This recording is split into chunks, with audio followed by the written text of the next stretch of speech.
Good morning, everyone. We're going to get started here in a few seconds. So take your virtual seats, please.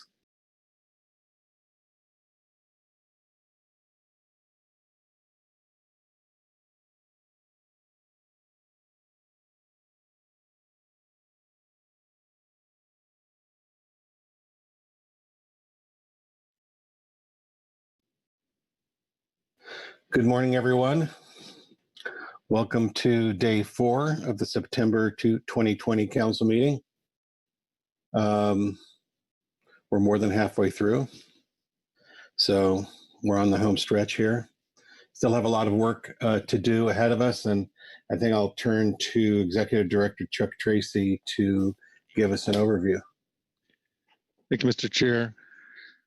So for today, we're going to proceed through our normal agenda first. So that would be our ecosystem agenda items, our CPS Sardine rebuilding plan item, and salmon reintroduction above Grand Coulee. Then we will move on to the 2 items that were left over from yesterday, which are the assessment methodology review and the in-season adjustments, assuming we are able to get to those today. We do, again, plan on going at least until 6 o'clock today, just based on our estimate of time and the need to pick up those 2 leftover agenda items from yesterday. You'll recall that we also added an agenda item for sometime in the week. We're going to call that D7, which is be the emergency rule to extend the season length of the sablefish tier fishery. Fixed gear tier fishery. We are working on putting together briefing materials for that, situation summary and whatnot. So expect to see some information on that. Our plan now is that I think plan A is probably, unless things change a lot, is that would come at the end of the day tomorrow. So again, tomorrow, assuming we get through our agenda today, we would pick up tomorrow's agenda with halibut and then salmon, and then pick up whatever's left over from previous days at the end of the day tomorrow. Hopefully we'll be able to get caught up before day last, which is Friday, where we have habitat and then our administrative matters, which include the executive order prioritization exercise, as well as future council meeting workload agenda planning, both of which are expected to be substantive issues and possibly go longer than we had planned. So we are looking at, I think certainly 6 full days of council meetings here for this September meeting. So with that in mind, let me just encourage members of the public, when you're giving your public testimony, try not to be repetitious of what's been said before. Support others' comments if you can. Certainly, if you have your unique perspective, we want to hear them. But just to help us get through this very busy agenda, we'd appreciate that. And council members, likewise, keep your discussions relevant to the agenda action items, what we're trying to accomplish here, and try and be succinct with your statements. Again, we need your rationale, but we don't need to hear the same rationale several times for council action, and be judicious with your and relevant with your questioning of public comment as well. So with that, Mr. Chair, I will turn the meeting back over to you. Thanks very much, Chuck. And those are words to the wise, and probably will need a reminder ahead of some of these agenda items where we have a number of public speakers. All right. With that, I'm happy to turn over the virtual gavel to Vice Chair Pettinger to get us started with ecosystem. All right. Well, thank you, Chair Grolnick, and good morning to everyone. I'd like to welcome Karen Brebe and Frank Lockhart to the council table this morning. And Kit, let's since we are behind, let's why don't you get us started on F1, please. Okay, thank you, Mr. Chair. Good morning, all. I'll read from the situation summary for this agenda item on the Climate and Communities Initiative. The Council has been conducting climate change scenario planning exercise over the past year as part of the Fishery Ecosystem Plan Climate and Communities Initiative. The Council and the Nature Conservancy jointly sponsored a 2-day scenario development workshop back in January with more than 70 attendees, including core team members, presenters, panelists, support staff, and participants. At its March 2020 meeting, the Council directed the core team to further develop the 4 climate change scenarios presented in the workshop report, and there's a reference to that.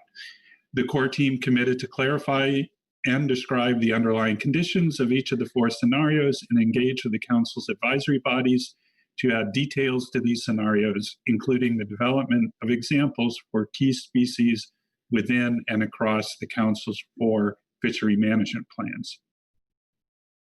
As part of this effort, a webinar series was conducted with Council advisory bodies and progress reported to the Council in June in a supplemental core team report referenced there. Based on advisory body input, the core team has created a final draft of these scenarios found in attachment 1. The next stage of the scenario planning exercise will involve a series of workshops that identify the implications and actions that follow from the scenarios. The scenario descriptions found in attachment 1 will be the primary source material for these workshops. Attachment 2 is a proposal for these workshops drafted by Jonathan Starr, contracted by the Council to manage the scenario planning process with input from the core team. As noted in the proposal, 4 regional workshops will be held in an online format, anticipating the likelihood of ongoing restrictions on large gatherings due to COVID-19. 20 to 30 people from each region would be recruited to participate in the workshops. The workshops would also be open to the public as observers. The Council may wish to provide guidance on any further revisions to the scenario descriptions and the format of and participation in the scenario implications workshops. So in terms of materials under this agenda item, Jonathan Starr is on hand and will give a short presentation overviewing those 2 attachments, the scenario descriptions and the workshop proposal. And then we'll move on to a series of advisory body, supplemental advisory body reports. I have listed the ecosystem work group, the ecosystem advisory subpanel, the GAP, the CPS advisory subpanel, and the HMSAS and the Salmon advisory subpanel have submitted supplemental reports. So with that, just concluding with the listed Council action here is to review progress on development of 4 scenarios and provide guidance on next steps. And that concludes my overview. Thank you, Kit. Questions for Kit on his overview? Okay, seeing none, then I guess we'll go to Jonathan Starr for his presentation. Jonathan? Great. Thank you, Mr. Chairman. Good morning. I appreciate this opportunity to provide an update to the Council.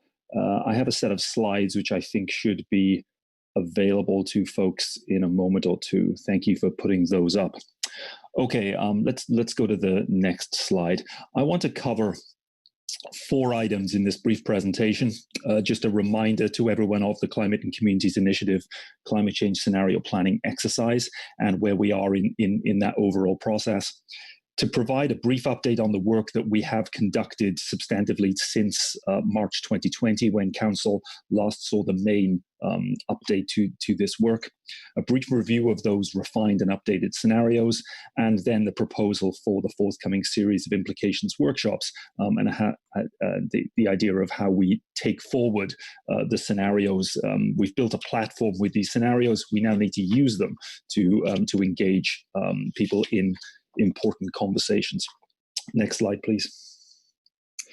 So just by way of background, Kit mentioned that it's been over a year, probably 12 to 18 months since Council in many ways had agreed upon and had the foresight to recognize that climate change is taking us into a very, very unpredictable future.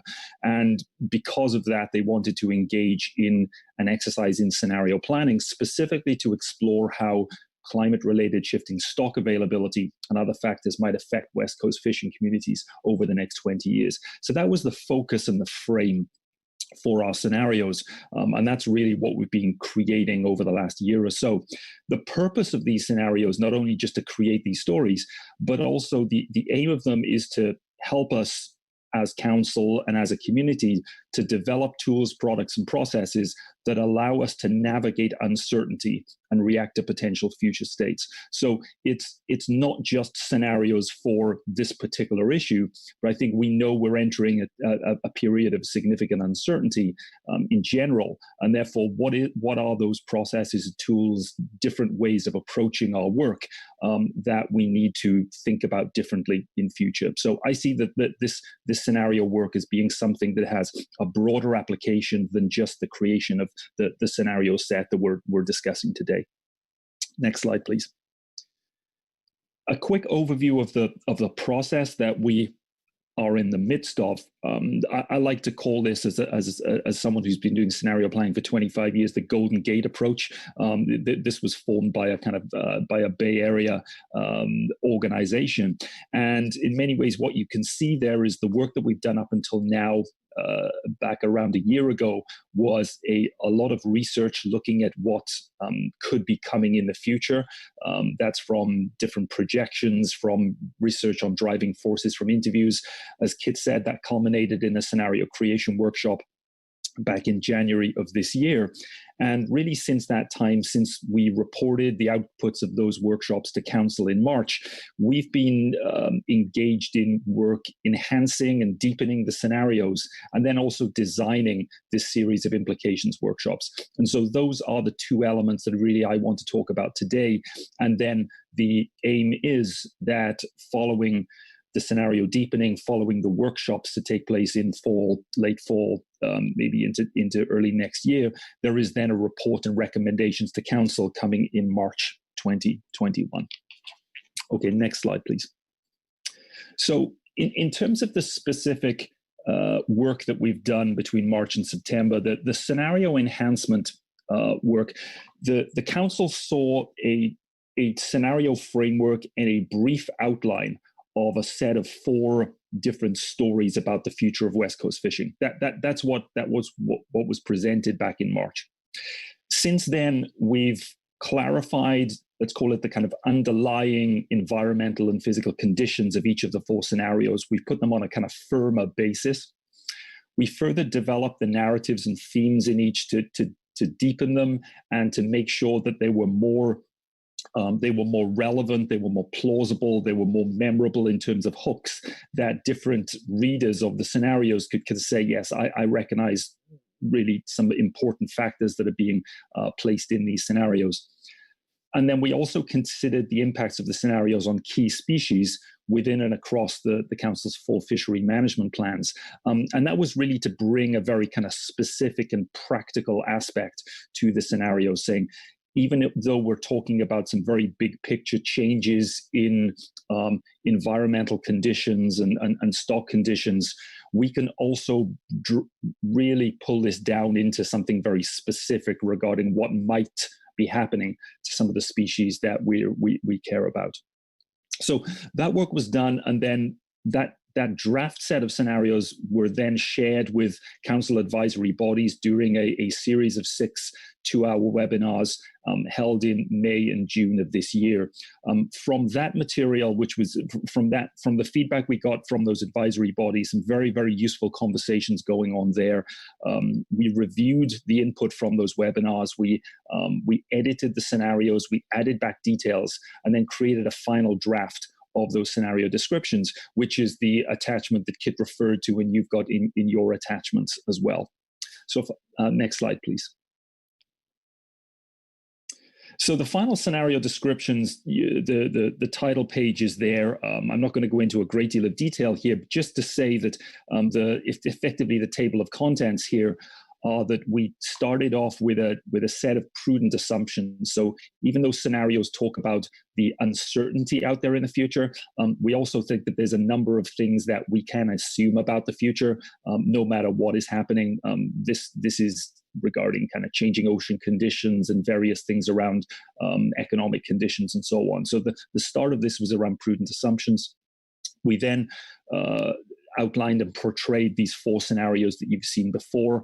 The 2 basic uncertainties that are conveyed in the axes here.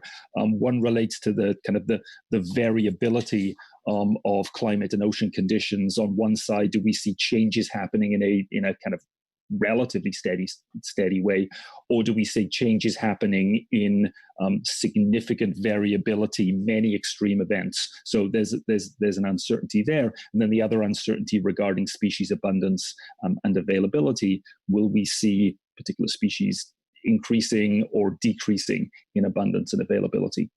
Those 2 uncertainties create these 4 scenarios that we've talked about and described in the past, and hopefully you will have got the gist of those from the report. Next slide, please. So for each of the scenarios, in our final scenario descriptions, we described physical and environmental drivers. We described policy, market, and technological conditions that we might imagine going on in that world 10, 20 years down the line. And we also described ecosystem responses to both the physical drivers and then the kind of the market and tech conditions. And as I said earlier, we also identified some very specific possibilities for what might be happening to species within CPS, within highly migratory species, groundfish, salmon. And then the final thing we did in the report was identify not only the specific implications for particular FMPs, but we started to identify the cross-FMP implications, because we realized that's an important area of management for Council. When we did this with advisory bodies, I kind of stopped here and asked for comments on the descriptions. I think what I'll do now is move to the next slide, cover off the last couple of slides, and then we'll go back to an open ask for comments from that. Okay. The final thing I wanted to talk about was the implications workshops. As I mentioned earlier, the scenarios that we've now created, we can think of those as very useful platforms for ongoing conversations. We realize that these scenarios, they cover the kind of whole gamut of the West Coast. What we want to do in the implications workshops is, again, try and be a little more specific. So to identify the specific challenges that might be faced by different regions, by different communities, by different players in the West Coast fishing industry. So part of what we need to do in the next workshops is to get a little more granular as to, well, what would be particularly challenging in Washington in this scenario? What would be particularly challenging in Southern California? What would be particularly challenging for buyers or for harvesters, and so on? So there's a specificity that's needed.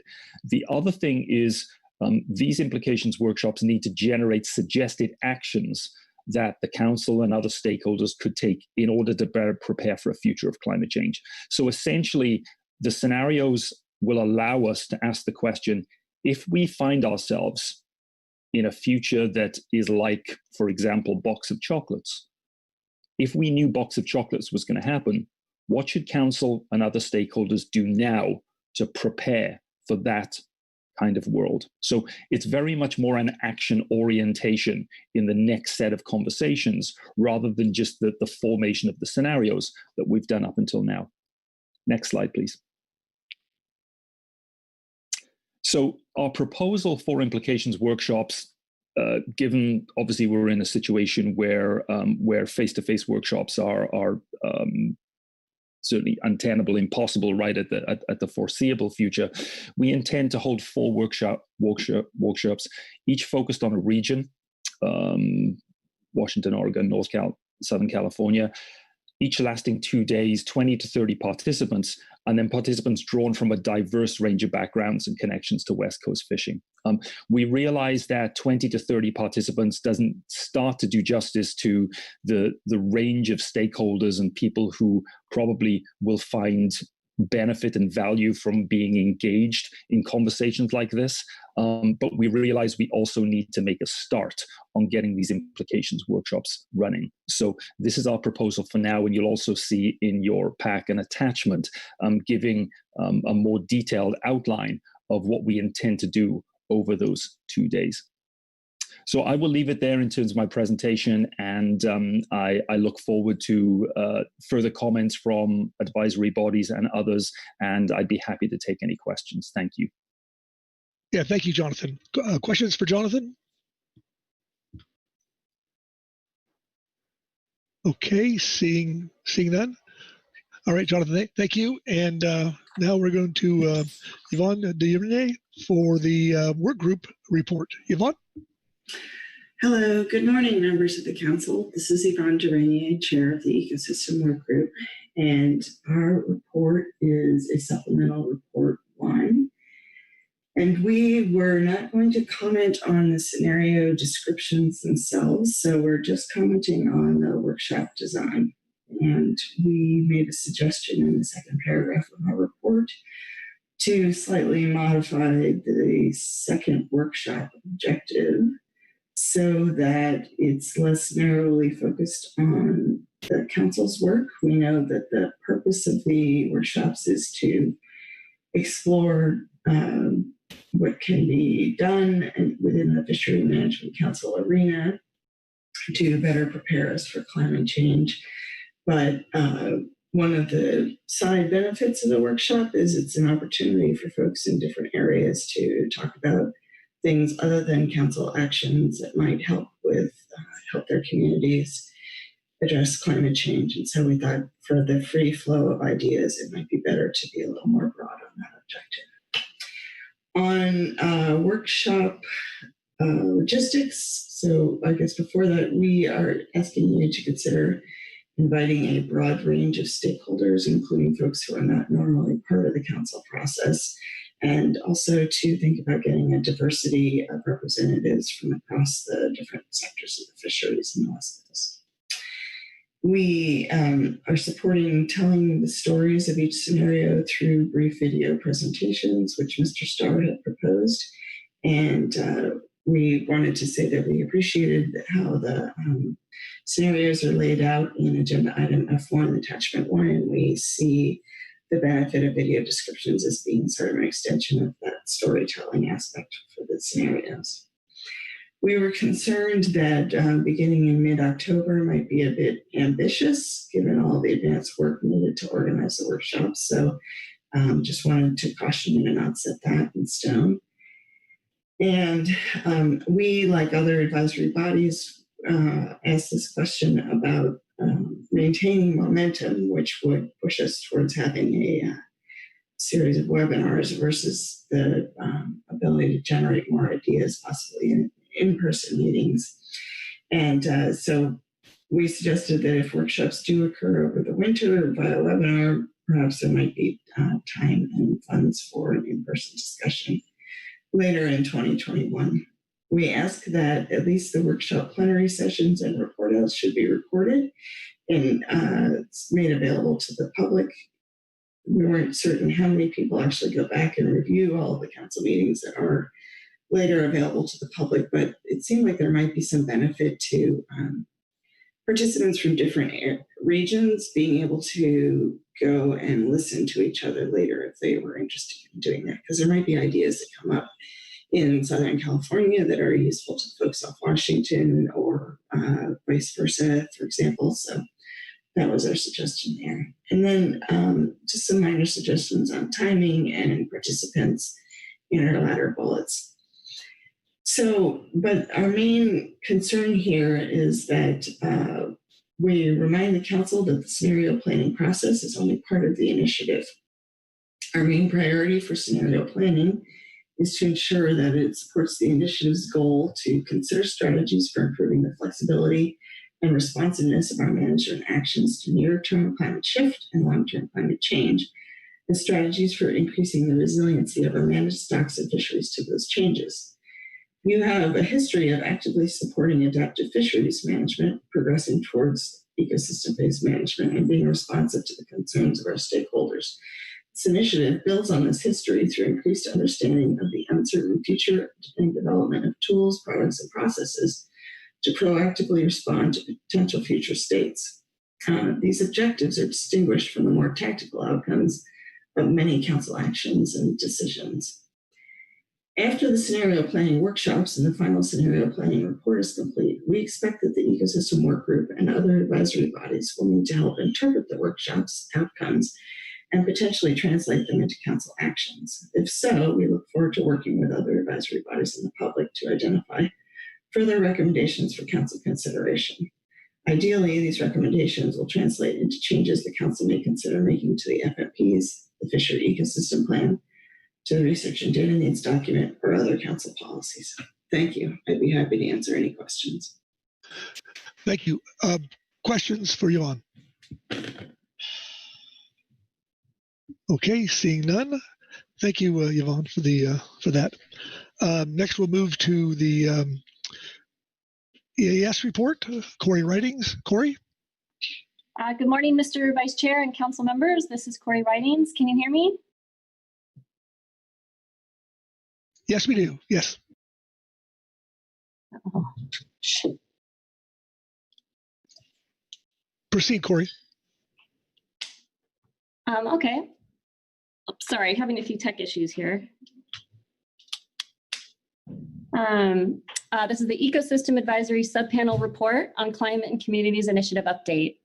The Ecosystem Advisory Subpanel appreciates the advancement of the Developing Future Scenarios for Climate Change in the California Current Ecosystem exercise conducted by the Pacific Fishery Management Council, the Nature Conservancy, and the presentation we received from facilitator Jonathan Starr on this agenda item. We reviewed the scenarios for West Coast fisheries in 2040 and the climate change scenarios for West Coast fishing proposal for implications workshops, and consider that this project has undergone significant advances since the March meeting.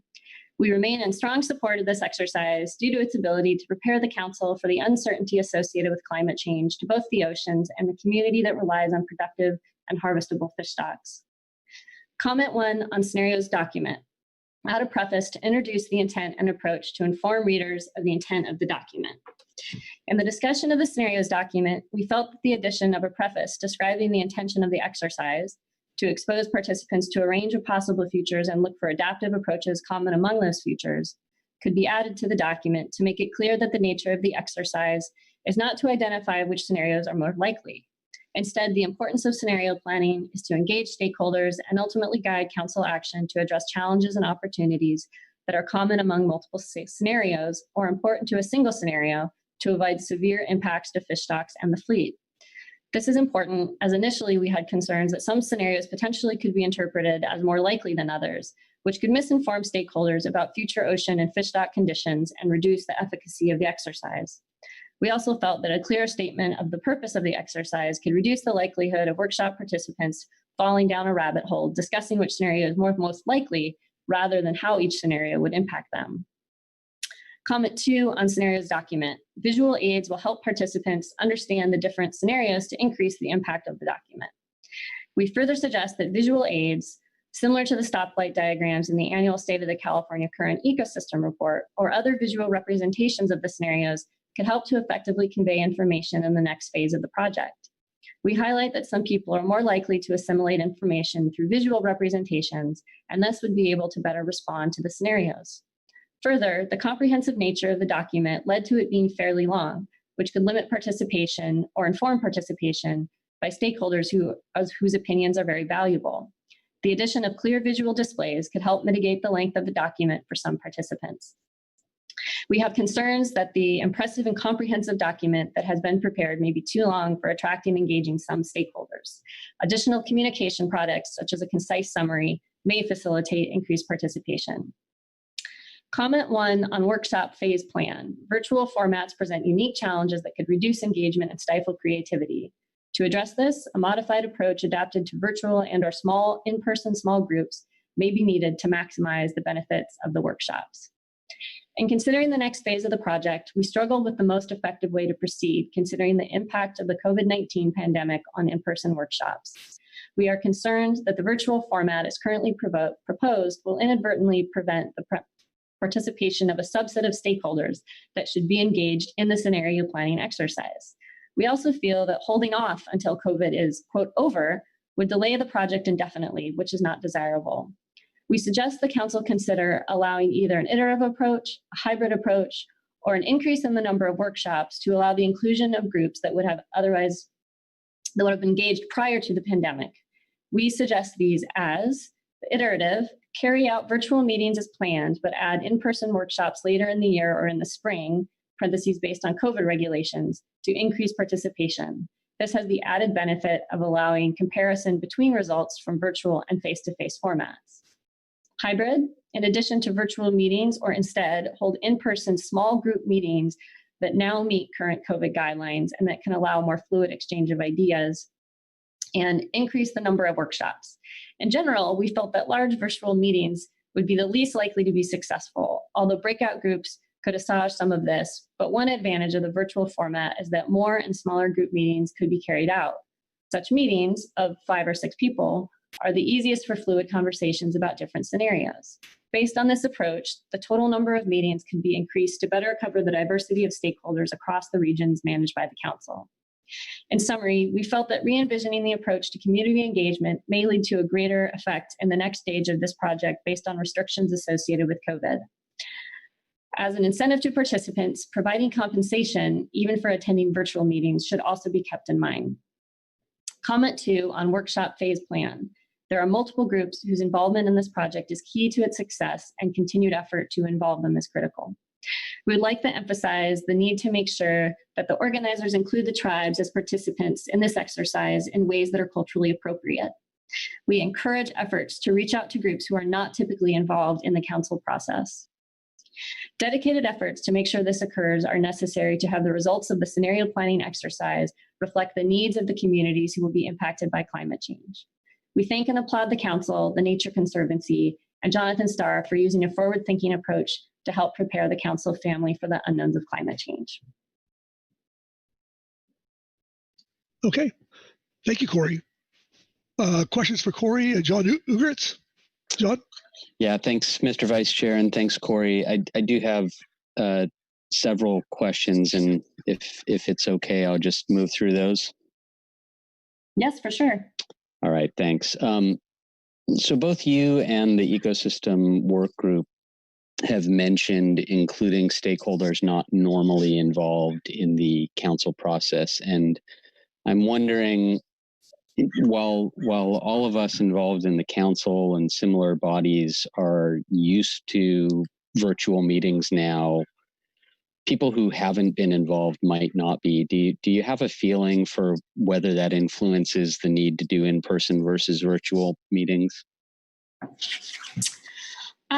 My impression is that virtual meetings have increased access for some people and decreased access for other people.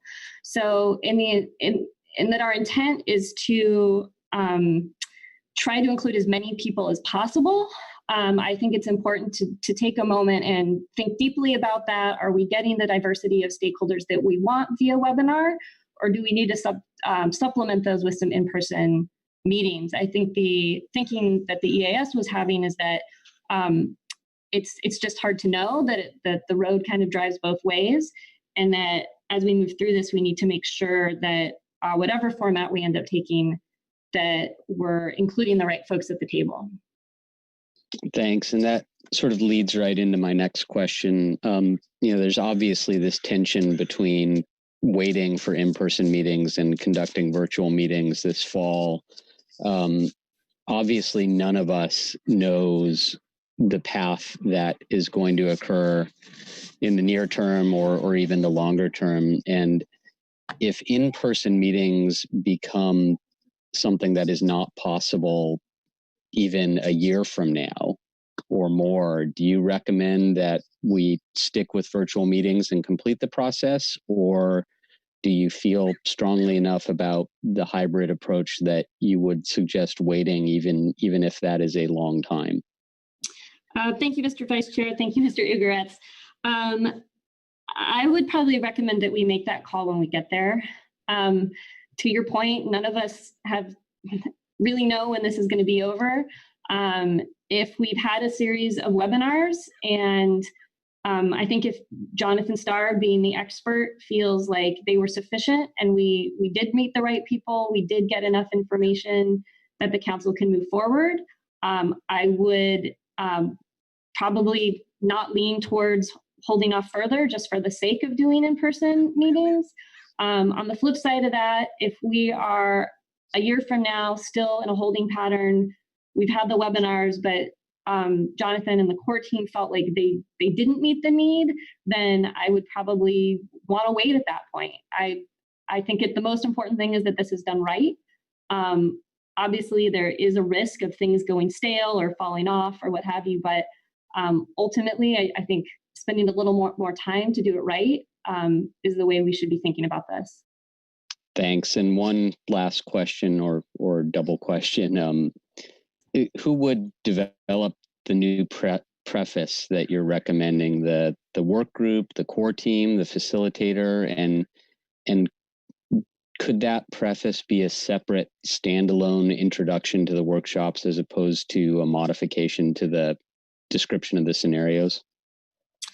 Thank you, Mr. Vice Chair. Thank you, Mr. Ugoretz. The EAS didn't have I don't think we discussed exactly who was going to do that work. I will guess I will take a guess that it would probably be Jonathan or the core team. Or I know that Kit and Jennifer worked hard to do a nice job on formatting the current report. So maybe they would be able to help out too.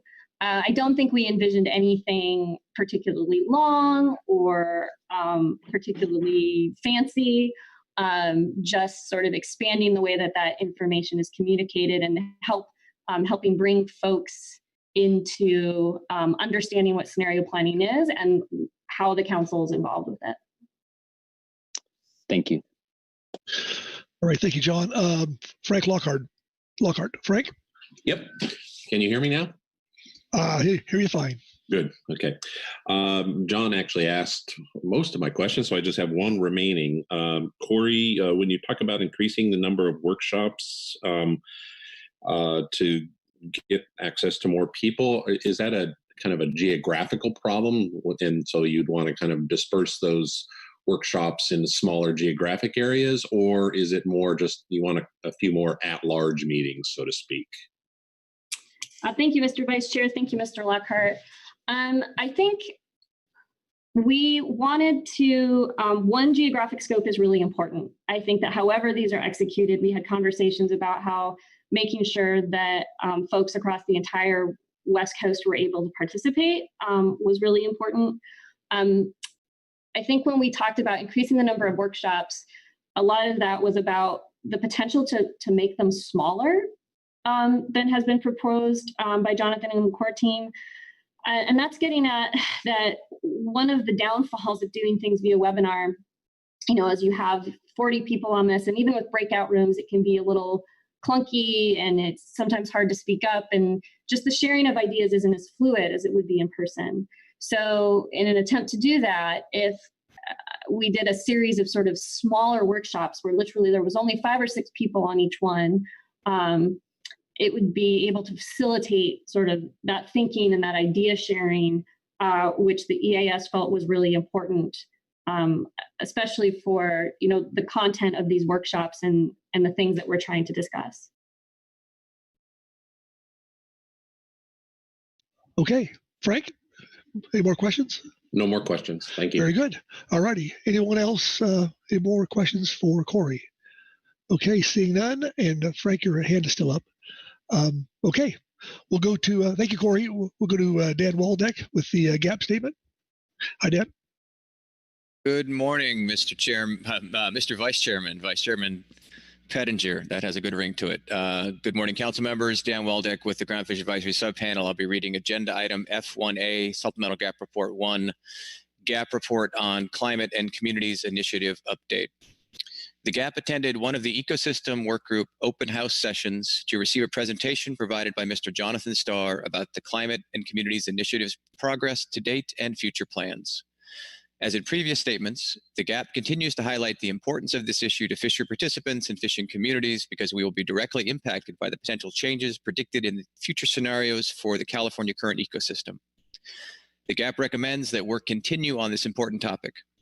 To that end, the GAP supports the proposed workshops outlined in the document Climate Change Scenarios for West Coast Fishing, Proposals for Implications and Actions Workshops. That's noted as agenda item F1 attachment 2. Ends the GAP report. I'll take questions. Thank you very much. Thank you, Dan. Questions for Dan? Okay, seeing no questions. Thank you, Dan. Thank you. Yep, and now we'll go to Diane Plester-Steele with the CPS Advisory Panel report. Diane? Good morning, Mr. Vice Chair and council members. Can you hear me? We can. Good. Thank you. I'm reading agenda item F1A, Supplemental CPSAS Report 1 on the Climate and Communities Initiative update. The Coastal Pelagic Species Advisory Subpanel reviewed materials developed for the Fishery Ecosystem Climate and Communities Initiative, including the 2040 scenarios for West Coast fisheries, agenda item F1, attachment 1, September 2020. The CPSAS complements the Climate and Communities Core Team members and others involved in conceptualizing possible alternatives to address the known and unknown impacts of future climate change on fisheries. The CCCT report acknowledges that, quote, faced with unpredictable change, it will be essential to make decisions in a more agile and flexible manner, unquote. We agree with this statement, which was a key theme reiterated throughout the two-day scenario development workshop in January 22 to 23 in 2020, and highlights the need for more flexibility in the council management processes. The 2040 scenario document presents 4 plausible outcomes based on a varying suite of environmental and policy assumptions. Although actual impacts are unknown at present, one assumption made in virtually all the scenarios predicted a northward shift of fishery stocks, including coastal pelagic species. This poses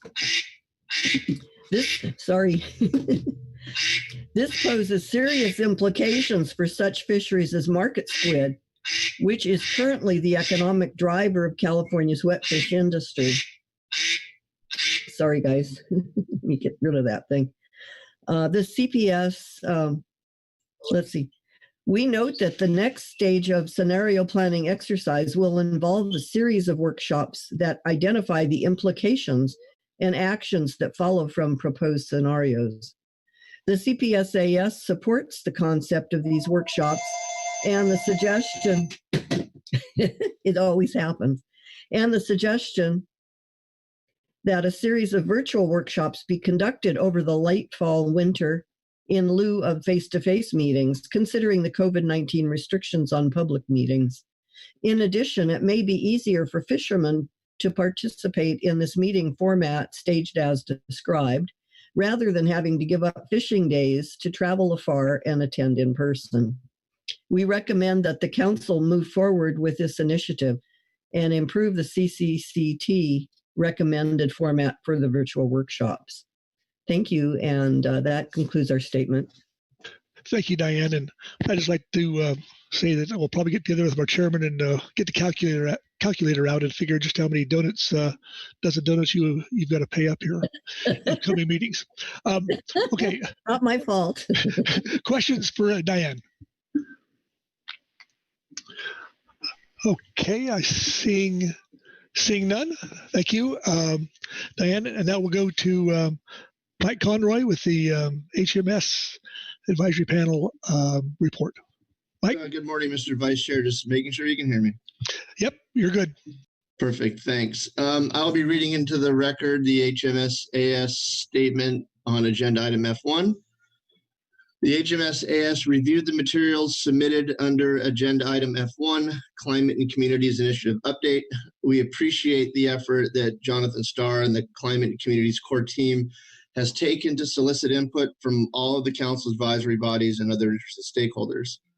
We support the initiative's work in developing the various scenarios and look forward to engaging in the upcoming workshops.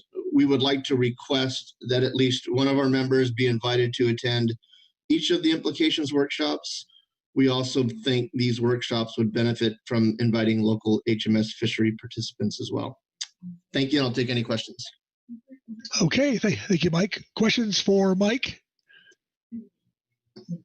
Okay, seeing no hands, although Diane still has her hand up, I see, but seeing no hands, like I believe that we'll move to the SAS report and Richard Heap. Richard? Good morning, Mr. Vice Chair. This is Robin Elke, Salmon Staff Officer for the Council. I'll be reading the SAS report into the record for you. Okay, thank you, Robin. Please proceed. Good morning. This is for agenda item F1A, Supplemental SAS Report, September 2020, the Salmon Advisory Subpanel Report on the Climate and Communities Update. The Salmon Advisory Panel appreciated the presentation provided by Jonathan Starr on the progress of the Climate and Communities Initiative. SAS members are very interested in the well thought out scenarios about projected changes through the following 20 years in the California current environment. It is important to the SAS members to envision how these changes will affect our fisheries resources and our communities. We support and encourage the Climate and Communities Initiative participants' efforts and look forward to receiving their final product. And that concludes their statement.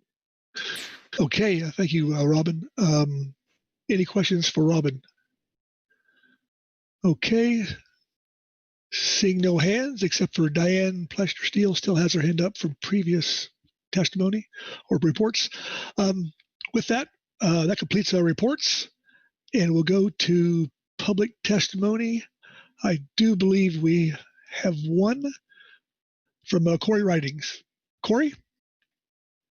Good morning again, Mr. Vice Chair and Council members. This is Corey Ridings speaking on behalf of Ocean Conservancy, the Nature Conservancy, and Wild Oceans. We recommend that you approve the scenarios as they were provided in the report. They were really thoughtfully done with a lot of different input from stakeholders, and we think they represent a proper and useful framework to move forward to the next steps in scenario planning. They aren't perfect, and they aren't meant to capture all possible futures, but they are very good and what we need to move forward at this point.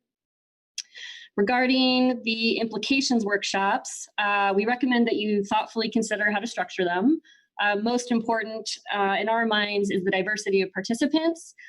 There should be a focus on including fishermen and participants from across the West Coast, especially thinking about folks who aren't traditionally part of the council family, but will have something useful to add and bring new perspectives to the table. Going again to the access and timing issue, we support the council taking a flexible approach to how the workshops are executed. We think that moving ahead with the webinars while keeping the possibility of in-person workshops is probably the right move. If the webinars don't meet the goals or we don't get the output that Jonathan or the core team thinks is useful or sufficient, perhaps if engagement or attendance is really low, we can officially retain the option of doing in-person workshops or a workshop once it is safe to do so. I'd like to add that OC and the Nature Conservancy are working together to build some communications products to educate and bring people to the table for these implication workshops.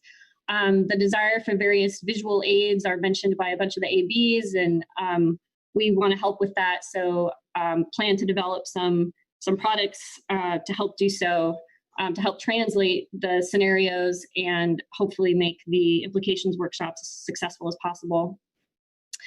Finally, I want to note that the entire purpose of scenario planning is to find solutions and take action to address the impacts on our marine resources and our ecosystem from climate change. As the EWG noted, it's essential that the final report from scenario planning not just sit on a shelf. Instead, it should be used to guide action and serve as a blueprint for action. With that, I note that on the year at a glance calendar, final action for this initiative is slated for March of 2021. This seems pretty overly optimistic and also doesn't recognize that scenario planning is a process within the initiative itself, and the initiative itself very likely probably will not be completed by next March. So thanks so much for your time. Happy to take questions. Questions for Corey?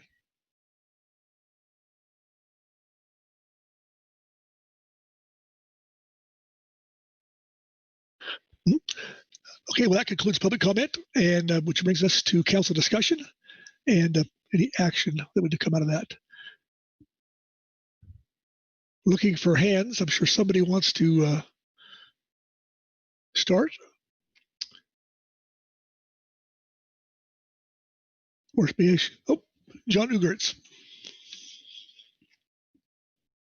Thanks, Mr. Co-Chair. I think I'm torn in regards to pushing forward with workshops in a virtual environment. I think in particular at the stage we're at in this process, the type of input we need is much more suited towards small in-person conversations where people can really engage in a meaningful way. That said, I am very concerned that we are going to be stuck in this virtual world for longer than any of us chooses to even think about at this point. And as such, I think that we should move forward, that I trust the facilitator and core team's ability to work through this situation. And I feel that depending on what happens, we can adjust the schedule later if needed. So given that, I think the one bit of advice that I would give to the facilitator is that, yes, I do feel that a succinct and clear description of what he is looking for in those workshops needs to be developed. And I'm hoping that he's already got that on his schedule. Okay, thank you, John. Karen Braby. Karen? Good morning. I have similar thoughts to the ones that John just shared. I do want to start with just echoing what we've already heard, which is that the scenario planning report and description of the scenarios really has come a long way, and I appreciate all of the work that the council family has put into further development of those scenarios, and feel like we are ready to proceed to that next stage of reaching out to the communities that are overlapping but beyond the council family. I have the same concerns that John has about remote meetings, but I have successfully participated in a number of remote platforms, including this one, but outside of this one. And because of the uncertainty about the timeline of COVID, I think in order to maintain momentum, I'm interested in proceeding, recognizing that what we can achieve right now in remote meetings is only part of what we were originally hoping for. And that at some point in the future, we want to come back to that. And it could be even a couple of years down the road in revisiting the scenarios and seeing how those have held up over time, for example. So I feel like we're in a good place in terms of preparation for the workshops. I think what we're hearing is that the remote is not ideal, but I think we have ways to get through that. And then in terms of the final adjustments to the report, I do agree that it would be nice to add in that purpose and utility concept of scenario planning so that new participants or participants who are new to this process really understand what the description of those scenarios is intended to convey and how they should be reading those and thinking about those in preparation for workshop discussions. So appreciate the advisory body reports, and I think there are that we are ready to proceed. That said, I'm fine thinking about this as moving towards the March 2021 timeline as originally suggested, but if there are alternatives to that slightly delay that, I'm open to that. But I think we're going to be able to get to March and have that conclusion.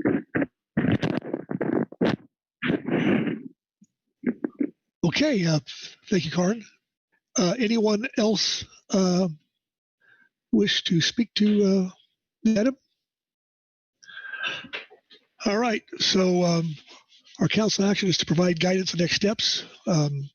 We've heard some comments from John and Karin. Kit, do we have enough? I still have my vice chair training wheels on here.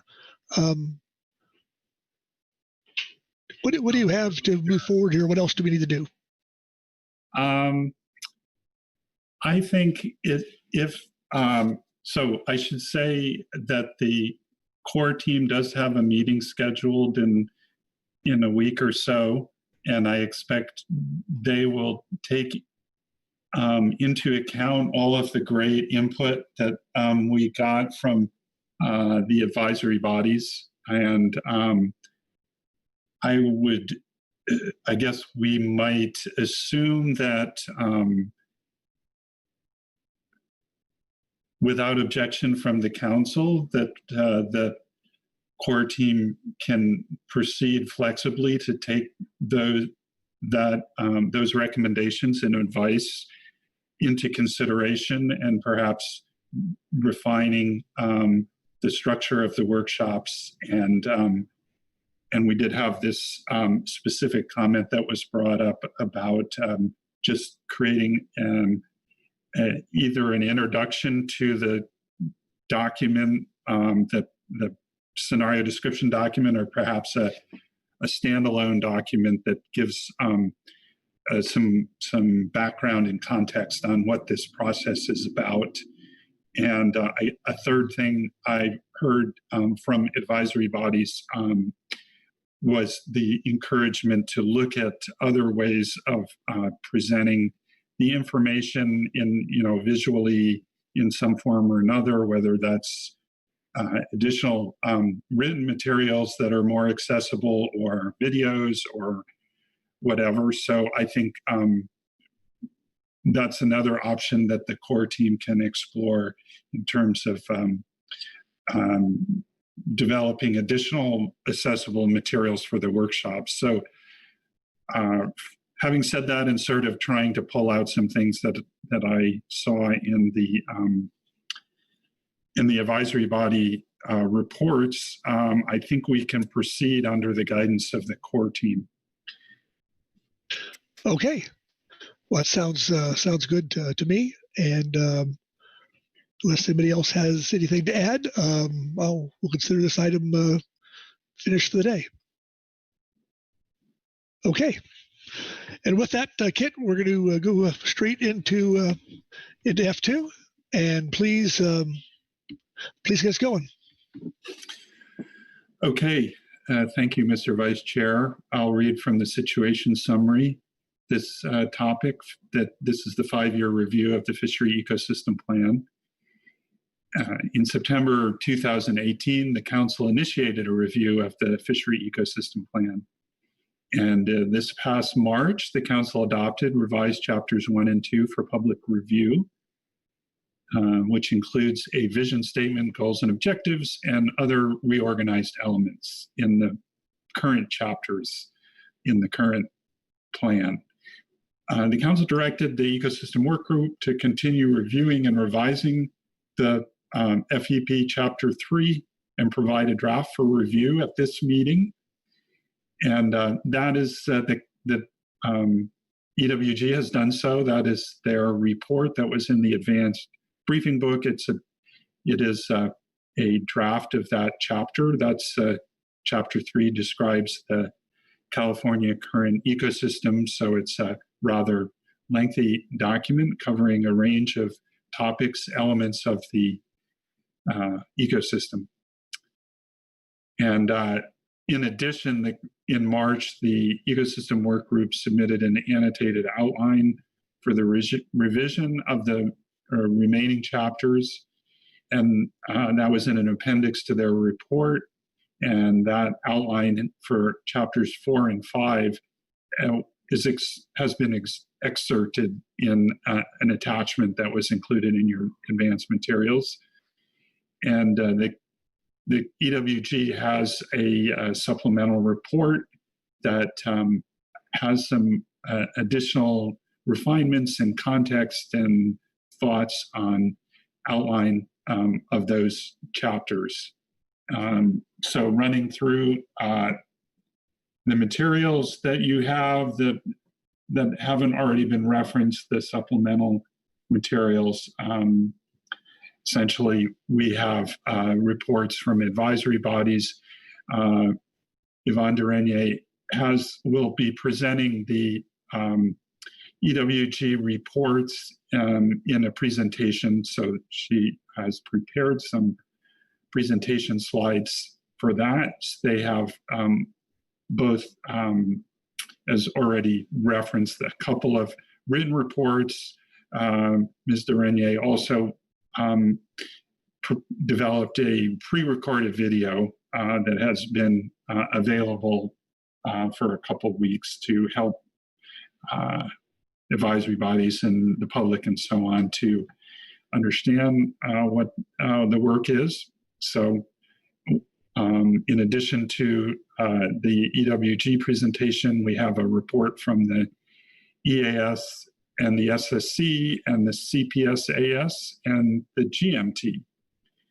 And so with that, I'll just sum up by reading the action that's presented here, which is to review draft Chapter 3 and propose revisions to Chapters 4 and 5 and provide guidance. And with that, I'm done. Thank you, Kit. Questions for Kit from around the table on his overview? Okay. Seeing no hands, we'll go to Yvonne from the give the work group report. Yvonne? Thank you. Good morning again, council members, Mr. Chair, Mr. Vice Chair. I am not going to give an elaborate presentation this morning, just a bit of orientation to our different reports so that you can click through them as you like, and orientation to where we are in the fishery ecosystem plan update process. We have 3 different documents for your attention this morning. I'll be talking first about the third bulleted item on that list under F2 in the online briefing book, which is our advanced briefing book draft of Chapter 3 of the Fishery Ecosystem Plan. Then I'm going to get to the second bulleted item shown in the briefing book, which is an excerpt from a March 2020 Ecosystem Work Group report with our then draft outline of Chapters 4 and 5. And then lastly is our supplemental report, which includes our recommendations for next steps for this agenda item. Next slide, please. In March, you had adopted a vision for the California current ecosystem, shown there on the left, plus 6 overarching goals and a few objectives under each goal. Your goals address the role of the council in providing a public forum for using ecosystem information in decision-making, conserving populations and ecological relationships to realize the long-term benefits from our fisheries, managing fisheries for the well-being of coastal communities in the nation, protecting marine habitat integrity, managing fisheries to support protected species recovery goals, and managing fisheries adaptively to account for climate variability and change, ocean acidification, and other shifts in the physical environment. Next slide, please. The first ecosystem workgroup document I'm going to talk about is our Advanced Briefing Book Report 1, which includes a 1-page overview with some requests for specific guidance from specific advisory bodies and council process contributors. plus a new suggested section for Chapter 2, Section 2.4 on the geographic scope of the Fishery Ecosystem Plan. The scope of the Fishery Ecosystem Plan is sort of an administrative issue, something to provide reference in the plan for analysts working on actions for review under the National Environmental Policy Act, the Magnuson-Stevens Act, the Endangered Species Act, etc. This paragraph was previously in Chapter 3, but we've moved it to Chapter 2 because that Chapter 2 is now more of an administrative chapter. Chapter 3, which is an overview of the California current ecosystem, is illustrated in that clockwise swirl of circles. The Fishery Ecosystem Plan goals that you set in March cover the major issue areas that the Council addresses, but we're redrafting Chapter 3 so that it proceeds in a sort of bottom-up order from the physical environment through habitat, the organisms in the ecosystem from lowest trophic levels upwards, the fisheries themselves, and finally, the management processes here and in connected management arenas. We have a lot more work to do on Chapter 3, but I've noticed that we've already gotten some excellent comments and advice from other advisory bodies, so that was exciting to see.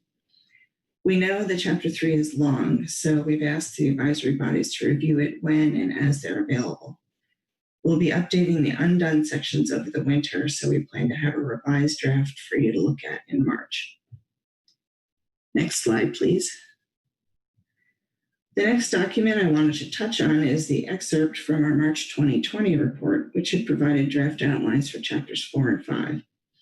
The Ecosystem Work Group spent time at this September meeting rethinking the Chapter 4 outline to make it compatible with the new Fishery Ecosystem Plan goals that you had adopted in March. So for this meeting, please just use this March 2020 document to think about what we might do with Chapter 5. Next slide, please. The third and last document we have for this agenda item is our supplemental report F2, which includes some recommendations for council action under this agenda item, plus the revised draft outline for Chapter 4. In the pre-meeting briefing video that I did for this agenda item, we provided a rough schedule for completing the Fishery Ecosystem Plan update. And we're not throwing that schedule away, but we are revising our suggestions for what might come at which meetings. Next slide, please. This is the timeline that we've been in and which we're recommending now, as detailed in our supplemental report. After you'd adopted the vision, goals, and objectives in March, you added new scientist positions on the Ecosystem Work Group, which has been lovely for the rest of us, although probably a trial by fire for them, since we started right into updating the largest chapter of the Fishery Ecosystem Plan. Here in September 2020, we're presenting you with a draft Chapter 3, and in this supplemental report, a revised draft outline for Chapter 4. We're also recommending that the ideas and information that are now in Chapter 5, which is titled PFMC Policy Priorities for Ocean Resource Management, might be more useful in a separate standalone document. In our later reports for 2 of your agenda items on Friday, we referenced the usefulness of Chapter 5 in thinking about marine planning issues and in thinking about those issues within the council process, and made us realize that Chapter 5 might be of more use to the council process if it were separate from the Fishery Ecosystem Plan. For March 2021, we're proposing to bring you a revised Chapter 3, a new draft Chapter 4, plus draft outlines for that new standalone document and what will be the new Chapter 5, which is on ecosystem science in the council process. And for reference, Chapters 3 and 4 are significantly the largest chapters in the Fishery Ecosystem Plan. So we'll be over the hump by March. Ultimately, completing the redrafted Fishery Ecosystem Plan would be ready for your final review at your September 2021 meeting. Next slide, please. I'll just close here by putting our bulleted recommendations from our supplemental report 2 up on the screen so that they're available for your reference. And then if you have any questions, I would be very happy to take them, of course. Thank you for your time. Okay, thank you, Yvonne. Questions? on the presentation? Okay, seeing none, I guess next, Yvonne, you're going to do the pre-recording. Oh, I had not planned on doing that. That was intended to be available for folks before this agenda item to think about it in advance. Well, we're always looking forward to moving things off that docket. So today, so as long as there's a link to it, I'm sure that people would like to go to it on their own time. So very good. Okay. Seeing no questions for Yvonne. All right. So we're good to go. And then I guess, so next, thank you, Yvonne. We'll go to the ES report. Corey? Hello, this is Corey Writing, speaking on behalf of the EAS. The Ecosystem Advisory Subpanel appreciates the opportunity to comment on the Fishery Ecosystem Plan review. We think that the Ecosystem Workgroup draft is an overall thoughtful update and does an excellent job laying out proposed edits and questions for the advisory body and management teams and the council to consider. Overarching comments and suggestions. Charts, graphs, tables, and narrative information and data should be updated throughout chapters 3 through 5. We value the content of Chapter 3, however, we are concerned about its length. To make the document more accessible to readers and increase reader understanding, consider shortening Chapter 3 by creating live web linkages to data sources and/or informational web pages. We think that this would provide more opportunity to keep the information up to date, but also note caution about stale web links. We encourage the use of document management tools, such as hot links or bookmarks linked to the table of contents that can facilitate easy navigation of the document. In sections that describe fisheries, efforts to highlight the social and economic connections among fisheries would be valuable. These relationships are diverse across geographies, habitats, seasonalities, gear types, etc. Finding effective ways to depict how fisheries interact with each other is a critical element of understanding our fisheries at the ecosystem level. To encourage ecosystem thinking, we recommend that visual aids such as diagrams that display the various dimensions of the connectivity among the ecosystem, ports, fisheries, fishing portfolios, etc., be included throughout the FEP. We appreciate the addition of the Integrated Ecosystem Assessment diagram at the beginning of Chapter 3 and encourage similar diagrams throughout. And we appreciate the inclusion of both state and federally managed fisheries and recommend that they be identified as such throughout Chapter 3. Moving to recommendations by section. Chapter 3, geologic features of the CCE. The section is missing methane seeps. It is an area where we have growing understanding of their distribution and prevalence on the seafloor and their importance at EFH. And lower trophic species. Gelatinous zooplankton should include pyrosomes given recent trends. For the section on habitat classification, this section is missing a description of oxygen minimum zones, which impact fisheries. Phytoplankton and microalgal blooms. We recommend separate subsections for phytoplankton and harmful algal blooms because of their very different ecological roles and management implications. Seagrasses. This section should be updated as more seagrass work is available in the scientific literature today. Macroalgal kelp beds. Since 2013, we have seen a major loss of kelp on the West Coast. While centered in California, the issue is coast-wide, stretching from Canada to Mexico, and is well documented in the scientific literature. And the impacts on nearshore ecosystems are substantial, and the connection to climate change is an important one to note. Current fisheries. We endorse the EWG's proposed reorganization around pelagic and benthic species. In figure 3-7, as placed in the pelagic subsection, appears to contain some benthic fisheries, for example, crab and flatfish, and this creates confusion. We support the concept of seasonally depicting pelagic and benthic fisheries in separate figures and recommend a similar figure in the benthic section. And further description and explanation of the seasonality of fisheries. General characteristics of commercial fisheries. Clarify the last sentence in the middle paragraph. Pelagic longline vessels are also highly specialized, although participation is relatively low because this gear type is prohibited in the West Coast EEZ and most vessels hail from Hawaii. If longlines are prohibited gear, why are they being used? Or do certain vessels from Hawaii have exemptions? Clarify and explain this. Descriptions of major commercial fisheries in the CCE. Specify the unit of measurement in figure 3-8, either fathom, feet, or in meters. On page 37, indicate that vessels targeting pink shrimp are state managed. And the fishery descriptions talked about bycatch as an issue. However, in the benthic trawl descriptions, there is no language on habitat damage. This was surprising given recent council action on groundfish EFH, and we recommend adding it. Fishing communities. We support including tables on landings and revenue by port. We concur with the EWG draft that Puget Sound be given its own section. And we do not think that Astoria requires its own section, as it is not materially different from other coastal Oregon ports. Ecosystem-based management measures within FMPs. In the introductory paragraph, include language on ecosystem component species designated across all 4 FMPs, and note forage fish species designated as prohibited under CBIL 1. As an alternative, add a subsection at the end of 3.5.2 that provides this information. And tribal and state fisheries management. In table 3-9, reorder the commercial fisheries according to the earlier pelagic then benthic fisheries order. Chapters 4 and 5.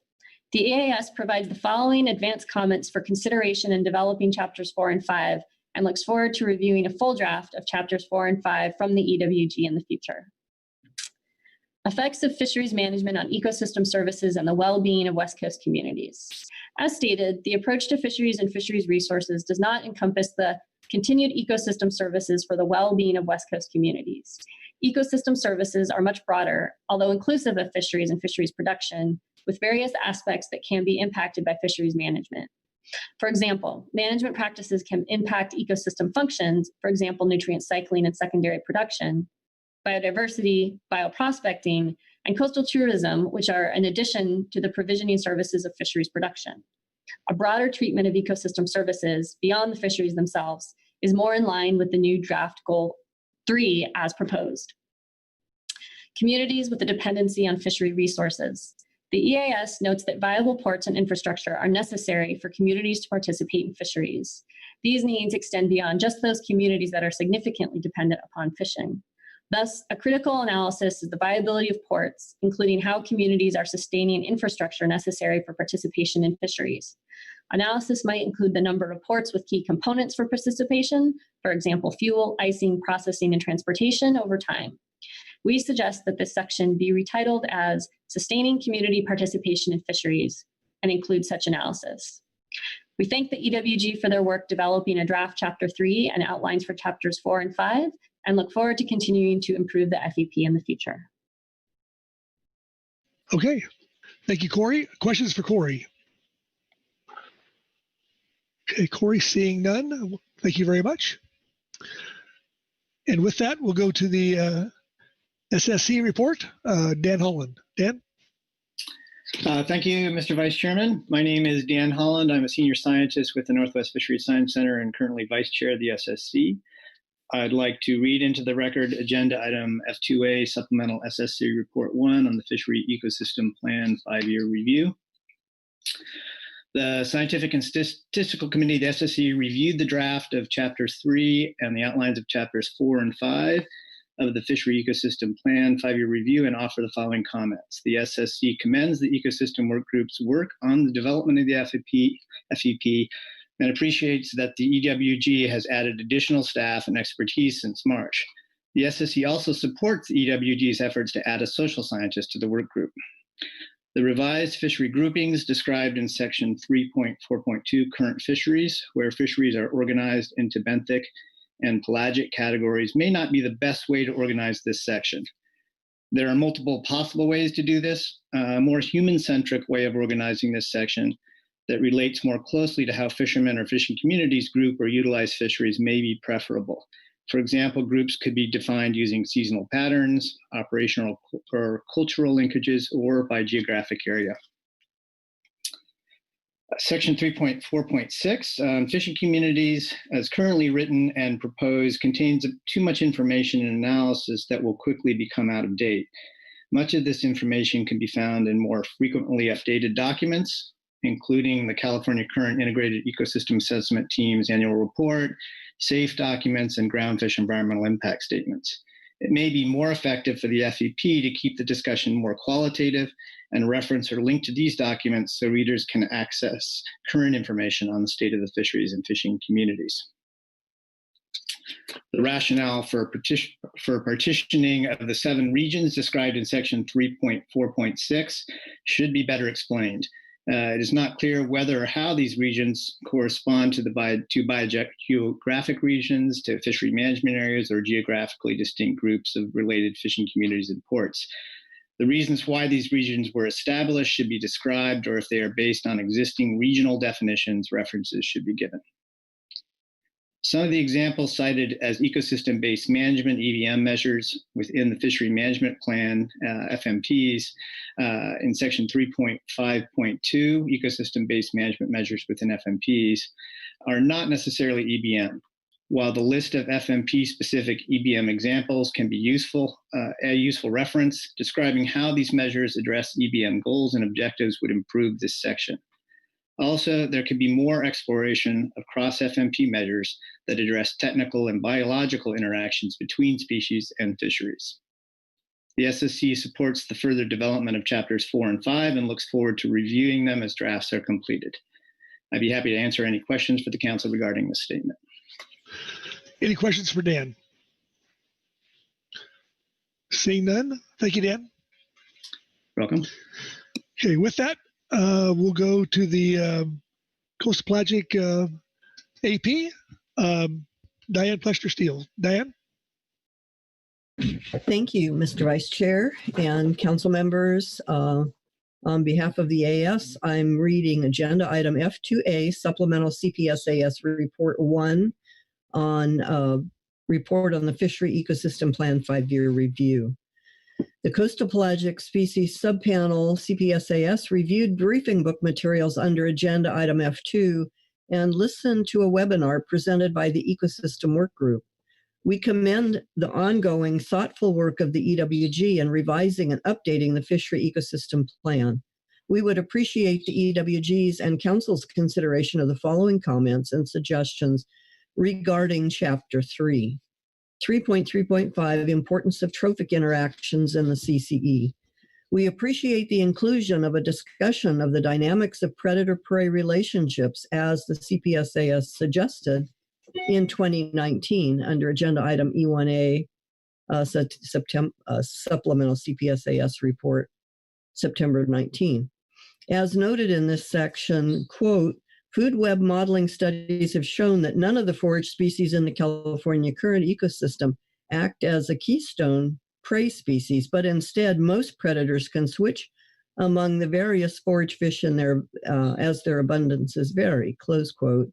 And also, quote, higher trophic level mammals, birds, and reptiles represent important sources of predation mortality and energy flow in the CCE, close quote. Chapter 3 also referenced the findings of Smith et al. 2011. More recent references that support these findings also include R. Hilborn et al. Fisheries Research in 2017, and Olson et al. 2018, Ocean Futures Under Ocean Acidification, Marine Protection, and Changing Fishing Pressures Explored using a worldwide suite of ecosystem models. Additional references representing a diversity of findings and perspectives also include work cited in Public Comment Agenda Item B1 of the Pacific Seabird Group, work cited in Public Comment Agenda F2 by Ocean Conservancy, the Nature Conservancy, Audubon and Wild Oceans, Essington et al. 2015, Fishing Amplifies Forage Fish Population Collapses, Zbozwa, I can't pronounce his name, et al. 2015, Forage Fish Species and Predator Diets.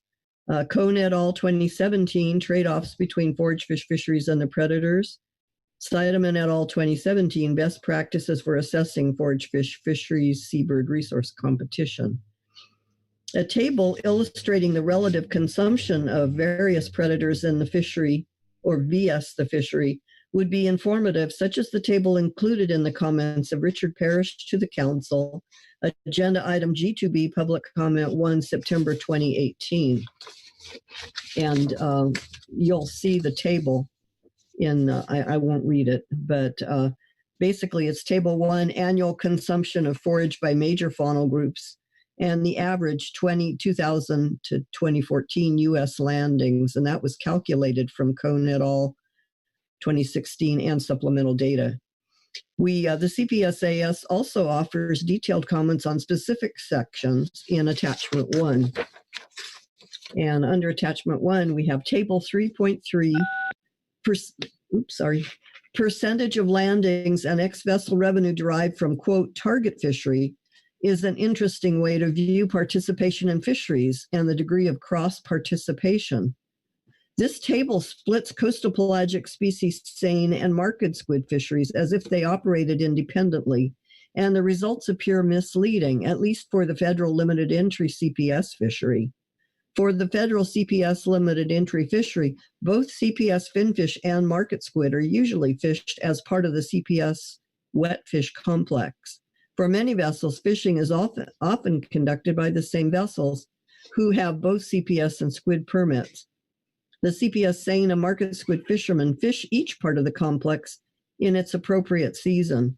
This dichotomy is not explained in the narrative, and we suggest that the linkage of CPS seine and market squid fisheries be noted, at least for the CPS federal limited entry fishery.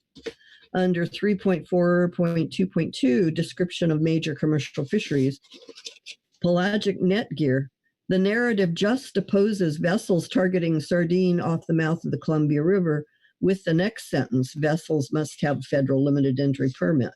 This is misleading. All vessels targeting sardine off the Columbia River must have state permits, not federal permits. We suggest rewording the following paragraph for accuracy, and this is basically rewording the section that they had in there. The vessels mainly fish off Central and Southern California and must have a federal limited entry permit to target sardine, anchovy, and mackerel, while a California state permit limits the number of vessels that may target squid. With the mid-2000s growth of the Pacific sardine stock, vessels also targeted sardine off the mouth of the Columbia River. These vessels must have state permits issued by ODFMW or WDFMW. A single vessel may hold state and federal permits. And then continue. The narrative states squid landings are higher in winter months, peaking in November, while sardine landings are concentrated between July and September. See figures 3.7. As a point of clarification, we suggest clarifying that the volume and frequency of squid and other CPS landings influenced by environmental forcing and prevailing market conditions. Both the environment and markets are fluid, which can affect the timing, volume, and location of landings. Referring to the live bait fishery, the draft narrative states, catch may also be delivered to restaurants or small producers of specialty products for human consumption. It should be noted that a fisherman cannot sell catch directly to restaurants or to others unless the fisherman also obtains a receiver's license. A fisherman retail license enables fishermen to sell their catch directly to the consuming public, but not to restaurants or wholesale businesses.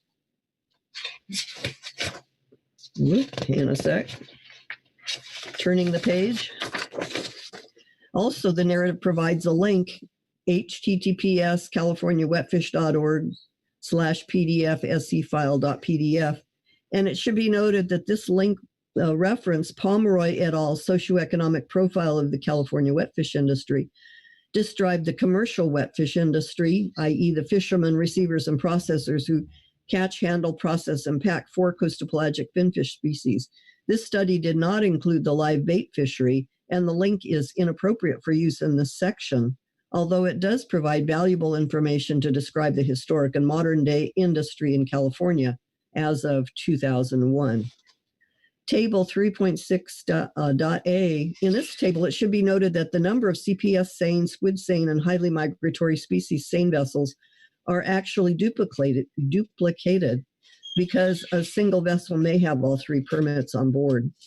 Section 3-6, B and C, it should be noted that limiting the metrics to the past 10 years misses sardine landings when the fishery was fully open and the seasons have been constrained every year from 2008 onward. This downweights the relative importance of California sardine landings, which peaked at 80,000 plus metric tons in 2007. And it also downweights the importance of CPS to California fishing communities in Monterey and San Pedro. Section 3.5.2, ecosystem-based management measures within FMPs. We suggest adding to this section the provision for prohibition on targeted fishing for SIBO-1 species and a limit on incidental catch allowance. And that concludes our statement, and I would be happy to answer any questions. Thank you. Thank you, Diane. Questions for Diane from the table? Looking and seeing none. Okay, thank you, Diane. And next, we'll move to the GMT report and Lynn Mattis. Lynn? Morning. Good morning. Okay, just making sure y'all could hear me. This is agenda item F2A, supplemental GMT report 1. We did get an overview and reviewed the documents in the briefing book. Due to other time constraints, we did focus our time and attention on sections 3.4 and sections 3.5 that deal with the groundfish FMP. Chapter 3 of the FEP provides a comprehensive overview of the California current ecosystem, organized into well thought out sections. We are providing comments, suggestions, and edits on specific sections following the naming and order used in the draft. For any section we don't mention, we don't have any edits at this time. 3.4, fisheries of the CCE. 3.4.2, current fisheries. The ecosystem work group specifically requested comments on whether describing fisheries by habitat type is a useful revision. While this is not how fisheries and the groundfish FMP are described or separated, we see the benefits of this method when describing commercial fisheries across FMPs. However, this may not work as well for recreational fisheries, as discussed below. Section 3.4.2.2, description of major commercial fisheries in the CCE. In the section on pelagic trawl gear, subsection, vessels using midwater trawl gear to target Pacific whiting, on page 36 appears to include an error. A sentence states that in the last 10 years, 11 vessels participated in the at-sea sector and 8 vessels in the mothership sector. Based on our analysis, we would recommend this be presented as, in the last 10 years, 11 vessels have participated in the catcher-processor sector, with 8 motherships and 26 catcher vessels participating in the mothership sector. Furthermore, this section notes that the principal ports for shoreside whiting are Westport and Ilwaco, Washington, and Astoria, Oregon. Based on our analysis, while Ilwaco does receive some whiting landings, the port averaged less than 3% of the total shoreside whiting revenue from 2011 to 2019. We recommend instead including Newport, Oregon, which has averaged the second highest percentage of shoreside whiting revenue at 34% in the same time period, slightly below Astoria at 39% and Westport at 24%. In the following subsection, vessels targeting pelagic rockfish species, principally widow rockfish and yellowtail rockfish, using midwater trawl gear on page 36, there appears to be an error in the last sentence. It states, but since its reemergence in 2012, this fishery has grown steadily, with landings reaching 1,153 metric tons in 2018, worth $6.6 million. While some midwater rockfish targeting did begin in 2012, widow and canary rockfish were still overfished, limiting most vessels. The actual reemergence of this fishery would be more accurately described as occurring in 2017 with the rebuilding of canary rockfish. Landings increased from just over 1,000 metric tons in 2016 to almost 6,000 metric tons in 2017 in that targeted midwater fishery.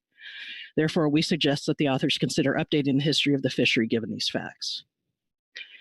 In the section on benthic trawl gear, the subsection vessels targeting groundfish with bottom trawl gear discusses how this fishery operates within the IFQ program and describes the requirements associated with the program.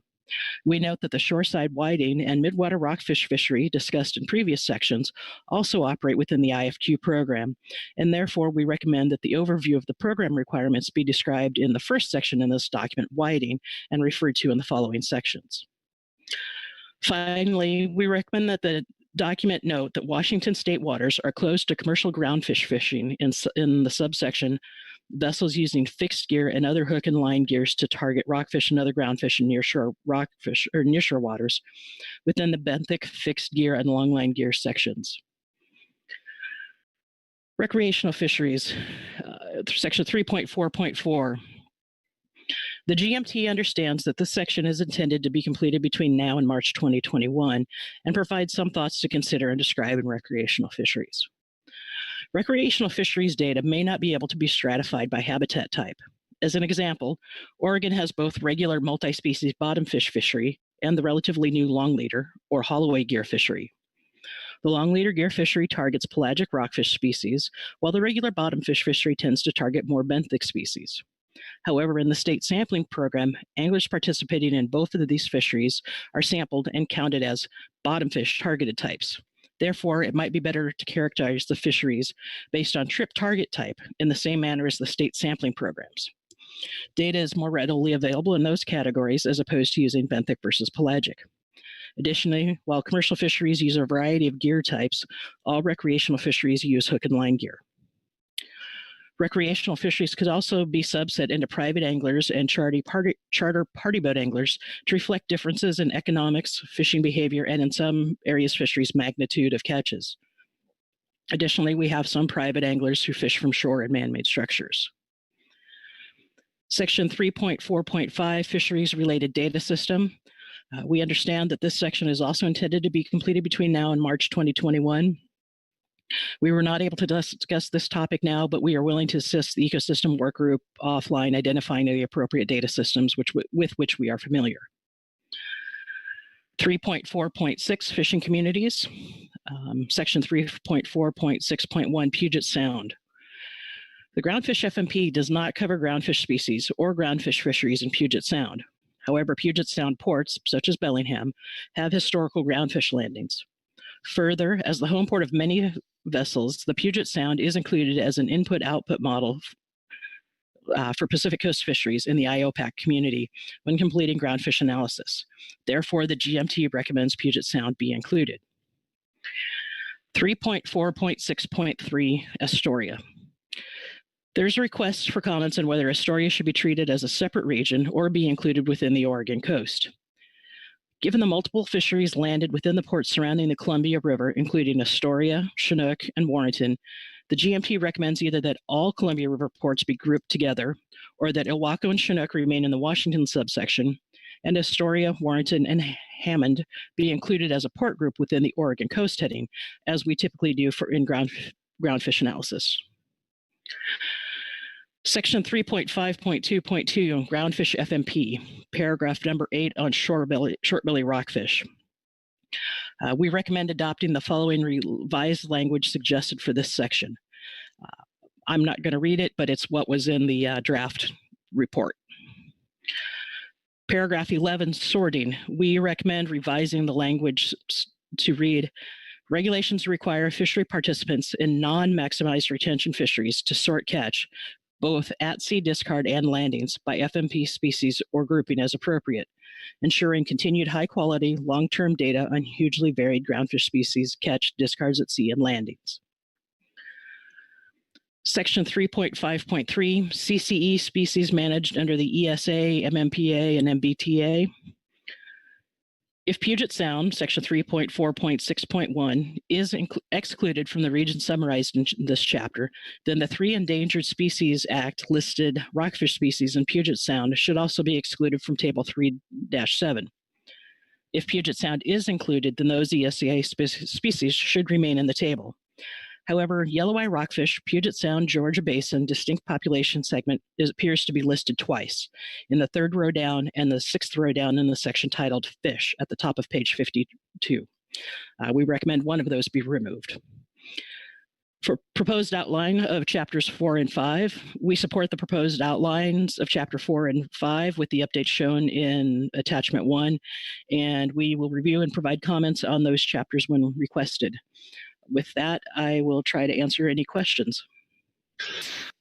Thank you, Lynn, for that great report. Questions for Lynn?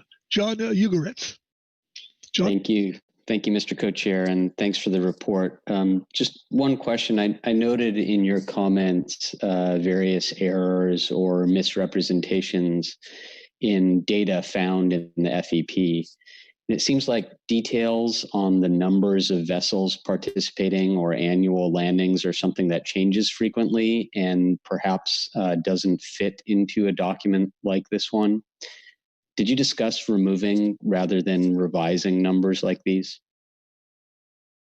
Vice Chair Pettinger, Mr. Ugeritz, no, we did not.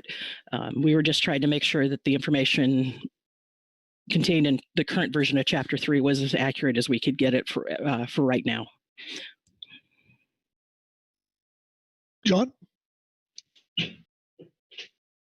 Thanks, that's all. All right. Further questions for Lynn? Okay, seeing none. Thank you, Lynn.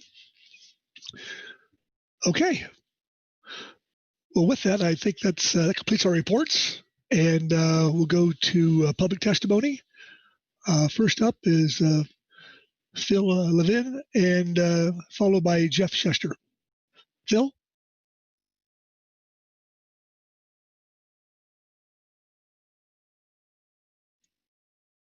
Are you there? Okay, I think I'm unmuted now. Thank you. Thank you, Mr. Vice Chair and Council members, for the opportunity to speak to you today. I really appreciate it. I'm Phil Levin. I'm a professor at the University of Washington in the School of Marine Environmental Affairs, and I'm speaking today on behalf of the Nature Conservancy, the Ocean Conservancy, Audubon, and Wild Oceans. Really want to thank the EWG and the various advisory bodies for their thoughtful and thorough review of the FEP.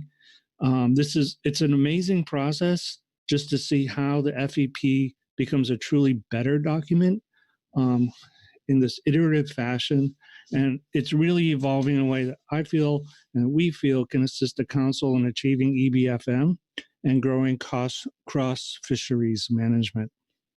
I have a few comments I hope that will be taken in the spirit of updating and improving the content in Chapter 3. First of all, there's a number of really good technical and specific recommendations from the advisory bodies and management teams on how to improve the chapter. I think if these are incorporated, it will be a really improved document. I think especially I'd like to emphasize the opportunity for the EWG to incorporate suggestions around streamlining. And there's a number of places in the SSC and EAS and some public comments that have been received that really will highlight ways to make the document more pithy. As others have mentioned, I'd also like to emphasize the opportunity to make use of web linkages. I think this will help keep the document fresh and accurate and current without burdensome the reader with details that they can dig into themselves. So the document can be something of a chart your own journey and go as deep as the reader would like to. That way you can keep it short, but also include depth. I think the content of Chapter 3 would improve with a little more information about climate change. There's lots of opportunities for synergies with the Climate and Communities Initiative in this regard.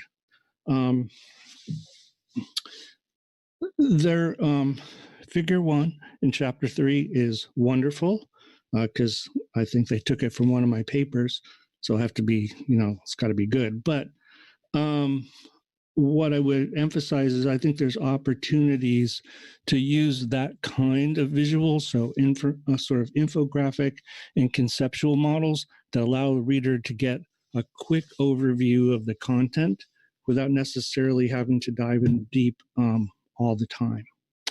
And I think with these changes, Chapter 3 will really be a seminal document describing the California current fishery social ecological system. It's something certainly I've used before with other people in the previous version, as the way to learn about the system. So I think it's a really important and this as it's growing, will be a great addition. So with regards to chapter 4,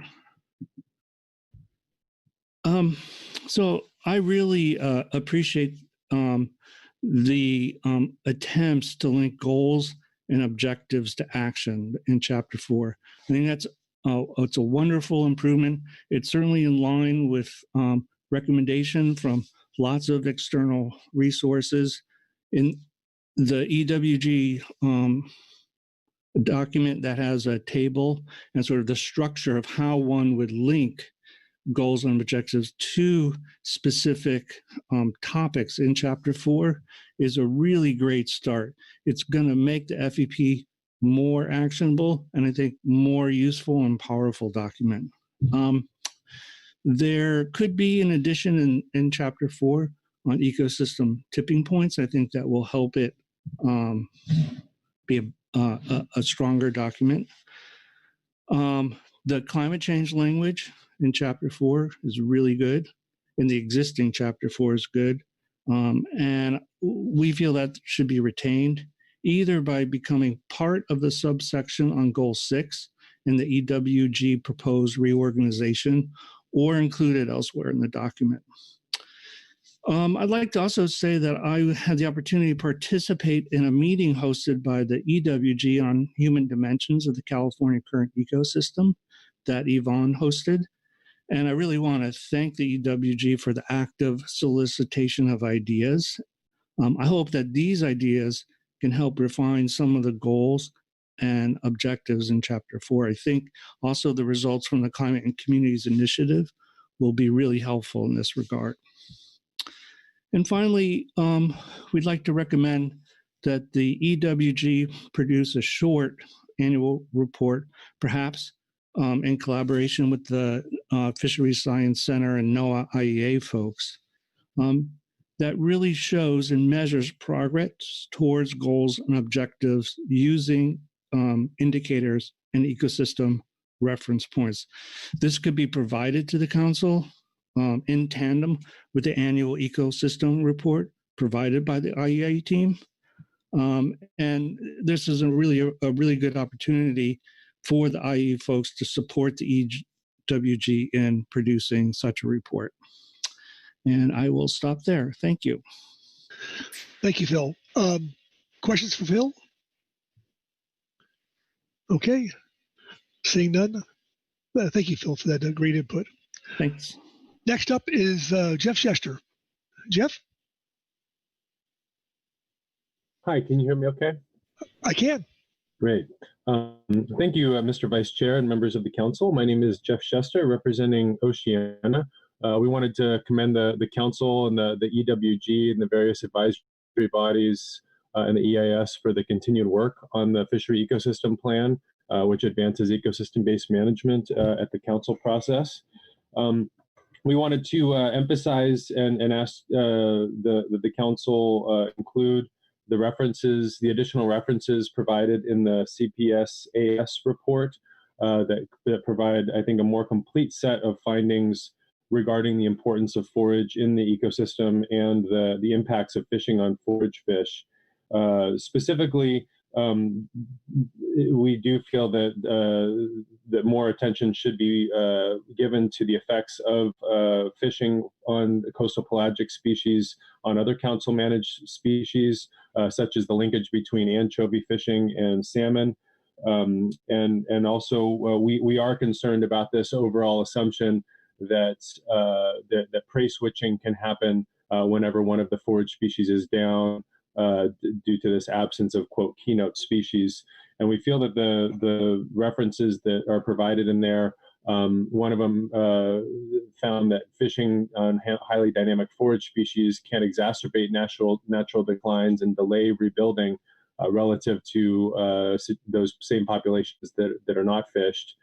There's also some robust synthesis of the predator-prey database, quantifying which species of forage species are consumed by predators.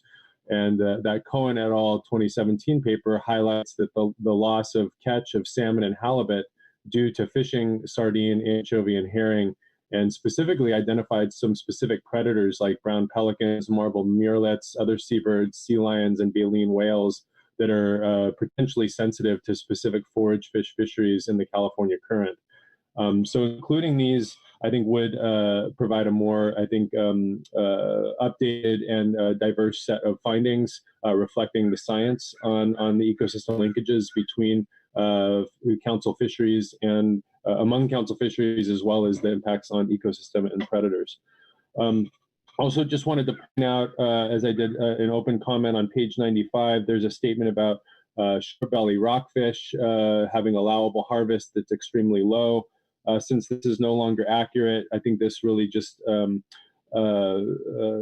the need for the council to agendize management measures specifically to prevent directed fishery from developing on short belly, and we'll speak to that again in the future workload planning.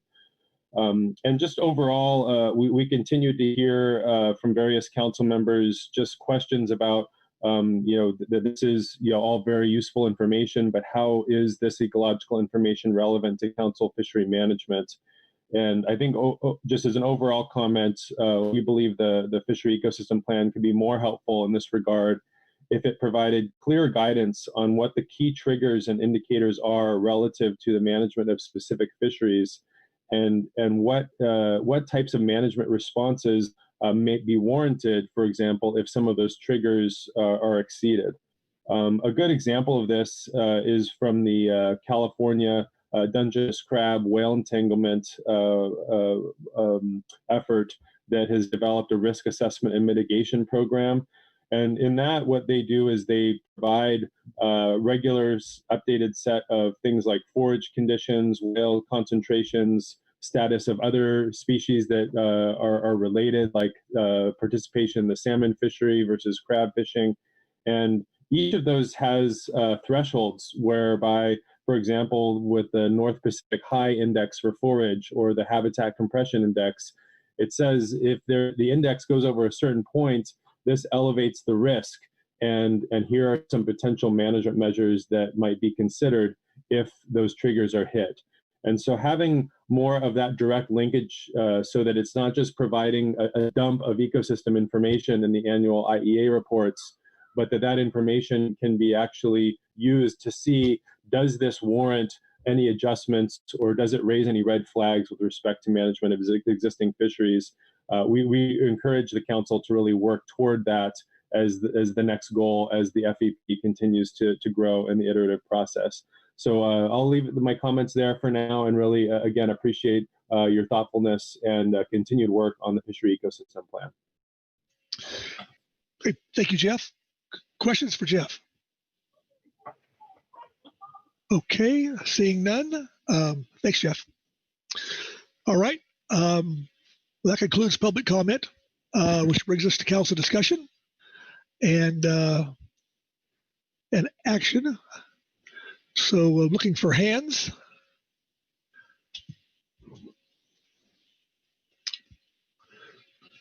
Aha, Karen Braby. I will start off some council discussion. First of all, I wanted to just extend appreciation for all of the progress that's been made on chapters 2 through 5 in really fleshing these out and helping bring these revisions into focus for us, as well as all of the really thoughtful and detailed comments that have come from our advisory bodies on those drafts.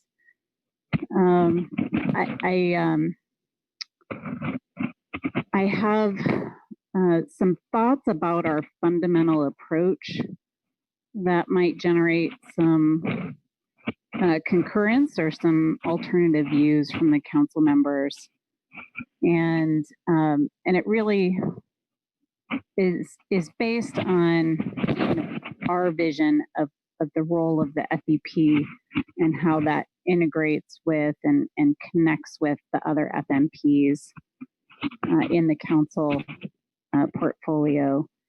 And I feel like we have a kind of two different ways of looking at the FEP. One is that it's a comprehensive and directive document, and the other is that it's a document that provides context for the details and the mandates that are held in other FMPs, not in the FEP itself. And so my vision of where this is headed right now, and that I encourage more progress towards, is that the FEP is a streamlined description of the context. It is creating a document that we can use as reference for more specific actions that we take under the FMPs, the other 4 FMPs. And so I'm interested in all of the comments in particular that can help us support the EWG in continuing to streamline the information contained in it. We heard from a couple of the teams that there were inaccuracies in some of the really specific stats that were in the draft, not as a point towards outlining errors, but it highlights the difficulty of making sure that real specific information in this FEP that is pointing to another FMP's specific stats is difficult. It's prone to errors. It takes a lot of very detailed cross-referencing, and I think leads us towards an outcome that isn't at least my intent.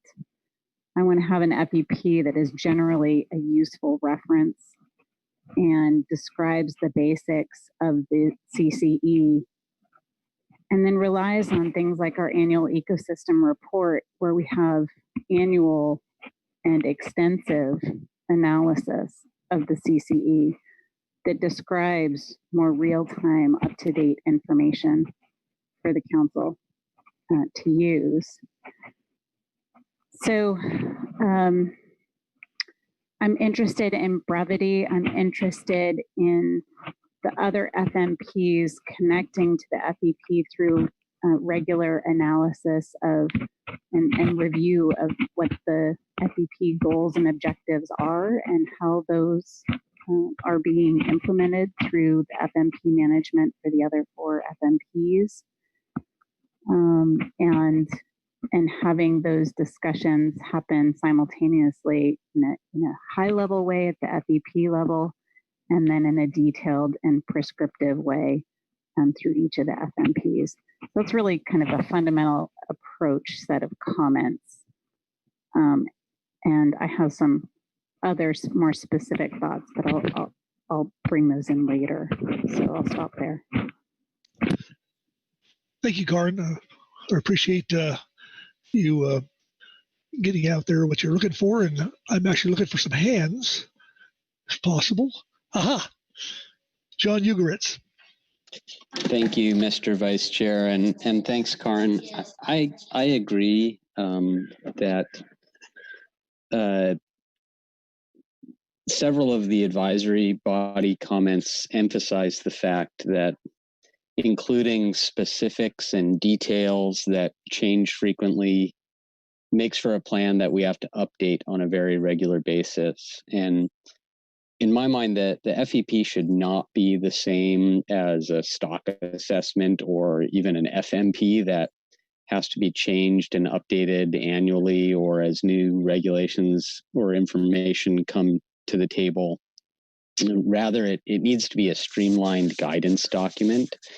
And I do think some of the comments about using references to information that changes or references to other sources of information, and then the annual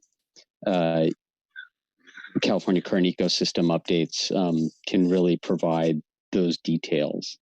So I think the one bit of guidance we could give to the EWG is to take a hard look at Chapter 3 and streamline it, strip out information that changes rapidly and rather include references.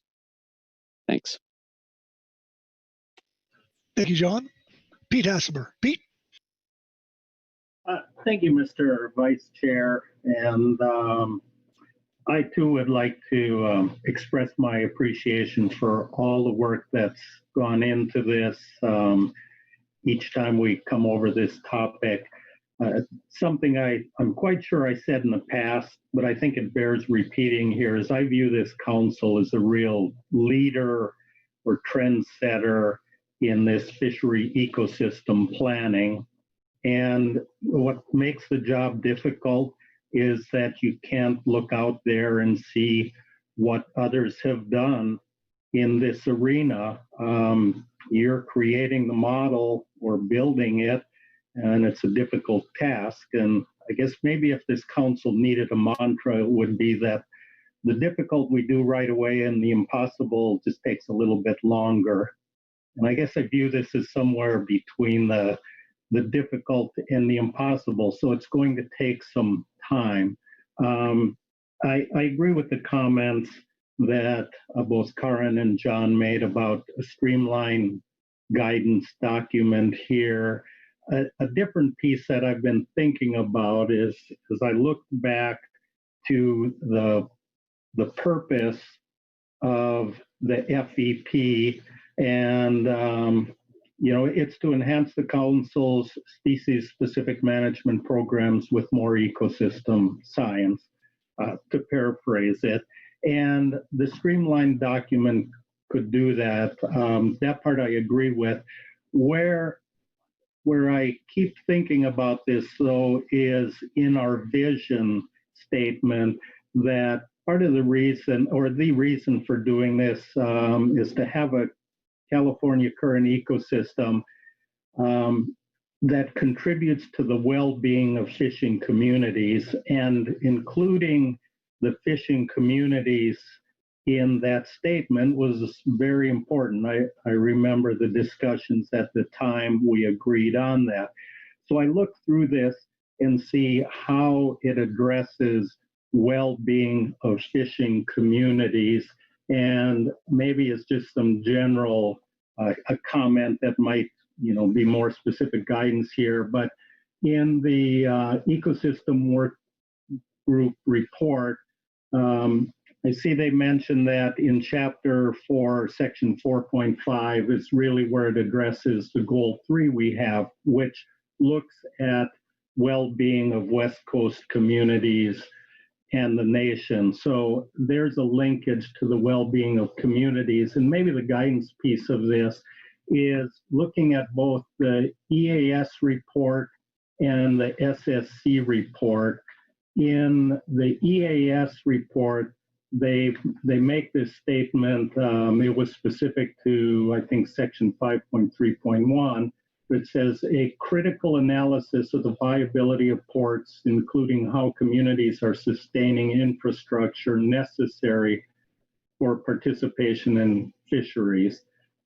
So it's looking at the ports and maybe more specifically the communities. And then the SSC had this statement in their second paragraph, a more human-centric way of organizing this section. And they're referring to section 3.42 current fisheries, but a more human-centric way of organizing this section that relates more closely to how fishermen or fishing communities group or utilize fisheries may be preferable.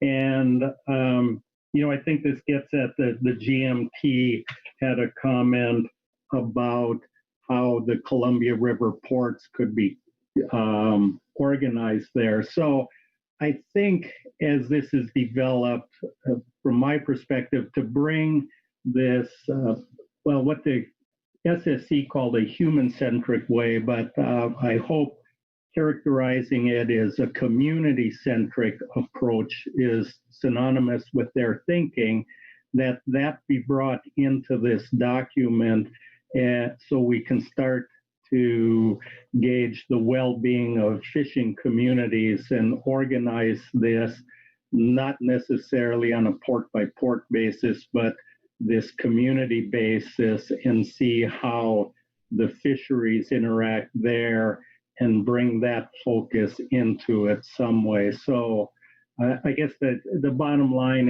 is to look closely at the EAS and SSC recommendation about the community aspects and see if that could be built into this document, whether it be in chapter 4 or 5 specific places, but streamline the document as was suggested by others, but focus on community-centric and well-being of the community's approach. Thank you. That concludes my comment. Yeah, thank you, Pete. Good input there. Anyone else? Anybody else? Okay. Well, seeing no hands, Kit, what do you think? Do we have enough there to move forward? Thank you, Mr. Vice Chair. Well, speaking for the EWG, certainly we've received a lot of detailed and very valuable comments from the advisory bodies to help revise Chapter 3 and think about how to draft the chapters 4 and 5. So I think we definitely have a lot of recommendations to chew over, and then we've just heard from council members. It reminds me of an aphorism. It's possibly apocryphal from Mark Twain. He said, I didn't have time to write a short letter. So I think certainly recognizing that Chapter 3 is in a perhaps rough or preliminary draft state, one of the things that the EWG can focus on based on the council guidance is how to tighten up that chapter. Also there was mention, and I think this is something the EWG has discussed on numerous occasions, is rather than including a lot of specific information or data-heavy components in the FEP document itself, linking to sources that would exist online and perhaps in ways that would facilitate keeping that information up to date, but also so that the FEP so it doesn't get lost in the weeds, and we have a succinct description of the ecosystem that is helpful and furthers the council's goals as far as ecosystem-based management. So having said all that, the bottom line is I think we have a lot of guidance here, and I expect the EWG will take it on board and be coming back in next year in March with a close to final draft of Chapter 3 and some drafts of Chapters 4 and 5 for the council to consider. Okay, well, fantastic. Oh, I see a Karen Braby. Karen? Yeah, thanks. Just a couple of other thoughts. I feel as one of the Oregon folks, I wanted to address this specific question about Astoria being singled out, and we heard from the EAS that wasn't necessary. I just wanted to support that that statement in particular, and I think that the more regional approach rather than splitting out ports makes sense. I think that the team also wanted to hear feedback on Chapter 5 being a separate document, and I didn't hear a lot of comments about that. But I think, thinking about this FEP as being a communication tool and a synthesis tool, I think getting the information in usable packets to the intended audience is a key goal and outcome of this process. And so if the team feels that Chapter 5 as a separate document is the way to do that, then that achieves my goal of making sure that this work and the information that's being brought together is most accessible to the audience that it's intended for.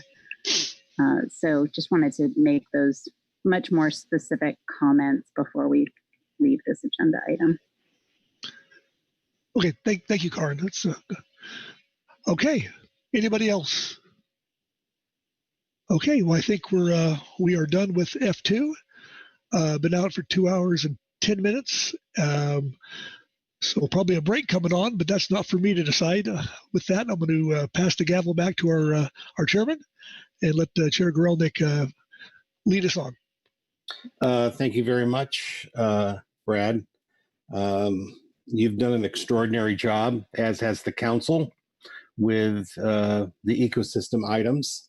There was good discussion, good guidance, and very efficiently done. We're going to move on next to coastal pelagic species, but we will take a break here. And I have 10:11. Let's be back at 10:25.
Hey, Greg, this is Chris Kleinschmidt. Just want to do a quick mic test with you. Yeah, how's that, Chris? I'm on the speaker on my home phone, but hopefully it's still okay. Absolutely perfect, loud and clear. Yeah, and so while I've got you on the line, I've turned the audio portion down on my, screen, the computer link, and so yeah, and I'm gonna, we'll make it work. Perfect. Yeah, if you start hearing someone say they're hearing an echo, you want to turn that completely off, the audio from your computer feed. Yeah, and how do I turn the computer? I mean, I've got the the volume all the way down to 0. So I mean, I guess I can mute it. Nope, that'll do it. That'll do it. As long as it's at 0 or muting the speakers is the solution there. Okay. Thanks for your help, guys. I appreciate it. You're starting to stress me out. Hey, Chris, as long as we're doing sound checks, this is Will. Do I sound okay? Loud and clear, Will. Perfect. Thank you. Brianna, you mentioned doing one as well? Hey, Chris, this is Brianna. Yep, loud and clear. Wonderful. Anybody else? All right. I'm going to go ahead and mute myself. Thanks, everyone.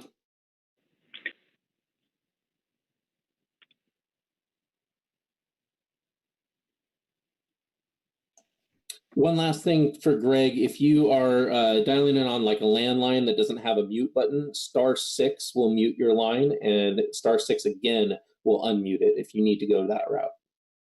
Yeah, I've got it. It is a, well, quote unquote landline. It's through the internet, but I do have a mute button on my phone, and I can use that. Perfect. That'll work then. Okay. Thank you. Thanks, Chris. Appreciate the help.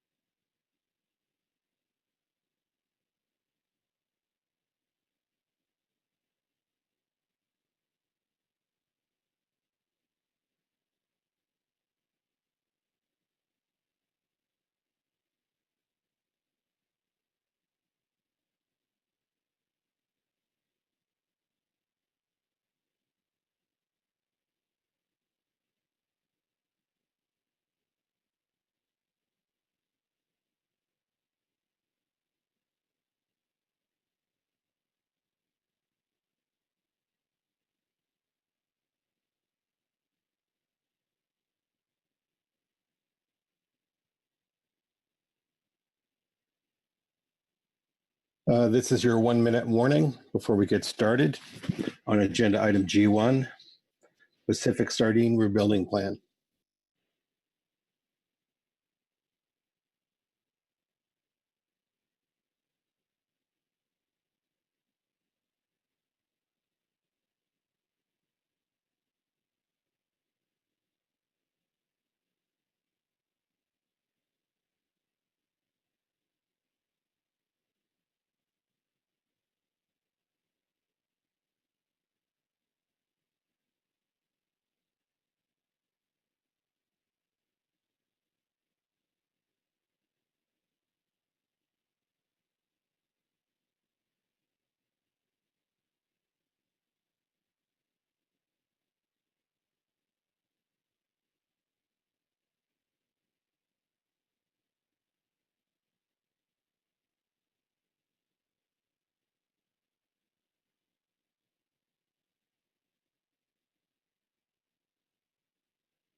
All right.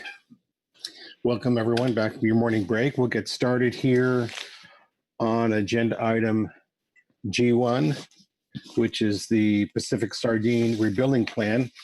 And I'll first turn to Carrie to get us started.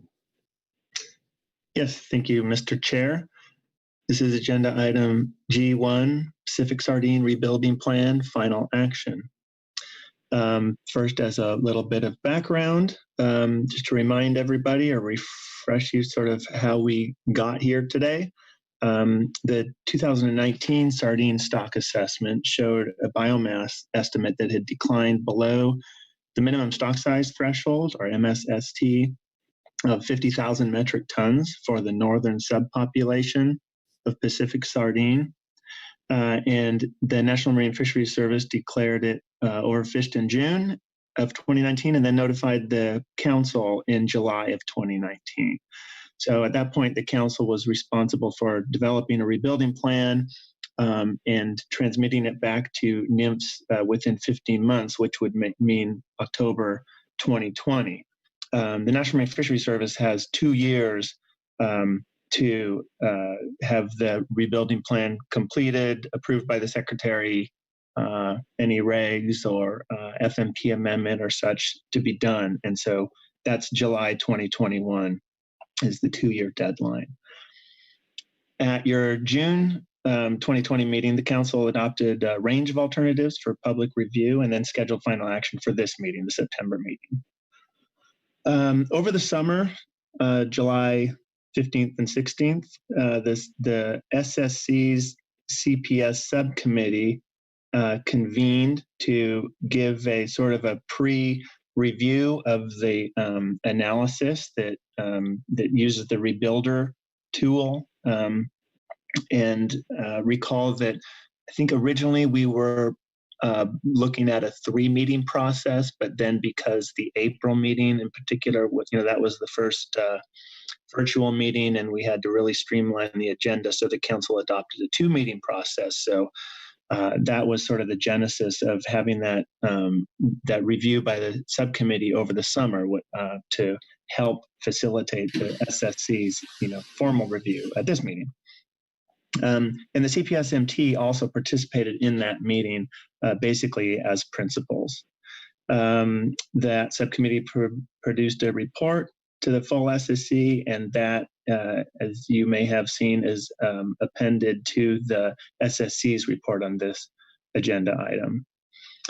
At this meeting, the council is going to consider the alternatives which are described in the various CPSMT reports. I'll go through the reports here in a moment. And review or consider any subsequent analysis, other advisory body and SSC reports and recommendations, and that sort of thing. This will require a FMP amendment. It could be a fairly short and sweet one, but because the CPSMP doesn't have rebuilding plans, explicitly stated. There's some hint that, well, maybe, the plan could be considered a rebuilding plan, but it's not explicit. And so anyway, whatever the council adopts here would need to be included in the FMP amendment. As far as reference materials, there are several. There's in your advanced briefing book materials, there's the attachment 1, G1 attachment 1, the Sardine Rebuilding Plan Preliminary Environmental Analysis. That forms the backbone of what would be a NEPA document that would be done subsequent to this meeting. There's the NMFS report 1, which is basically the Rebuilder tool analysis. It's not the NMFS report that we sort of think of in some cases, but that explains in some detail the assumptions and model specifications of the rebuilding analysis using the Rebuilder tool. There's also G1A CPSMT report 1, and then supplemental reports 2, 3, which is the economic approach and considerations, and then CPSMT Supplemental Report 4, which includes the management team's recommendations and rationale. Then you also have supplemental SSC report, a CPSAS report, HMSAS report, and a GAP report. And then there is public comment as well. As far as the order of operations today, we'll start out after my overview, we'll start with the SSC, and then we'll go to the CPSMT. Greg Kritzkowski will present that. There's a PowerPoint, supplemental PowerPoint. I think I forgot to mention that, but that basically summarizes, much of the important information in all of the previous CPSMT reports. So he's not going to read through all those other ones, but he's going to summarize it using the PowerPoint. There's a lot of material, and I know that he'll be efficient, but some of it's sort of complicated, and there may be a lot of questions. But and speaking of questions, other major contributors to the analysis and to the report are Kevin Hill, who did the rebuilder model, and then James Hilger, the team's economist both with the Southwest Center. They aren't slated to give a presentation, but if there are any questions, especially sort of detailed technical type questions on the rebuilder tool or the modeling or the economic evaluation, they are ready and available to answer questions. So again, we'll do the SSC, the CPSMT, and then the CPSAS and the HMSAS and the GAP reports.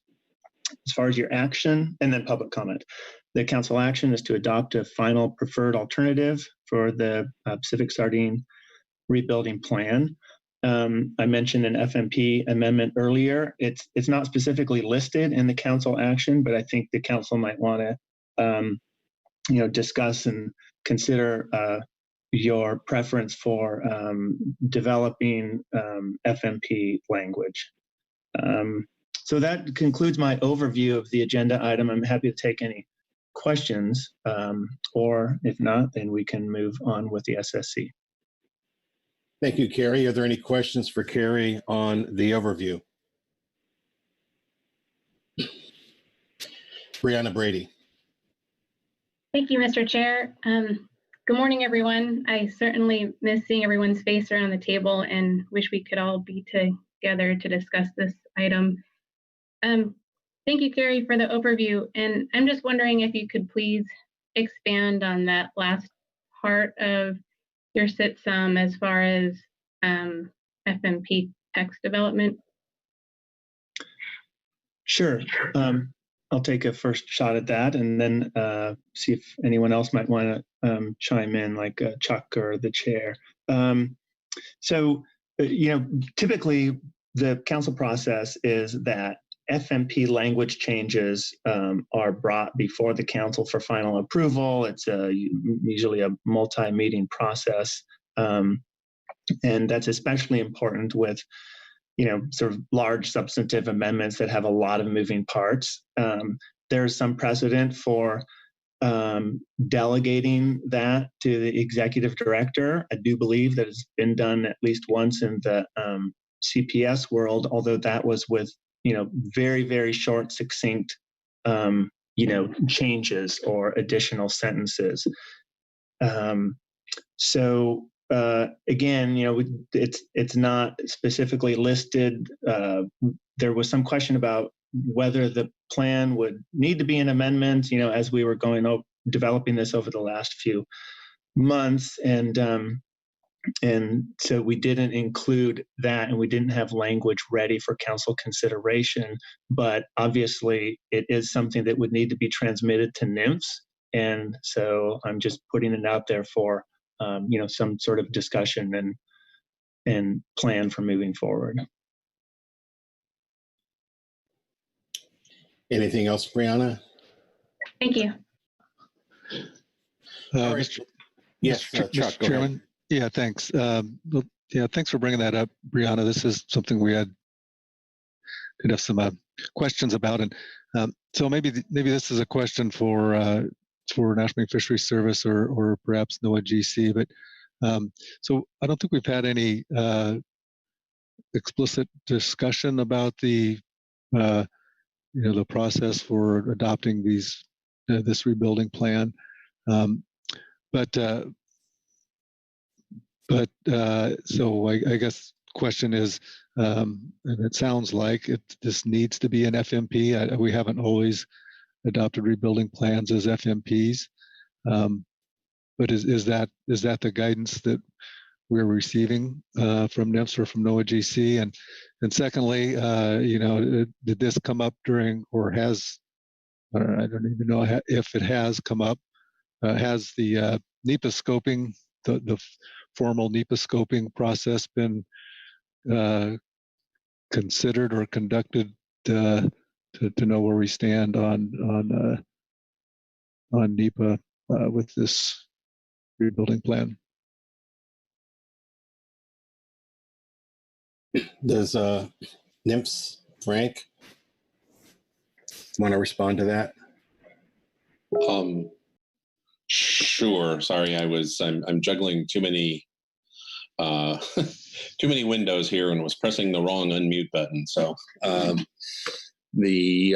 think overall, I think we think it's sort of a council procedural issue. So, but to the extent you're asking for our input, I think we think that you could just do that in the transmittal letter, and that there's probably not a need to come back in November just for that purpose. Chuck? Yes. So I guess the assumption there being that this does need to be an FMP amendment. Right. Yes. Okay. And has there been any NEPA scoping done on this yet? Hold on for a second. Yes. And the results? Hold on. Well, I don't know if we need to go on the floor, but well, we need to know what we're working with at some point. I've been told the result was for an EA. Thank you. And we can pick this up during council discussion. I think that's going to be important guidance for council action. All right. Is there anything else before we get started with reports? I'm not seeing any. So first we'll hear from the SSC, Will Satterthwaite. Yes, thank you. This is Will Satterthwaite from the Southwest Fisheries Science Center. Can you hear me okay? Yes, perfectly. Great. So I'll be reading Supplemental SSC Report 1. The SSC reviewed the Pacific Sardine Rebuilding Analysis based on the 2020 assessment, NIMS Report 1, along with a Pacific Sardine Rebuilding Plan Preliminary Environmental Analysis, that's Attachment 1, noting the errors reported in Supplemental CPSMT Report 2, prepared by the CPSMT, as well as CPSMT Report 1.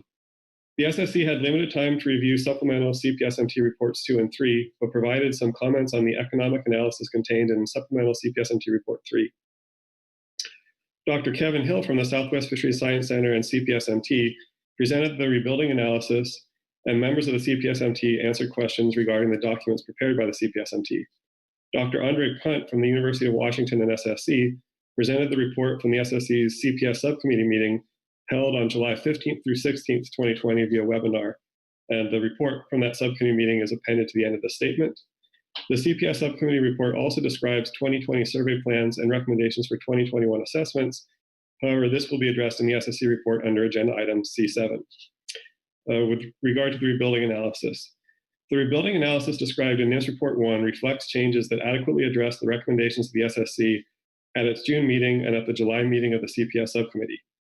The rebuilding analysis is parameterized based on the 2020 stock assessment as required by the Groundfish terms of reference for rebuilding, with minor modifications, for example, annual rather than seasonal time steps, and assigning zero fecundity for age 0 fish, necessary for compatibility with the rebuilder software.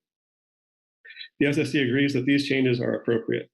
While acknowledging the challenges associated with projecting and rebuilding for highly dynamic species whose recruitment seems to be largely driven by environmental factors, the SSC reiterates its endorsement of using Rebuilder for this purpose. The SSC also reiterates its endorsement of calculating the BMSY proxy by projecting forward under EMSY equals 0.18 per year. The rebuilding plan should specify a process for assessing progress toward rebuilding and the SSC's role in this. Recruitment values from two time periods, one a more recent subset of the other, were used to create two productivity states of nature or productivity scenarios for this analysis. There was no analysis presented to the SSC that would clearly justify choosing one productivity scenario over the other. The low recent recruitments estimated in the 2020 assessment could imply that recruitments over the next few years may be more similar to the lower productivity SB0 2010 to 2018 scenario, and so that scenario might better characterize the near term. However, rebuilding is projected to take many years under either scenario, and projections are provided for multiple decades. It is difficult to forecast what productivity is likely to be decades into the future. Note that even the more productive SB0 2005 to 2018 scenario projects quite moderate recruitment compared to the recruitment that produced the high population levels during the early 2000s. The SBMSY value for the SB0 2005 to 2018 scenario, which has a median of 116,374 metric tons, is not high compared to historical estimates of population size. Thus, the SB0 2005 to 2018 scenario might be a better representation of the possible recruitment levels that could be seen over the next 10 plus years. When assessing the progress toward rebuilding, thought should be given to the merits of considering recruitment estimates from further back in time, as well as more recent values. For estimates of earlier recruitment, consideration should be given to the merits of a single assessment parameterized over a longer time period versus stringing together information from multiple assessments performed over time. Future rebuilding plans should consider scenarios that project forward using regime shifts in recruitment. The SSC agrees with the CPSMT that assuming a constant harvest rate for the Mexican fishery is likely to better reflect reality than assuming constant catch by this fishery, and endorses how this rate was calculated.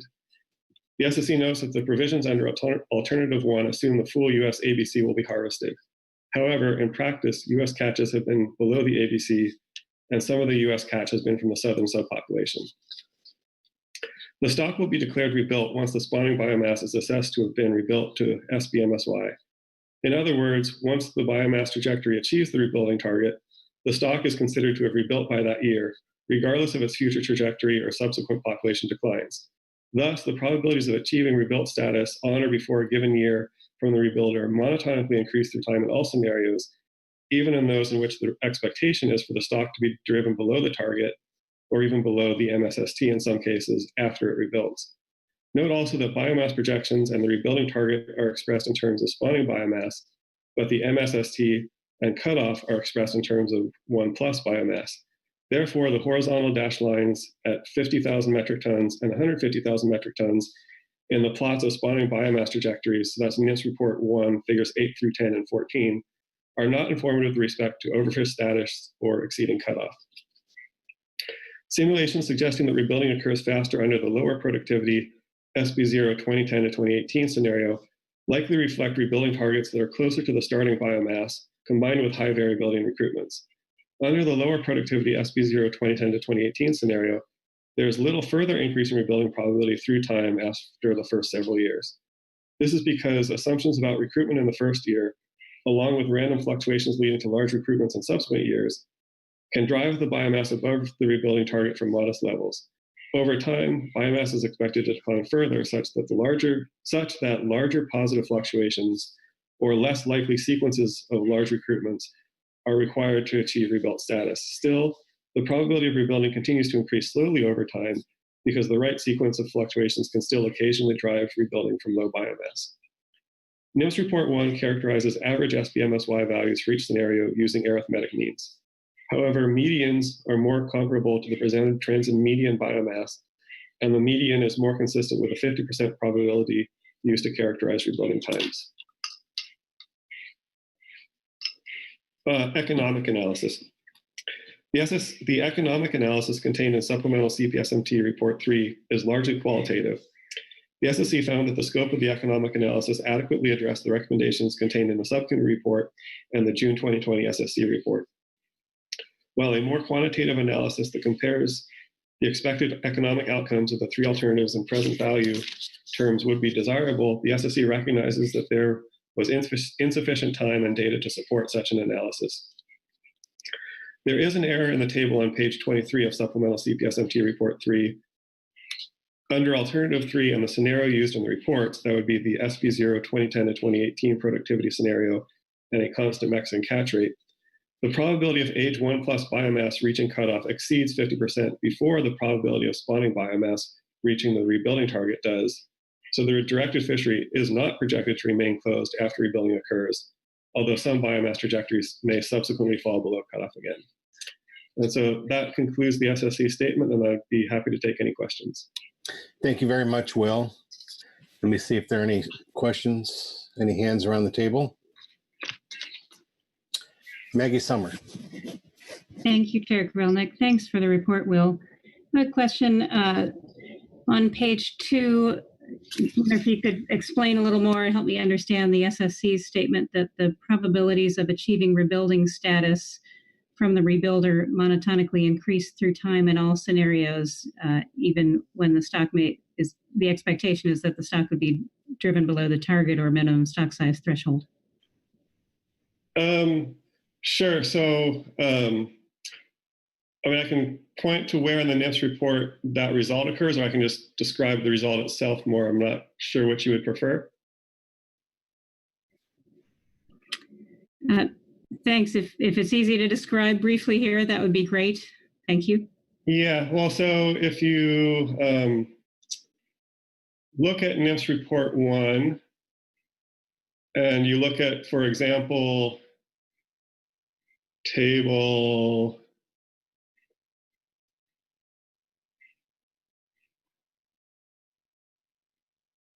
let's look at table 6. And so just within any column in table 6, you'll see that as you go down, so as years advance, the probabilities are always increasing. Note, for example, if you look at, say, if you look at table 6, if you looked at the fixed MEX rate, 9.9 set of columns, and look at the US rate equals, let's actually, I think the lower productivity scenarios show this pattern a little bit more clearly. So if you look, actually at table 7 and look at the fixed MEX rate 9.9 set, and look at, say, the middle column there, US rate equals 5, you can see that, the probability of being rebuilt in 2019 is quite low. The probability in 2020 has jumped up pretty considerably to 0.36. And then it's above 0.5 by the year 2023. And then it still continues to increase somewhat from that point, but increases much more slowly. So sort of that initial relatively rapid increase in the probability of rebuilding just shows that if you have large recruitments early on, you can achieve rebuilding status. And then remember, once rebuilding status is achieved, the rebuilder does not continue to track the biomass. So biomass may fall back below the rebuilding target, but that is still considered rebuilt because it did achieve rebuilding at some point. And if you scroll down to like year 2044, you see there the probability of being rebuilt is 0.682, and it only very slowly makes it to 0.69 by 2049. So that's just showing that if you didn't achieve rebuilding early on, that's likely corresponding to a trajectory that declined and is staying away from the threshold. And so there's still a very small chance that you might have either one really good year or a string of fairly good years that can still drive rebuilding from that lower level, but it's unlikely that it will happen. So it's sort of, you either rebuild fairly early on or there's a very low probability of rebuilding under that scenario. Thank you. Further questions for Will? Corey Niles. Yeah, thanks, Mr. Chair, and thanks, Will. I guess I'll just ask it by in talking to folks the last few weeks. I haven't found someone who believes that this that the science here reflects what we know about sardine. You know, people will cite to even the fossil record of the booms and busts going back hundreds of years. So, and this makes it look like we're dealing with maybe even a less productive stock than some of our rockfish. So yeah, a lot of skepticism out there. So just curious, Will, what do you say to that kind of thing? That this just does not seem to reflect what other evidence tells us how the stock should behave. Yeah, so first of all, I mean, I would be very cautious about saying what the SSC believes, since we tend to avoid that word. That said, I think, we have endorsed this as best available science, given the available data. That said, I think, the SSC definitely did recognize that there do seem to be regimes of recruitment in sardine, and that's not something that this current analysis captures. I don't know if that answers your question. Corey? Sure. Well, nothing. Okay, thanks, Will. All right. Any further questions of the SSC? I'm not seeing any. Thanks very much, Will. We'll next turn to the management team. I think Brianna had her hand up briefly there. Who did? Brianna. Oh, Brianna. I don't see it, but go ahead, Brianna. Thanks, Chuck. Thanks. Thanks, Chair. I guess just to follow up on Corey's question, Will, what was the discussion, or was there discussion at the SSC about what would be needed to be able to look at a full regime? I believe there's a sentence in the SSC statement that says you should maybe look at environmental variables as well when trying to project this. But if you could offer any further insight on that, please. Sure. And so, one thing that the SSC recommended could be worth looking into the next time that, or I guess the first time that progress is evaluated, is, whether it would make sense to either parameterize a new assessment fit to a longer time series of data, or just try to string together recruitment estimates from multiple assessments done over time that could inform some sort of modeling approach that tried to capture regime type dynamics. There was also some discussion of, there's the MSE that was done a couple of years ago for the harvest control rule. And, the sort of point was made that that's really not something, as it stands now, you would want to build a rebuilding analysis off of, because, that's sort of a very long-term simulation that's sort of not done with respect to, it doesn't really worry what the starting biomass is. It worries, what are the very long-term kind of averages. But, that kind of modeling approach could be potentially adopted. So it would consider the regimes while also considering where the population was to start the simulations.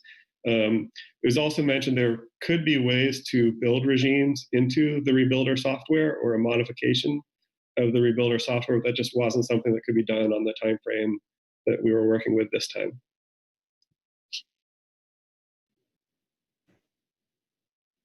All right. Any further questions? All right. I'm not seeing any. So we'll go to the management team at this point. Greg, I think we have a PowerPoint presentation. So we'll get that queued up. Yes.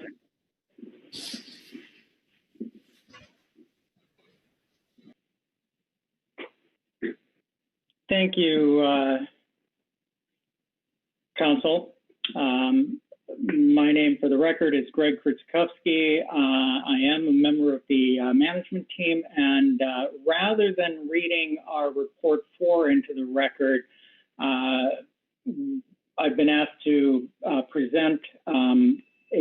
give a presentation that essentially covers what's in there, and hopefully explains things in a clear and understandable method. And with your permission, I will go ahead and do that.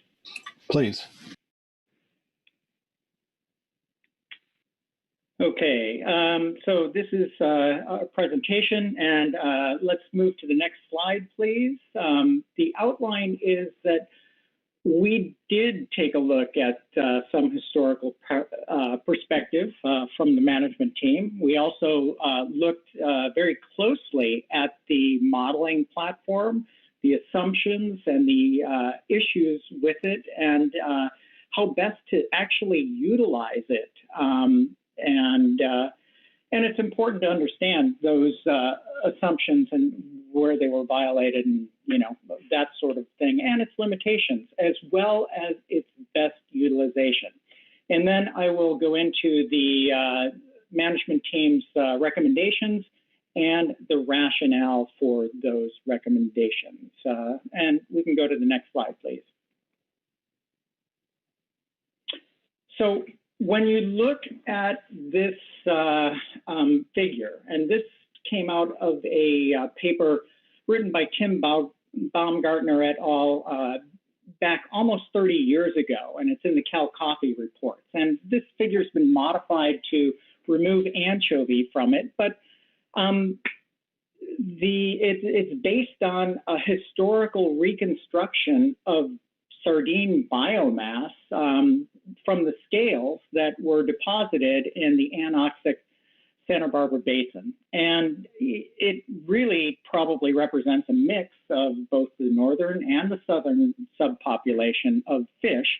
But the authors estimated that it's a roughly 60-year cycle of boom and bust driven by the environment. There were no commercial fisheries for much of this 1700-year time record. And, but as you can see from the figure, you know, 60 years, yeah, well, there's a little bit of variability in that 60-year cycle. It can be down for quite a while or up for a bit longer than that. So there's some variability there as well. There's also been a lot of work done, you know, looking at environmental drivers, but it's still not clear what those are, as most of the relationships are correlations rather than truly cause and effect because of the analyses that have been done. Most of the years pictured, as I mentioned earlier, there were no commercial fisheries. And although fisheries can certainly have an effect on biomass, the effects on fisheries, on the boom and bust cycles, are still under scientific debate. Next slide, please. So I'm going to borrow from Dr. Kevin Hill's presentation to the SSC. And some of his slides I've moderated or modified, I should say. And I'm going to start with his end slide, because I think that that discussion slide really captures a lot of the key points. Essentially, he said that, you know, a long-term equilibrium condition for CPS simply doesn't exist. And he cites the Baumgartner paper. He said that sardine will rebound once the environmental drivers favor recruitment and survival. And he pointed out that no environmental data exists to project the population forward for decades. Now, there's a lot about steepness in here, and steepness is a modeler's term. And basically, what you can think of steepness being is the productivity of the stock. And essentially, the steepness was estimated from only 14 estimates in stock synthesis, and that's for the longer time series, which is the one that the management team focused on. And that H, which is steepness, is poorly estimated, and so it's fixed at a pretty low value. And so the reality is that for most of the fishes that are in the family of Pelagic that sardine belong to, it's generally considered to be much higher than the 0.4 that was the median that came out of the rebuilder tool and the assessment, it's thought to be, closer to 0.72, so much greater. So it's kind of locked into that lower rate there in the modeling.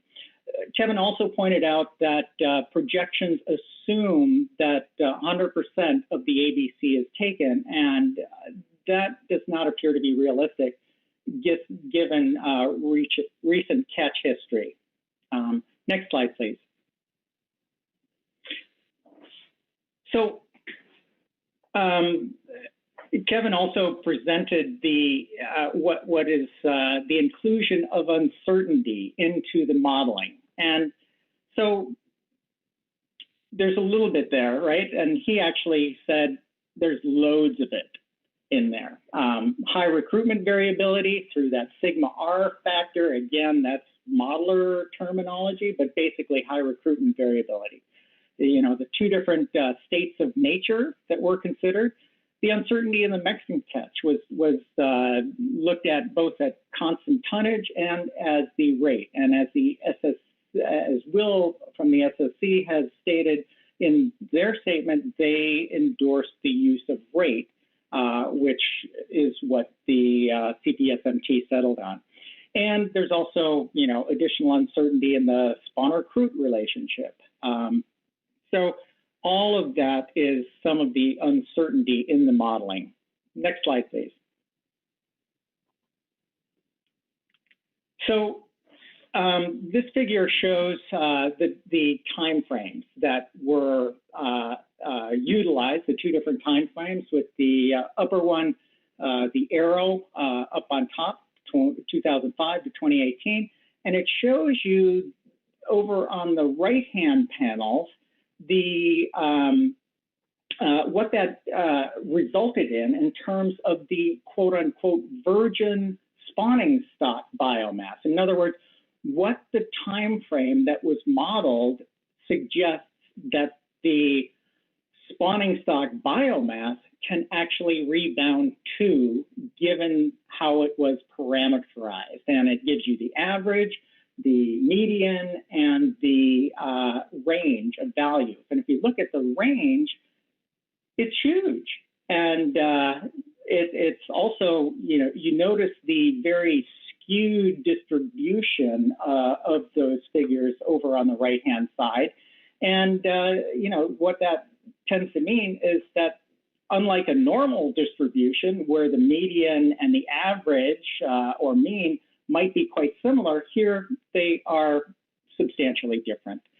So we'll move to the next slide, please. And we focused our analysis on the 2005 to 2018 scenario.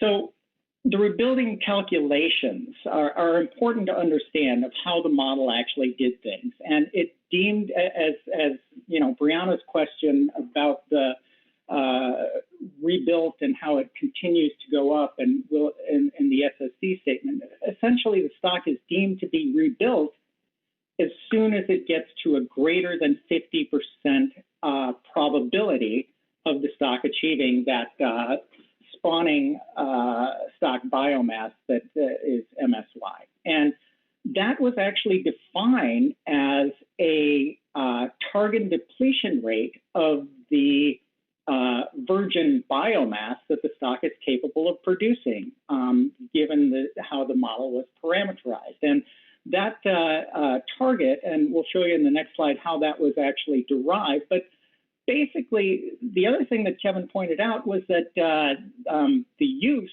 of the multiple recruitments for SB0, provided a whole range of rebuilding targets for SBMSY in each of the simulations. So in this slide, it shows you the how the steepness was derived, and it gives you that its relative probability over on the right-hand column in both of these tables, and then gives you the weighted mean value, the 0.365. And again, it gives you the average SBMSY. And I note that that is what the value that is provided in the NIMS report. But subsequently, as Will mentioned earlier in the SSC report, they advised that the median was the value that the projection for 50% probability was, and that was the more appropriate to use. But again, you see those two ranges there, and if you look at the next slide, we didn't use the 2010 to 2018 because of the low biomass values that would define being rebuilt, would essentially kick the stock right back under another declaration of being overfished. So it really made no sense to the MT to utilize that scenario. And again, it's going to take a while for the stock to rebuild. Next slide, please.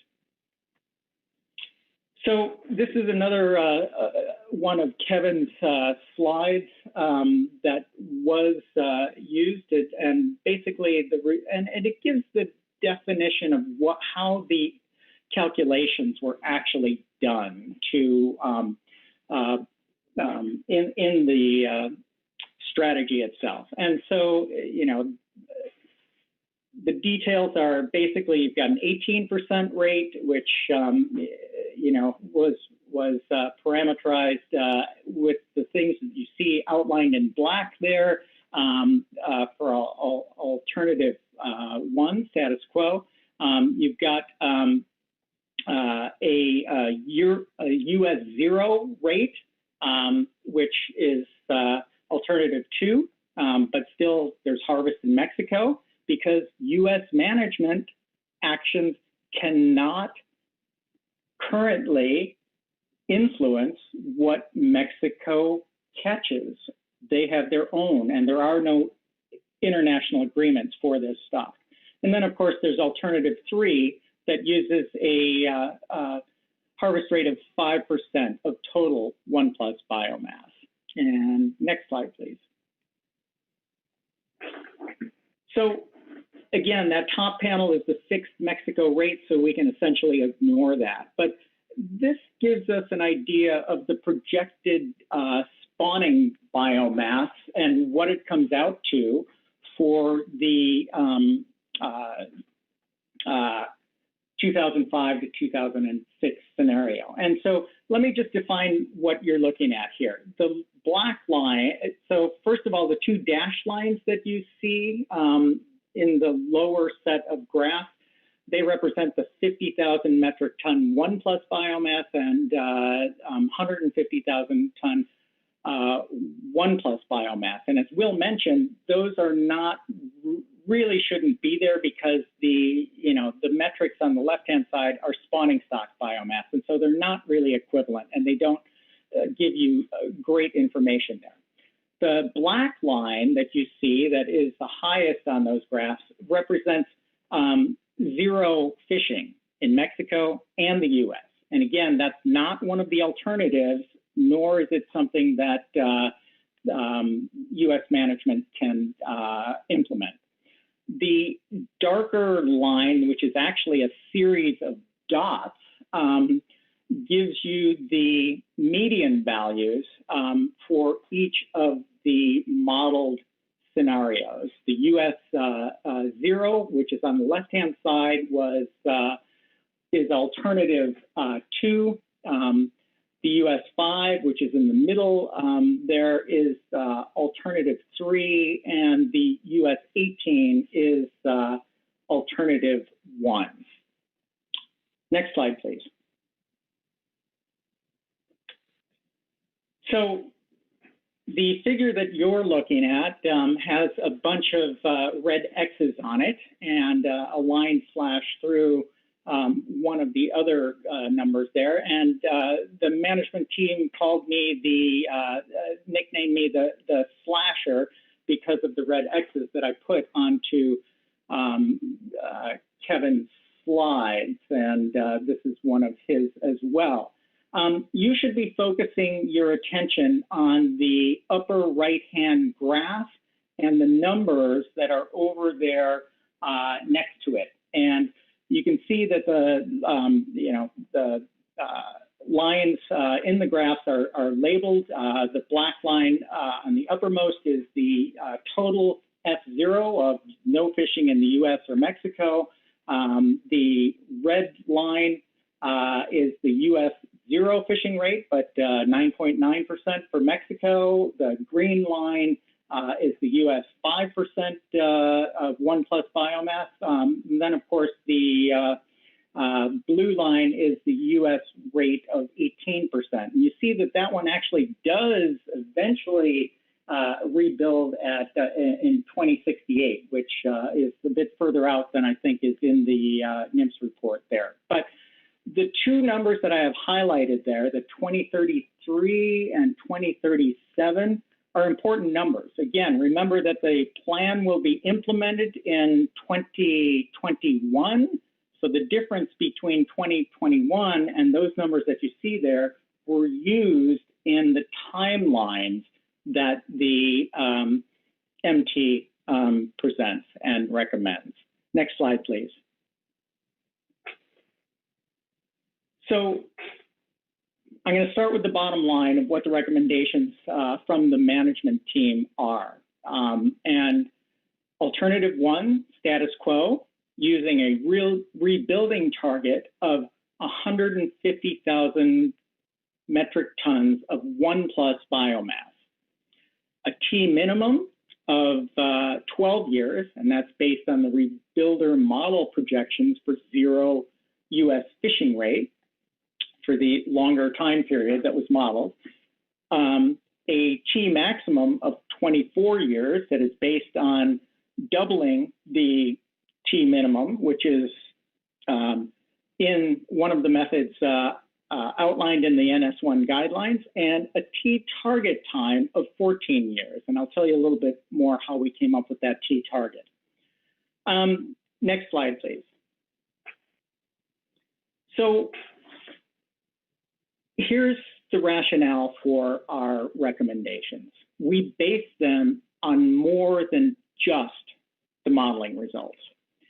We use historical information on sardine abundance and reproductive capacity and recruitment capacity. We used historical information on the range of their population dynamics and recruitment, historical information on the sardine fishery itself, as well as an understanding of the modeling, its assumptions, and uncertainty. So, next slide, please. Again, we looked at how best to utilize those modeling results for real-world decision-making. We also looked at the socioeconomics of the fishing industry and communities it supports. And you know, both of the other alternatives may have substantial negative effects. And this is certainly true for the 0% harvest alternative. And as it was strictly modeled in the you know, qualitative way that is in report 3, it might not have as great of an effect, but if the population is below about 40 or 50,000 metric tons, there would be some socioeconomic effects. And then also under the status quo management, the reality is that the average harvest of sardine that comes into the US is about 2,200 metric tons per year. And only about 472 metric tons of that are deemed to be northern subpopulation. And those results are very, very different under real world management than under what was modeled. Next slide, please. So why 150,000 metric tons as a rebuilding target? Well, the modeling results, provide an SBMSY, and they are a very wide range of values, as I previously showed you and talked about. They depend on what the stock is capable of, its virgin biomass, and those depend on recruitment and assumptions. So the median value that it was, that the SSCs that things are based on is about 116,000 metric tons, a little bit more than that. So we asked Dr. Hill to provide us with, well, what does 150,000 metric tons come out to in terms of spawning stock biomass? And, and based on, data output from the 2020 assessment. And it took a little while because it's not a straightforward conversion, and it's not something that is typically reported by the stock assessment. But it came out to be slightly higher than the 116,000 metric ton, median value from the rebuilder tool. And it was about 121,000 metric tons, a bit more than that. And so it's very similar to the median SBMSY estimate that came out of the rebuilder tool. And it's not truly an apples to apples kind of comparison, but it does give us a pretty good idea. Now, I understand that that's not very intuitive at first, but I'll let you guys ask me questions rather than go into the reasons why. But the spawning biomass MSY is a moving target, and it, again, depends on stock productivity. And so having a fixed target makes some sense. Next slide, please.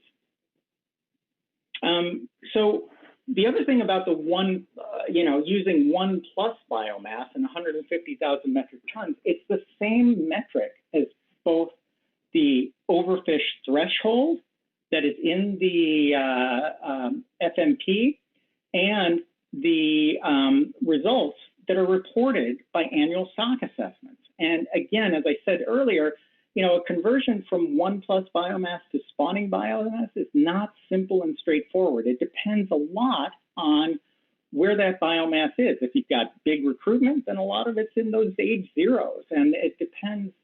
So it's not a simple, straightforward conversion. Alignment of the units should help us facilitate tracking progress towards rebuilding, and also help avoid confusion over the different biomass metrics or units that are utilized. And I think what's most important is that the 150,000 metric ton 1+ biomass is a reasonable analog for BMSY for rebuilding target. It's equivalent to, it's roughly equivalent to the spawning biomass and slightly above the median SBMSY from the model that was deemed to be most informative for prevailing environmental conditions. And therefore, it represents a rebuilding level consistent with producing MSY under prevailing environmental conditions. And it's an established level for which the target fishery can once again occur. Next slide, please. Okay, timelines. Historical information suggests that it might take some time for the stock to rebuild, and environmental conditions will be a primary driver. So U.S. management actions are implemented only in the U.S. There's no international agreements. So we used a T minimum that was based on the median result for 0 U.S. fishing, and a T max that is based on doubling that T minimum as provided in the NS1 guidelines. Next slide, please. So status quo harvest of northern subpopulation has averaged 0.6% of the 1+ biomass since the primary directed Fishery was closed in 2015. That's very close to zero. It's certainly between 0 and 5%. And those are the model projections. And so the T target of 14 years is halfway between those two values. And so in addition to that, the CPSMT examined 2 other model runs. We asked Dr. Hill to run a constant U.S. harvest rate, assuming that all 2,200 metric tons per year were northern subpopulation of sardine in the rebuilder model. And it came out to rebuild in 17 years.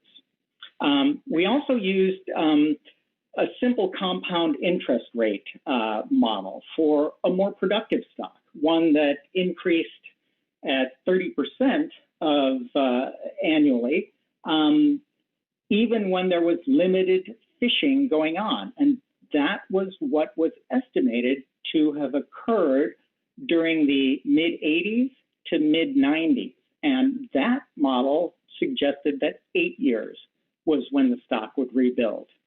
So that's how we came up with the timelines. Next question, please, or next slide, please. So to conclude, the recommendations here in the same order that they're presented in report 4 is alternative 1, status quo, using a T minimum of 12 years, a T maximum of 24 years, and a target time, which is what is actually required, of 14 years, and to a rebuilding target of 150,000 metric tons of 1+ biomass. And next slide, please. With that, I will be happy to take any questions. If you want to get into nitty-gritty details of the modeling specifications or the economic analysis, we have other members who may be able to answer those nitty-gritty details if I can't answer well enough for you. And with that, I'll be happy to take questions. Greg, thanks very much for that presentation and well-explained rationale. Let me see if there are questions from around the table. I would have to think that that presentation prompted some, but apparently I'm wrong. So Greg, thanks very much. Taking another look for hands, but don't see any. So we'll now go to the CPSAS report, and that will be provided by David Crabb. Welcome, David. Thank you, Mr. Chair. And I want to congratulate you, Mr. Chairman Grelnick, and also Vice Chair Pettinger. Also, congratulations to new council member Butch Smith. So it's been good to hear everybody's voices. And I will be reading from agenda item G1A, Supplemental CPSAS Report 1, Coastal Pelagic Species Advisory Subpanel Report on the Pacific Sardine Rebuilding Plan, Final Action. The Coastal Pelagic Species Advisory Subpanel reviewed the various reports submitted for this agenda item and attended the online scientific and statistical committee meeting on September 9th to listen to discussion of the sardine rebuilding analysis and rebuilding plan. We commend the modelers for their dedication to produce the rebuilding model and analysis. We also compliment the Coastal Pelagic Species Management Team for their thoughtful reports, including a socioeconomic analysis of the alternatives. We concur with the many statements sprinkled throughout the subject reports that highlight the dynamic cycles of sardines and the uncertainties inherent in attempting to develop a rebuilding model in light of the acknowledgement that at present the rebuilder tool, as applied to Pacific sardine, does not model environmental variability and population dynamics. Scientists agree the sardine resources rises and falls dramatically, even without fishing pressure. The directed fishery has been closed since 2015, but according to the 2020 stock assessment, The biomass has continued to decline with no evidence of recruitment. California CPS fishermen contest this conclusion. The CPS AS agrees with the CPS MT that the harvest control rule has the flexibility to reduce harvest as the population declines, and also provides the council the flexibility to restrict fishing when the stock is overfished if the council chooses.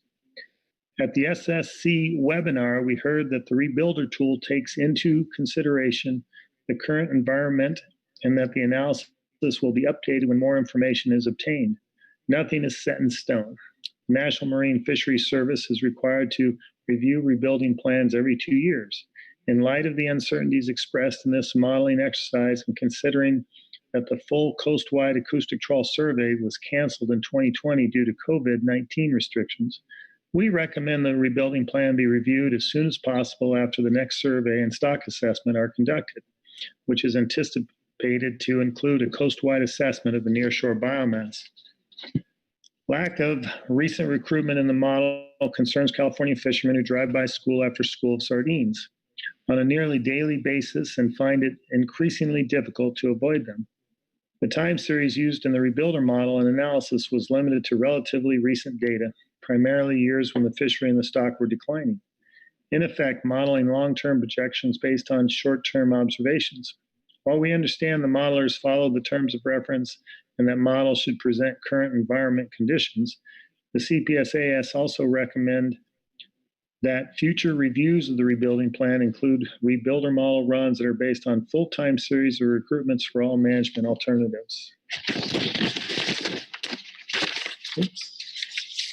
Alternatives. A majority of the CPSAS support alternative 1, status quo, which provides the council the opportunity to retain harvest rates at least equal to catches made in the past 5 years, while providing the flexibility to adjust the harvest rate in response to rebuilding progress. One member of the CPSAS recommends the council adopt alternative 3, 5% U.S. harvest rate. Rationale for alternative 1 as recommended by the majority of the CPSAS. Alternative 1, status quo, as modeled, assumes full attainment of the allowable biological catch, ABC, although actual catch levels over the past 5 years have been less and represent less than 1% of the northern subpopulation of sardines, which approaches assumptions modeled in alternative 2, 0 U.S. harvest rate. We note that true status quo includes the flexibility to adjust harvest limits by setting annual catch targets below the annual catch limit, ACL, and the ABC, and set accountability measures to maintain catches below the ACL. We point out that the 20% incidental harvest rate is the bare minimum that the fishery can live with and survive because this low rate already restricts catches of CPS and market squid.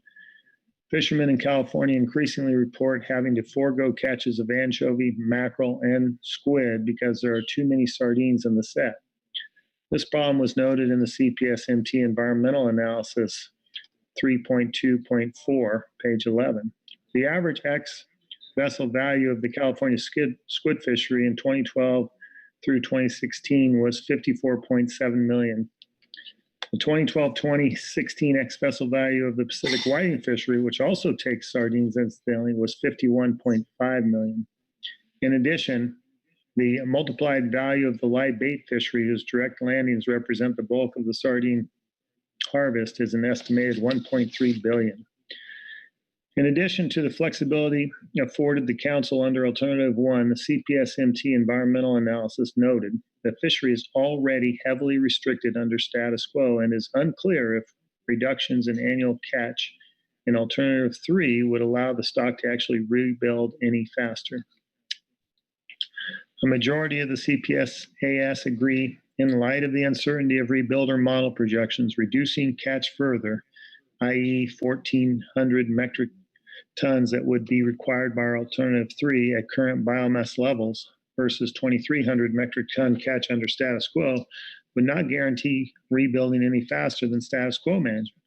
But the sharp reduction would likely create economic hardship, threatening the viability of all the fisheries that interact with sardines. In addition, a static 5% catch limit until the stock is declared rebuilt would limit catches when the stock becomes more productive. Thus, alternative 3 would not achieve optimum yield. It is also important to consider that most of the catch in Southern California may be southern stock, which is counted as northern stock for the sake of management, although that biomass is excluded from the northern sardine assessment.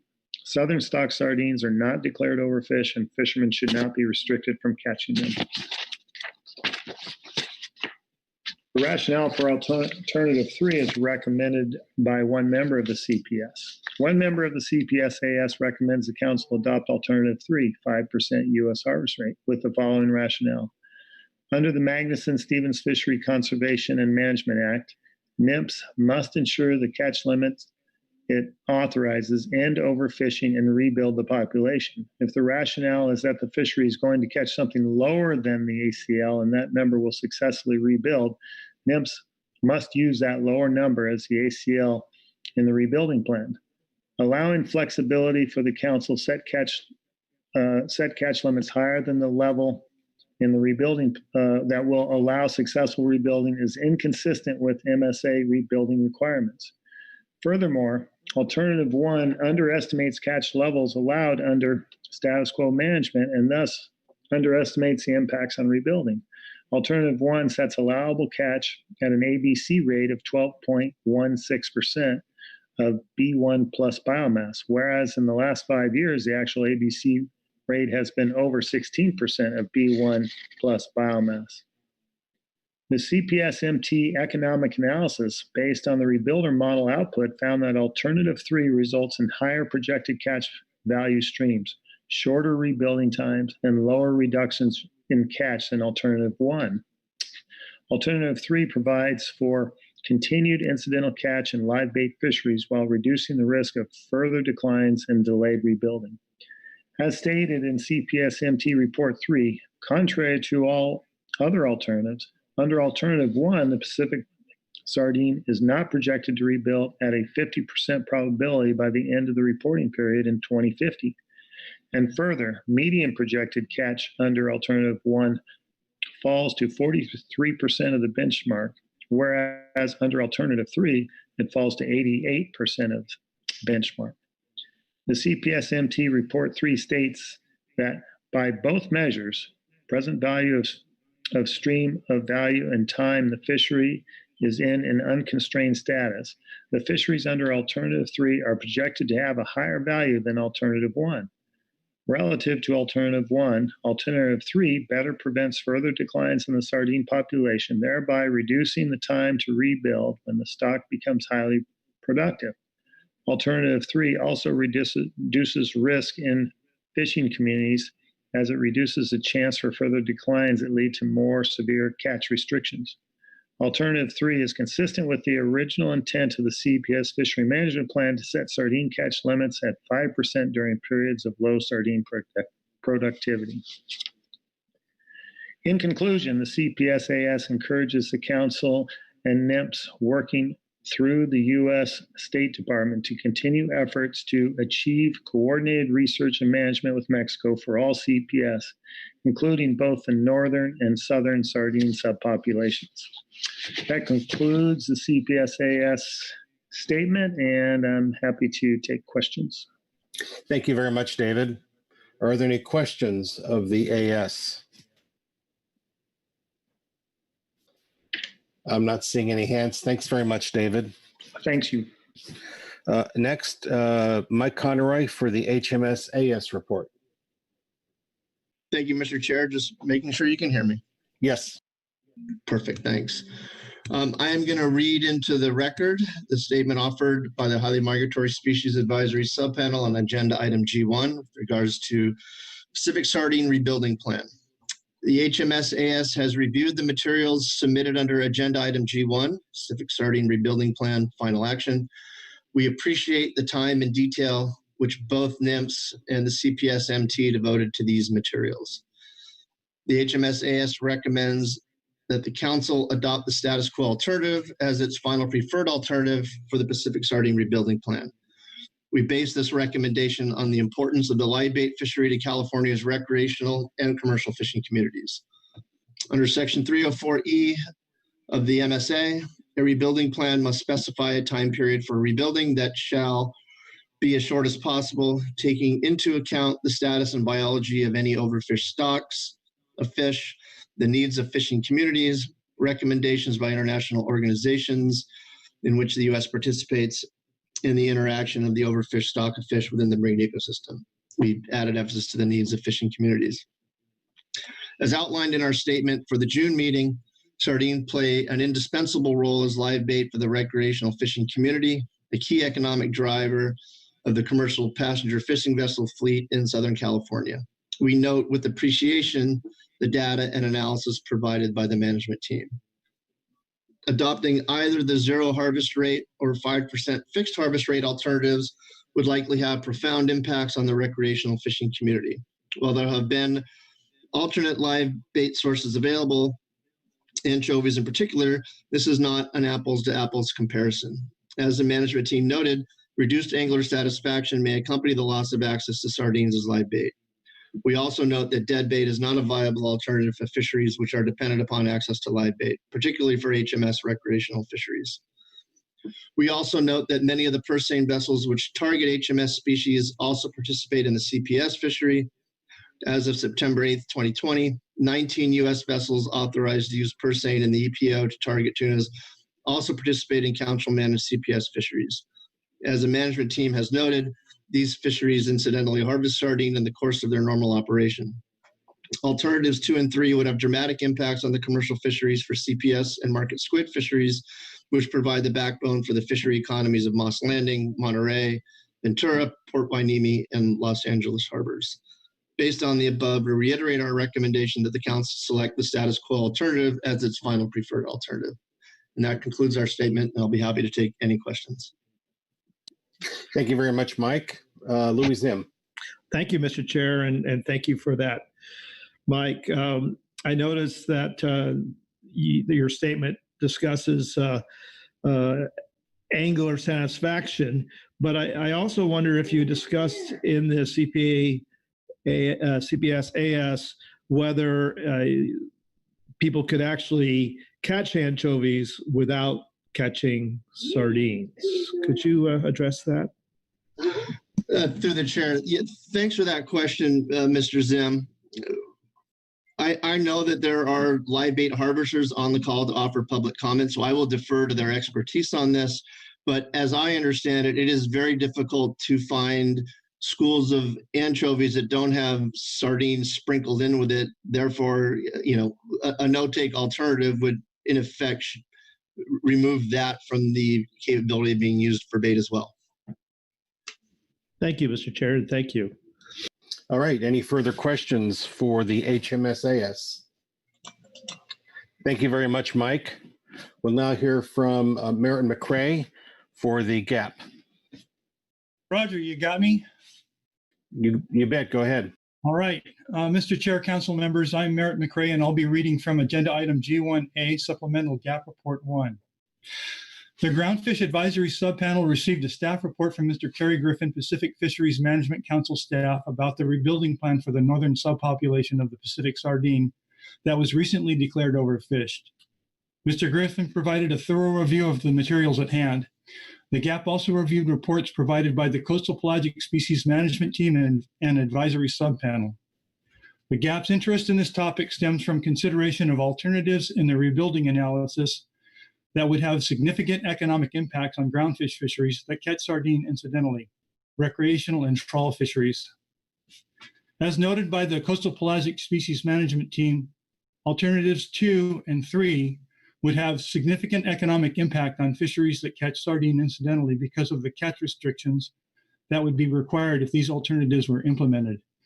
In their report, the Coastal Pelagic Species Advisory Subpanel summarizes some of the potential economic impacts, and I quote, "The average ex-vessel value of the California squid fishery in 2012 to 2016 was $54.7 million.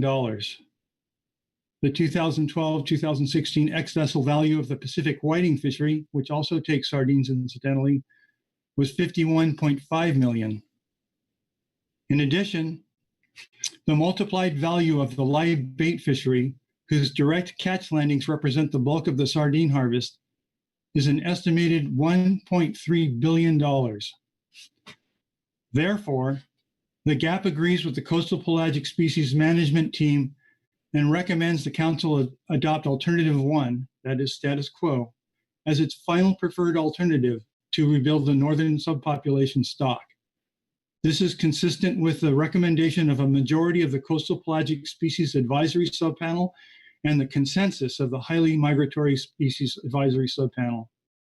Thank you, and with that, I'd be glad to take any questions.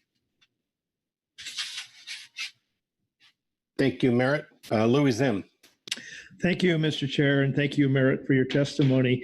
I just wondered if you discussed in the GAP whether the whiting fishery has the ability or any way to avoid sardine catch, reflecting on the problem right now that they have in avoiding salmon catch and the short belly, as well as young sablefish. Thank you. Thank you for the question, Mr. Chair, council members.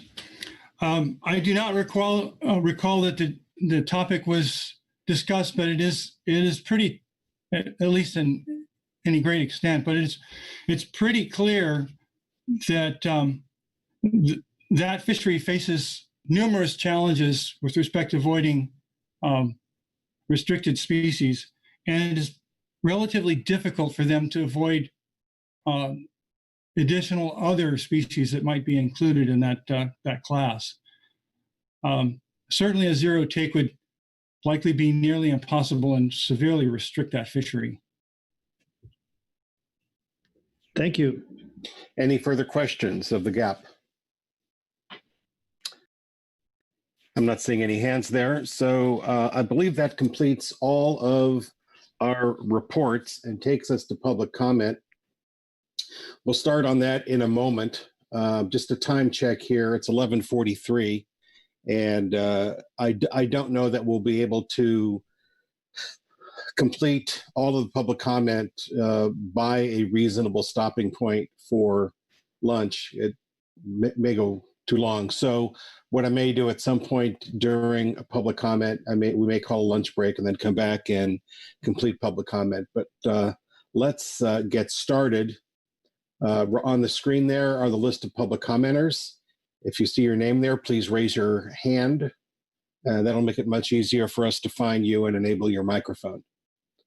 So as was commented earlier by Executive Director Chuck Tracy, please try to be as efficient as possible in your comment.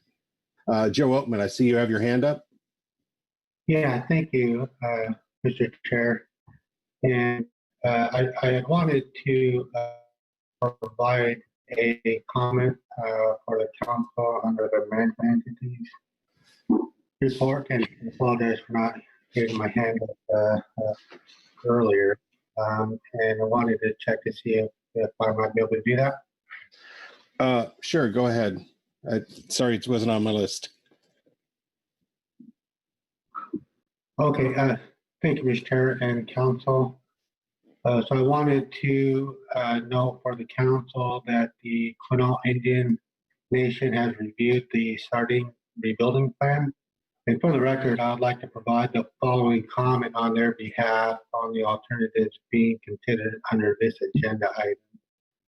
The Coulee Indian Nation has a treaty right to harvest specific sardines within their usual and accustomed area and views a zero harvest alternative to an infringement of these rights and therefore an unacceptable alternative.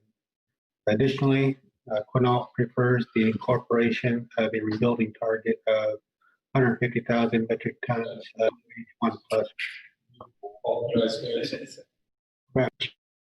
Chair, that concludes the comment I wanted to provide at this time. Thank you very much, Joe. Will that be provided? Will you be providing a written statement on that? Or has it already been submitted? Mr. Chair, no, there was no expectation of providing a written comment verbally here today for the record. Okay, that's fine. I just thought I'd ask. Are there any questions of Joe on the travel report? Not seeing any. Joe, anything further? No, Mr. Chairman, thank you. All right, thank you. I guess that will take us then to public comment. And the first name I have here is Ken Franke.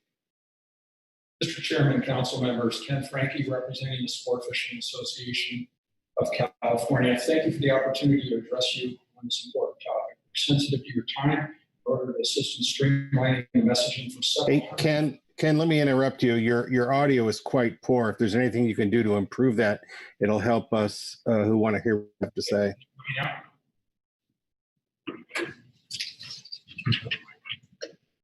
Can you hear me now? Yeah, please go ahead. All right, stand by just a second. I'm repositioning a microphone. How's it now? That's actually much better.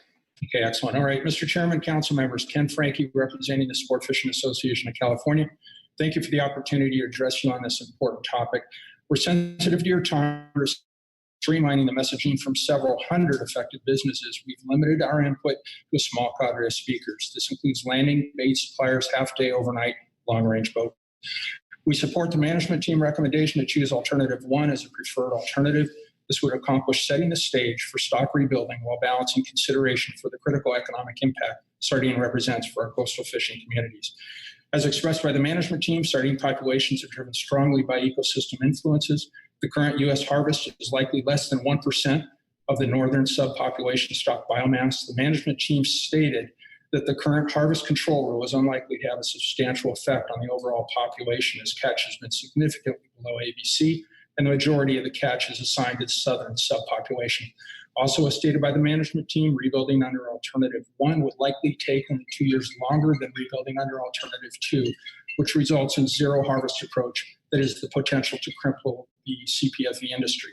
The sardine fishery contributes significantly to the $1.3 billion in value-added impacts of the state. The inability to land sardine, Alternative 2, or only small amounts, Alternative 3, would jeopardize these value-added impacts. Additionally, the take of various other species used for live bait, particularly anchovy, would be severely impacted under a no-take option as sardine and anchovy have overlapping habitat and distribution. To conclude, thank each of you and your staff and the subcommittees for working during this difficult time. Your work is sincerely appreciated. Thank you. Thank you, Ken. Are there any questions for Ken on his public comment? All right, next we'll hear from Corbin Hansen, who will be followed by Michael Koneski. Testimony for me, and I'll get back. Hello, can you hear me? Yes, please go ahead.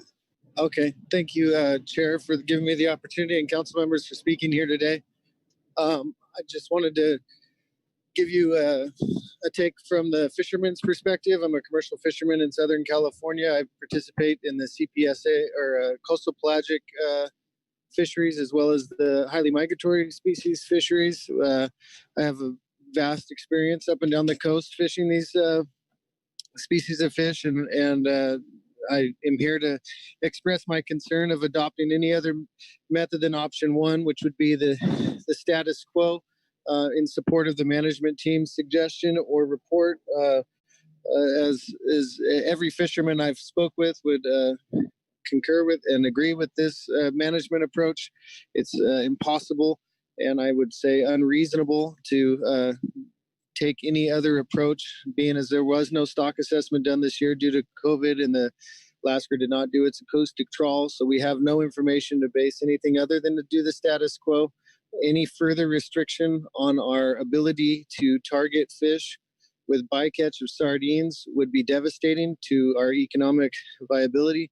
We have already foregone catches of multiple species. Myself, I have personally not set on squid. I have not set on sardines and mackerel, and also set and release catches due to the current level of bycatch. So the ultimate takeaway from my perspective is that if there's no sardines in the water, then we wouldn't be worried about catching them. Unfortunately, there is a lot of sardines in the water. We are getting handcuffed by the bycatch as it is, and any further reduction would be devastating to the economics. Also, one takeaway, I fish the majority of my opportunities in Southern California. I've also went to Monterey this year, but all the bycatch I'm catching isn't even managed under the northern stock. It's considered the southern stock, and it would be just completely unfair, and it would be ridiculous to manage us in Southern California off a northern stock if that's not the fish we're catching. Thank you for your opportunity to speak here today. Thank you very much, Corbin. Are there any questions for Corbin? All right, Mike Okuneski, followed by Heather Mann. Thank you, Mr. Chairman. I'm assuming you can hear me. Indeed. Thank you, sir. For the record, my name is Mike Okuneski. I am an outside consultant for Pacific Seafood. And I just wanted to say that we support the CPS-AS statement or comments, I guess, and also the two other advisory bodies. We've been involved in CPS fisheries, not consistently, but on and off, and certainly when their sardines were in the Northwest years ago. But first, I'd just like to reflect back on Mr. Zim's question on the whiting. A few years ago, we were attempting to capture some information from the Ocean Gold boats fishing out of Westport. And we haven't seen it too much since, but that year, I think the maximum catch was just under 1 ton, short ton, that a boat brought in. And there were lots of fish caught, or not lots of fish, I said lots of times when we were catching anywhere from 50 pounds up to as high as 1,000 or even 1,200 pounds. But that 1,700, 1,800 pound level did occur. And it's certainly possible that if it got tight enough, we could shut down some additional fisheries just besides CPS. I think that basically I'm going to keep this short. I would like to say one thing, that the southern population and northern population management system and the way they review the catching of these fish against catch targets is a little bit confusing, and we would like to see something changed on that. The fact is, too, that I believe that there's quite a few more sardines along the California coast, hugging the coast, than a survey has been able to capture. Industry has come together in many respects and is attempting to augment the ability of a survey ship itself to capture that data or data on the fish that's inside those nearshore waters. Been pretty successful up north, and we don't see much sardine up north right now, but we do believe that there's quite a bit in California, as been reported a number of times.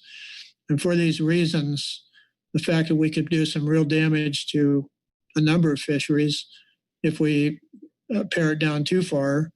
And we think that the council has plenty of tools in the toolbox to manage down below any suggested levels of status quo if they need to, that the status quo option is the best one. And I know that management team went long and hard on it until they came up with that same conclusion. So I'll leave it at that. I'll be happy to answer any questions. Thank you. Thanks very much, Mike. Are there any questions for Mike? Thank you, Mike. Heather Mann, followed by Lori Steele.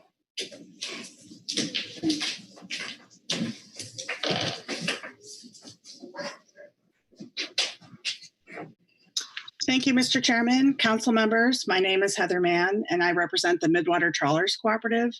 Some of you have been around long enough that you remember that I used to be quite involved with the CPS fisheries. I co-chaired the CPS AP together with Johnny Royal, who was an amazing mentor and a dear friend. And I was saddened to hear about the recent passing of Terry Howinski, Back when we worked together, I would always stay at her home in San Pedro when the various panels would meet in Long Beach. She wouldn't have it any other way, and honestly, I just loved being around her. She was an amazing woman, and like John Royal, she was a terrific mentor to me. They both had a major impact on reasonable and responsible management of coastal pelagic species. You may be wondering now why I'm even testifying under this agenda item, but we all know that management actions in one fishery do have repercussions that ripple throughout all the federal fisheries in our region. And so I believe it is really important to get on the record MTC's support for Alternative 1 as the final preferred alternative for this action.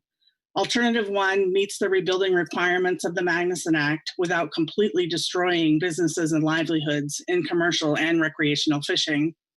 Anything other than Alternative 1 removes your ability as the council to manage the fishery in a way that is responsive to reality.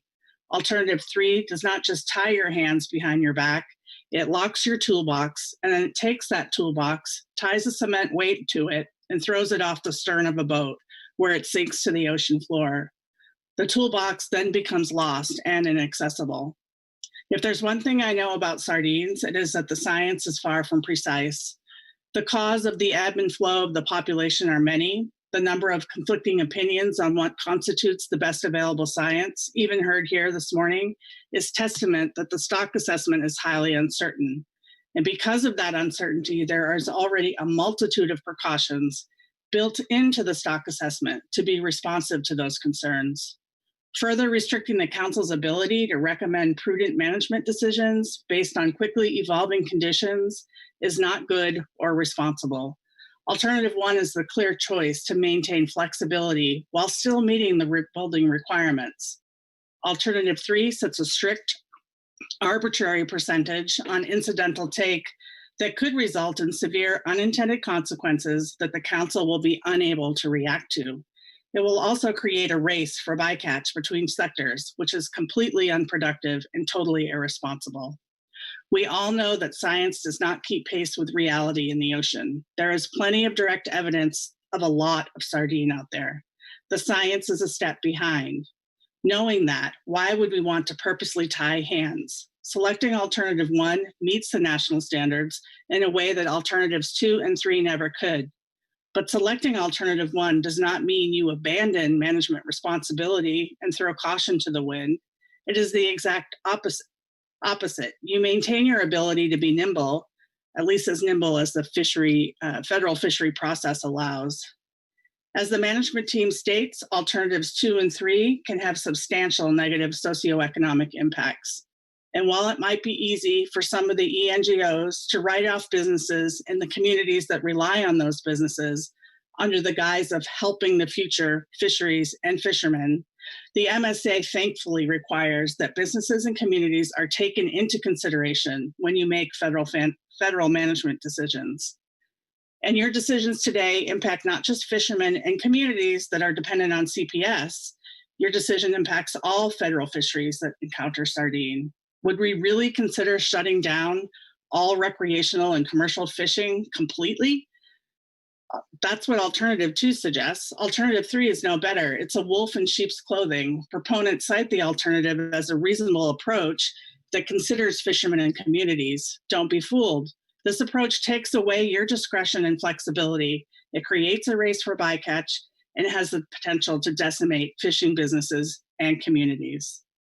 The MSA requires reducing bycatch to the extent practicable. The definition of practicable is, quote, able to be done or put into practice successfully, end quote. Synonyms include achievable, attainable, doable, feasible, practicable, practical, workable, and viable. Alternatives 2 and 3 have nothing to do with these words, even if you're grasping at straws. I'm thinking about John and Terry right now and what they would have said about this important decision you're making today. I believe they would have highlighted the economic and social benefits of selecting Alternative 1. John would have likely used colorful language to describe why Alternative 2 and 3 are not viable, how the increase in rebuilding time is negligible, and certainly not worth the dire social and economic impacts that will be felt by commercial and recreational fishermen alike. I'll close with this, Mr. Chairman. Alternatives 2 and 3 do not meet the national standards. You can rebuild the stock without decimating businesses and communities by choosing alternative 1. This is the responsible thing to do and the only viable alternative this morning that meets all the MSA requirements. I hope you will join me in supporting the CPS-MT, the CPS-AS, and the HMS-AS in selecting alternative 1 as the final preferred alternative. Thank you, and I'd be happy to answer any questions. Thank you, Heather. Are there any questions for Heather? Bob Dooley. Thank you, Mr. Chairman. Thanks, Heather, for that excellent testimony. I just had one question. You mentioned that it would create a race for bycatch and increase bycatch, and I was curious if you could elaborate on that to better explain how that works. Mr. Chairman, Mr. Dooley, that's correct. And so anytime you put limits, whether they're arbitrary or based on some other formula in place, particularly for incidental catch, you're basically pitting the incidental users against each other to try to get their catch out of the water first before they are shut out of the fishery. And so we heard about recreational fishermen and the interaction between anchovies and sardine. From the whiting sector, if I'm trying to get my whiting out of the water and I'm encountering sardine, I'm afraid I'm not going to be able to get my whiting, then I'm going to abandon some of my better practices and not avoid that bycatch of sardine because I'm intent on getting my directed fishery, which is worth millions of dollars, out of the water. And so when you set up these types of, in this case, I think arbitrary amounts, and you put a hard cap on it, and then everybody is out of business after that, I believe, and I think the evidence shows that people will race for that fish. And that's just not a responsible way to prosecute fisheries, in my opinion. Hope that answers your question. Is that okay, Bob? Yes, thank you. Any further questions for Heather? I have one for you, Heather. You said several times that the science is behind. Did you mean to say that the data collection is behind? Mr. Chairman, I think throughout the council process, it's a combination of both. Yes, data collections behind. COVID-19 has certainly impacted actual, fisheries dependent and independent collection, but also the management process is slow, as you know, and going through the processes for stock assessments and reviews and the stakeholder-driven, transparent process, I feel like, and I think the evidence again shows that we're always a step behind what's really happening on the water. And we've already heard, and probably will hear more from recreational and commercial fishermen that are seeing a large abundance of sardine on the grounds. The science is not keeping up with that. It's not reflective. And it's been that way at least with CPS fisheries as long as I've been involved, which was, 20 years. So that's what I meant. All right. Thank you, Heather. Any further questions for Heather? Lori Steele, followed by Teresa Labriola.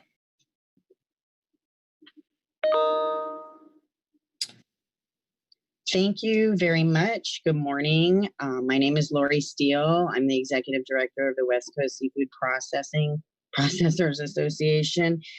We represent shoreside processors of all species up and down the West Coast. A few of the WCSPA companies are very interested and engaged and invested in CPS management and Pacific sardine rebuilding. And all of our companies are interested in this topic as it relates to the potential to impact all fisheries that may catch small amounts of sardine incidentally. I am here to express support for the CPSAS recommendation for alternative 1, which also is reflected in the GAP report and the GAP recommendations, as well as the HMSAS recommendations. and the CPS management team recommendations, which are the technical experts on this subject. I appreciate very much the information that was provided in Supplemental CPS-MT Report 3 regarding the socioeconomic considerations related to the Pacific Sardine Rebuilding Plan. I think this report characterizes some of the potential economic impacts of these alternatives quite well. And to keep it brief, I support Alternative 1 for all of the reasons stated in the CPSAS report. Alternative 1 meets the rebuilding requirements mandated by the MSA without the cost outweighing the benefits, and it maintains the flexibility for the council moving forward to manage this resource and the fisheries that are impacted by the rebuilding program. Thank you very much. Thank you, Lori. Questions for Lori? Thank you, Lori. Teresa Labriola, followed by Neil. Good morning, Chair Gorelnik and members of the council. I'm Teresa Labriola with Wild Oceans, and we represent anglers who have an expanding concern for the ocean ecosystem and the impact of human activity on the ocean. We share your worry, and that expressed by many, about the effects of a depleted northern subpopulation of Pacific sardine on the socially and economically important recreational fishery that relies on live sardine bait, on commercial CPS fisheries that have historically targeted sardine, and on the ecosystem and dependent predators that rely on robust CPS and sardine populations to thrive. While evidence suggests that sardine has undergone boom and bust cycles for roughly 1,700 years in the absence of commercial fishing, the recovery can greatly vary and depends on the spawning biomass in the sea when environmental conditions do shift. After a bust, the recovery time depends on the resources available to spawn. We can think of the sardine left in the ocean during a bust as a savings account. If we have a goal of, saying, reaching $150 in our savings account, we will achieve this goal quicker when interest rates shift if we start with $30 in our account versus $20. According to the Rebuilder, and using the same savings account example, we can achieve $150 in our account and continue to withdraw a couple of dollars every year. Under Alternative 1, we can maintain a higher rate of withdrawals from the account now, but we'll have to decrease our withdrawals in 2037. And under Alternative 3, it's associated with a lower rate of withdrawals initially, but then withdrawals bounce after the average for a longer period of time. Perhaps the CPS-MT Report 3 says it better than I can. The fisheries under Alternative 3 are projected to have a higher value than under Alternative 1. First, under Alternative 3, it's projected that the fishery operates in unconstrained input for 6 years longer. Second, under Alternative 3, the associated fisheries face a reduced catch to 88% of benchmark versus 43% of benchmark. Lastly, under Alternative 3, Pacific sardine is projected to rebuild at a 50% probability by 2047, whereas under Alternative 1, the sardine is not projected to rebuild at a 50% probability to the end of the rebuilding period in 2050. The summary of these economic impacts on page 23 of the CPS-MT Report 3 provide a good summary. And this chart also does not align with the MT statement that says that Alternative 3 may have greater economic impacts on the then status quo. And considering this, we cannot support status quo from an ecological or economic perspective. We have some further concerns about some of the assumptions and logic that the CPS-MT bases their rebuilding target and their decision to support status quo management. And I'll just point a couple of those out this afternoon. The harvest control rule has done some of the real hard work here to reduce fishing mortality when the stock reaches 150,000 metric ton cutoff, where I'll call today the danger level. And again, if it reaches the MSST, which I'll call the extreme danger level. One step the council must take today is to decide on a rebuilding target. And the MSA requires rebuilding to achieve the biomass that sustains maximum sustainable yield, which I'll call maximum output. So the CPS-MT has recommended a rebuilding target of 150,000 metric tons. And this just doesn't make logical sense.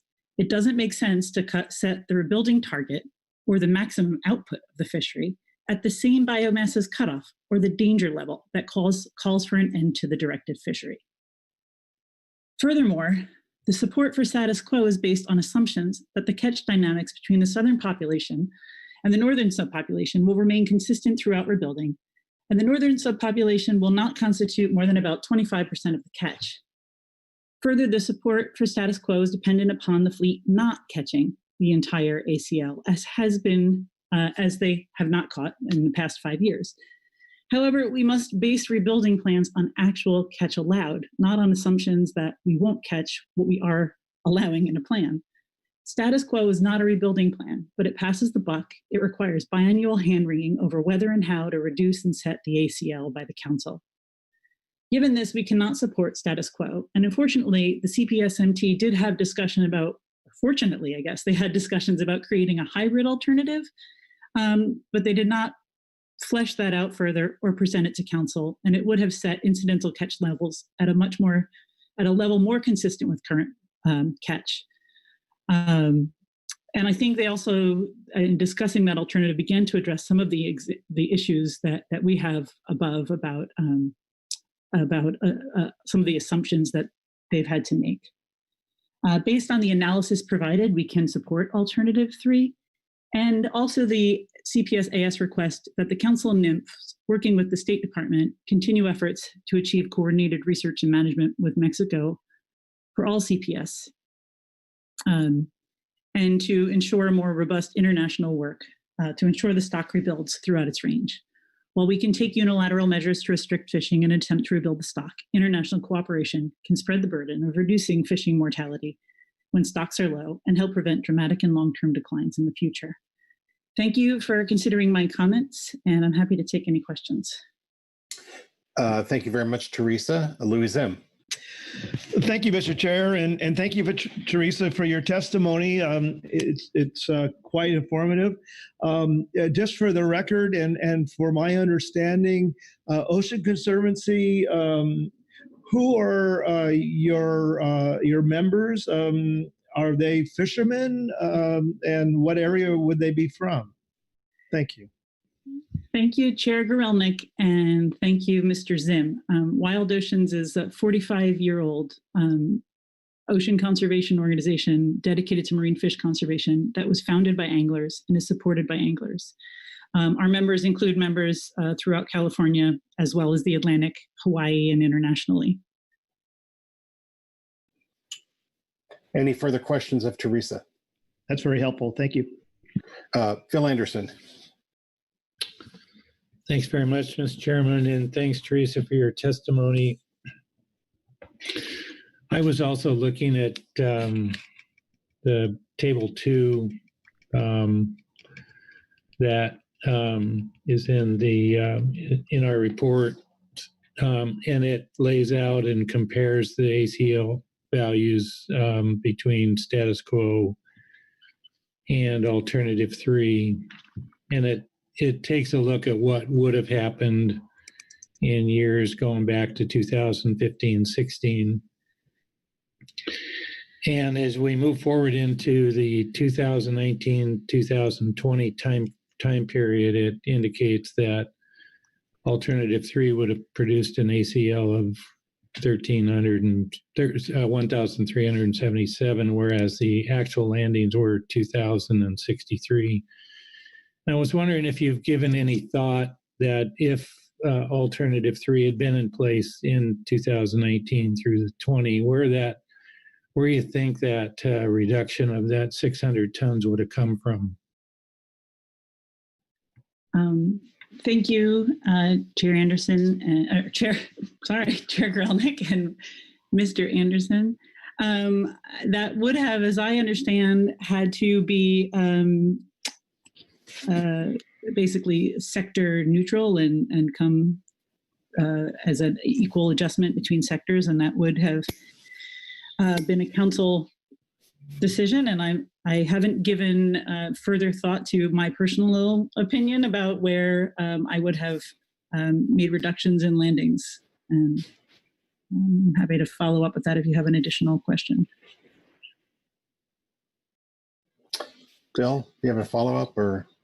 No, thanks. Thanks very much, Teresa. All right. Any further questions for Teresa?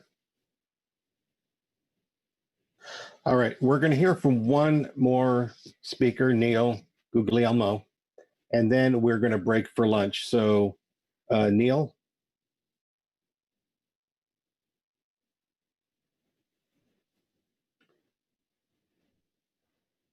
Apparently Neil's not on the line. Okay, well, our loss, I suppose. Well, then let's just take our break now because I know that the next speaker has a presentation, and so it won't be necessarily as brief as a individual public comment. So I have 12:16. Let's take an hour today. I know that a number of council members have other business they need to attend to over lunch. So that would bring us back at 1:16. Executive Director Tracy, do you have any announcements to make before we break?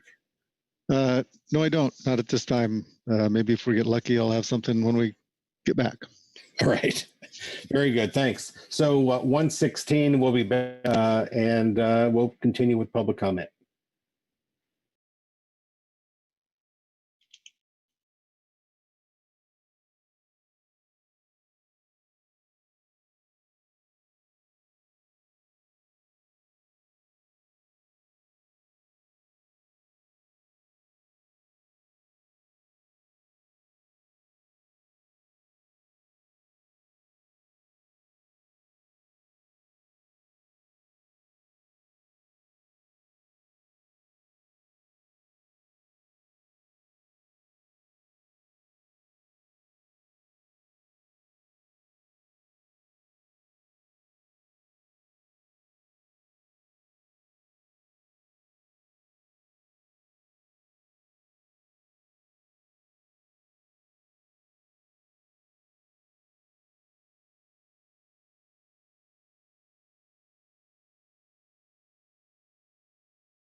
Okay, everybody, it's 1:16. We'll get started here in about 30 seconds. And just a reminder, we're on public comment for agenda item G1.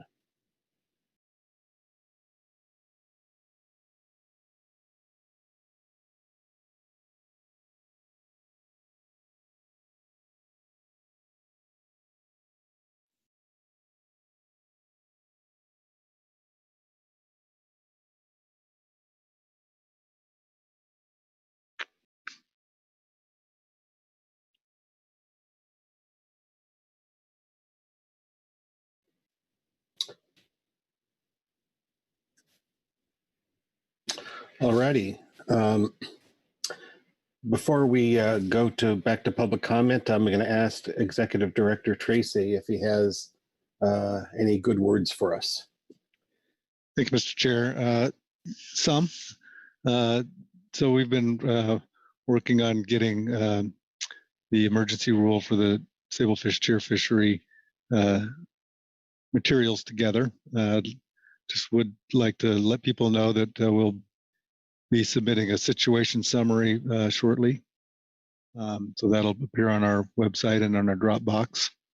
The sign up for public comment is open if people want to do that. We're still not sure when we're going to be able to get to it, but I believe the GMT is making good progress on their statement, likely to be finished this afternoon. One thing I do want to do is make sure that the GAP and council members have a chance to look at that. I just don't want the agenda item to start and then have that set down in front of people without having a chance to look at it, think about it, and have some time to digest it. So that being said, I think we're doing reasonably well so far today, but I think we're still in Plan A, and we'll be looking at the assessment methodology and in-season adjustments at the end of the day today, and we'll see how we're doing and where D7 can fit in our schedule. But it does sound like at the latest we should be able to get to it tomorrow. So that's what I've got for now, and just keep your eyes peeled for on our website and Dropbox for other briefing materials. Thanks, Mr. Chair. All right, thanks, Chuck. Any questions for Chuck? All right, we will return to public comment. My recollection is that Jeff Chester is our next speaker. And I know that we'll be coming back to Neil. Neil's having some difficulty connecting, and I received one request by someone who has another obligation. So we'll go to Jeff Chester now. We'll come back to Neil. And Jeff, I think you have a presentation. Is that right? Yes, thank you. All right. Well, as soon as that goes up there, please get started. Great. Thank you very much, Mr. Chair. My name is Jeff Chester, representing Oceana. I wanted to also just first remind the council of the over 15,000 public comments by U.S. residents supporting Oceana's position on this agenda item that was in the June briefing book. We didn't resubmit that here, but it's already there for you. And also just start out by articulating that sardines are important forage fish for whales, dolphins, pinnipeds, pelicans, HMS species, and larger groundfish. Next slide, please. As you all are aware, there's been a precipitous decline in the sardine population, and it has declined by over 98% since its peak in 2006, according to the most recent stock assessment. Next slide, please. And our position on this really, I think, originates from the finding from some modeling that shows that if you see look at the black line here on this graph of an unfished population, it is true, and we recognize that the sardine population goes up and down even in the absence of a fishery. But what we're concerned about is what happens when you add fishing pressure on top of that natural fluctuation. And what we've seen from the modeling results in other published papers is that fishing drives the population to lower levels than it would have during the low productivity period. It delays the recovery, and then the population can fail to recover fully when the stock productivity increases. And that's really the concern that we see by the red line and how it deviates from the natural dynamics of an unfished population. Next slide, please. Well, we are very concerned about some of the analysis deficiencies. We acknowledge a number of bodies have discussed that it does fail to consider the boom and bust or high productivity scenarios that we know exist in sardine recruitment, and is not therefore realistic in terms of the long-term dynamics. And the NS1 guidelines define rebuilding targets in terms of the long-term average size of the stock that produces a maximum sustainable yield. Since the analysis only uses 2005 to 2018, only in the decline, it doesn't actually consider a realistic long-term size. And so the rebuilding targets are much too low, and the model does not reflect what we know to be true of this stock in terms of the best available science. And there are many alternative models, such as those suggested by the SSC, that do reflect these long-term dynamics that could be used to look at this. Next slide, please. As a result, the proposed rebuilding targets are set too low, and both the rebuilding targets are either at or around the cutoff level. And this is clearly not where the long-term MSY is achieved. Clearly, the level at which the directed fishery closes is not the level that produces the maximum sustainable yield for the stock. So this doesn't really pass the red face test and is inconsistent with the best available science on long-term BMSY. The original FMP used a 1.5 million ton rebuilding target. More recent analysis had above 500,000, and a recent scientific paper used a critical biomass threshold of 740,000 tons. These are all much higher than what is being used in the current plan. And that for those reasons, we have asked an urged delay in final action to November to improve the analysis. But if the council is pushing forward to take final action at this meeting, next slide, please. Actually, yeah, we just before I get to that, the other concern is the status quo for EMSY is being modeled as 18% when actual catches that have been set over the last 5 years have averaged 24% in terms of the EMSY that's used to calculate the overfishing limit. And what this does is it underestimates the impact of the currently allowable sardine catch in the models on the stock dynamics and rebuilding, which makes the model results even more flawed and negative biased. Next slide, please. So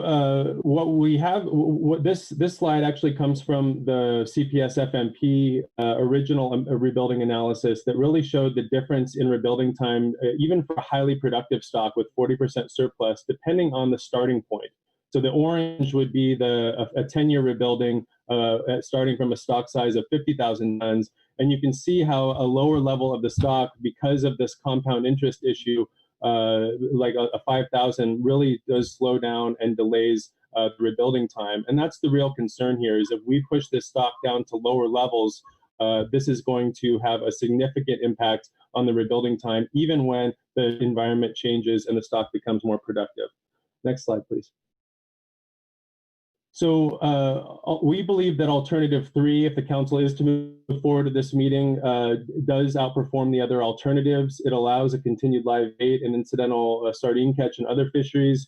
We note that table 3 of the CPS report 3 shows that the sardine catch in all groundfish fisheries combined has not been over 7 metric tons. So we don't believe that alternative 3 would be constraining to groundfish fisheries in any way. Also, this alternative does faster rebuilding than alternative 1. In fact, the management team report today showed it would rebuild 30 years faster than alternative 1 under the scenario analyzed. And the economic analysis actually shows that the alternative 3 performs better than the status quo in terms of the mean projected catch being double what alternative 1 would be. It provides the highest present value stream, it has more years of unconstrained fishery, and ultimately it lowers the risk to fishing communities because it reduces the chance of further declines that result in more significant major cuts in harvest. And we also note that 5% is not at all arbitrary. because the CPS FMP Amendment 8 originally intended for a 5% harvest rate for sardines when the stock is in a low productive state. We believe that basically what Alternative 3 does is it sets reasonable limits now to avoid harsher limits in the future, which is the traditional rebuilding trade-off. Next slide, please. So alternatively, the status quo analysis that is in front of you from NIMS shows that the status quo does not rebuild the stock. As the management team report says, Alternative 1 does not project to rebuild the stock at 50% probability by the 2050 period. It actually, you see that the thick darker line actually shows the stock going down versus an unfished scenario in the thinner black line that is moving toward recovery. So the Alternative 1 is not consistent with the Magnuson requirements to rebuild. Next slide, please. And we believe that if the council is going to deviate from its own analysis that shows this and justify the status quo on other basis, such as those by the management team, these are simply not justified. The idea, the first rationale that actual catch is likely to be below catch limits this doesn't hold water because rebuilding plans must ensure that the catch levels authorized will rebuild, not what's actually expected to be caught.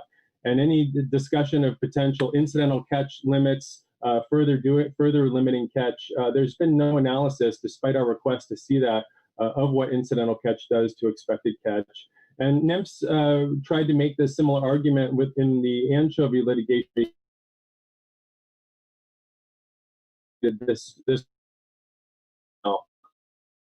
Hey, Jeff, your audio is cutting out. You might take a look at that. Is being caught by the southern sub. Oh, I'm sorry. I'll continue.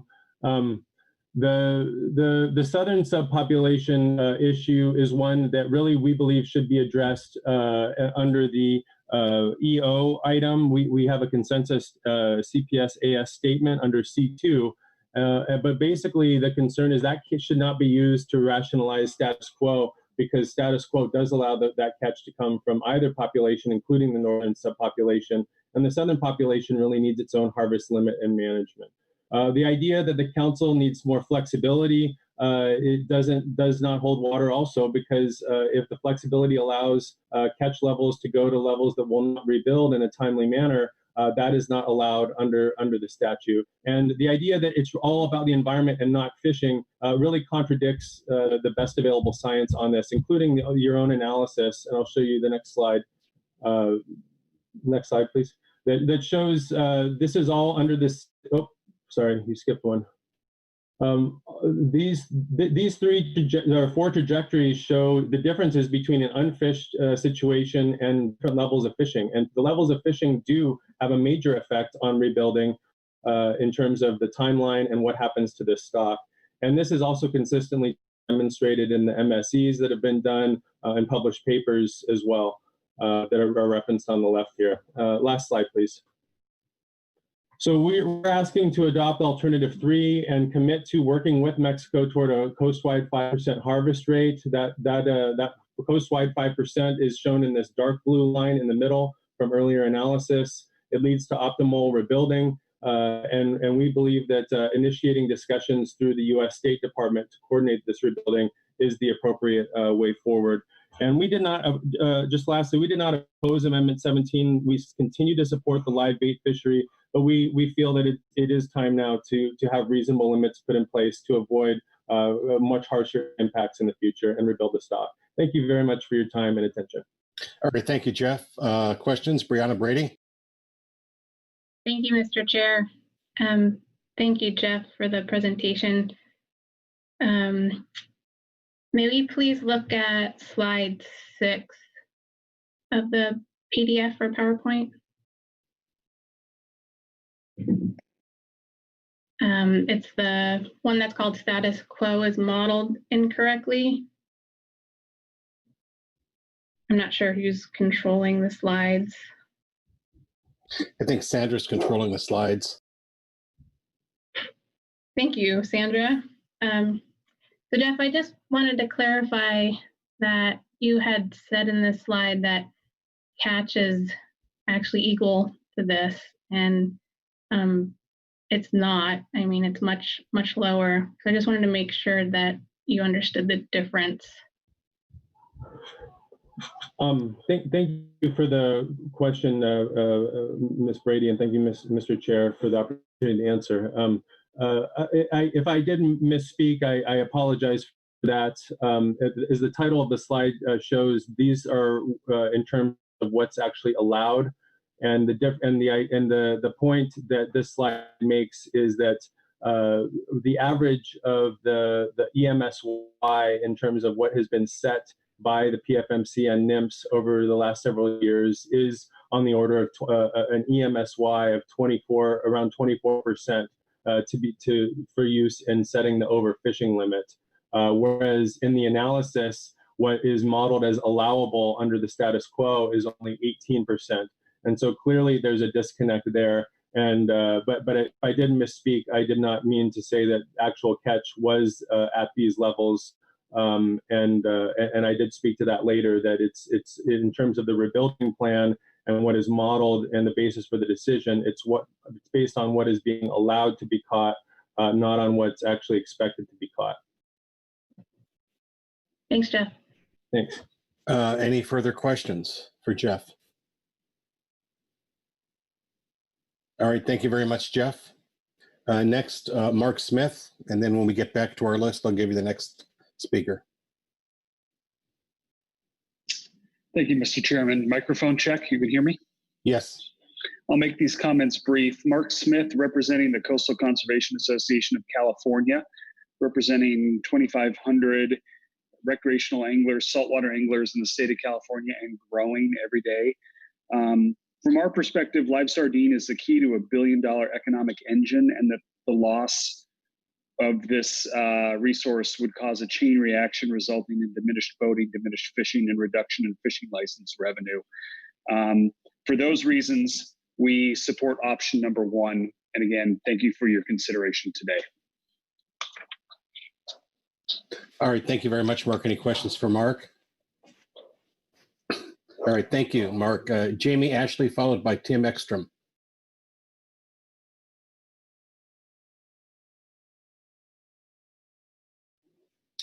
Jamie, are you there? How about now? There you go. Sorry about that. Thank you, Mr. Chair. My name is Jamie Ashley. I own and operate a commercial purse seine vessel, participates in the live bait fishery, in addition to other CPS fisheries, namely market squid. I'm commenting today to offer strong support for alternative 1, status quo management to rebuild the Pacific sardine stock. Either of the other alternatives would effectively put me out of business, impacting my crew, employees, their families, the sport fishing community in and around the LA Long Beach area, and California's commercial fishing economy. I would be remiss if I didn't point out that you're considering a rebuilding plan for the Northern Pacific sardine stock.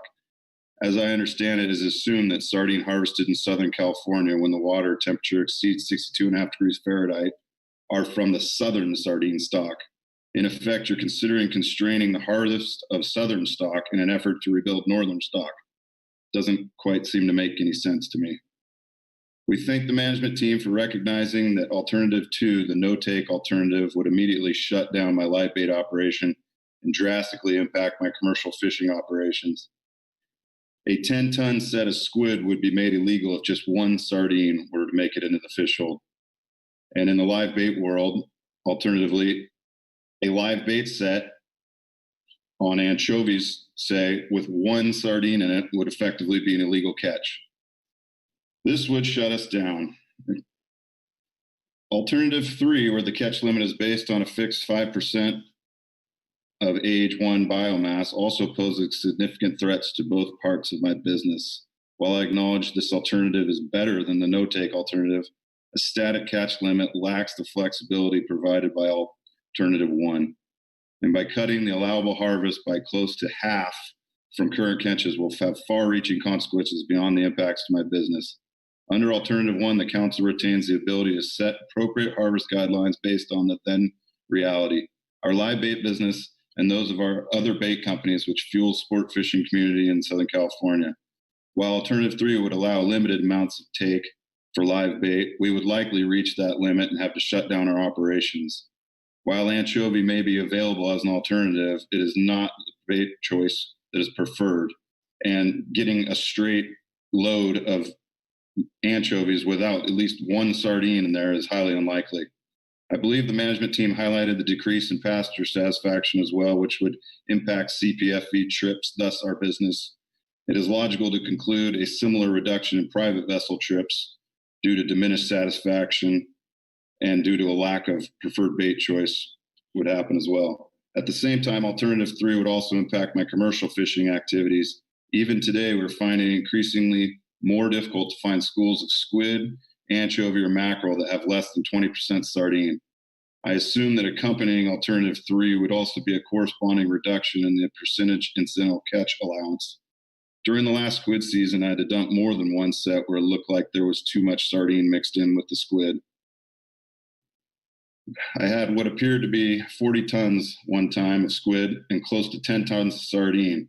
Rather than risk potentially exceeding the incidental allowance, I released the catch alive, costing myself and my crew upwards of $40,000, not to mention all the downstream economic benefit that were lost. I realize you have a difficult decision ahead of you. I believe Magnuson Act requires you to take into account the needs of fishing communities when making this decision, and I hope my comments, along with the comments of the other fishermen, will provide some useful insights into the impacts alternative 2 and 3 would have on my business, the Southern California sport fishing community, and the California commercial fishing community. Thank you for your attention. I'd be happy to answer any questions. Thank you very much, Jamie. Let's see if there are any questions of Jamie. Thanks very much, Jamie. Tim Ekstrom, and he'll be followed by James Gardner.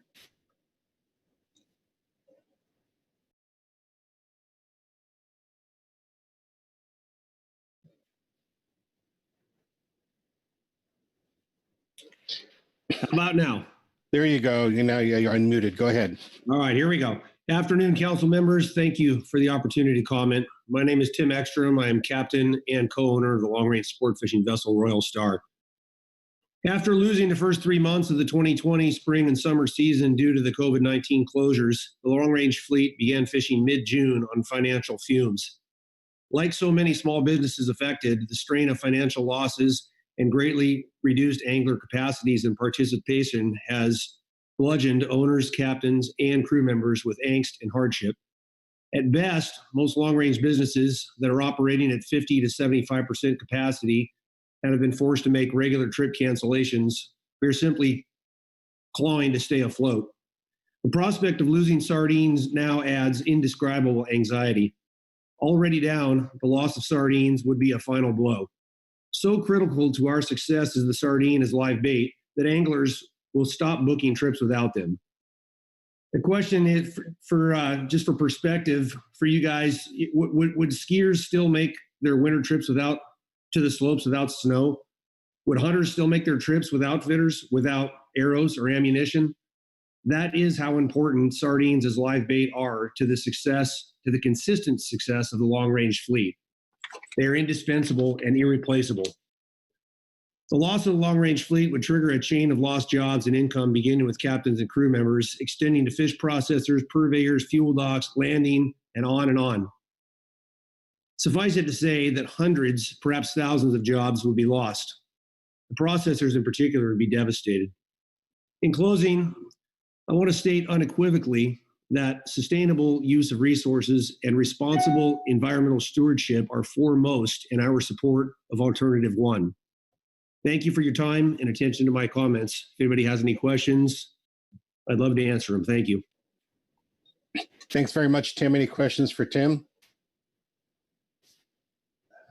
I'm not seeing any. Thanks, Tim. James Gardner, followed by Donna Kalis.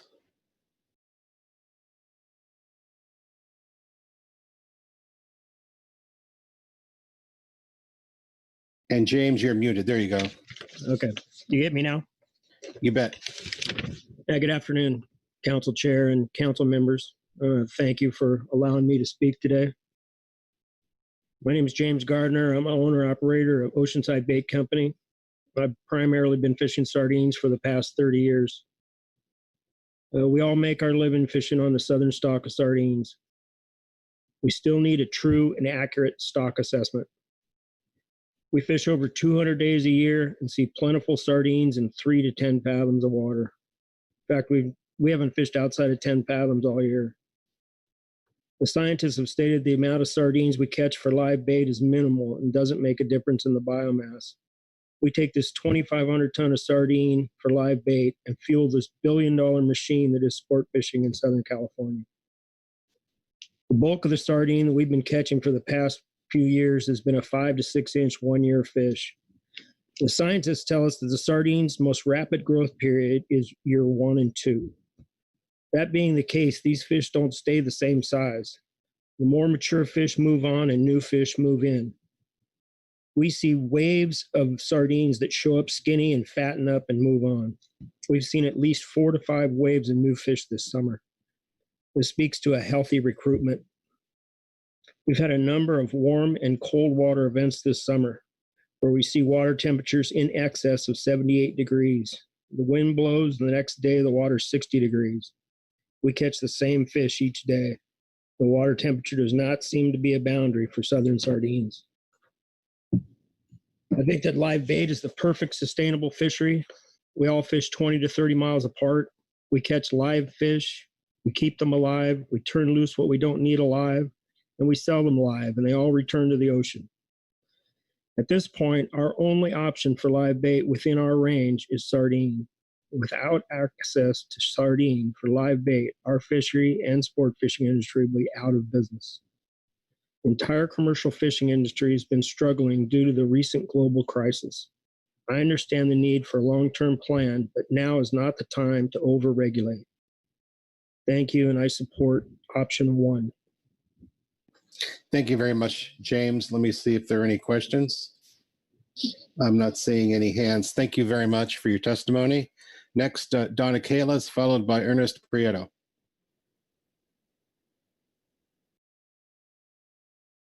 Unmute. Hi, everyone. Thank you so much. Thank you, council members, for the opportunity to comment today. My name is Donna Kalas. I, along with my family, own and operate Dana Wharf Sport Fishing. Our landing is located in Dana Point, California, and has been operating daily since 1971. During the pandemic, we were ordered to shut down our business from mid-March until June 1st. For the first time in our lives, we, along with so many others, were closed. Our landing owns and manages a fleet of 17 boats, employing over 50 people. It was devastating to us to be closed, but the constant thing that kept us going and motivated us was our customers. They were also supportive and called weekly to find out when they could fish again. They needed to go fishing. We are an affordable option for so many that want to go fishing in the open ocean and do not have access to funds to rent a boat or privately charter one. When you buy a ticket on a sport boat, we supply captain, crew, and live bait to all of our customers.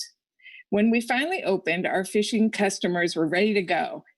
They were so happy once again to cast a line and fish for both food and sport. It has been a struggle financially to open under the new COVID rules and guidelines, including the fact that all of our boats now operate at just 50% capacity. This means we can only sell half of the tickets that we used to. With no return to normal capacity in our immediate future, we are now going into the fall, winter months, and new challenges will emerge for us to deal with. But we are resilient, and our customers are too. They, again, just want to fish, and live bait is a requirement to do so. During this pandemic, the one thing that has remained constant is the love of fishing as a sport and as a therapy. The ocean calms the soul, and the excitement of what you may catch keeps the passengers coming back. We are very fortunate at our landing that we are a favorite for kids and families. We love to take kids fishing for the first time. We introduce thousands of kids to fishing each year through youth fishing organizations like kids camps and nonprofit groups that exist to bring children and families out fishing, such as Fish for Life, Captain Rollo Kids at Sea program, Little Guppies, takemefishing.com, and so many more. None of these thousands of trips would have gone if we didn't have live bait. The simple fact is that we would not be operating without live bait. It is that critical to our operation. Please remember that all landings along the coast this year did not fish for 3 months or more. This has had a positive effect on bait supply. There was no consumption by sport fishing boats like ours, even though we release almost 90% of our bait fish daily. Yes, that is correct. Live bait, while it is the second most important part of our fishing trip, the first being fuel. If we don't have fuel, we can't run. And if we don't have bait, we can't fish, live bait. Practically 90% of live bait is released back into the environment from our fleet alone. We use live bait to chum and for hook bait. But then at the end of the day, all boats release the unused live bait back into the ocean. And this is done daily, year round, by all of the sport boats. Live bait is the single largest expense, and our entire existence relies around a live bait fishery that many don't even understand and everyone takes for granted. Many harbor economies would crumble if they did not have access to live bait for our boats. You have harbors built around a strong fishing community, and that starts with live bait, live sardines. If we don't have them, we are simply out of business. There is no artificial option. There is no substitution to live bait. If you take away live sardines, it will kill small business and not just ours. It's a domino effect, and it will be devastating. We support option 1, and we urge you to too. Thank you so much for allowing me to speak today. Thank you very much, Donna. Butch Smith. Yeah, Donna, thank you for your great testimony. I got a couple of questions for you. One is, you wouldn't happen to know a homeless person down there named Don Hansen? I do know him. Okay.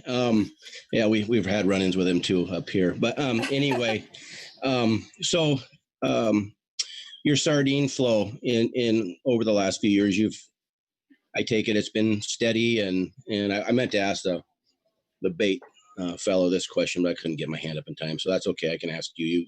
As I own a charter office too, we certainly know the when and where we can't get bait. So, but you know, the sardines have been pretty abundant in your opinion, and when you do get to fish after COVID, same boat there. There's been no issue. You know, your supply is completely kept up with the demand. Is that correct? Is that a safe assumption? Yes, very safe assumption. So there hasn't been big holes where you guys have had to scramble for other baits. It seems to be a constant flow for the last few years. Is that an accurate statement? Yes, that is. We have a wonderful bait company, and but we have a lot of sardines. Yes. Yeah, believe me, when you need fresh bait, every bait company is a wonderful bait company. Yes, they're all wonderful. All right, thank you, Donna. And if you see that guy walking around the dock, would you say hi to him for me? I will. All right. All right, any other questions for Donna? Donna, thanks very much for your testimony. Next, Ernest Prieto, followed by Matt Everingham. Now, I don't see Mr. Prieto online. And if he doesn't speak up in a minute, we'll go straight to Matt. All right, Matt, you're up. Okay, can you hear me? You bet. All right. So, right. My name is Matt Everingham. I'm here from Everingham Brothers Bait Company, and I'd like to thank the council for the opportunity to speak to you today. Everingham Brothers Bait Company is a family-owned business, and we've been providing live bait to the sport fishing fleet and commercial fishing since 1951. I was raised with the mindset of conservation towards the live bait fishery. It is our only product, and without it, we could not do business. We completely depend on access to live bait, and right now, that is in the form of sardine. We have participated in the ETICS program at a significant cost of retraining, IT infrastructure, and time, but it is part of being a good custodian of the resource that we depend on. The last few years, as I've stated before to the council, we've seen actually a more abundant sardine than what I would call normal during my lifetime. We have routinely seen predominantly pure schools of sardine, and the amount of anchovy that we've been able to find is less than 3% of our catch for this season, and that was in mixed schools with sardine. The abundance of sardine has resulted in overall lower fuel and maintenance costs for us over the last few years, which has been very beneficial. And in general, the sizes that we've been seeing for the last year have spanned from anywhere from 4 inches up to 8 inches. And anything bigger than that, we usually probably would pass by if we, unless we were really trying really hard to find bait. So one of the entertaining things in the last couple of years, there have been times where our boats have literally watched schools of sardine come up across the border to make themselves available to our fishery. And we've been able to wrap them after they come into the U.S. waters. And the current survey methods are not able to cover our fishing grounds because we fish closer into the shore than the research vessel is able to access. So we're kind of left at a little bit of a loss where we're observing increased abundance over the last few years, and yet we see the numbers in the stock assessment going down. That being said, we do stand by as interested industry partners to try to help figure this out. We want to participate. Relying on anchovy for live bait is a no-go for us. Like I said, we do look for them because some customers do prefer them for shorter trips where they're targeting bass and certain species like that.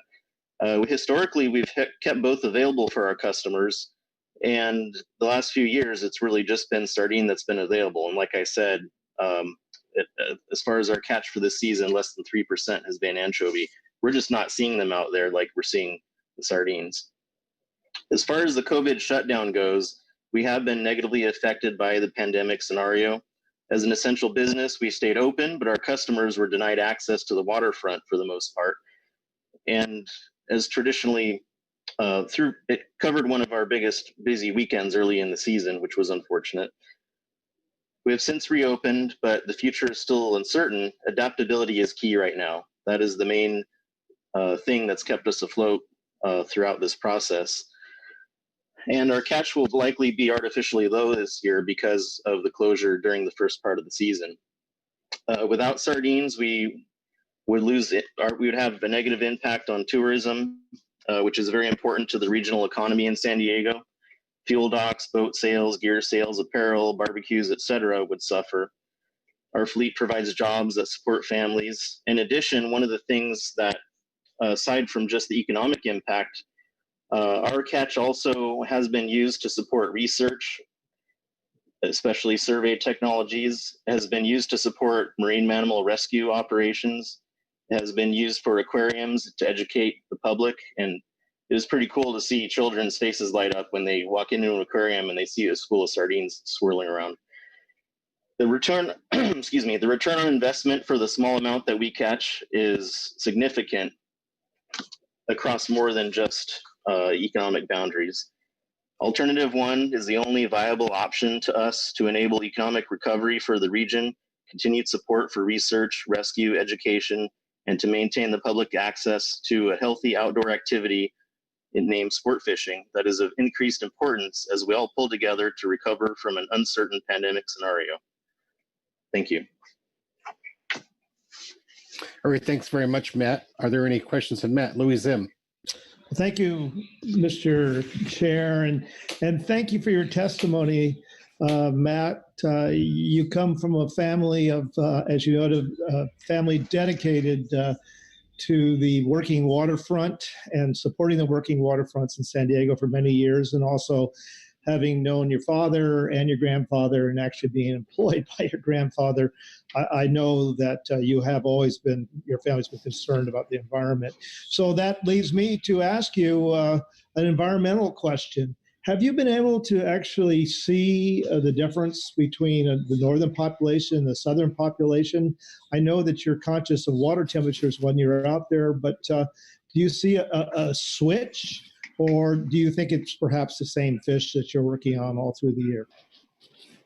They seem the same to me. We have caught fish in a range of water temperatures in the same locations, over the course of years. So we have never really had a reason to differentiate much that, like, oh, these are like, it feels like a northern stock kind of day or anything like that.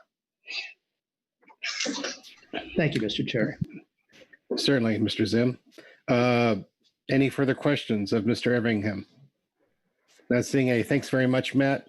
Next, Frank, your city, followed by Marcus Medak. And I'd remind you, if you are waiting to testify, please raise your hand to make it easier for council staff to find you and enable your microphone. So, Frank. Okay, good afternoon, Mr. Chair, members of the council. Thank you for the opportunity to speak before you today regarding management and access to Pacific Sardine. My name is Frank Ursitti. I'm the managing partner of H&M Landing in San Diego. I'm speaking on behalf of the 17 landings in Southern California that are reliant upon access to live sardine. Southern California is steep in recreational fishing history, and as a result has built an industry whose direct and indirect economic activity annually exceeds $1 billion. Our very business model relies on access to Pacific sardine. The species we target, our method of take, our vessel's design, and our passengers' expectations have all been built around access to live bait. Without access to live sardine, our industry would collapse, resulting in the loss of thousands of jobs and businesses in the manufacturing, hospitality, maritime, and tourism sectors. Vessels would remain idle, licensed mariners would join the ranks of the unemployed, and our crews with unique skill sets would suffer the same fate. Harbors and ports up and down the coast rely on percentage revenue from those who patronize CPFVs will be forced to operate at a deeper deficit due to lack of attendance and decreased tourism dollars. When presenting statements on species and resource management, users are often looked upon as keeping financial needs ahead of conservation. Sport fishing recognizes the value of resource management for the very future of our industry. We are as concerned, if not the most concerned, with overall stock recovery. Our impact on the biomass is minimal, and the vast majority of what we use is released back into the ecosystem where it was originally harvested. Speaking on behalf of H&M Landing and all the landings in Southern California, we support Alternative 1 as the preferred alternative. Thank you for your time today. Thank you very much, Frank. Any questions for Frank? Thank you, Frank. And next, Marcus Medak, followed by Rick Ofinger.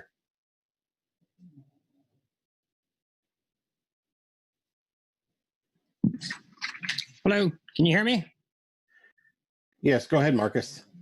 Hello, my name is Marcus Medic, and I own and operate a 65-foot, 30-passenger overnight CPFV in San Diego. I'm representing the overnight fleet in San Diego.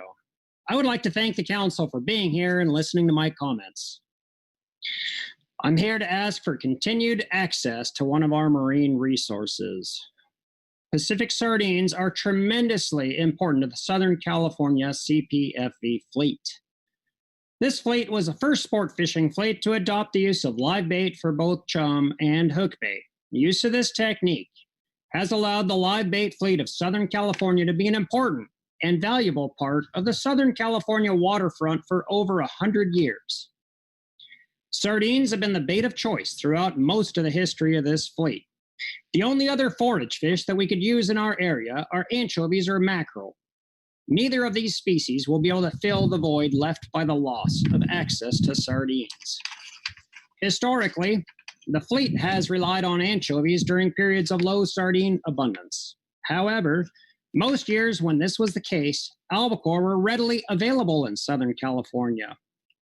Albacore are effectively caught on anchovies as they prefer smaller prey items and tend to average less than 30 pounds. Unfortunately, it appears that the Southern California albacore fishery may be one of the victims of climate change, with the maximum abundance moving steadily northward. Bluefin tuna, yellowfin tuna, and yellowtail all prefer larger baits, and while they can be caught on anchovies, they're not nearly as effective.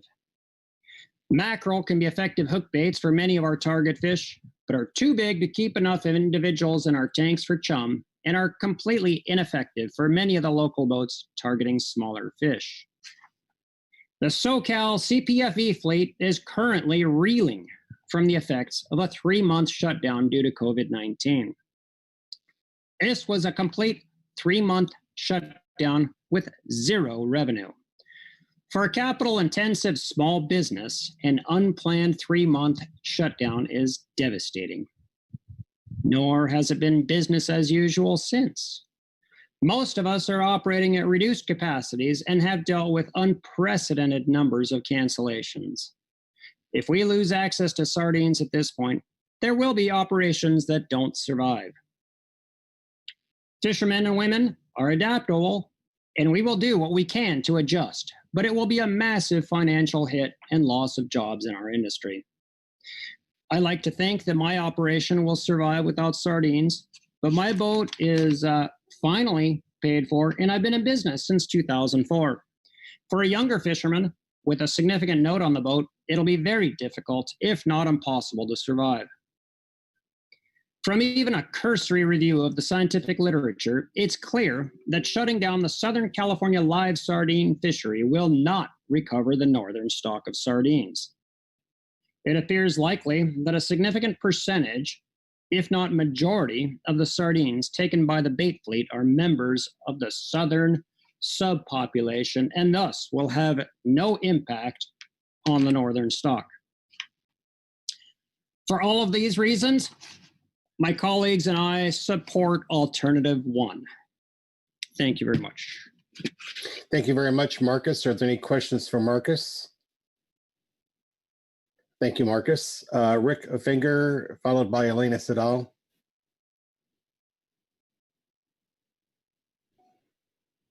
How about now? Go ahead. Yeah, I got you. Hey, thanks. Great. Good to talk to you. Thanks for the opportunity. I am Rick Effinger, and I wear 2 hats. I run both Marina Del Rey Sport Fishing and the Marina Del Rey Bait Company.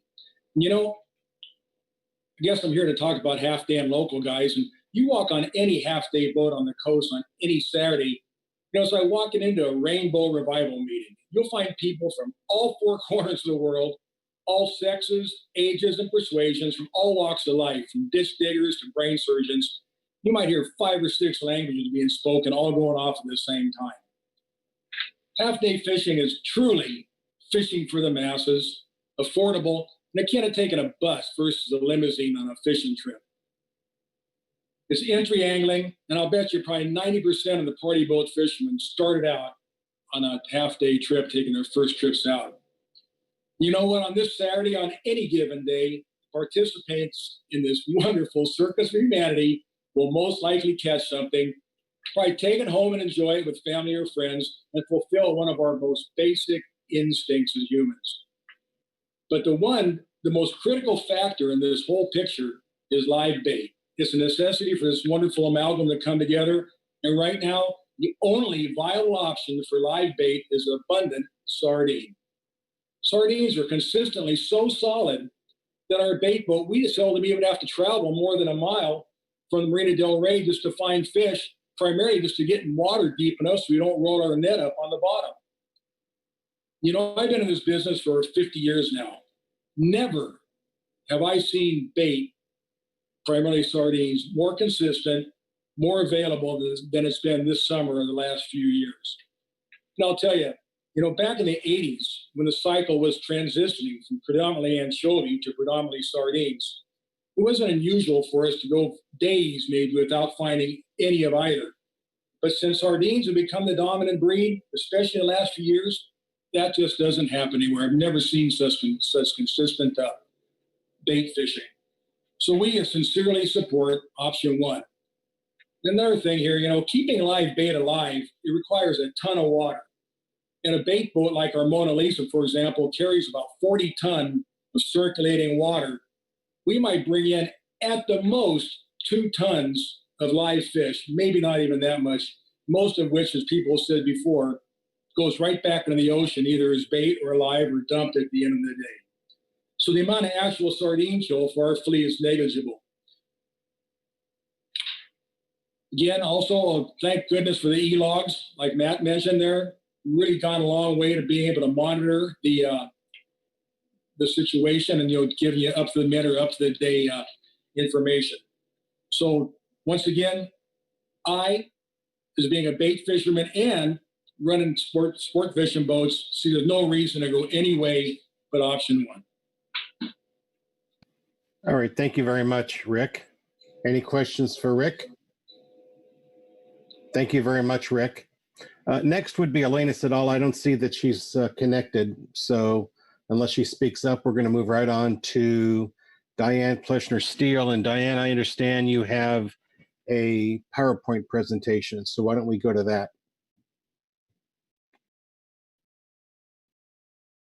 Thank you. Thank you, Chair Grelnick and council members. It's been a long day, and I do have a PowerPoint. I would appreciate your indulgence going through this. And also, I would like to say I'm speaking on behalf of California's wet fish industry, fishermen, processors, and we have a number of live bait fishermen, and as both regular members and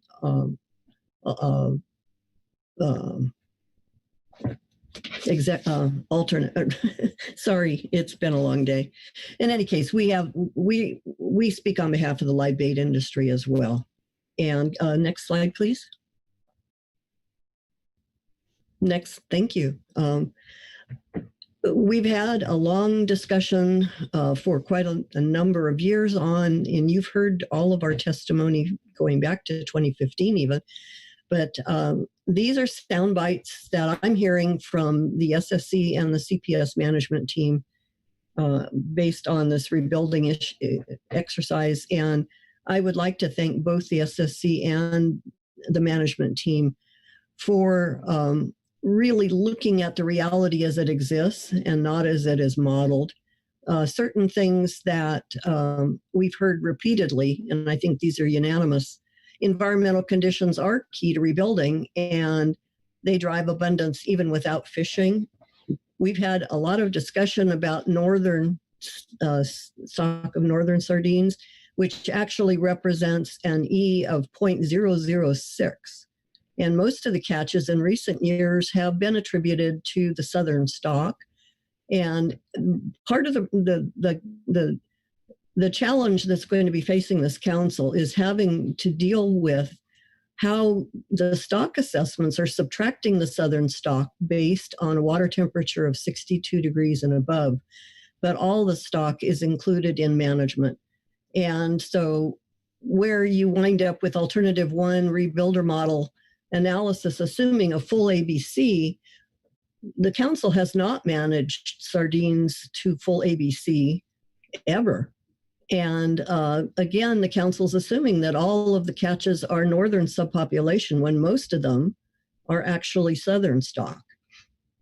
And also the rebuilder model could not model sardine dynamics and cannot predict the future. No model can predict the future with accuracy. And I would point out, we've had discussion about Amendment 8 and Hurtado punt models and being better models. Well, those models included southern stock, not just strictly northern stock. So they're really not appropriate for even consideration here. I would again commend the management team and the modeling team for doing the best they could with the terms of reference, which had to be based on the 2020 assessment, taking into consideration the current environment, acknowledging that it was based on a poor environment with no recruitment. And I have a little comfort in hearing that the rebuilding analysis and plan will be updated when more information is available and nothing is set in stone. And next slide, please. We thank the management team for your deliberations that considering the realities beyond the rebuilder analysis.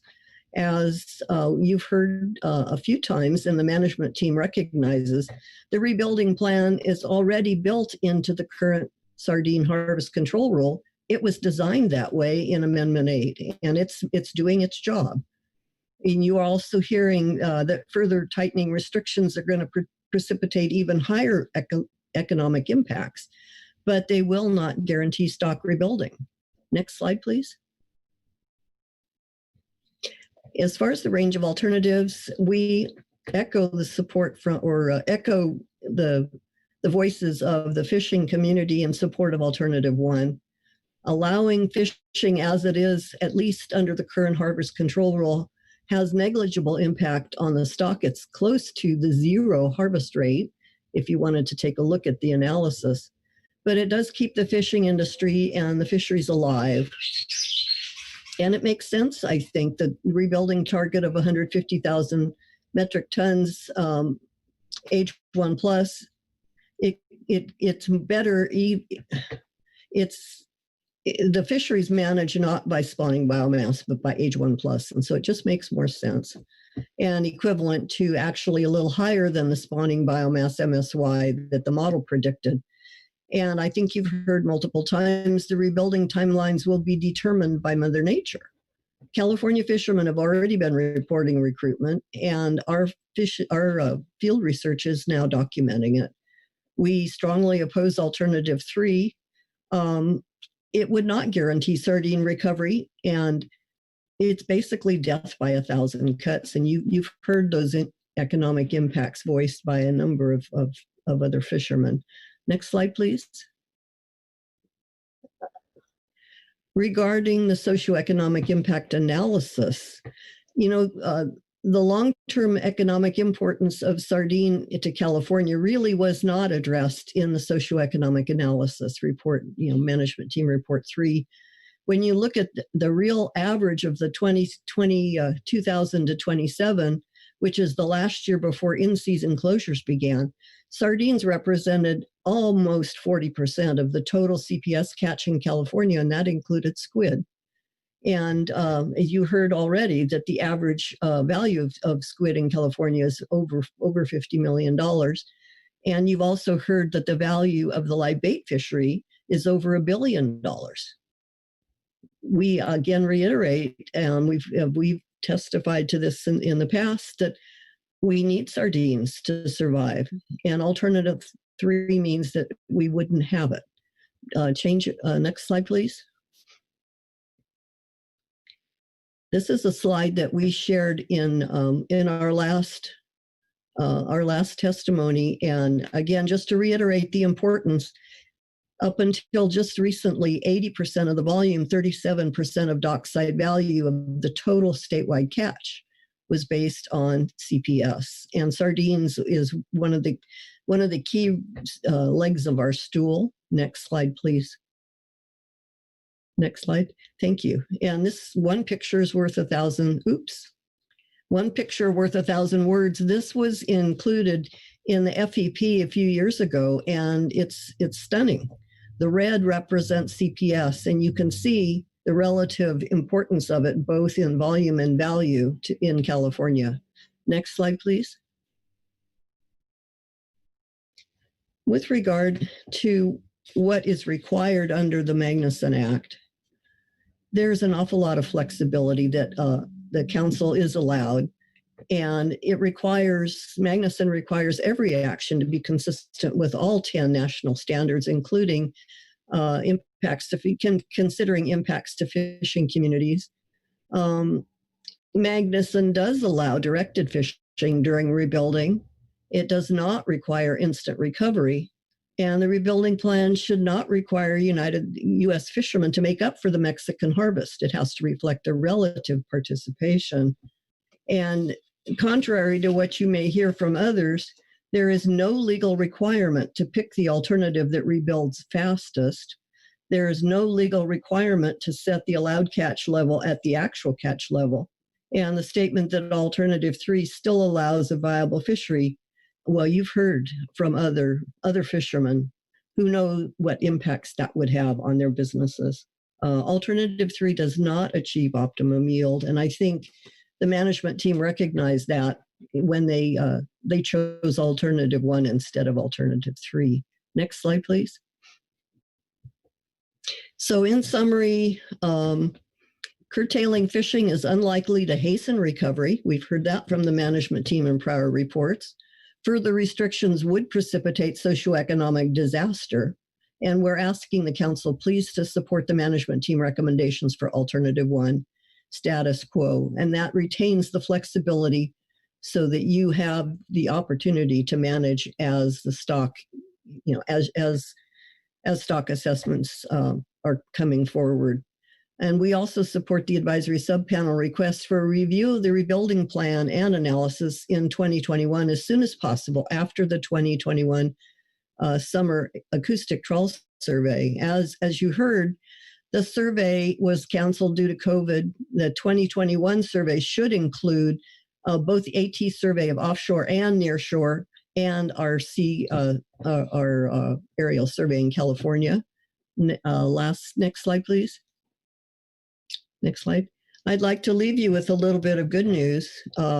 Thanks to your support for our directed fishing EFP, we are producing evidence of recruitment and a range of stock sizes. This was something that I shared with you the last meeting. Next slide, please. Next slide. Thank you. And these are a few images from our survey that's going on right now, hampered pretty strongly by that lower left is the orange skies from the fires up in the Central Coast that grounded the plane for several days. And this, on the right-hand side, you're seeing a sonar and fathom of a 50-ton sardine set that we just made two nights ago near Half Moon Bay. And with that, I will conclude my presentation. And thank you again for your consideration, and be happy to answer any questions. Thank you very much, Diane. Let me see if there are any questions on your presentation.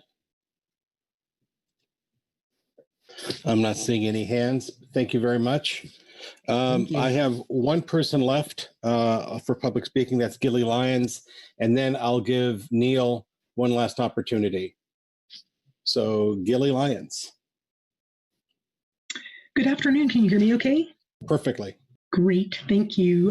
Good afternoon, Mr. Chair and members of the council. My name is Gilly Lyons with the Pew Charitable Trusts. Thanks so much for the opportunity to provide some brief comments on your consideration of a rebuilding plan for Pacific Sardine. In the interest of time, I would mostly like to just echo the public comments provided earlier by Wild Oceans and Oceana and express our support for the selection of Alternative 3 as the council's final preferred alternative.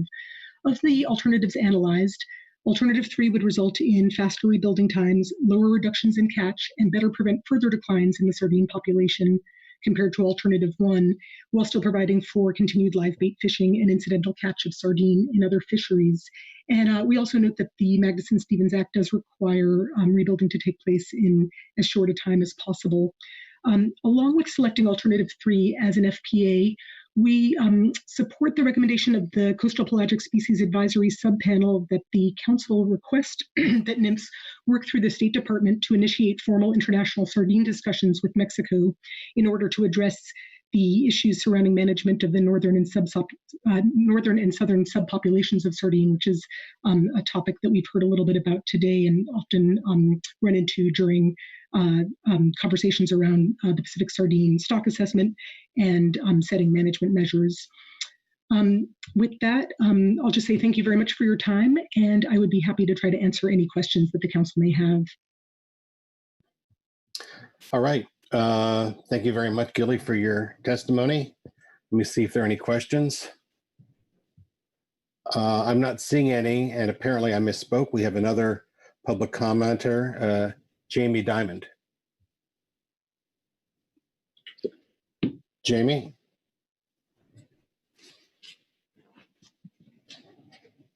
Hi, can you hear me? Yes, please go ahead. Good morning, Chairman and Council members. I am Jamie Diamond, owner of Stardust Sport Fishing, located in Santa Barbara, California. We are a family-owned and operated business. My husband, Jason, is a captain. I manage the business. My son is a deckhand, and you'll often see our 10-year-old daughter, Molly, and 3-year-old son, Max, helping me with the boat grocery shopping each week.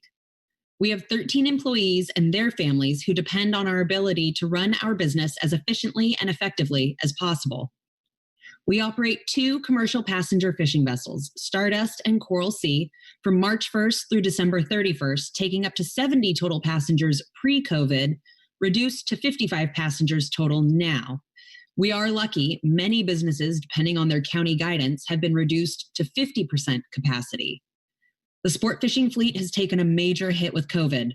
We have a limited season to start with and a limited number of customers we can accommodate each day. Then add days of bad weather, making it impossible to run, and days with not enough passengers to run a trip at all.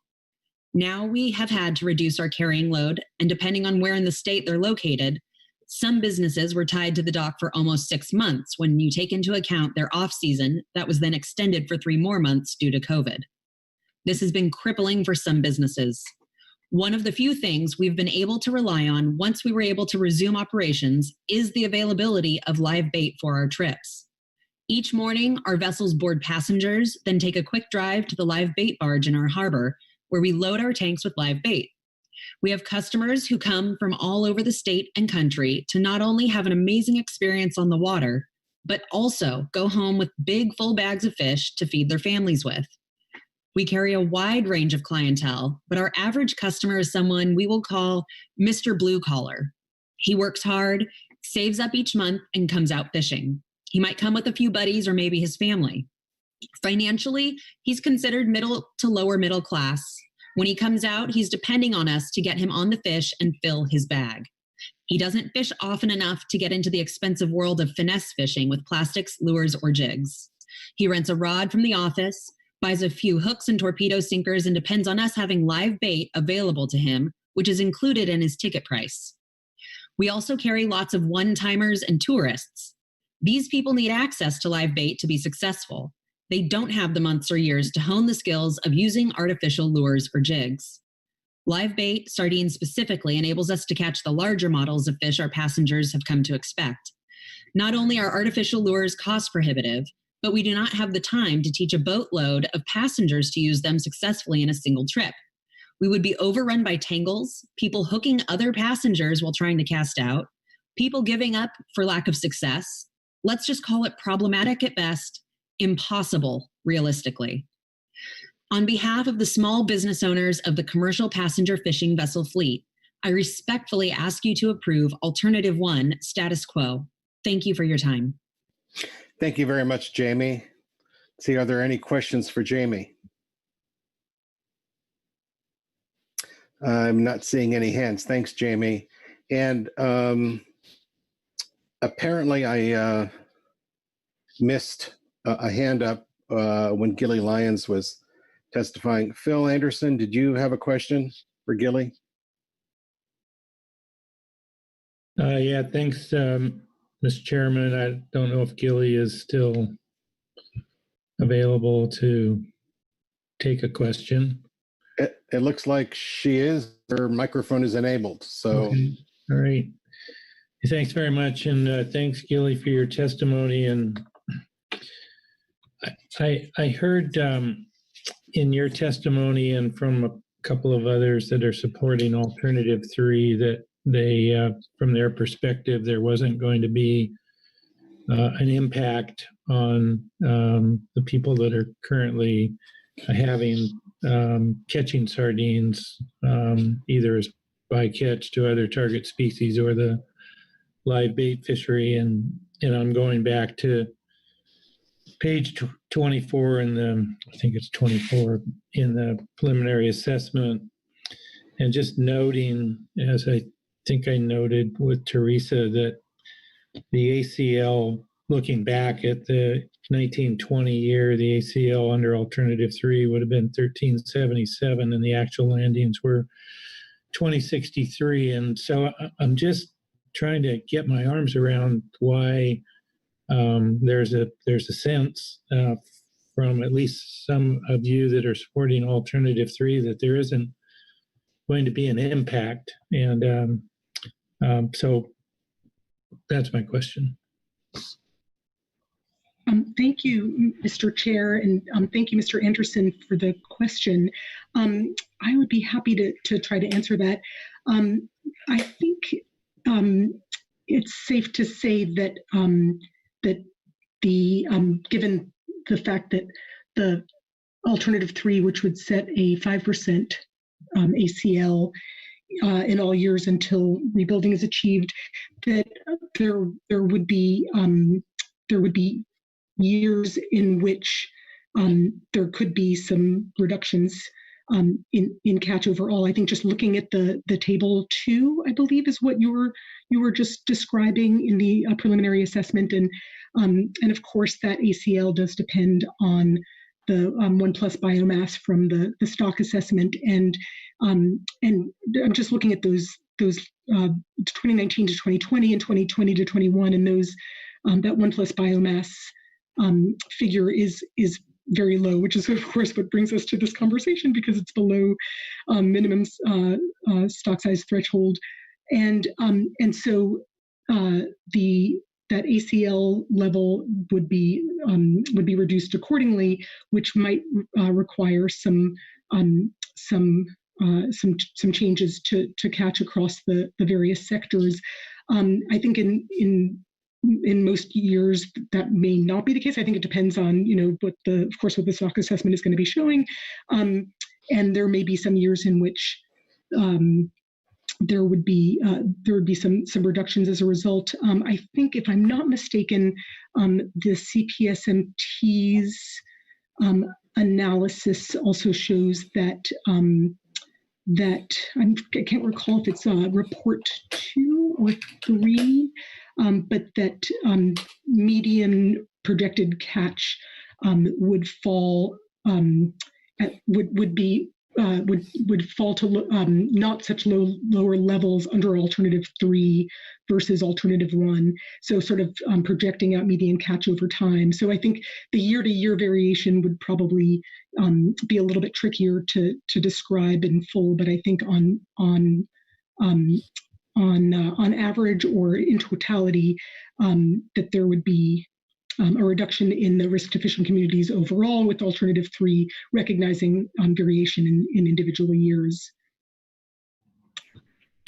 Okay, thanks, Gilly. I appreciate that response. We want to rebuild this in as short a time as we can, while taking into consideration the needs of the fishing community, and it is that piece that I'm trying to weigh here and understand. And just from looking at the tables, it's, you can look out to some number of years out, but you got to be able to survive the years to get there. And so this looks like we had a 25 to 30% reduction from a fishery where we didn't have any targeted sardine fishery. All we have is the incidental catch in the bait fishery. And so trying to figure out how to cut that another 30% and what the impact to the fishing community is by doing so in trade, essentially, for coming out maybe with some additional catches late on down the road. But if you're not able to survive to get there, it doesn't, that doesn't have a lot of value if you're in the industry now. So I'll stop there. Thanks, Gilly. I appreciate it. All right. Thanks very much, Phil. As long as Gilly's there, any other questions for Gilly that I might have missed the first time around? And I'm not seeing any. Thanks very much, Gilly. It's 2:29. We haven't really been at it that long, but we're at a natural breaking point, and there's been some interest in having a short break. So we're going to take a 10-minute break. We'll be back at 2:40.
All right, everybody, it's 2:40. Let's get started in about 30 seconds.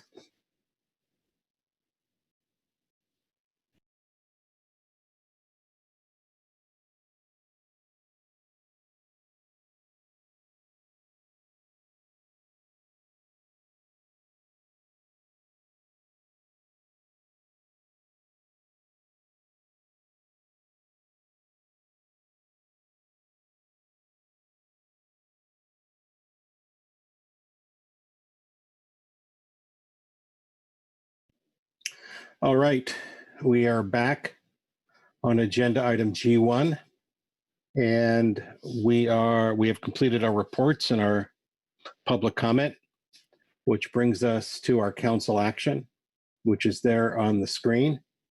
I see Brianna Brady has her hand up. Please go ahead, Brianna. Thank you, Mr. Chair. I just thought I'd offer some thoughts. I'd like to start off by acknowledging all of the hard work done by Drs. Kevin Hill and Andre Punt on the modeling, in addition to Dr. James Hilger on the economic analysis for this agenda item, and all the work done by the management team, the advisory subpanel, and members of the public. I very much appreciate the opening slides given by Greg Pretzakowski from the management team in noting that this stock in particular is known for long-term cyclical fluctuations in abundance. Additionally, the management team's presentation included information from the rebuilding analysts, noting the various limitations of the modeling, stating that long-term projections for this stock are not realistic when considering the outputs of the model, and that the sardine population will rebound once environmental drivers favor recruitment and survival. The rebuilding analysts also noted that it's not possible to project the population forward for decades because the environmental factor is still an unknown. The modelers recognize that the model can't account for environmental variability and that status quo, as it was originally modeled, is different than the actual management measures the council has in place and did not reflect the actual catch being on average 2,200 metric tons or less than 1% of the actual northern subpopulation. As I was saying, if we look at this population in the long term, we see that the population declined and increased prior to any fishing pressure, and that the stock can stay low even with no fishing. But in comparing the alternatives that were modeled, especially as noted in management team report 4, where they did an additional modeling run to more adequately represent current management, we see that alternative 1 allows for rebuilding in a similar time frame to alternative 3, but without the severe economic impacts of alternative 3. It appears some might be getting confused on the terminology as opposed to the nature of these stocks and saying that the council will use status quo management, and that might imply that nothing will change in response to changes in the stock or the environment. And that's simply not true. The council has a mandate and desire to ensure that this stock rebuilds as quickly as possible while considering fishing needs. Current management allows the council to impose annual restrictions and other measures in response to stock status and the environment. And if sardine continues to decline, the council can and should adjust allowed catches. For these reasons, I support alternative 1 for the rebuilding approach because it will not prevent the stock from rebuilding when conditions are right. It is not significantly different from the rebuilding time for alt 3, and any small potential rebuilding benefits are not outweighed by the potential negative economic impacts. Alternative 1 provides for rebuilding without hardwiring something that is unlikely to be feasible given current levels of take, and that would have significant negative economic impacts to both fisheries and the coastal communities that depend on them. Additionally, I also support NIMS discussing international management and research options as described in some of the advisory body reports and from public comment. Thanks. Thank you very much, Brianna. Further discussion? We had quite a bit of public comment, both written and verbal. I have a number of reports, and I have to think there's some additional discussion to be had around the table.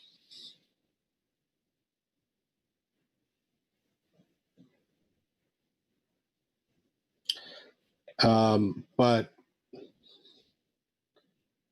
if there is no discussion, perhaps a motion might stimulate some discussion. Brianna. Thank you, Mr. Chair. I have a motion, but I need to get it through the ether. If you'd give me a minute, please. Sure, no problem.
Hopefully Sandra has it by now. Okay. I know she'll take a moment to do what she knows to do. So she does not have it yet, but she'll let us. It'll take a minute once she gets it to post it, but she doesn't have it. Hasn't received it yet. Is there any further discussion people want to have to fill this void?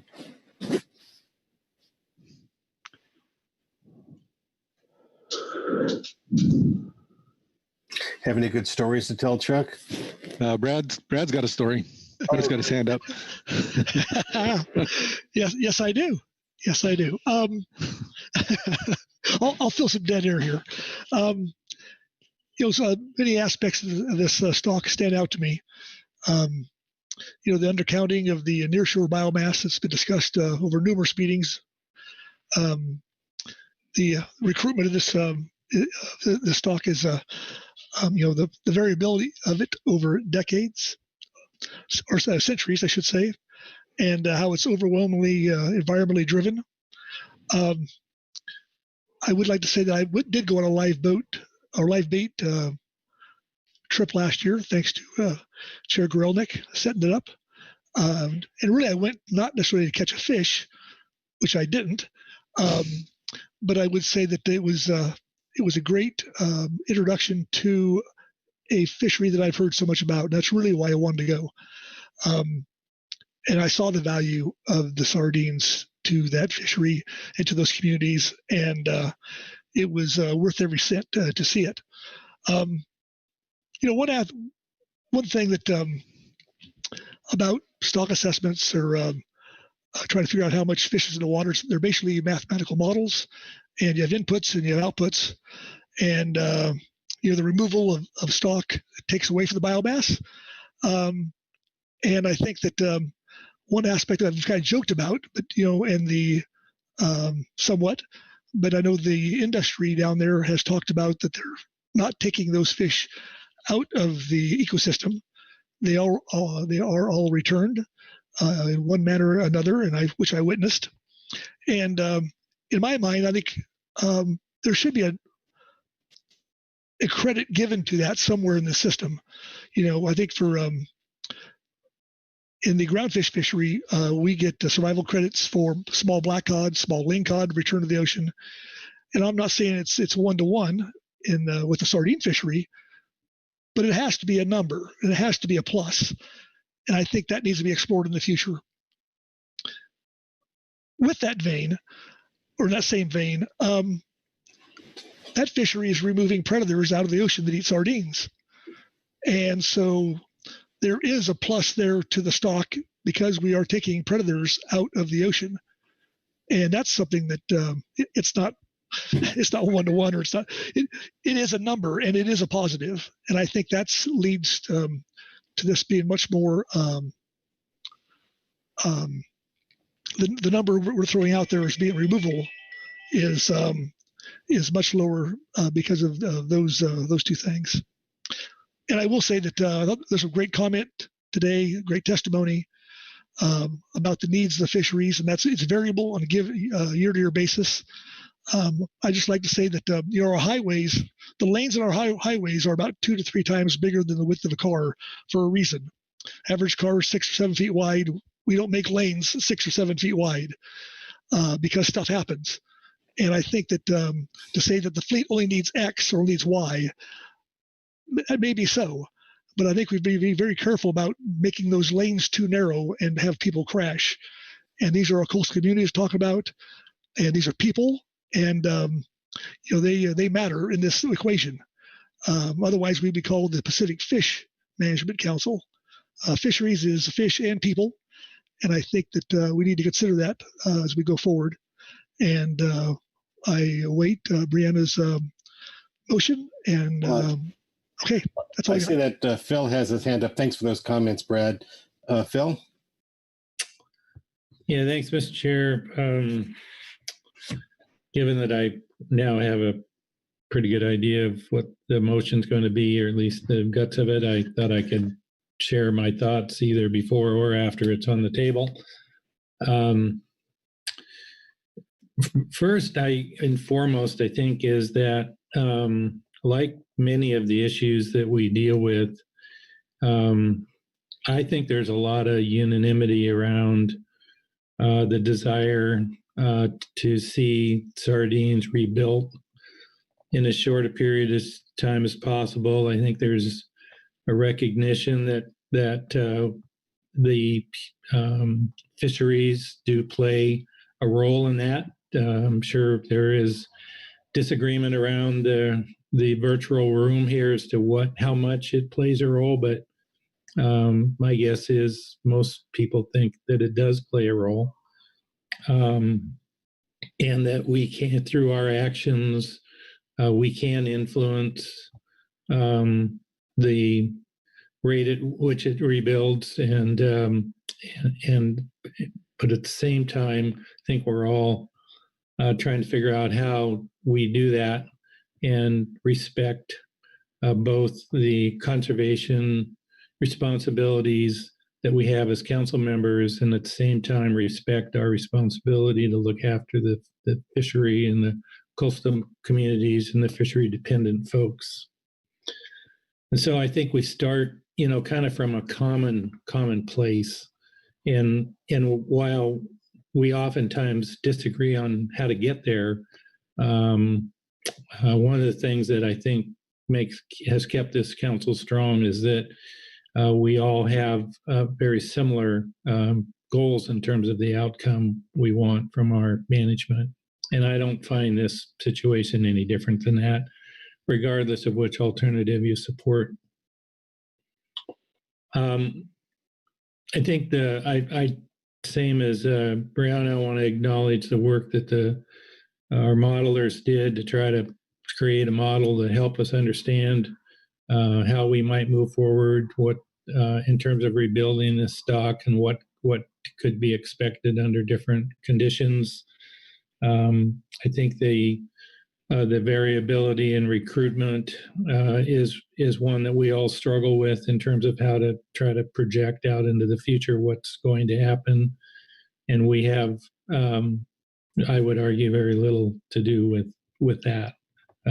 We're relying on Mother Nature to help us out in a big way if we're going to achieve the kind of rebuilding of this stock that we'd like to see.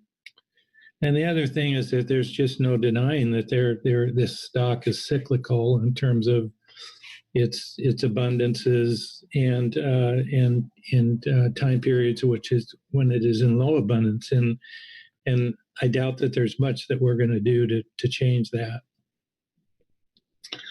I am struck by some of the limitations that the modeling results have, and when I compare it to maybe some of the models that we use for things like whiting, for an example, and other groundfish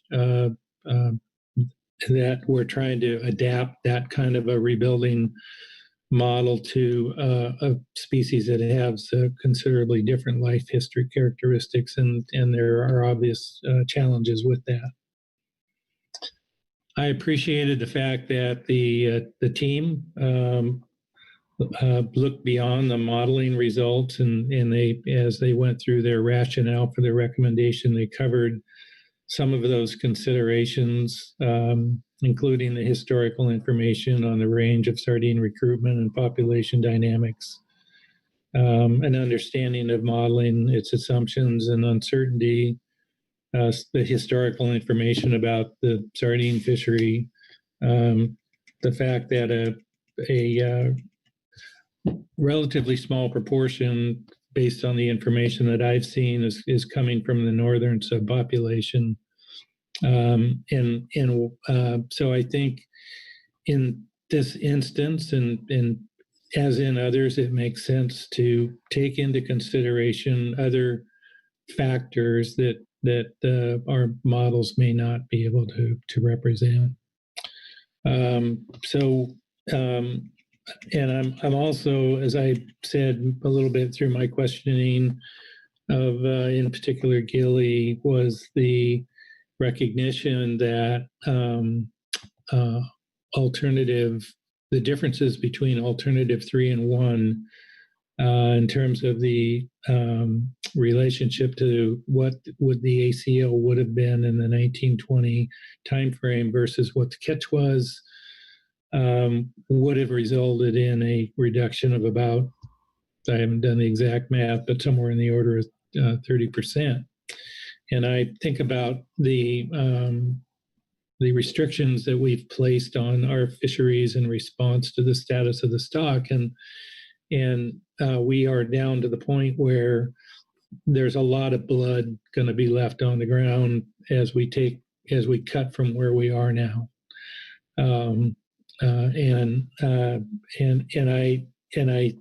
To think that I would rather have a little bit more available now to keep from having to cut arms and legs off the fishing communities, even though I recognize that maybe that in the long run, the stock may not rebuild quite as fast, maybe, to the extent that our actions have an impact on that result. So I'm going to be prepared to support alternative 1 when that comes in front of us here for those reasons. But again, I would just go back and would say that I have complete respect for those who would like for us to take a more aggressive approach in terms of further restricting removals by our fisheries to try to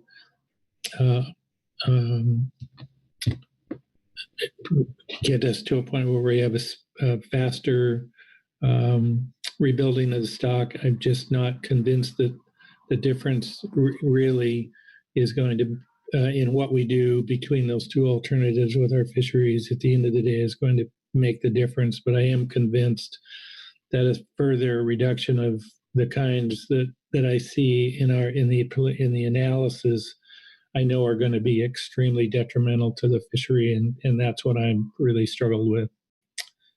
So I'll close there. I don't have an analogy that even comes close to comparing to our vice chair and the width of the lanes on a highway and the width of his car and all that sort of thing. So I'm not even going to try to top that. And I'll close there. Thanks. Maggie Summer. Thank you, Chair. I just would support the comments just made by Phil and a few minutes ago by Brianna, and share the perspectives and concerns expressed therein. Maybe I'll just add, following on a little bit, one of the things that I am thinking about in this is a statement in the preliminary environmental analysis, attachment 1 for this agenda item under the ecosystem section 4.4, that the sardine harvest control rules are already conservatively designed to limit sardine harvest such that adequate forage remains in the ecosystem for dependent marine predators via reductions in allowable harvest in conjunction with biomass declines. Therefore, none of the proposed management alternatives are expected to adversely affect forage availability, as sardine removal would be according to status quo removal or less. And that just wanted to, I guess, highlight that as an additional thing that we haven't raised in discussion today, but that was certainly one of the factors I'm thinking about in the mix. Thank you. Maggie? If there are no further discussion, we do have the motion ready to go. So not seeing any hands, I'll ask Sandra to put up Brianna's motion and then ask Brianna to speak to it. Well, to not yet to just speak to it, just to confirm it. We'll go through that process.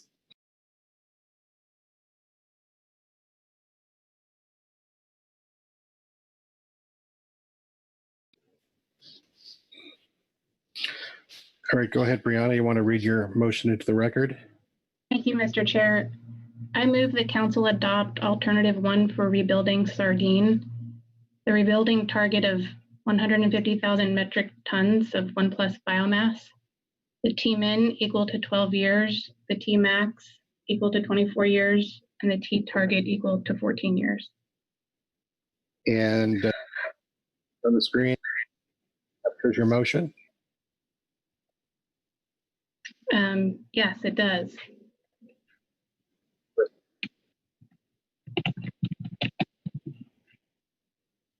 Seconded by Bob Dooley.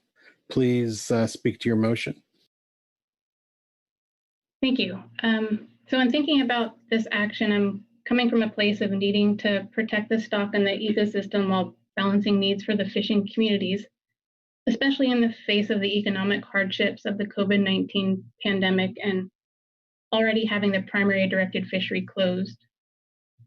Magnuson does not require that the council choose the fastest path to rebuilding, and importantly, the model is not reflective of actual real-world situation.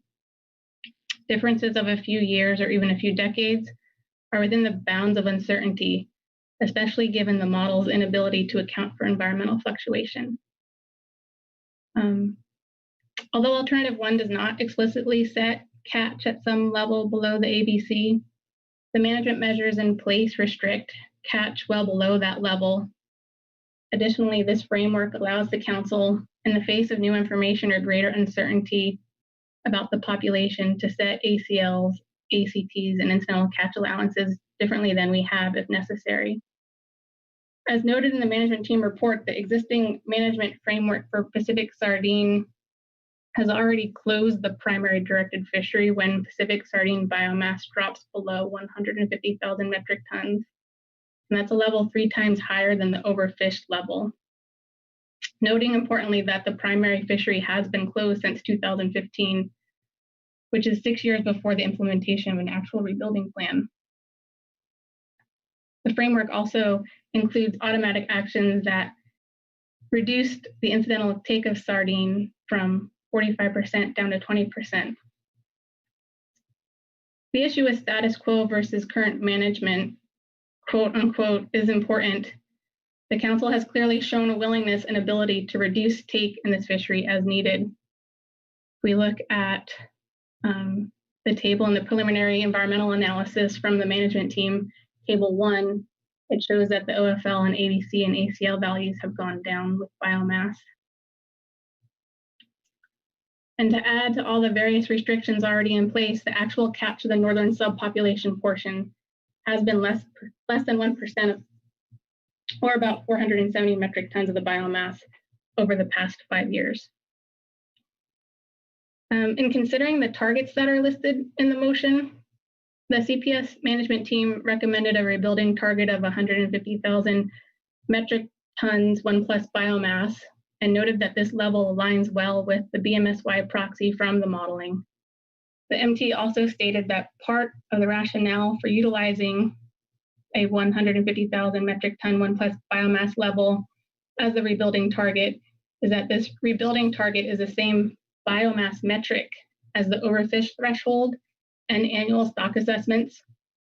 Therefore, using this metric would facilitate tracking the progress towards the determination of rebuilt status and avoid confusion in comparing different units of biomass.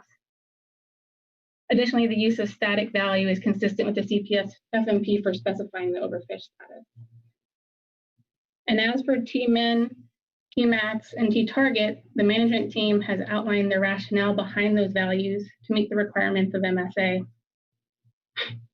To me, the council and the state of California's goal is to rebuild this stock as quickly as possible while considering the needs of the fishing communities. And in closing, as the council continues to keep the sardine fishery closed and continues to limit incidental catch, to me, that signifies our intent to limit fishing mortality due to the need for rebuilding, while also taking into the account the needs of the various sectors and the small amounts of live bait and incidental catch that keep the industry going to minimize the loss of commercial processing capacity and recreational fishing opportunity. And just to address the discussion we had earlier during the sit-sum, I am comfortable with the executive director working with his staff to draft the language needed for the amendment in transmittal to NIMS. And I also note that the management team statement that they would like to develop a process for reviewing the rebuilding status with the SSC CPS subcommittee. And I support that coordination among the groups on how best to move forward for review.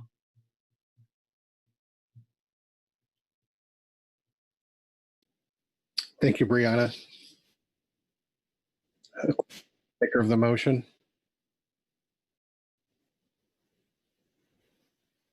Discussion on the motion. Bob Dooley. Thank you, Mr. Chairman. I have been following this as close as I possibly can through the last few months and years even, and listening to all the testimony on this issue and all of the comments coming forward. I really appreciate the work of the GMT or the HMT in the clear presentation they gave to us on this issue and really brought clarity to me for this, and appreciate the advisory subpanel as well as all the comments on this. I won't go over a lot of the details that my fellow councilmen have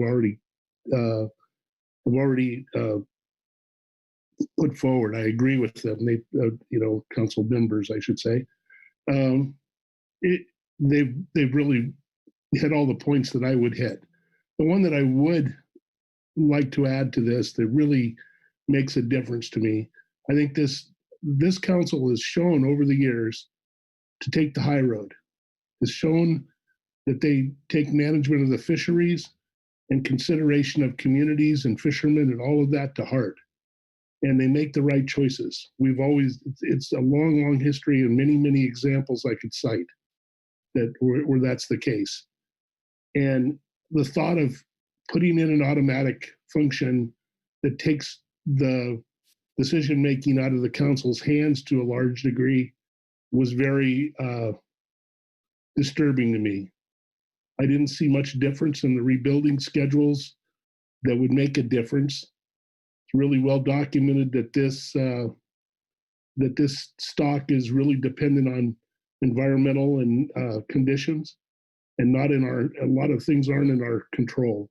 It's not like rebuilding a lot of the other species we've done.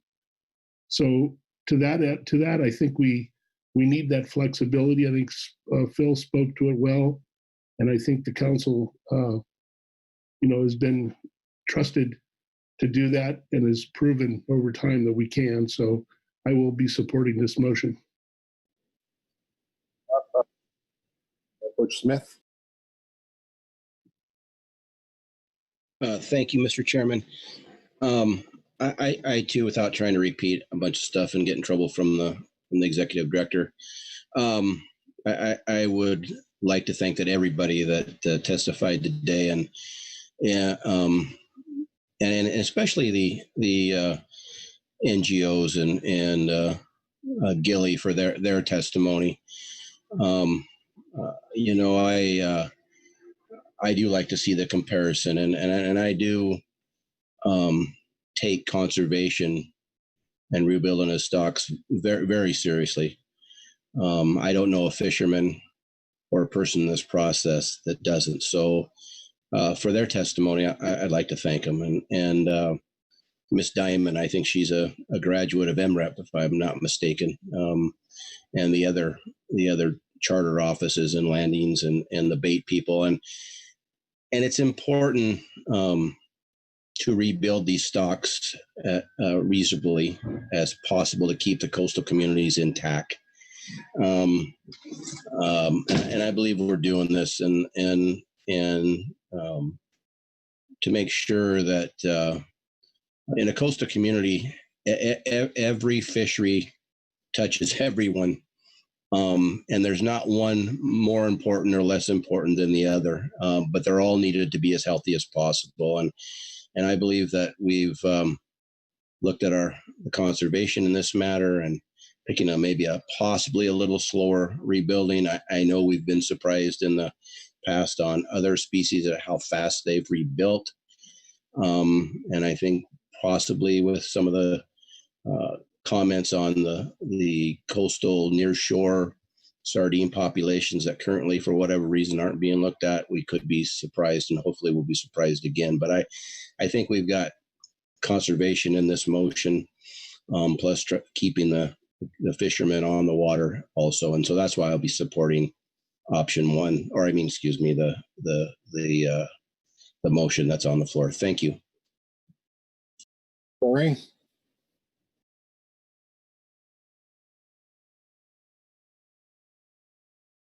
Yeah, thank you, Mr. Chair, and thank you, Brianna, for the motion. I'm going to speak in support of it as well. I really appreciated the comments spoken to by everyone so far. And yeah, Brad did. I don't think I've ever heard that one before about the width of the lanes. So I like that one. Might be the second best thing I heard today. The first one being someone making a joke on the GMT about running to their hotel, having to run up to their hotel room at lunch to grab something. But much funnier, I'm sure, when it was spoken in the moment. But yeah, a lot of thoughts. I'll try to keep it brief. I think I would say this council has a long tradition of following the science. When we heard that we were going to have to do a rebuilding plan for sardine, I was not expecting it to look like a rebuilding plan for rockfish. A lot of us here have spent a lot of time with rebuilding rockfish, and oddly enough, this rebuilding analysis looks a lot like a rockfish rebuilding time frame. So yeah, a lot of questions about the science, but we heard from the SSE today that they believe it's the best available science, and that's what I'm following here with these thoughts. And I think Mr. Anderson spoke to it really well in terms of the needs of the fishing community side of things. This is I won't repeat all of what we've heard, but this is, it strikes me as very much in line with how we rebuilt rockfish, and striking that balance between the shortest time to rebuild and the needs of fishing communities there's probably no clear-cut answer, but this is well within the bounds in my mind of that balance and of meeting that need to rebuild while keeping sure that the communities are around when it is rebuilt. I guess just a couple more thoughts that, this is also, I don't know that the rebuilding really fits the situation. That's what we're following, but the council has been rebuilding the stock more or less since it crossed cutoff and has taken that progressive strategy to close directed fishing when biomass gets low. And so I do think that should be recognized, and the council has been doing the right thing, following the science in a precautionary manner ever since we've dropped below cutoff. I guess another thing we saw on Groundfish, and on Brad's width of the lane issue, we had in yellow eye rockfish is the one we worked with most, maybe in Washington.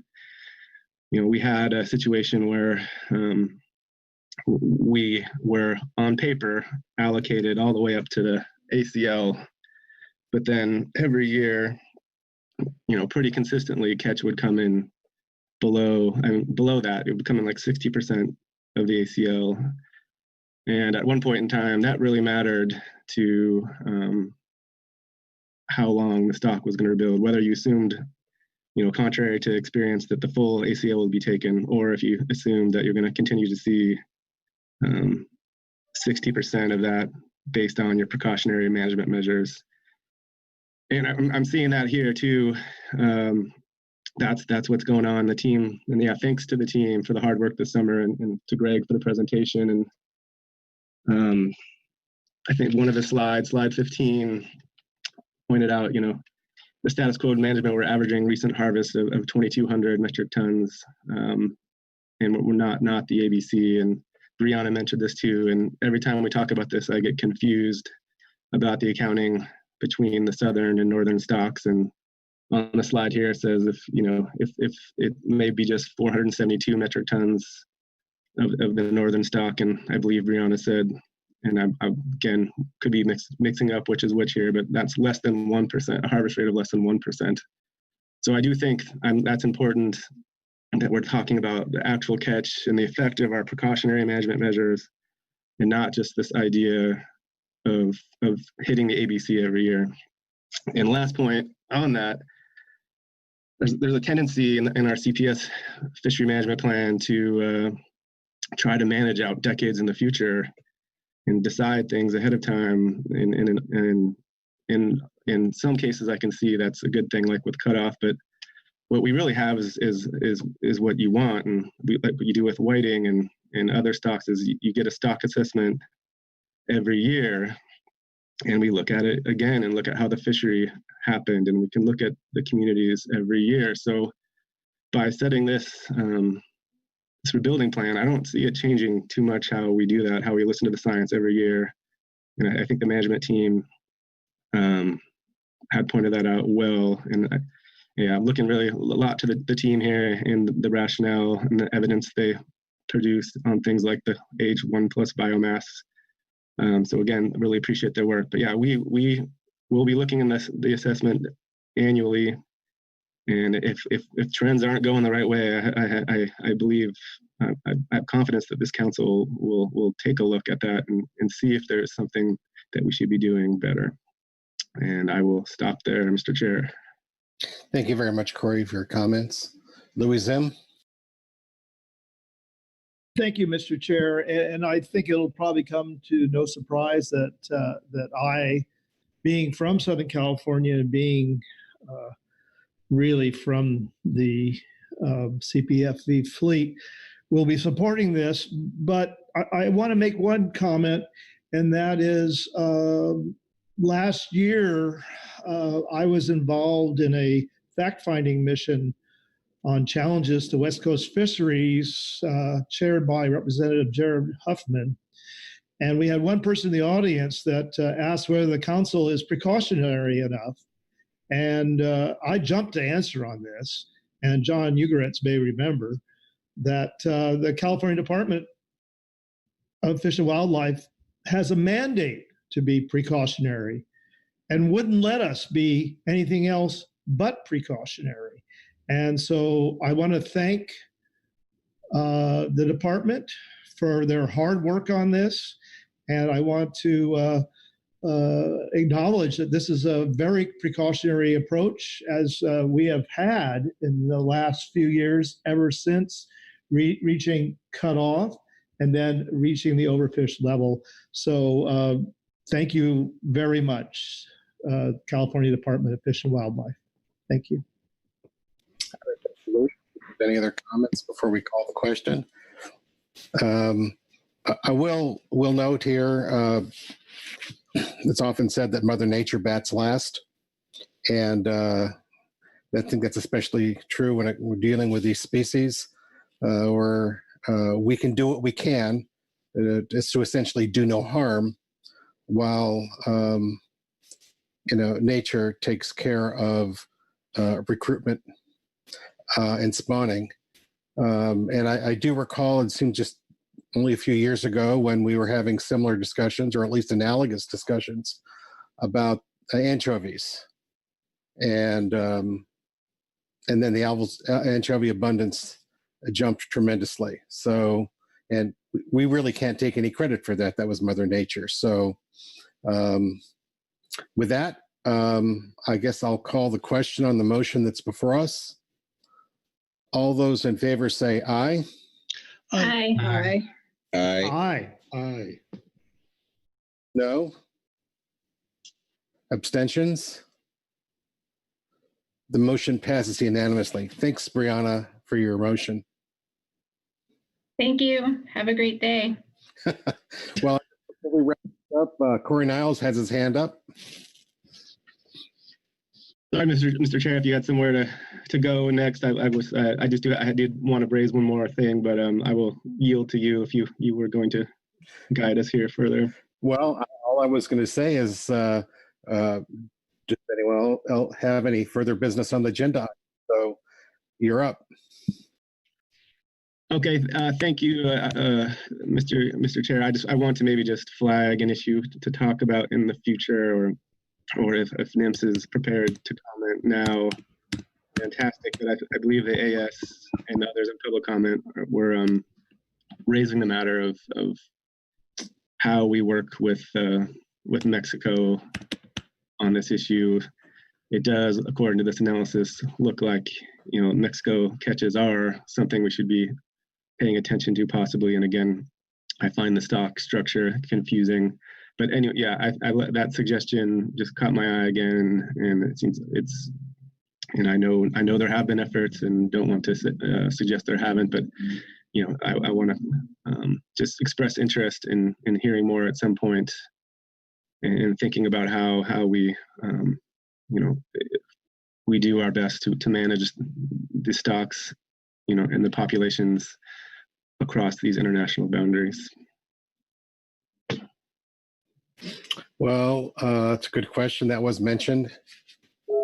We have a transboundary stock and no agreement with Mexico. So was that a question directed at NIMS? In which case, I'll call on Frank Lockhart. To be clear, sorry, if NIMS were prepared, yes, but if I wasn't, I also just flagging as something as we proceed, not at this meeting necessarily, but in the future, it is an idea I think we should be talking about more. But if Frank had thoughts, that'd be great to hear him. But no, don't mean to.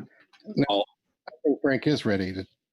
All I'm going to say is that we would be glad to give a more thorough answer to this at a future agenda item under the NIMS report. Is that a acceptable response, Corey? For me, yes, sir. Okay.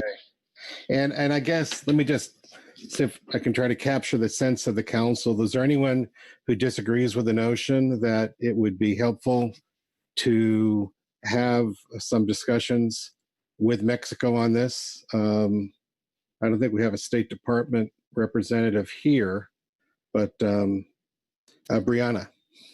Thank you, Mr. Chair. Yes, we would support a long-term approach to consider international management and science work.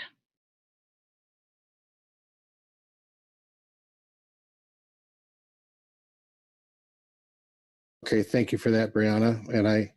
And my sense is that is the sense of the council. If anyone disagrees, please speak up. And I'm not seeing any hands. So let's make sure we capture that. Is there, before I turn back to carry on this, is there any other business from council members on this agenda item? Anything I missed? Not seeing any hands. Carrie, how are we doing? Thank you, Mr. Chair. I think you're doing quite well. I would say you have completed the business for this agenda item. If you'll indulge me, I'll just do a very quick summary of what I hear. Obviously, the motion is in writing to adopt those rebuilding reference points and the preferred alternative. What we'll do next is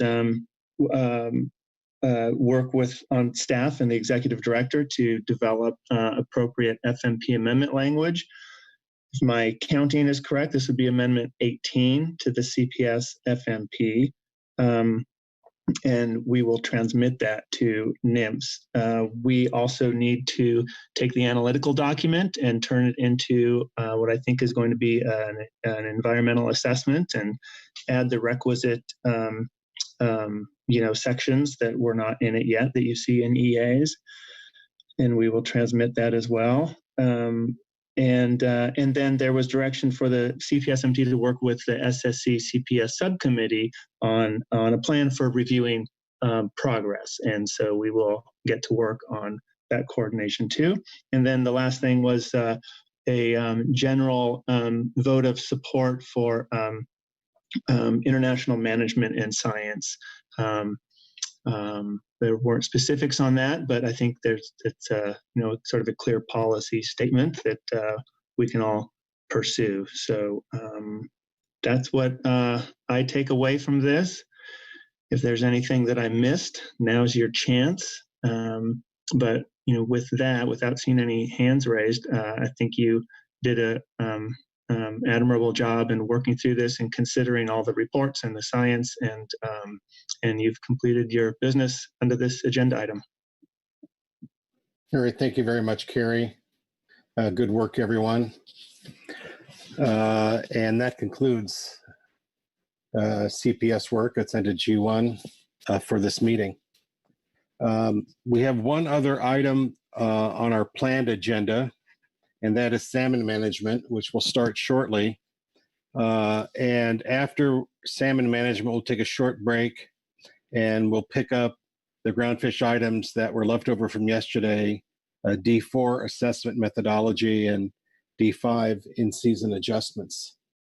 So right now we're on salmon management, and I'll turn to Robin Elke.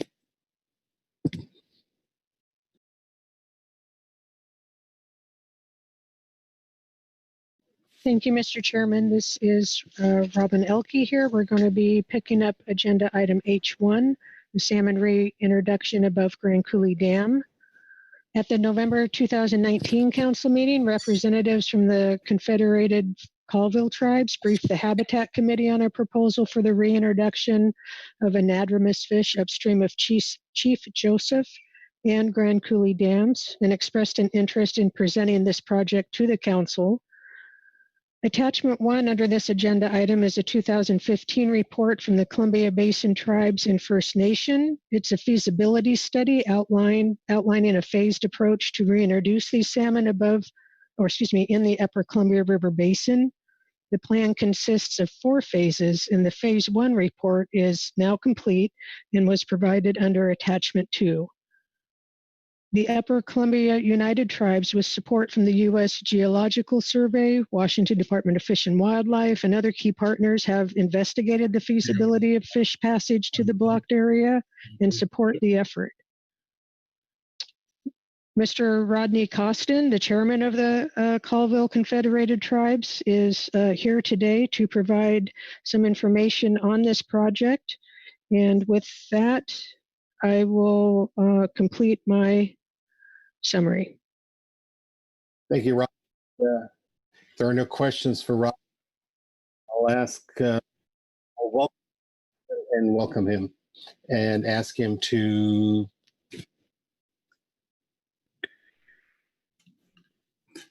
Okay.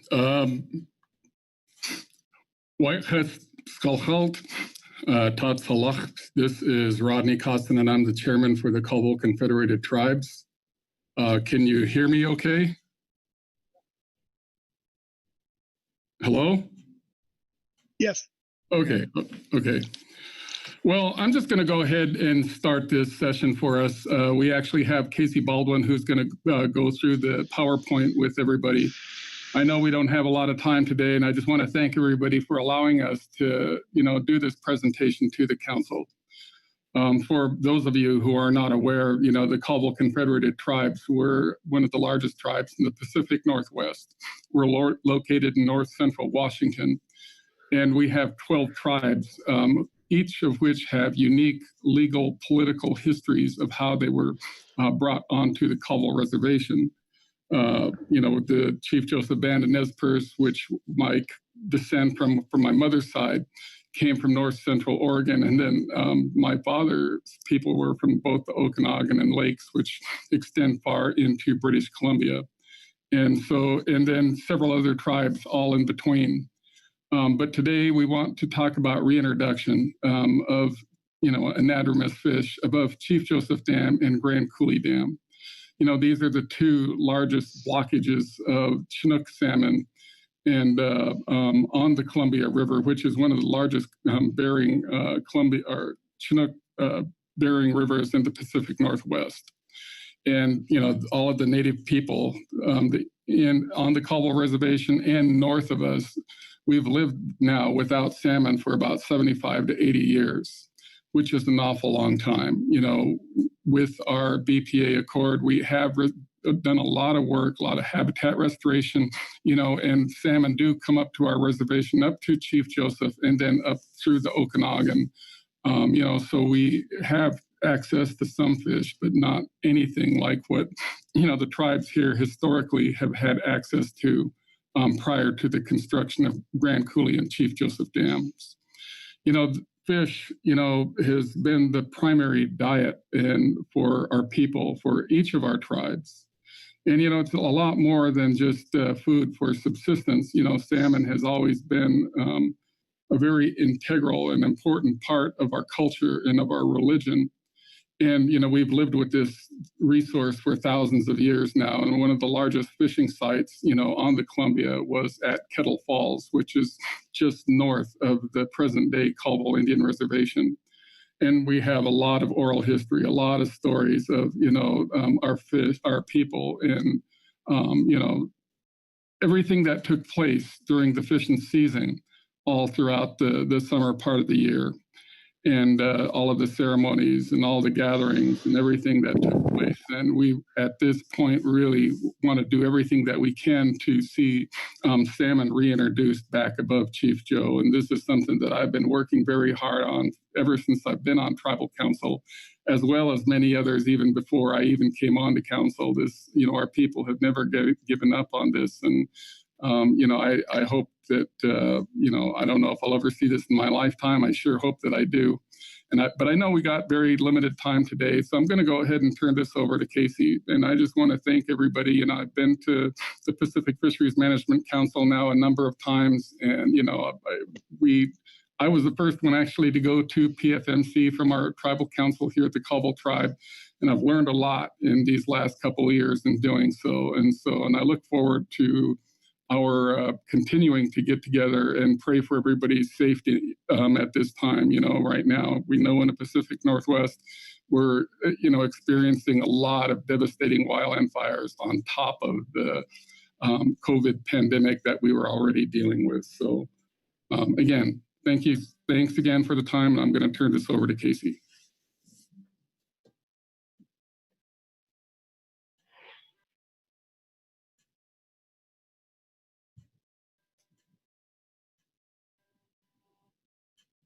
Okay, Casey. Thank you, Chairman Costin. Can you hear me okay? Yeah. Okay. I'm going to, before I get started on the concept, I little more context on the UCUT, the central organization for it's a consortium of 5 tribes in the Upper Columbia. That includes the Spokane tribe, the Kalispel tribe, the Kootenai tribe, the Coeur d'Alene tribe, and the Colville tribes. And the Colville tribes are working on fish passage and reintroduction in partnership with UCUT and the other UCUT member tribes, as well as a number of organizations, including WDFW. Here, ONA is the Okanagan Nation Alliance. That's First Nations in Canada, and a number of others. Next slide, please. Chief Joseph Dam blocks approximately 325 kilometers of main stem Columbia River in the U.S. and another 800 kilometers in Canada, which together is about 57% of the historic potential main stem Columbia River. The red circle here is highlighting the U.S. portion of the blocked area. And there are also efforts underway north of the border for fish passage and reintroduction in those waters, should we be successful in getting fish through the U.S. projects. Next slide, please. Salmon reintroduction is being pursued in 3 forums. Fish passage was included in the regional recommendation to the U.S. entity for the renegotiation of the Columbia River Treaty. To guide that process, the 15 Tribes Coalition prepared a document that outlined a phased approach, which is still being used as a foundational plan for the UCUT efforts. In 2014, the Northwest Powered Conservation Council amended its Fish and Wildlife Program and included a phased approach to reintroduction for the 2 U.S. dams. In addition to these 2 processes, several UCUT tribes are pursuing and implementing fish passage under their own initiatives. Next slide, please. The phased approach includes 4 phases, and UCUT tribes have completed phase 1 and are currently working on phase 2. Decisions regarding phase 3 and 4 will be made once we have completed studies to understand the feasibility in phase 2. Next slide. The phase 1 report has 6 sections, and I'm going to briefly touch on some content of each of these. Donor stock and risk assessment, habitat evaluation, review of fish passage technologies, life cycle modeling to help evaluate what are possible outcomes and potential objectives to be met, and then future studies and recommendations. Next slide. The donor stock and risk assessment was completed in 2017 and is part of the phase 1 report. It evaluated 40 stocks from 5 species and it scored and ranked those based on 6 criteria. I'm not going to have time to get into the detail of each of these, but the feasibility testing in phase 2 will begin with summer fall Chinook and sockeye because they are unlisted, productive, readily available, and lowest risk to both downstream and upstream populations. Next slide, please.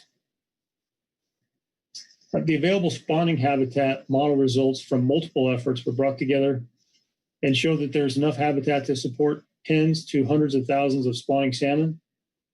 Additionally, a zooplankton productivity model was used to estimate the rearing capacity for juvenile sockeye in Lake Roosevelt, which was in the tens of millions. Next slide, please.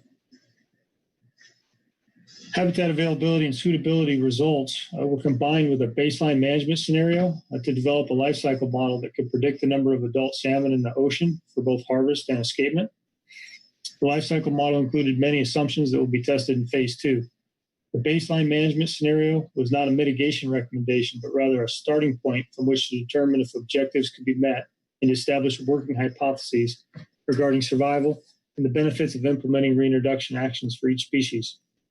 Many iterations of the model were run, including variations on the baseline management scenario, as well as error-bound assumptions around key life stage survivals. The table in this slide doesn't show all those variables. It's just showing the basic results from the baseline model run. And in this scenario, it resulted in about 41,000 pre-harvest adults for summer fall Chinook. Next slide, please. We assumed existing harvest rates and frameworks would remain in place. The objective is to add more fish to the system so everyone's harvest will increase and not to take away from anybody's harvest in order to make it successful. In the terminal area, the harvest would be primarily marked selective, and focus on returning hatchery fish. Next slide, please. Phase 1 included an evaluation of solutions to high head dam passage for both juveniles and adults. Some of the most promising options included floating surface collectors for juveniles and a pressurized flexible transport tube for moving adults. Specific solutions for each project and life stage have not been selected. Feasibility tests, coordination with dam owners and operators, and funding are needed before progress can be made on selecting the most appropriate solution at each of the projects. Next slide. The phase 1 study conclusions were favorable for each of these aspects of the report, and affirmed that the phase 1 work affirmed that we should move forward into phase 2, and that's what we're working on now. Next slide, please. What's next in phase 2 can be categorized into coordination and implementation. On the coordination front, we'll be focused on discussions with dam owners and operators, concurrent work in Canada, fundraising, and fostering support from stakeholders.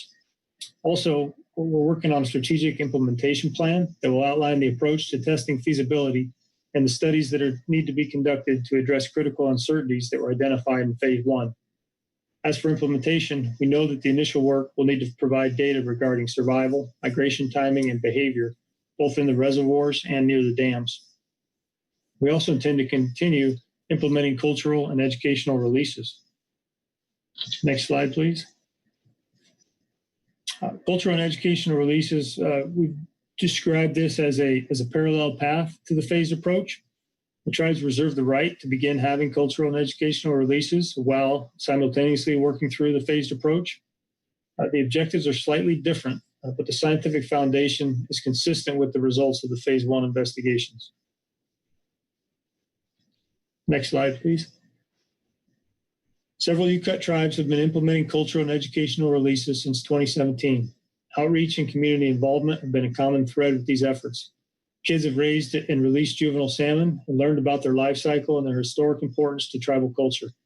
Ceremonies were held with prayers, speeches, songs, and even a canoe landing near Kettle Falls.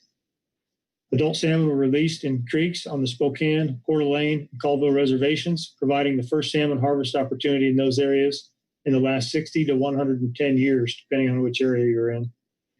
And tagged fish were released to begin the process of understanding behavior and survival, to evaluate both the effectiveness of the releases and to provide some baseline scientific data that will aid in setting up larger studies for future years. Next slide. So, why is salmon passage into the blocked area is important to the PFMC? Simply stated, the salmon reintroduction in the blocked area will put more Chinook salmon into the ocean and back into the Columbia River for harvest, for orcas, for tribal cultural benefits, and for broad socioeconomic and ecological benefits. Next slide, please. Many stakeholders have participated in the process so far, and efforts are underway to plan and implement studies for phase 2. It will be a challenge to coordinate with all the stakeholders and obtain the resources necessary to implement the studies. We recognize the importance of broad support from stakeholders, and we believe the PFMC is a stakeholder that would benefit from salmon reintroduction into the blocked area. Official recognition of support from the PFMC would help the UCUT effort to advance this effort. Next slide, please. So we asked that the council write a letter of support to the Colville tribes and our UCUT partners for the salmon reintroduction effort upstream of Chief Joseph and Grand Coulee dams. This effort will support the cultural values and subsistence fishing opportunities for tribes throughout the Pacific Northwest. It will increase the abundance of salmon in the ocean and in the Columbia River for economic, cultural, and ecosystem benefits. It will reconnect historic spawning and rearing habitat for anadromous fish. It will restore benefits in freshwater habitat that have been deprived of ocean-derived nutrients for many decades. And next slide, please. And with that, I'll wrap up the PowerPoint portion of this. I wanted to leave you with a quote from Francis White, who was a Coeur d'Alene tribal elder and This was stated at one of their recent salmon release ceremonies, and it, when I hear or read statements like this from tribal leaders, it certainly inspires me and to continue working on this. And it's a powerful motivator, I guess, and I hope it resonates with you as well.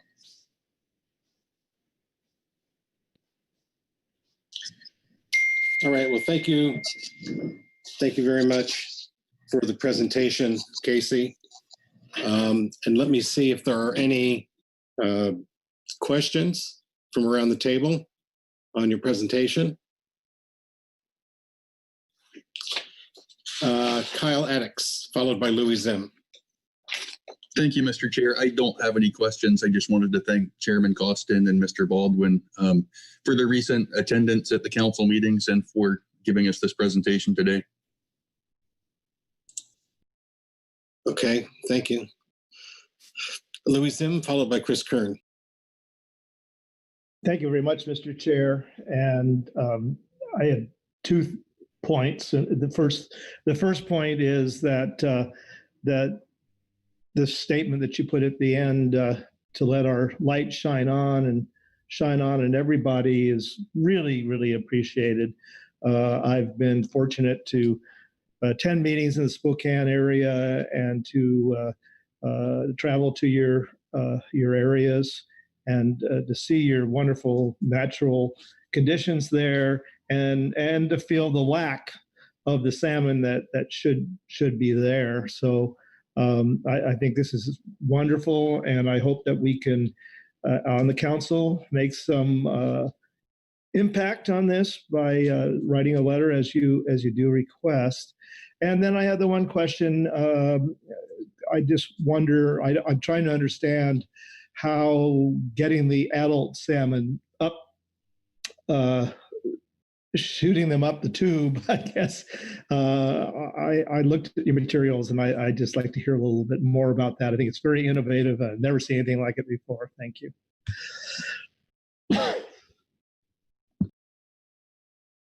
All right, thank you. Was there a question there, Louis? Yes, I just would like to, if you could maybe tell us a little bit more about your efforts to move the adult salmon up over the dam through some sort of tube setup, pressurized setup? Yeah, this is Casey. Appreciate the supportive comments and the question. And it's a great question. Yeah, the whoosh, you probably heard it called whoosh or salmon cannon is the technology we're talking about there with the pressurized flexible tube. Shows a lot of potential. A lot of testing has occurred with that technology. But it's not in it's not in operation at any of these permanent dams. It's been installed in sort of temporary configurations around at weirs and around smaller systems, and they've done a number of tests. They did shoot some fish over Cle Elum Dam, which was about a 1,700-foot run, and I don't have the figure in front of me, but it was a couple 100-foot rise as well. So it shows a lot of promise as an alternative to something like a salmon ladder, particularly for a dam the height of Grand Coulee, where a salmon ladder would take a lot of water. The whoosh system doesn't use very much water at all, so there'd be a huge cost savings in terms of power production. And there's little doubt that it can work as far as moving the fish around the dam. And right now, the trick is getting the fish into the system. Volitional entry. They did a lot of work in the last year on sorting the fish. So they once they enter a system, we've got steelhead, we've got spring chinook, we've got wild fish, hatchery fish. So they've developed a fairly innovative picture taking process where in a few milliseconds can identify fish and send them either back to the river, over the dam, into a truck, whatever. So that's kind of where the focus is right now. And like I say, we're not very far along in the development of what that might look like at each specific project. And so that's a big part of what we're going to be evaluating in terms of feasibility in phase 2. Thank you very much. It's fascinating. Thank you. All right, Chris Kern, followed by Joe Oatman. Thanks, Mr. Chair. Can you hear me? Indeed. Excellent. Question for the chair, I guess, real quickly. I had a question about some of the, a piece of one of the attached materials. Is this an appropriate time to go ahead to that, or would you like to just keep it more to the presentation? No, if the attached materials were from the Colville Federated Tribe, then it would be appropriate at this time. Okay, thanks, Mr. Chair. They were. It's probably a question for Mr. Baldwin. And first of all, thank you both for being here, Chair Costin and Mr. Baldwin. It's good to hear from you. I was reading through, and I apologize, I don't remember which of the 2 report documents it was in, and just sort of a technical question, mostly for my own information and education, not because it's a significant issue for our discussion here, but I was looking through the capacity section where some of the EDT analysis had been done, and I saw a couple different metrics, one of which appeared to be something like linear miles of stream habitat. And then there was a metric for area of stream bed. And my question was, just in reading through that report, would we presume that area of stream bed is intended to sort of reference potential spawning ground areas as opposed to some other piece of habitat that might be more associated with linear miles?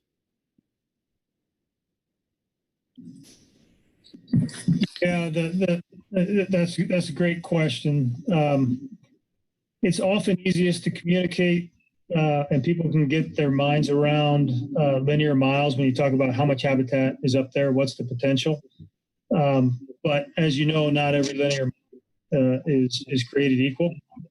And so one of the models that we use, particularly for the tributary habitat, the EDT model, it captures both distance and area. And so you get a big stream, obviously, with a greater width. You've got a lot more salmon potential than a small stream with a narrow width. So that's really, we were just reporting both because linear miles is useful for high-level overviews, but when you get down into actually calculating capacity, it's the stream bed area that really matters to fish. Great. Thank you. Appreciate it. Thank you, Mr. Chair. Oh, certainly, Chris. Joe Oatman, followed by Krista Svensson. Thank you, Mr. Chair. And I'd like to extend my appreciation to Chairman Costin and Mr. Baldwin for providing this information. I have a couple of interrelated questions. The first one relates to slide 16, and it describes current partners and support. And of that, it specifically mentions the 14 Tribes Coalition that's affiliated with the Columbia River Treaty. With what you have presented here to the council, has this been discussed with that coalition, and will that support provided for what you're proposing here today? That'll be my first question, and I'll have a second follow-up question, if I may. Sure, go ahead. Casey, have that answer? Well, Mr. Oatman was a little bit broken up there. If I heard right, the question was, has the 14 Tribes Coalition reviewed what was presented here today and in support of it? Is that the question? Joe?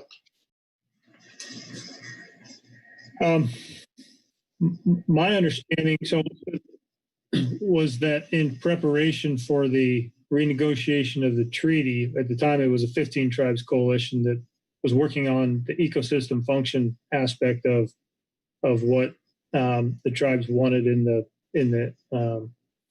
the regional recommendation to the U.S. entity, and fish passage was a big part of that. And I'm not sure what the well. Oh, did you have a comment there? So did you guys say that? No, my apologies. He got a call about the fires. I'll mute us again. Oh, okay. I'm not up to speed on what the 14 or 15 tribes coalition has been doing, what the coordination has been with them more recently. That was more of a process that was preparing to provide information to the State Department for their negotiation with Canada on the treaty. And for the last year or two, maybe at least two, it's been in the hands of the State Department. And so I'm not sure exactly what the status is on coordination through that group. So, Casey, this is Carissa Eichmann with and PFMC. This is Carissa Eichmann with the Colville Tribes. I can give a little more of an answer to that as well. For the most part, it has not gone through the whole tribes coalition, but we are working with the individual members of that coalition, as well as continuing discussions when the treaty discussions are occurring.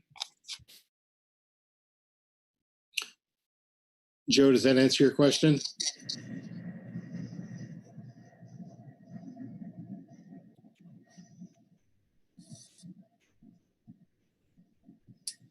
Joe Oatman.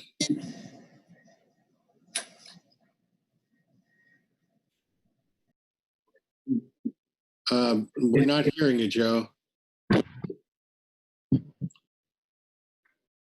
Can you hear me? Yeah, it's a little better now. It's broken up a bit, but I know you had a second question. Yeah, hopefully you can hear me better. So the second question goes to the slide 18, so the PFMC support. So the council, so it's requested that the council write a letter of support to the Colville Tribes and UCUT partners.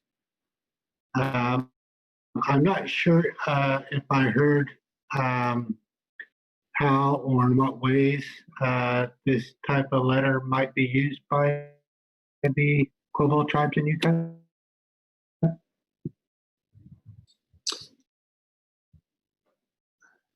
Did you get the question?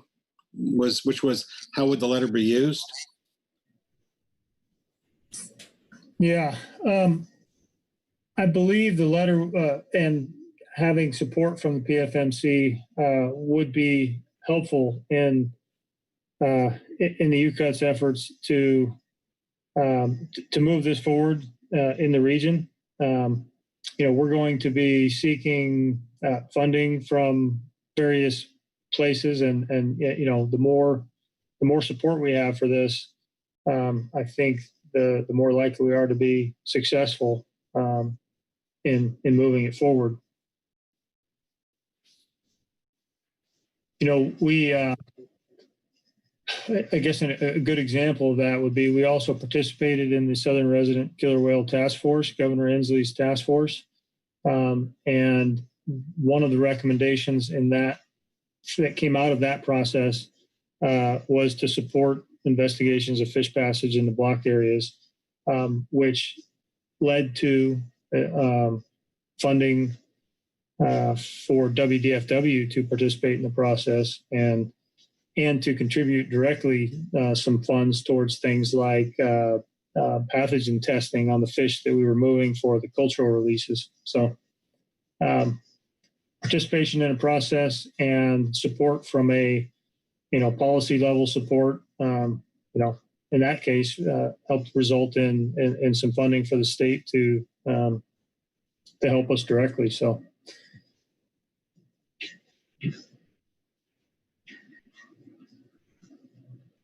All right. Thank you very much for that answer. Joe, is that, do you have any further questions?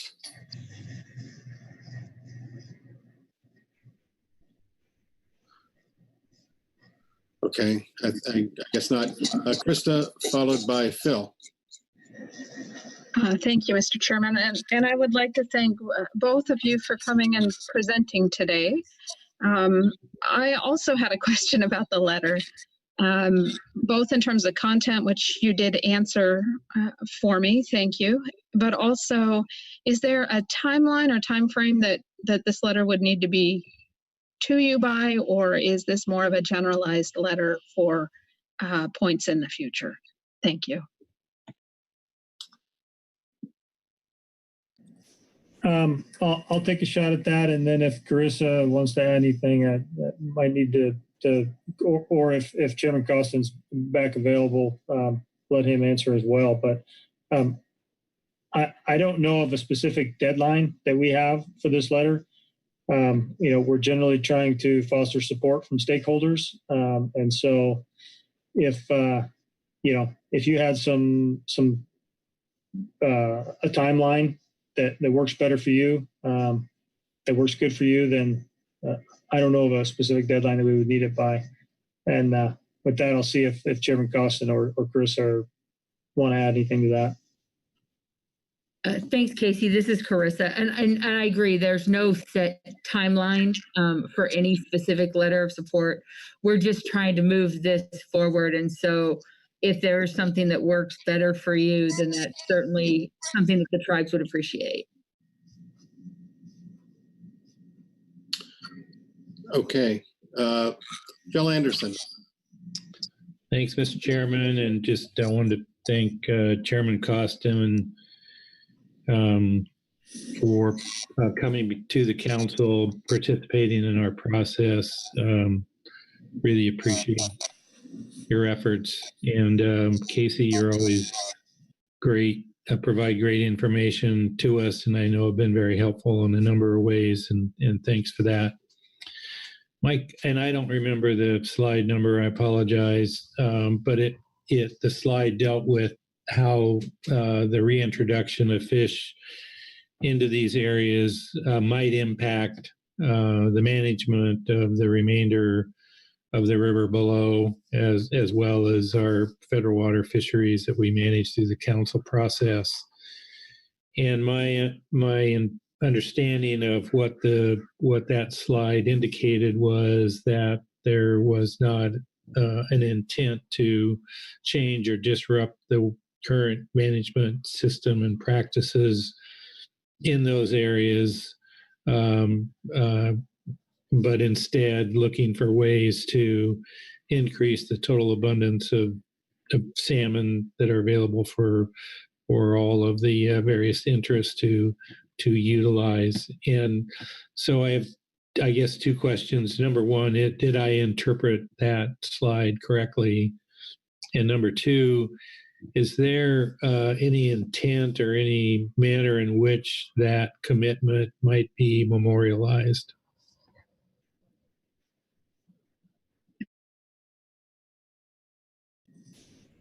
So thanks for that question. And we don't often include this we don't always include this in our presentations. I thought it was particularly pertinent to this group. The life cycle modeling, obviously every source of mortality needs to be accounted for in the life cycle modeling. So when we conducted the life cycle modeling, we used existing harvest rates for these fish in downstream areas. And yeah, getting to your question of did you interpret that correctly, I'd say yes, you did. We didn't. We know that one of the concerns with fish pathogen reintroduction is that what if somebody has to sacrifice somewhere else in order to get fish up here, and we recognize that would be problematic. So our work to date has only included recognizing existing harvest rates, and the escapement you see here is after all the existing fisheries would be implemented as they have been in the past. And so we'd be starting with surplus hatchery fish, building broodstock from surplus fish, and not requiring additional escapement in order to make this work. The second part of your question about memorializing that or capturing that as an official policy, that's a great question, and certainly something that could be taken into account by the UCUT organization and or the individual tribes, if that was an important part of fostering support for it. I don't think we've had a need to date to do that, so we haven't pursued it. Okay, thank you very much for that response. All right, thanks for that question, Phil. Joe Oatman, your hand is still up, so I don't know if you have another question or the hand hasn't been lowered. All right. Well, I'm not seeing any other hands. I want to thank both of you, Chief Costin and Casey Baldwin, for your presentation and for the project. As a stakeholder, I find it pretty exciting. We have two reports. First is the Habitat Committee, followed by the SAS. So is Lance Hebden here for the Habitat Committee report? Mr. Chairman, can you hear me? Yes, I can. Thank you, Mr. Chairman. For the record, this is Lance Hebden, and I chair the Habitat Committee. I will be presenting agenda item H1B, Supplemental Habitat Committee Report 1. The Habitat Committee received a presentation on Chief Joseph Dam from Rodney Costin, Chairman of the Colville Confederated Tribes, and Casey Baldwin of the Colville Confederated Tribes. Connor Georgie, representing the Spokane Tribe, co-presented. The Habitat Committee was impressed by the effort, cooperation, and community spirit of the tribes that are working together to return salmon to their native habitat. Successful salmon reintroductions into currently uninhabited waters of the Upper Columbia will put more salmon into the system. In turn, this will provide cultural and socioeconomic opportunities for tribes, harvest opportunities for tribal and non-tribal fishers, ecological benefits, and potentially more salmon for southern resident killer whales. We look forward to hearing more as the project moves forward. It is an uplifting example of progress in restoring fisheries, and the Habitat Committee encourages the Council to support these efforts. That concludes my report, Mr. Chairman. Thank you very much, Lance. Are there any questions of the Habitat Committee? Thanks very much. We'll now have the SAS report. Robin, were you going to read that into the record? Or do we have Richard Heap? This is Richard Heap. Can you hear me, Mark? Yes, I can. Please go ahead. Thank you, Mr. Chairman, members of the council. I'll be reading from agenda item H1B, Supplemental SAS Report 1. The Salmon Advisory Subpanel heard from Casey Baldwin of the Colville Confederated Tribes regarding reintroduction of salmon to the Upper Columbia River Basin during our virtual meeting on September 8, 2020. The presentation informed the SAS about the completed feasibility analysis of salmon reintroduction into the blocked waters of the Columbia River Basin above Grand Coulee and Chief Joseph Dams.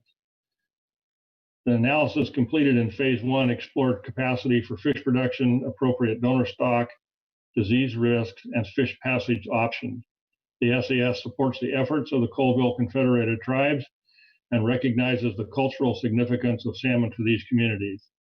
The SAS looks forward to hearing more about the findings and proposed options as the Colville Confederated Tribes enter phase 2 of this project and is ready to provide input as requested. That concludes our report.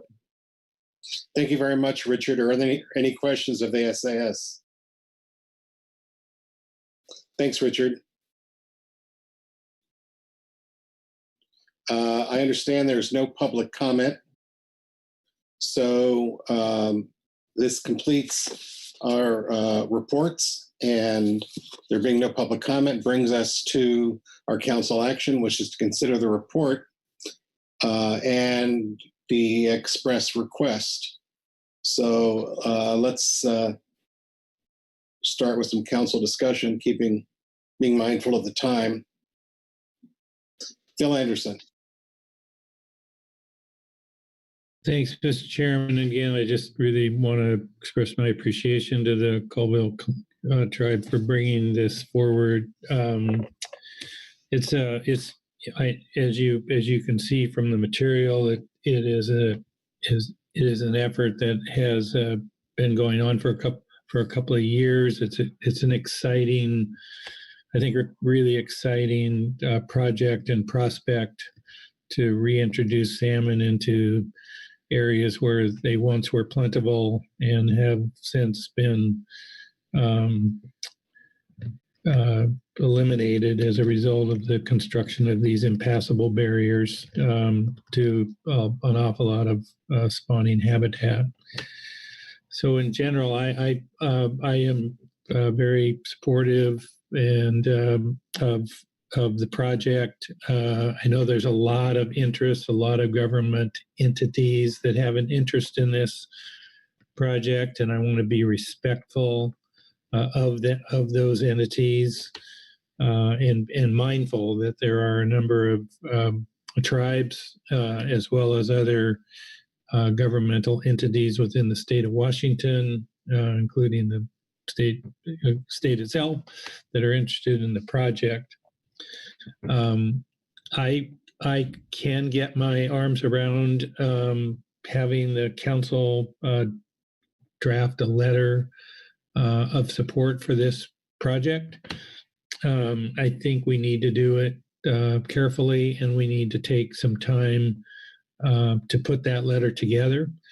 The timeline that I'm thinking about is if we tasked our executive director with working with the appropriate folks to pull together a draft that we could potentially have something to bring back to consider at our November meeting, understanding that this is a long-term project. We have some time to carefully construct and think about what we would want to put in the letter and ensure that we are not stepping in areas where other government entities may have concerns. So that's why I would want to do it carefully.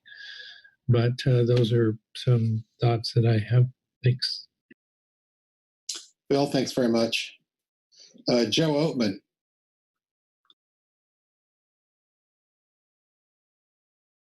And Joe, we're not hearing you. I can see you've unmuted your microphone, but we're not hearing anything.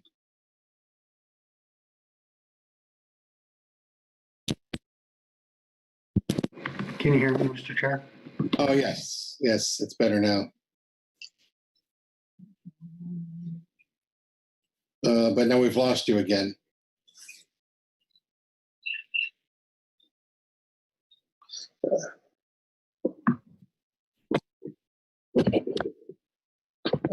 Whatever you're doing now, we're getting some audio. Can you hear me now? Yeah. Why don't you go ahead, and if it's not working, we'll come back. Please go ahead. So how about that?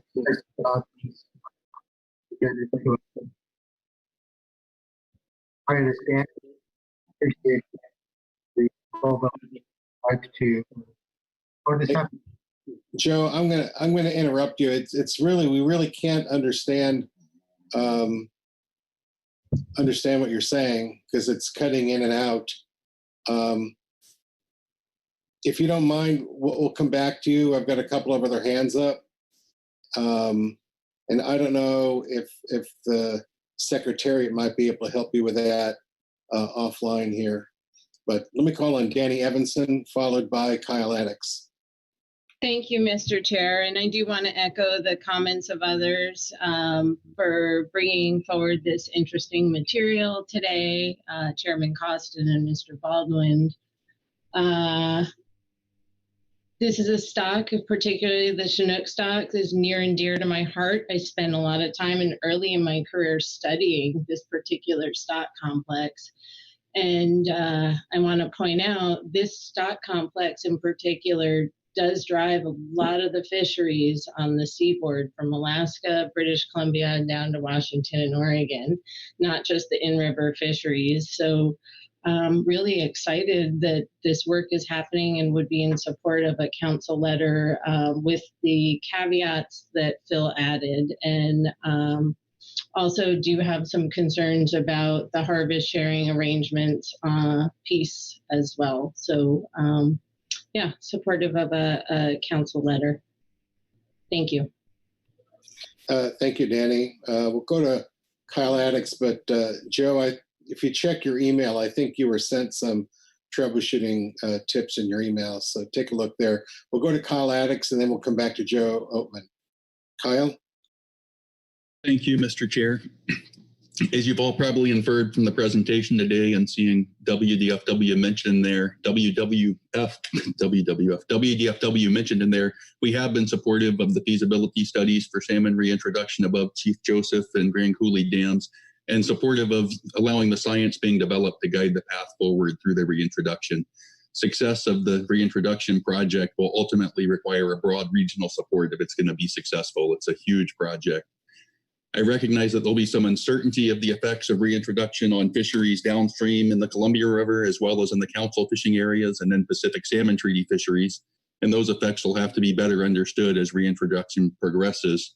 I appreciate the acknowledgement that we heard today that the intent is not to disrupt those other fisheries as that reintroduction progresses.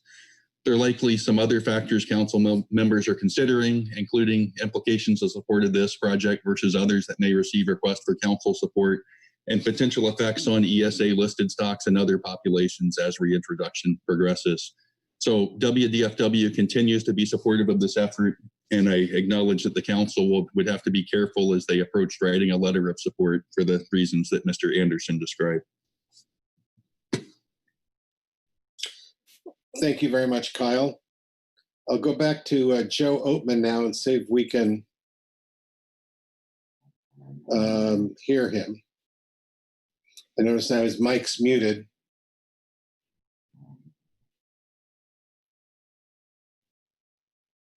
I do want to hear from Joe.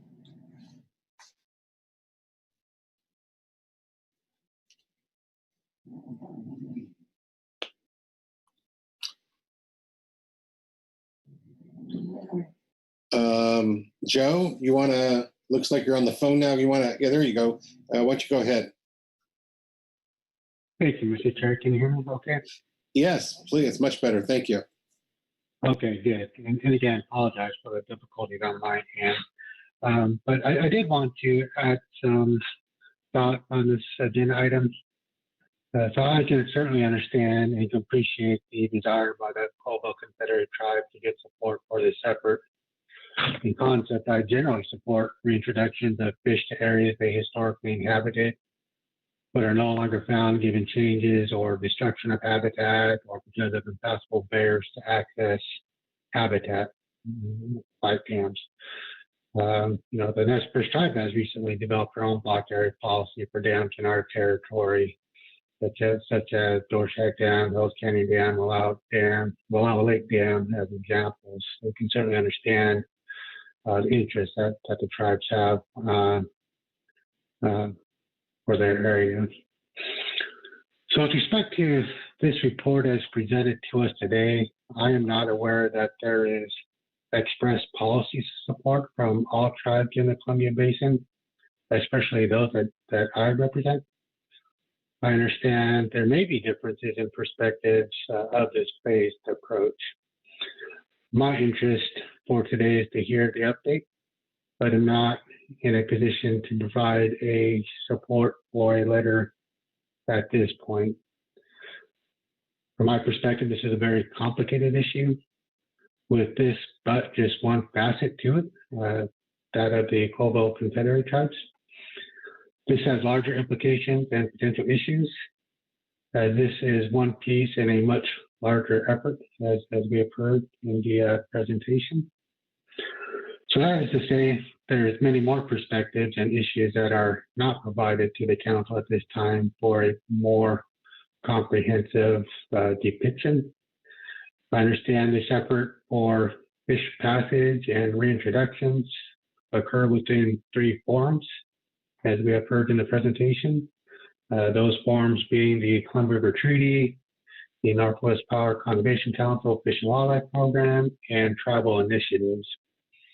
I do note that there is the H1 Attachment 1, which is the fish passage and reintroduction into the U.S. and Canadian Upper Columbia Basin. And this represents a broader view. I understand that the Colville Confederate Tribes is in phase 2 and is looking to continue to foster support and build on the momentum that they have initiated. I'm not adverse to hearing more on this topic. This may result in opportunity of others involved to also share their perspectives with the council. So with that, Mr. Chair and Council, that is the comment I wanted to share at this time. Thanks. Thank you very much, Joe. Further discussion. We've heard some words of support talking about asking the executive director to put a letter together, but I think we've heard some reservations from our tribal representative. So what is the pleasure of the council here? Virgil Moore. Mr. Chairman, certainly I'm interested in understanding this project more. Within the Columbia Basin, certainly we have a lot of blocked habitats. Understanding the feasibility of being able to get use out of those blocked habitats, I think is important relative to the entire Columbia Basin. Resources are not unlimited in the Columbia Basin relative to doing these kinds of works. And while I can support a letter from the council wanting to stay informed and understanding what's going on, I'm stopping short of saying that I could support that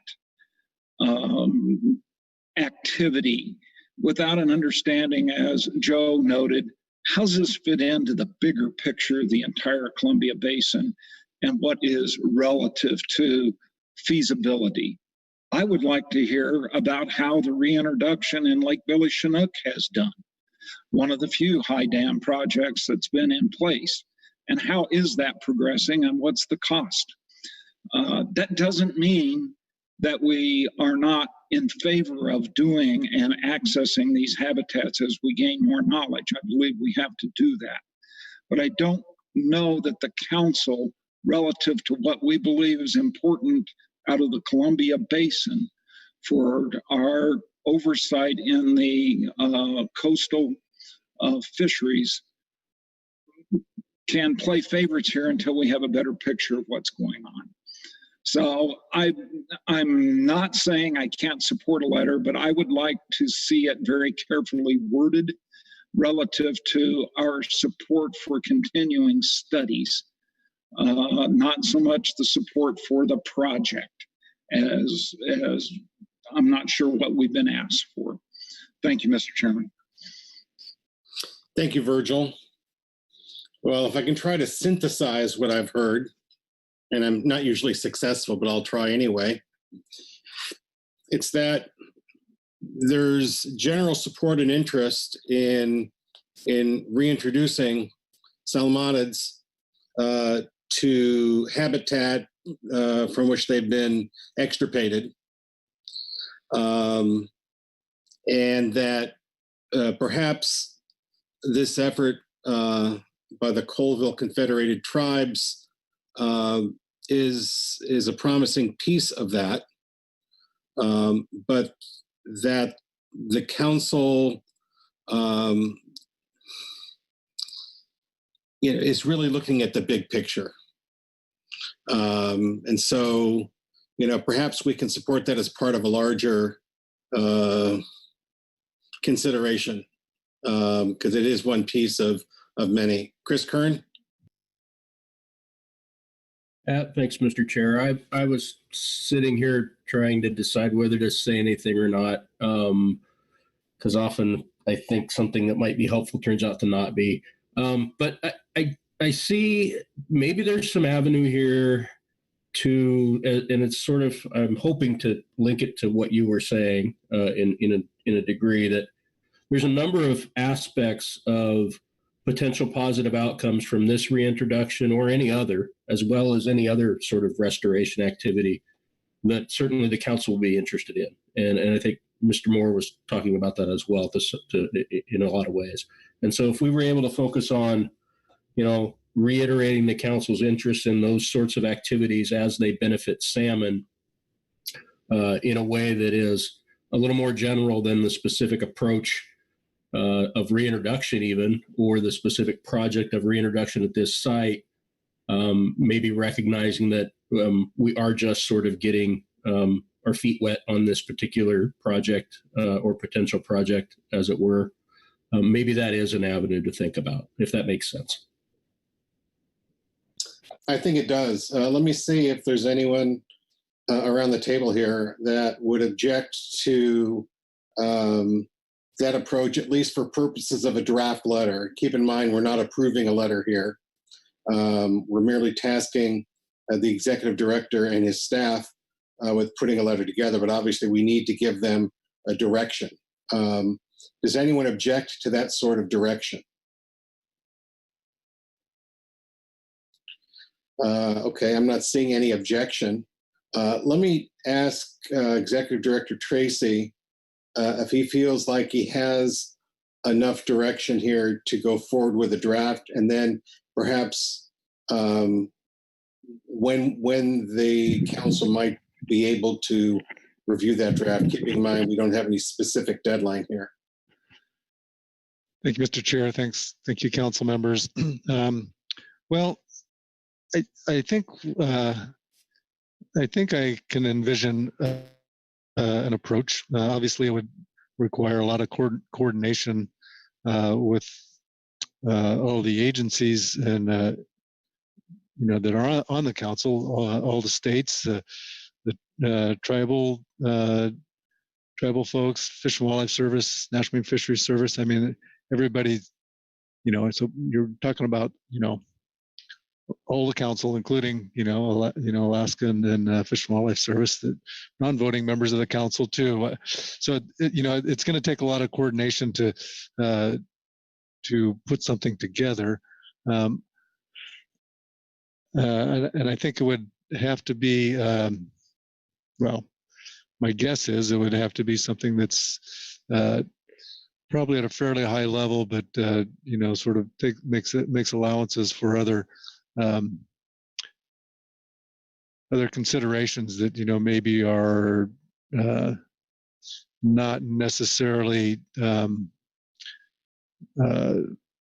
related to the council's management, but would be related to management of that the other entities that those other agencies are involved with. So that's a bit of a delicate balance. And again, there's a lot of you'd be required to balance a lot of interests there and perspectives.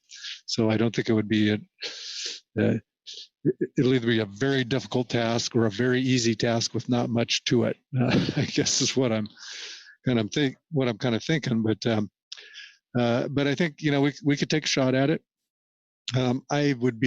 I don't think November is very likely, particularly if you're looking to get something prior to the briefing book deadline, which is, I don't know when that is. It's not very far away, mid-October or something like that. I just don't really see us, considering all the other follow-up we're going to have out of this council meeting and things that are already on the agenda and the tremendous. We still have a lot that's going to come out on day last year on workload planning. But I think perhaps, over the course of the winter, we might be able to bring something back at the March or April meetings, which are salmon centric after all, and probably get some more opportunity for engagement there and feedback. So I guess that's my thoughts about it. I'm certainly willing to take any more specific guidance from council members that we might get. I thought Virgil's comment that support for conducting the studies, the research, trying to determine what the potential for for the reintroduction would be, and I think is I suspect that is something that most folks could get behind. The question is, are the overall goals and objectives of the project something we want to address in the letter or not? And I guess maybe I'll stop there, see if there's any more specific guidance that people are willing to give now, or if that's just something that we'll need to work with folks once we're done with this meeting. Well, let me see if there are any hands up to offer any specific guidance. If not, then I think that I would encourage all the other management entities on the council and those with an interest here to communicate their specific concerns to Chuck, so that he's not pulling teeth to try to get the information he needs to put together a letter. I also think, Chuck, you mentioned, it could be a general letter, would be more easily drafted than a more specific letter. And I guess we don't want to burden staff too much here, so I'll let you draw that balance, but, and we'll take a look at this in March or April.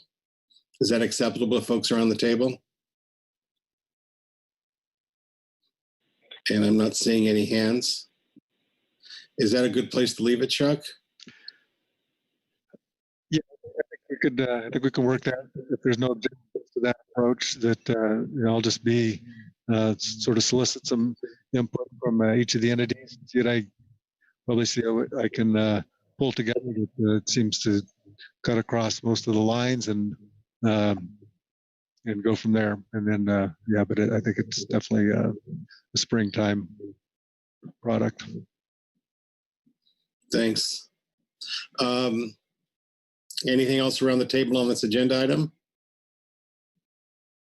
Robin, are we done? Good afternoon, Mr. Chairman. Yes, we're done. I think the council has had a really good discussion on this topic that the Colville Tribes has brought to us, and it sounds like we'll be looking to draft a letter that balances some of the perspectives, and we'll look to get that complete for the council review in March or April. All right, thanks very much. Well, that completes our scheduled business for the day, but does not complete our day. We're going to take a break now, and then we're going to come back and hopefully complete groundfish items D4 and D5. And that will get us up to date, aside from the fact we do have a new agenda item D7, but that's not going to happen tonight. So I have 4:34. Let's come back at 4:45 and try to make as efficient work of these last agenda items as we can. Thanks very much. Mr. Chair. Yes, sir. Maybe just to give people a quick status update, I will note that the GMT report on D7 has been posted. So if you would like to take a look at that in preparation for taking that up in the future, that would be good. The GAP, I believe, is looking at it and working on their statement at this time. So we will try and get that posted when they're completed as well. That's all. Great. All right. 4:45, we'll be back. Thanks.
Let me test my microphone and make sure people can hear me.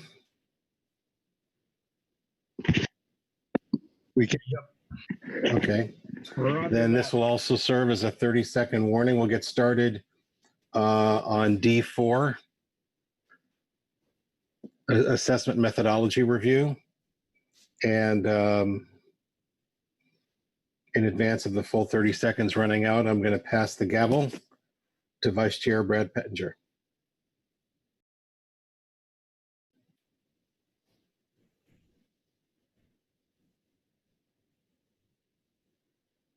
Brad?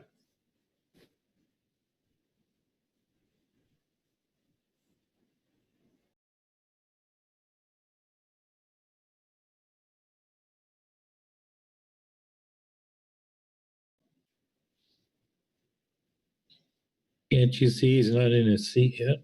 Yeah. Well, we're going to get started anyway. He just texted me, said he's ready here. Okay, Brad, take it away with D4.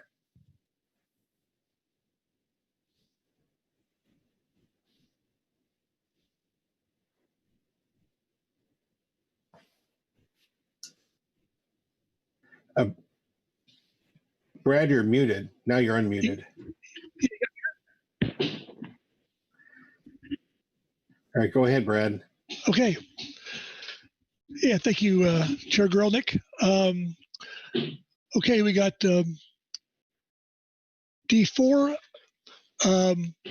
assessment methodology review. We'll look to John to start us off. John?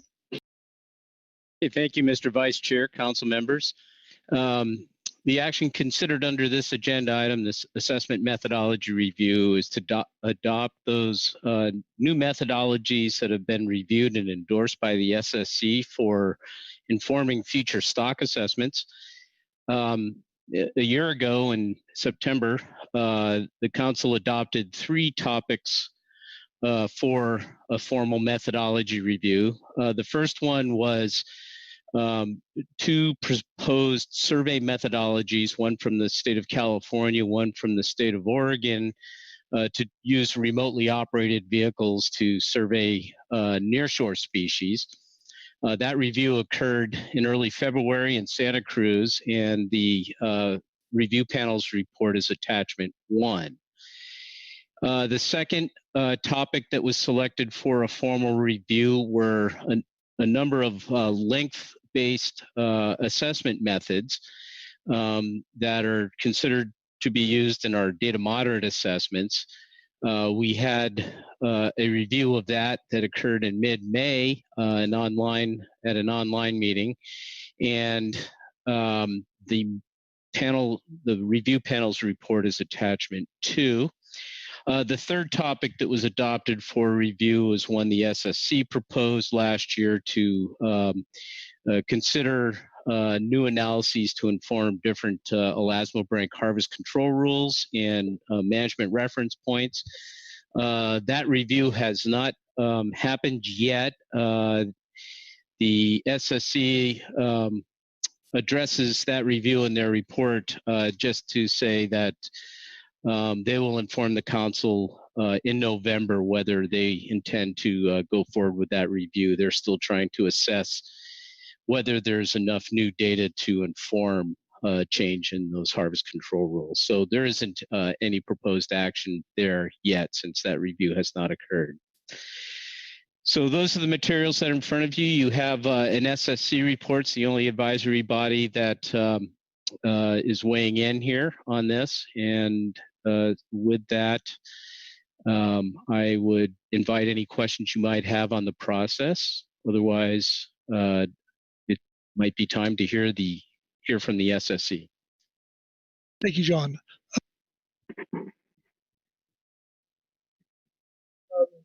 Let's go to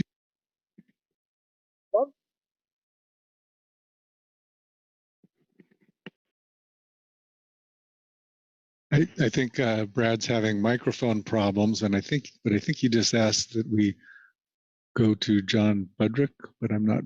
Okay, can you hear me? Yeah. Great. Okay, thank you, Mr. Chair, Mr. Vice Chair, and good afternoon, council members. For the record, my name is Dr. John Budrick. I am the California Department of Fish and Wildlife representative to the Scientific and Statistical Committee and the chair of the Groundfish Subcommittee. I will be reading to you from the Supplemental SSC Report 1, the Scientific and Statistical Committee Report on Assessment Methodology Review. The Scientific and Statistical Committee, SSC, discussed reports and recommendations from a review of nearshore remotely operated vehicle, or ROV, surveys to inform future groundfish stock assessments. That was held February 4th through 6th in Santa Cruz, and the report for that can be found under Agenda Item D4, Attachment 1. And a review of the data moderate length-based assessment methods conducted online from May 12th through 14th, available under Attachment 2. The review of the length-based assessment methods was followed by a workshop to more generally review data-limited assessment methods and potential to use the data-limited method tool, or DLM tool, developed by researchers at the University of British Columbia in Pacific Fishery Management Council, PFMC, stock assessments. A report from that group, that workshop, will be provided at a later meeting. Regarding review of ROV survey designs and methodologies, the purpose of the ROV methodology review meeting was to evaluate and review fishery independent visual survey methodologies developed by state agencies in Oregon and California, and recommend whether these results are sufficiently robust to inform stock assessments of nearshore groundfish, which are generally data limited. The review panel made numerous requests of the analysts during the meeting to better understand the issues relating to the temporal and spatial coverage, potential bias in length measurements, the species and life history types best surveyed by these methods, the means for determination of uncertainty in the indices, and other constraints related to the development of absolute or relative biomass indices and length compositions. Neither state is currently able to conduct coast-wide surveys within a single year, and some habitats, particularly very near shore, less than 20 meters, and soft bottom habitats or deeper habitats for shelf species have little data. The SSC endorses the use of the ROV surveys to inform stock assessments for the species explicitly listed in the panel report. The SSC also notes that stock assessment reports for assessments that use data from ROV surveys, particularly as absolute abundance indices, should provide detailed information on how the assessment addresses the key concerns raised in the report. Additional areas for improvement in the ROV survey and analytical methods are documented in the report. And the SSC recommends that additional workshops be held to promote further development and harmonize both field methods and analytical methods. Finally, the SSC commends the survey and analytical teams for their work in conducting and analyzing survey data, preparing for the review, and addressing reviewer concerns. The SSC also thanks the reviewers for their contributions. Regarding review of length-based assessment methods, the SSC reviewed the report of the length-based assessment methodology review panel, now referred to as panel, which was held by webinar between May 12th through 14th, 2020. The review focused on two newly developed assessment methods that rely primarily on length composition data. Stock synthesis with catches and lengths, referred to as SS-CL, and the length-based integrated mixed effects, or LIME assessment platform. The SS-CL method uses both length and catch data, while the lime method uses a state space approach and does not require catch information. The proponents of the lime determined that their approach would require considerable additional work to become operational. Consequently, the proponents and the panel agreed that the lime method should not be adopted at this time, although it could be further developed for future consideration. The panel report documents rigorous testing and evaluation conducted by the analysts on SSCL, including evaluation of model performance using both simulated as well as previously adopted assessments from which other data sources were removed. Both of these approaches were highly informative of the strengths and shortcomings of SSCL. The detailed descriptions of some of the more counterintuitive outcomes were presented by the analysts and considered by the panel. The SSC concurs with the panel recommendations that several short-term tasks detailed in Section 6 of the panel report should be completed prior to formal adoption of SSCL. The SSC notes that if SSCL is adopted, it would also recommend formal approval of the SSCL index approach, where SSCL index would include indices from well-designed and commonly used fishery independent surveys, those that the Council has already adopted for use in several data moderate assessment methods that include relative abundance indices. See Table 1 of panel report for more information on that. There will also be a need to provide clear guidance regarding the biological parameters for growth and natural mortality, in addition to conventional parameters including equilibrium recruitment, R0, selectivity, and how those should be estimated. Such issues will need to be addressed in revisions to the terms of reference for data moderate assessments. This follow-up review of short-term research that needs to be conducted before SSCL can be adopted can be conducted by the SSC Groundfish Subcommittee, and the SSC will make recommendation with respect to the timing under future meeting planning at this council meeting. The SSC commends the data moderate methods development team for their progress in addressing these challenging analyses and for their responsiveness to the requests of the panel. And with that, I'll take any questions the council might have.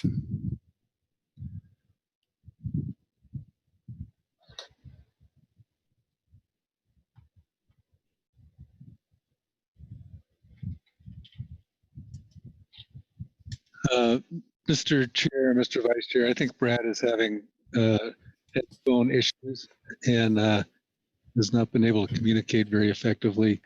Might I suggest that Brad is passing the gavel back to Mark? Why don't I take it from here? Maggie, you've got your hand up. Thanks very much, Chair Grolnick, and thanks, John, for the report. Thanks to the SSC. You might guess my question based on our email exchange earlier, but I thought that everyone might be interested in hearing. In your section of the report on ROV surveys on page 1, in the second paragraph, first sentence regarding the committee's endorsement of these methods for the species explicitly listed in the panel report, can you speak to whether the SSC felt that the future use of these methodologies is necessarily limited only to those species listed in the panel report? And I'll note that that report is attachment 1 and the species are listed, I believe it's on pages 12 and 13. Or might there be other species to which the methods could apply in the future? Sure. Thank you, Ms. Summer. This is a circumstance that we didn't have much discussion on, but knowing the limitations of the methods, I can speak to this in that at present, the sampling that's been conducted has been limited to depths that are predominantly occupied by nearshore species.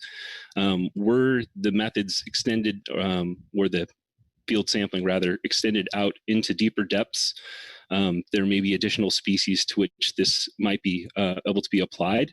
So the list that was provided there was relative to the current distribution of sampling and data availability. That could change down the line, and the methods are somewhat ubiquitous and could be applied to species in deeper depths, and in the past informally have been applied to species such as cowcod in the Southern California Bight, if that's an indication. That was more with submersibles rather than ROVs, but the point still stands. Thanks very much. Any further questions of Dr. Budrick? This is Chuck. I have a couple follow-up questions. Yes, please. Hi, John. Thanks for the presentation. I am playing a little bit of catch up, but, or maybe just reading between the lines a little bit. But so from what I'm gathering from your report, it sounds like there is the SSC is recommending approval of the ROV surveys, although there's room for improvement that could occur to, further workshops down the line. So do I have that correct? Yes, that is correct. There are additional potential advancements to make, or harmonization to be pursued, and by that I mean examination of the methods between states and where cross-pollination, et cetera, or standardization might be advantageous, both in field methodologies as well as the estimation methods. And so I think there are some opportunities to further hone this method. This is our first bite at the apple, and I see this as likely being an iterative process to hone this. Okay, so it sounds like there are potential uses in the upcoming assessment cycle for use of this data. So just bottom line there, is that?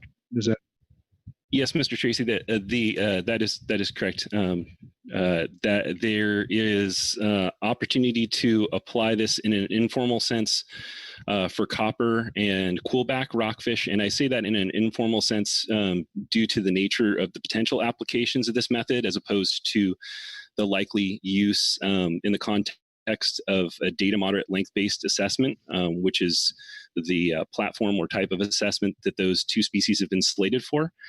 That's a new and novel method, and the intent would be to complement that with the ROV surveys for the sake of comparison of scale of estimate of biomass, as opposed to trying to incorporate it into the assessment, although sensitivity analyses could be conducted. There's just a little bit of reticence at this point when it's not a full assessment to fully incorporate it into the framework, given that the length-based methods that are going to be applied are new. Then, if I may, Mr. Chair, just on the length-based assessment, the SSCL and the LIME, my reading of that is that those are not, either one of those are not ready for, at this point, to be used in the upcoming assessment cycle, but there's potential to do some more work. And, I believe the SSC said they would consider or would perhaps have a recommendation under workload as to how that might occur. So when I went to the SSC statement on workload plan, I did not see either of those.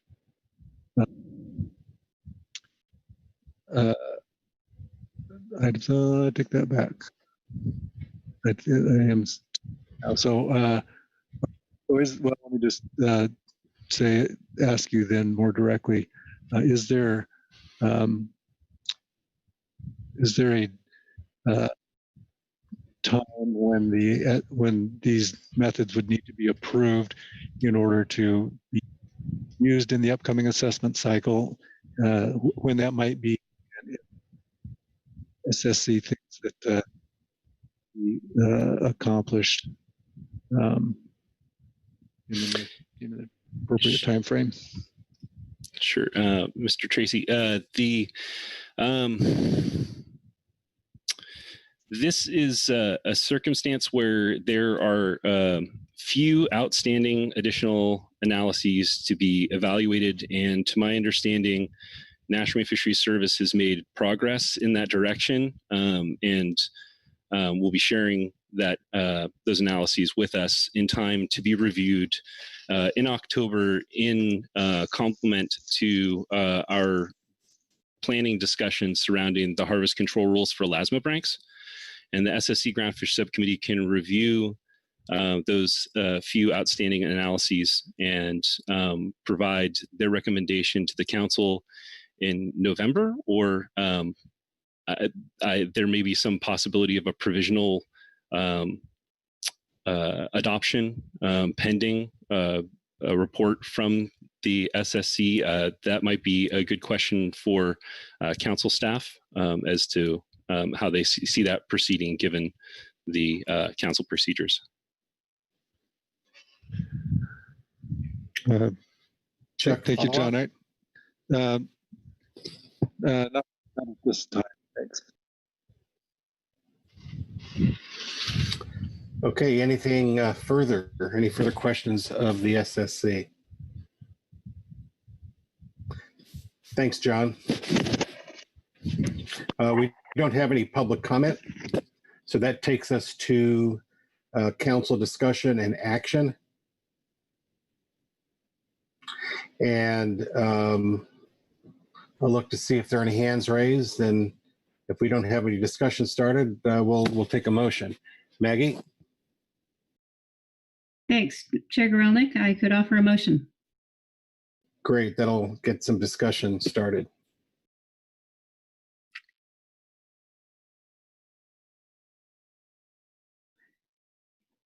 I move the council adopt the fishery independent visual survey methodologies using remotely operated vehicles developed by the Oregon and California Departments of Fish and Wildlife for use in stock assessments, as endorsed by the SSC in Agenda Item D4A, Supplemental SSC Report 1, September 2020. And Maggie, that language on the screen is complete and accurate? Yes, thanks. And let me look for a second. Seconded by Marcy Remco. Please speak to your motion. Thank you. And I would like to thank the ODFW and CDFW teams who have put many years into developing these methodologies to help address the fishery independent information gaps for many of our nearshore groundfish species. And also thank the reviewers at multiple steps through this process for their valuable questions and recommendations on the field survey designs, scope, and analytical methods. As indicated in my exchange with Dr. Budrick following presentation of the SSC report, while the review panel report indicated a specific suite of species for which the existing ROV survey data are applicable, there could be the potential to use data produced via these methods in assessments for other species in the future. For any assessment of a West Coast stock where ROV survey data may be considered, it will be up to the survey scientists, assessors, and reviewers to ensure that the application is appropriate for the species and circumstances. I would also like to thank the review panel and the SSC for their additional recommendations on workshops for further development and harmonization of field and analytical methods, and agree that at some point such workshops will be a valuable part of the iterative process of improving these methods. It doesn't seem to be an immediate need, and there's some potential benefit perhaps in outweighting travel restrictions so that an in-person option is available, as well as the potential for more surveys to be conducted first to improve the input available to such workshops and outcomes as well. I'm sure the council staff and parties involved will keep the idea in mind and consider convening them when appropriate. And just to return to the proposal in this motion to adopt the ROV survey methods for use in stock assessment, I think I can probably speak for all three West Coast states in saying that we've faced challenges in understanding the status of many nearshore stocks due to the limited data available. And we look forward to adding these non-extractive survey methods to the toolbox as we continue to improve our ability to survey and assess nearshore species. Thank you. Thank you very much, Maggie. Are there questions for Maggie on the motion or any discussion on the motion? Corey Niles, followed by Marcy Yaremko. Thank you, Mr. Chair. I'll yield to Marcy and go after if that's okay. Okay, if that's okay with Marcy, it's okay with me. Marcy? Sure. Thank you, Maggie, for the motion, and just want to voice my support for it. This is exciting work, and it's nice to come to the point where we can adopt the ROV methods today, as they provide us with fishery independent data, which is otherwise lacking for our nearshore species. A nice thing about ROV data is it's a non-lethal method that prevents having to account for mortality and, offers a lot of benefit to us. As the information from seafloor mapping and sampling in deeper depths becomes more available, as we heard in the exchange between Maggie and John, we may see additional applications into the future. Looking forward to future workshops that will determine viability of the method, but things are promising, and we're looking forward to more work.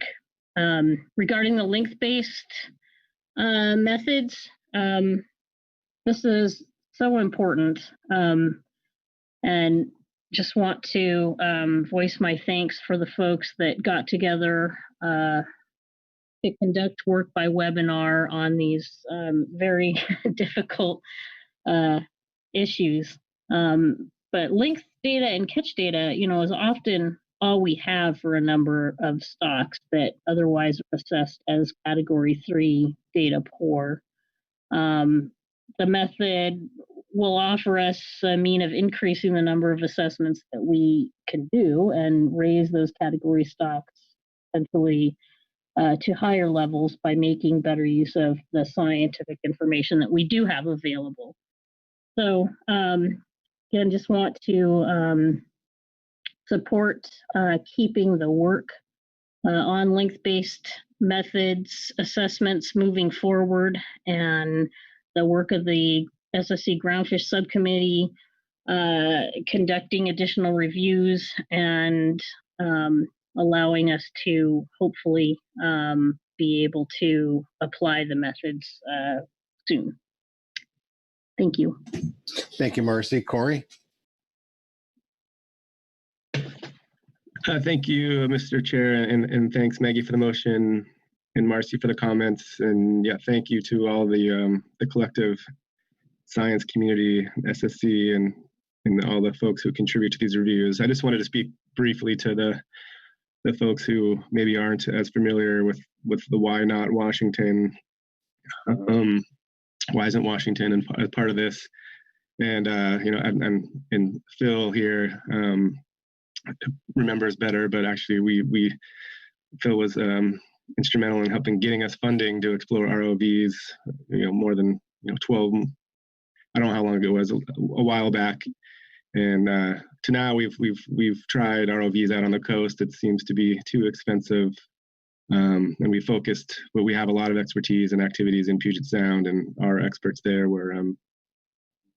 we're part of this review process and lent their expertise here. But I just want to say we're looking forward to seeing the efforts by our two sister agencies here and how they make it through the assessments, and we'll be keeping an eye on what we might do off of Washington. And yeah, Maggie said it well. We all struggle with how to do better for a lot of the species that live in habitats that the trawl survey does not get to. So thank you again to everyone, and obviously I'll be voting in support. Thank you very much, Corey. Is there any further discussion on this motion? And not seeing any, I'll call the question. All those in favor say aye. Aye. Aye. Opposed, no. Abstentions? Motion passes unanimously. Maggie, thank you for the motion. Is there further discussion or any action from the council on this agenda item? I'm not seeing any. John, how are we doing here? Yeah, thank you, Mr. Chairman. You've doing very well. You've done very well. You've completed this agenda item by adopting the survey methodologies that were endorsed by the SSC, and we'll have a further discussion on next steps for the length-based assessments under future workload planning. So with that, I'd say you have completed the action here. All right, thank you very much, John. And that completes D4. And we will roll right into our last agenda item for the day, and that's D5, in-season adjustments, final action. This had been scheduled for 2 hours. I'll note that it's 5:15, so hopefully we can keep that in mind. It would be very nice to get through this agenda item and get back on time, particularly considering we have additional items to take care of over the next couple of days. So let me turn to Todd as Yes, a staff officer. Welcome. Thank you. Thank you, Mr. Chair. Good afternoon or early evening, Council. Today I'll be speaking to item D5, the in-season adjustments final action. Management measures for groundfish are set by the Pacific Fishery Management Council with the general understanding that these measures will likely need to be modified within the biennium to attain but not exceed the annual catch limits. This agenda item will consider progress to date of the 2020 groundfish fisheries. The Council has the opportunity to recommend adjustments to current routine management measures, such as trip limits necessary to achieve management objectives. Also, technical correction for sablefish in the 2021-2022 harvest specifications. During the review of the draft preliminary environmental assessment for the 2021-2022 harvest specifications and management measures, the sablefish north and south of 36 degrees north latitude annual catch limits were found to have been incorrectly entered into the preferred 2021-2022 harvest specifications spreadsheet, which was agenda item F1, attachment 7, and this is from the June meeting, as well as in the corresponding tables 2-7 and 2-8 of the analytical document, and that would be attachment 8 from the same meeting. While this error was typographical and did not carry through into the analyses, the Council adopted the harvest specifications for the sablefish based on the incorrect ACL amounts in June 2020. Therefore, the Council should consider approving these corrections so that the correct harvest specifications data are available to management entities and stakeholders. The corrected data and associated tables are provided for Council review in agenda item D5, attachment 1 for this meeting. In your reference materials, you have the attachment that I just mentioned. You also have, which I will speak to. You have a National Marine Fisheries report, informational report. You have a GMT report and a GAP report. Your action today is to consider projections for the 2020 fisheries and adopt final in-season adjustments as necessary to achieve but not exceed annual catch limits and other management objectives, and to consider approving corrected annual catch limit values for sablefish north of 36 degrees north latitude and south of 36 degrees north latitude. And with that, I conclude my overview, and I'm happy to speak to the first attachment, which is the corrected annual sablefish catch limits. Thank you, Mr. Chair. Thank you, Todd. Let me see if there are any questions on the overview, and if not, you can go into attachment 1. And I'm not seeing any hands, so please go ahead, Todd. Okay, thank you very much, Mr. Chair. Regarding attachment D5 or attachment 1, I won't read the entire attachment. I will just hit the high points and be here for questions should they arrive. For Council's information, when we discovered these errors, we reported them directly to National Marine Fisheries Service and other stakeholders, including the GMT management GMT. As noted, the errors were the annual catch limits for both sablefish north and south of 36 degrees north latitude, and as well as the coastwide apportionment of the acceptable biological catch for sablefish south of 36 degrees north latitude had incorrectly been listed as 21.5%. For Council's knowledge, the corrected values, the values were corrected, and the correct values are shown in the attachment in Table 1. As you will notice in 2021 and 2022 for north of 36 degrees latitude, for 2021, it is supposed to be 6,892 metric tons. For 2022, it is 6,566 metric tons. And for the area south of 36 degrees north latitude, the correct ACLs are 1,899 metric tons and 1,809 metric tons. Regarding the sablefish apportionment, the correct apportionment for sablefish south of 36 degrees is 21.6. The following tables 2 and 3 show the corrected 2021-22 harvest specification for sablefish. And I've also, for council reference, included tables 4 through 7, which show the sablefish distribution through the fishery from the corrected ACL all the way to the fishery allocation amounts. And with that, I would conclude my brief overview of the attachment and stand by for questions, sir. Thank you very much, Todd. Are there any questions on Todd's review of attachment 1? I'm not seeing any. Thank you very much, Todd. So we'll get started on our reports. First, we'll have the NMFS report. Ryan, are you providing that? Hi. Oh, Good Kelly. afternoon, Chair Gorelnik. Okay. Hi, Kelly. Sorry. Welcome. We have been switching seats and notifying folks through the chat box. But yes, I'll be sitting for the rest of the Groundfish agenda items. So yes, in your briefing book is the standard report that we provide on the trawl gear EFPs. Don't plan to read it into the record, but happy to answer any questions. Thanks. Thanks very much, Kelly. Are there any questions from Kelly on the NMFS report? Thank you very much, Kelly. Well, now I'll go to Maggie for the ODF&W report.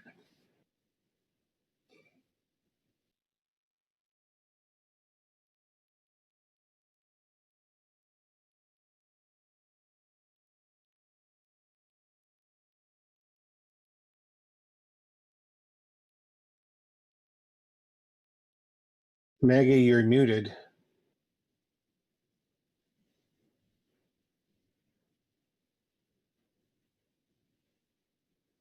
We'll come back to Maggie. Mel, do you have the GMT report? I sure do. Can you hear me? I can. Okay. So I'm Mel Mandrup. I will be reading agenda item D5, Supplemental GMT Report 1 on in-season adjustments. The GMT reviewed the progress of the groundfish fisheries to date and requests from the industry and offers the following updates and recommendations. Action items: sablefish north of 36. Sablefish targeted the fishery landings in 2020 to date remain lower than the prior 5 years, as seen in Figure 1.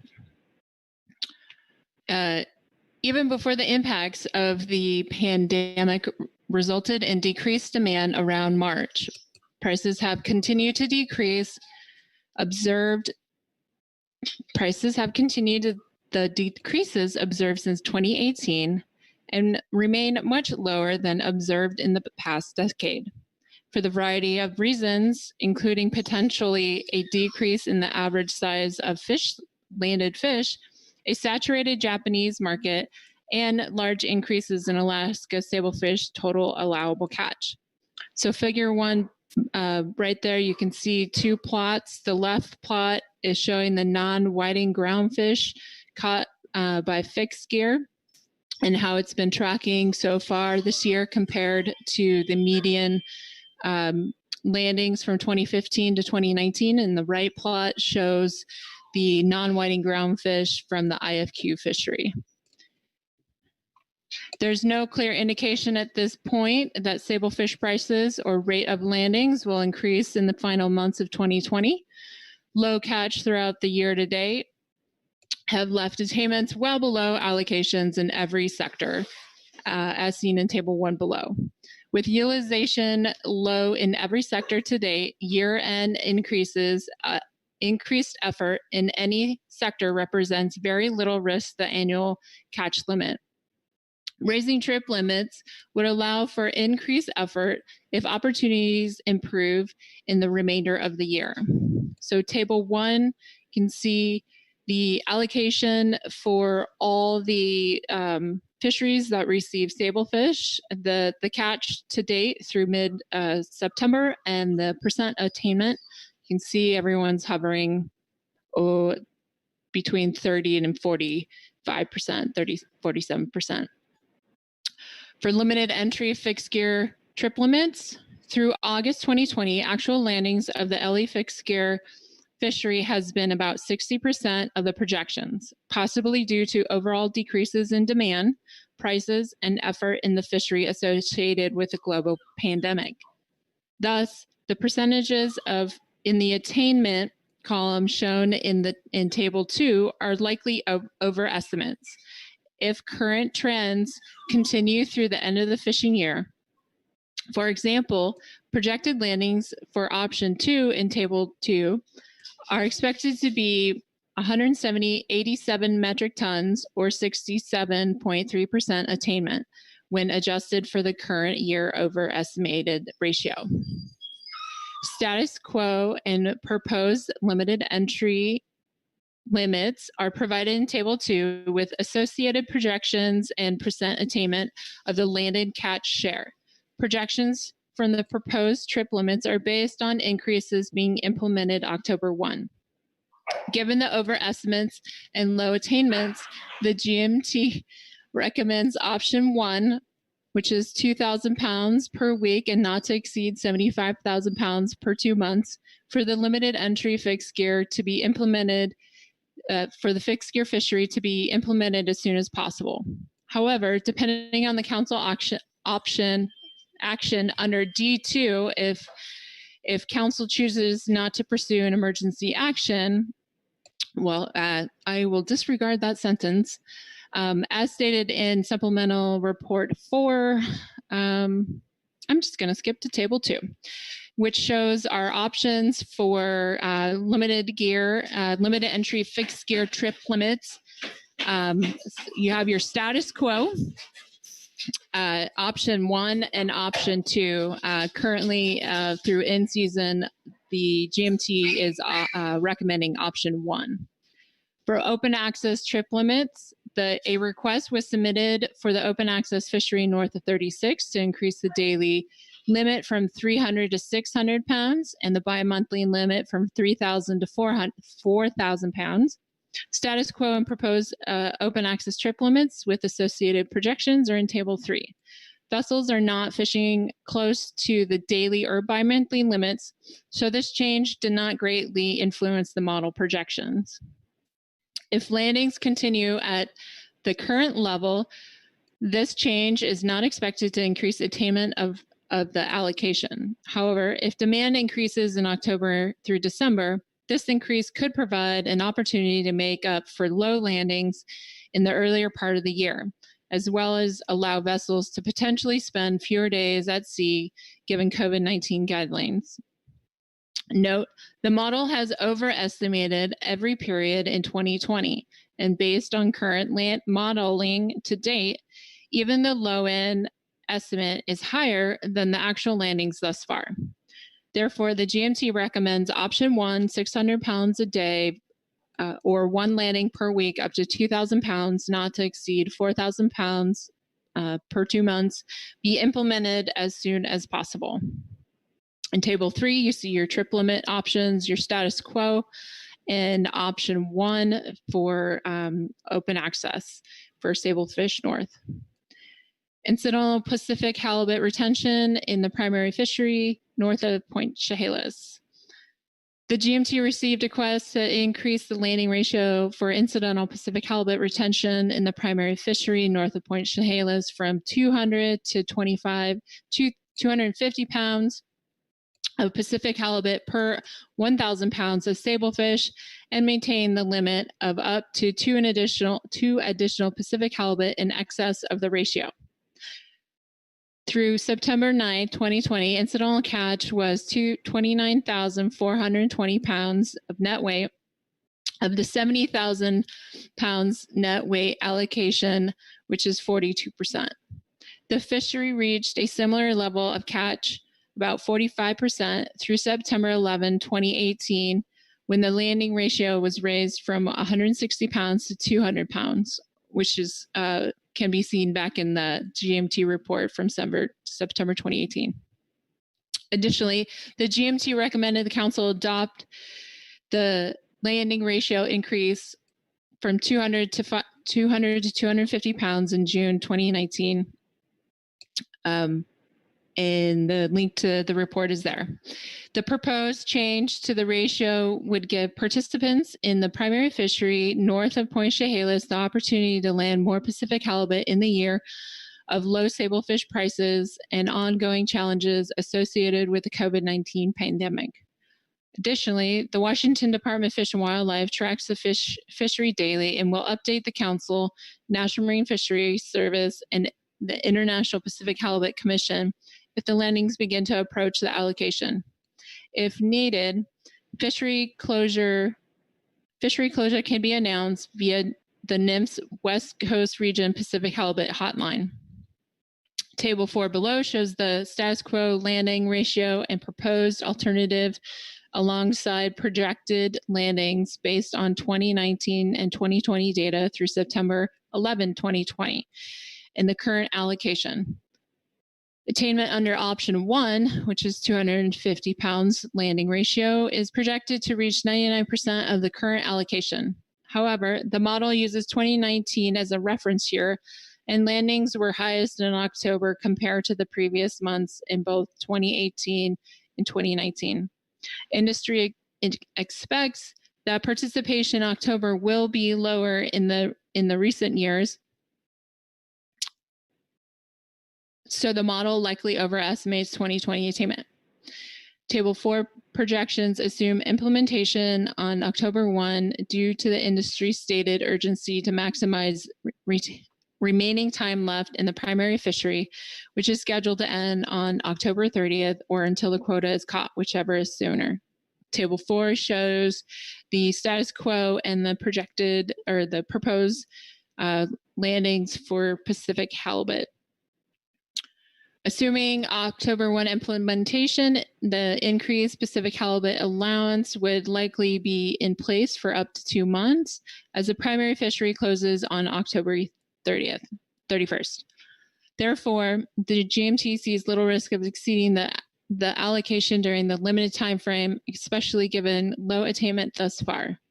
Industry expected low October participation this year, and the impacts of the similar past landings limit increases.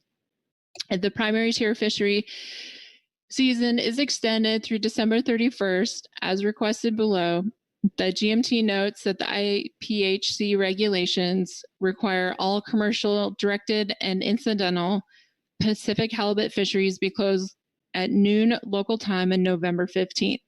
A primary season extension, if implemented, would provide only 14.5 additional days to land incidental Pacific halibut compared to the current season end date of October 31st, and so does not greatly increase the risk of exceeding the allocation. Therefore, the GMT recommends the council increase the landing ratio of incidental halibut allowed in the primary fishery, sablefish fishery north of Point Chehalis from 250 up to 250 of the Pacific halibut per 1,000 pounds of sablefish plus 2 by October 1st. Geez, these trip limits. Given the limited amount of time left in the season, the GMT emphasizes the urgency of putting this adjustment into regulation as soon as possible. ideally by October 1st, to maximize the economic benefits to the fishery participants. For the 21-22 sablefish allocation corrections, the GMT recommends the council adopt the corrected ACL values and subsequent allocations for sablefish north 36 and south of 36 north latitude noted in agenda item D5 revised attachment 1.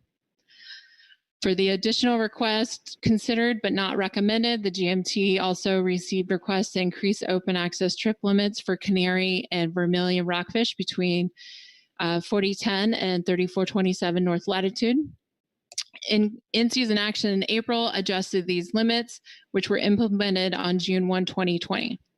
The GMT spent significant amount of time analyzing how to maximize the canary rockfish trip limits within the nearshore and non-nearshore shares for the remainder of 2020, and therefore there's no room to increase limits further under the current within the non-trawl harvest guidelines. Additionally, in April, the council approved a sub-limit on vermilion to ensure catch remains below harvest limits. The GMT suggests a new stock assessment. The GMT suggests that a new stock assessment for vermilion will be conducted before further adjusting trip limits.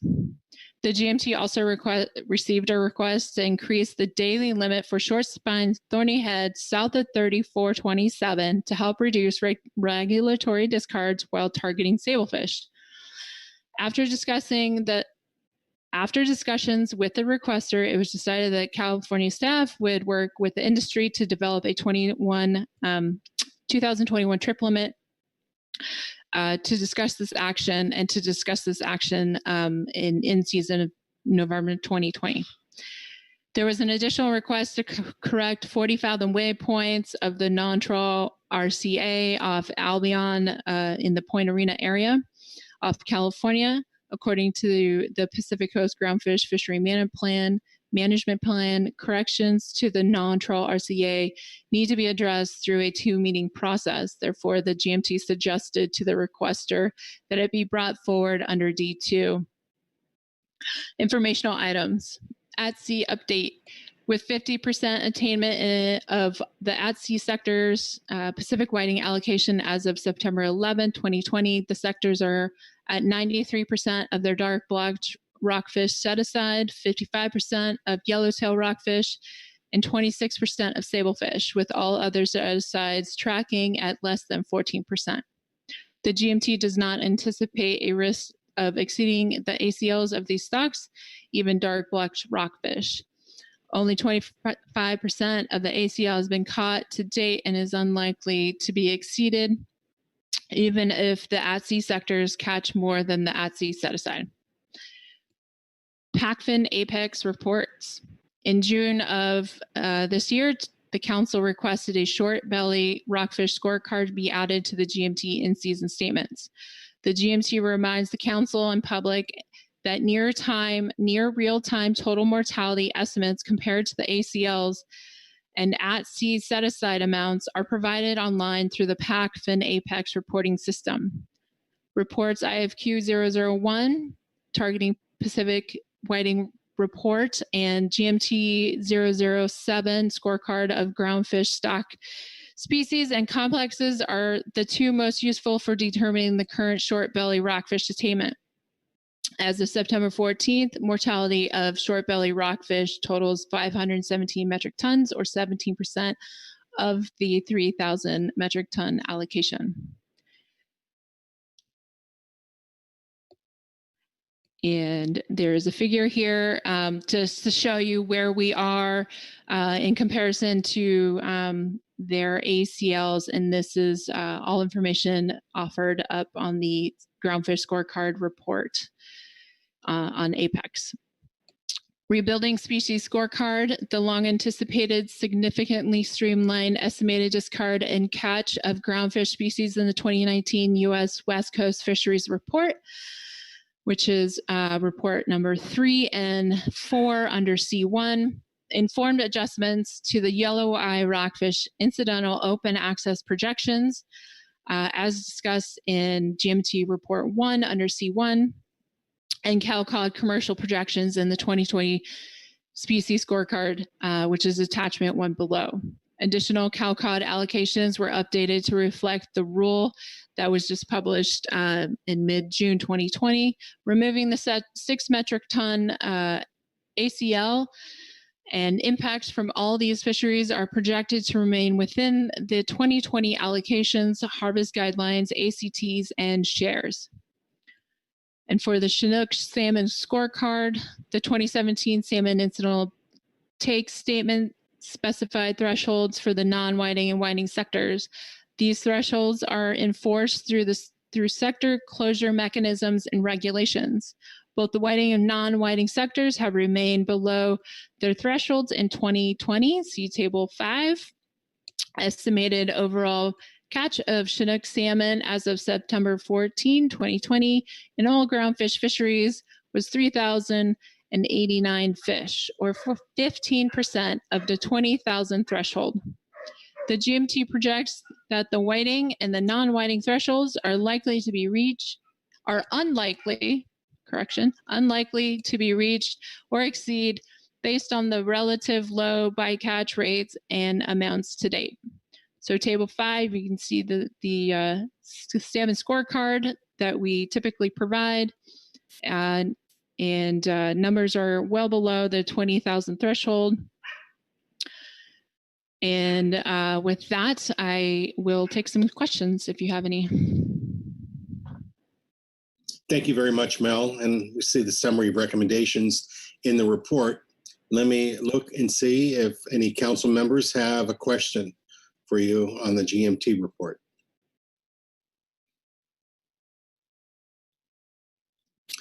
And Mercy Remco. Mr. Vice Chair, thank you, Mel, for the report. Just a question on your summary of recommendations on the item number 3 regarding the landing ratio of halibut. You are recommending that that be implemented by October 1st. I'm just curious what led you to make that recommendation in light of the rulemaking discussions we've had in the timelines that we might be working under. Sure, thank you for the question. So that was part of the request to have the trip limit be implemented by October 1st. And we were kind of caught in a situation where this report needed to be provided at a certain time. And so a lot of discussions happened after this report. That October 1st date, we are pretty aware that's pushing it at this point. But for all these trip limits, these action items, they are modeled to be implemented by October 1st. So if that can happen, the impacts are provided above, and we fully understand the workload considerations and the timing of when in-season can go in, but the timing in which we had to get this report in didn't really give us time to make any corrections.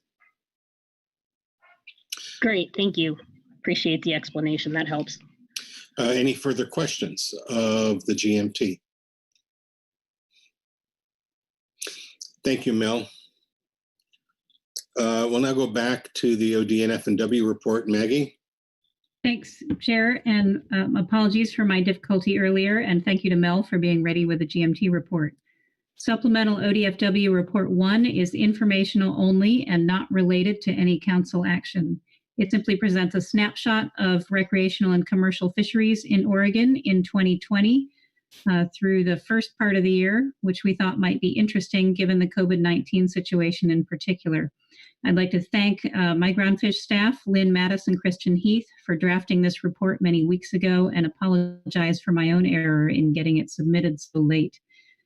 The recreational section of the report contains a general narrative description of our sport groundfish fishery through July this year. Catch estimates for key species are not in the report, but they are available on our website on a page that is easiest to find by doing an internet search for ODFW sport groundfish, or please reach out to any of us and we can get you the link.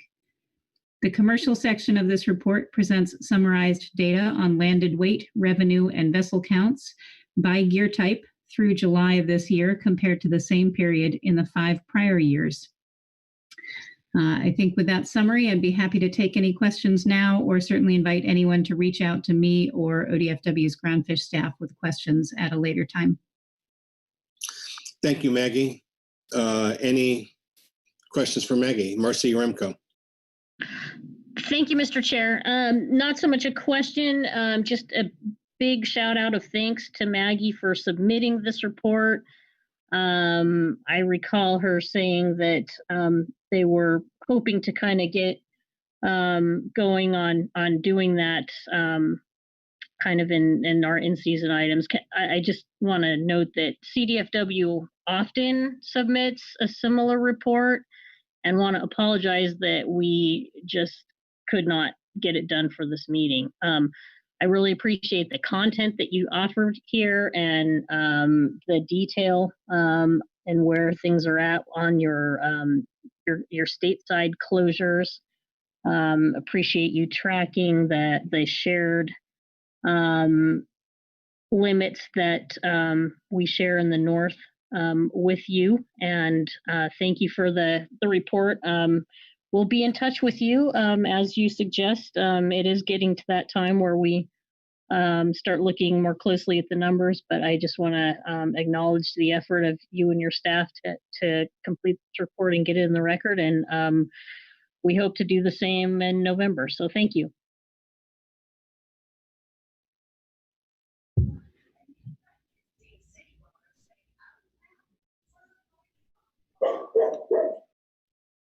Louis? Thank you. Yes, go ahead. No, I guess I'm getting my mute and unmuted mixed up here. So anyway, do you have a question on the ODF&W report? Oh, yes, I do. Maggie, I read with interest the commercial part as to the non-nearshore sablefish fishery off of Oregon. Catches were down, and the non-nearshore non-sablefish fishery off Oregon catches were up. And the question I wanted to ask you, are the same boats prosecuting both fisheries, or are those different boats? Maggie? Thanks, Chair, and thank you, Louis, for the question. I believe it is a mix. I am sorry, getting better information. I believe it's different boats, but I could look into that in more detail and get back to you. Thank you very much, Maggie. That may help us with some of the sablefish problems. Thank you. Thanks. All right. Any further questions of Maggie on the ODF&W report? Thank you very much, Maggie. Now go to the GAP report. Gary Richter. Good evening, Mr. Chair. Good evening. Welcome. Thank you. We'll be reading from agenda item D5A, Supplemental Revised GAP Report 1. Groundfish Advisory Subpanel Report on In-Season Adjustments, Final Action. The GAP met with the GMT to discuss progress of this year's fishery and possible in-season adjustments. The GMT discussion was led by Ms. Melissa Mandrup. The GAP offers the following recommendations and comments on proposed in-season adjustments to ongoing groundfish fisheries. For the sablefish DTL, due to very tough market conditions associated with the COVID-19 pandemic, fixed gear sablefish landings have been tracking quite low to date. Thus, there is an opportunity to increase the DTLs for both limited entry and open access fixed gear in the north. For those fishermen that have a buyer willing to purchase their sablefish, a trip limit increase would be greatly beneficial. Working from D5A, Supplemental GMT Report 1, the GAP recommends the following. For open access DTL fixed gear north of 36 north latitude, You can see the current trip limits listed there.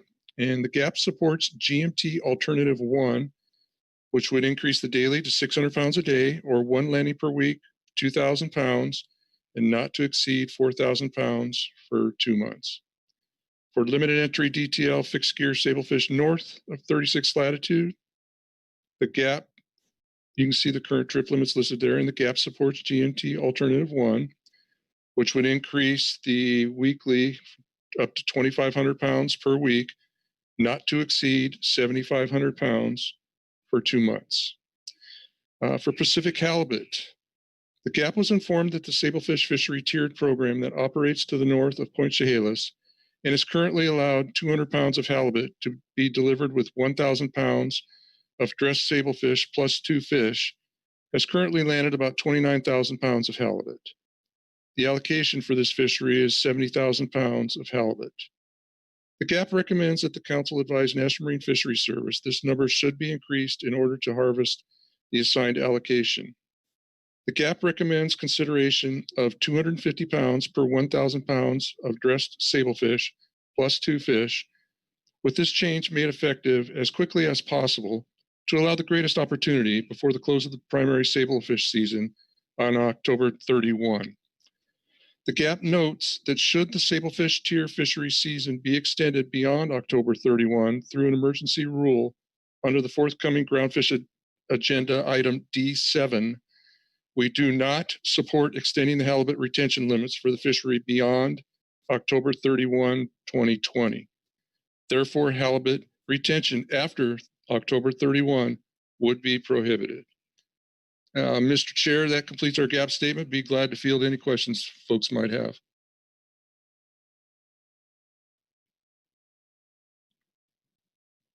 Okay, thank you very much, Mr. Richter. Are there any questions?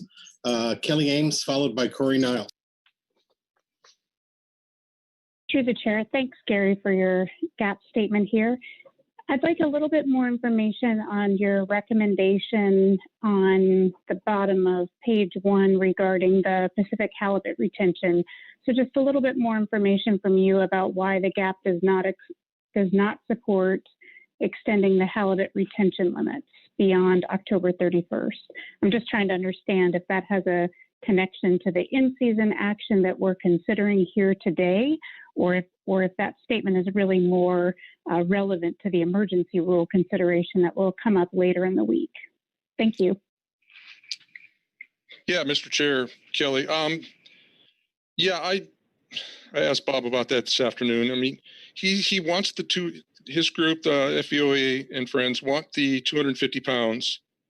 But he still stresses that number one priority is the extending the tier season beyond October 31st. And I'll note that in the GMT report, I think it was table 4, even with the 250 pounds going to October 31st, it's right there. It's right at 99, I think it was 99% estimated attainment.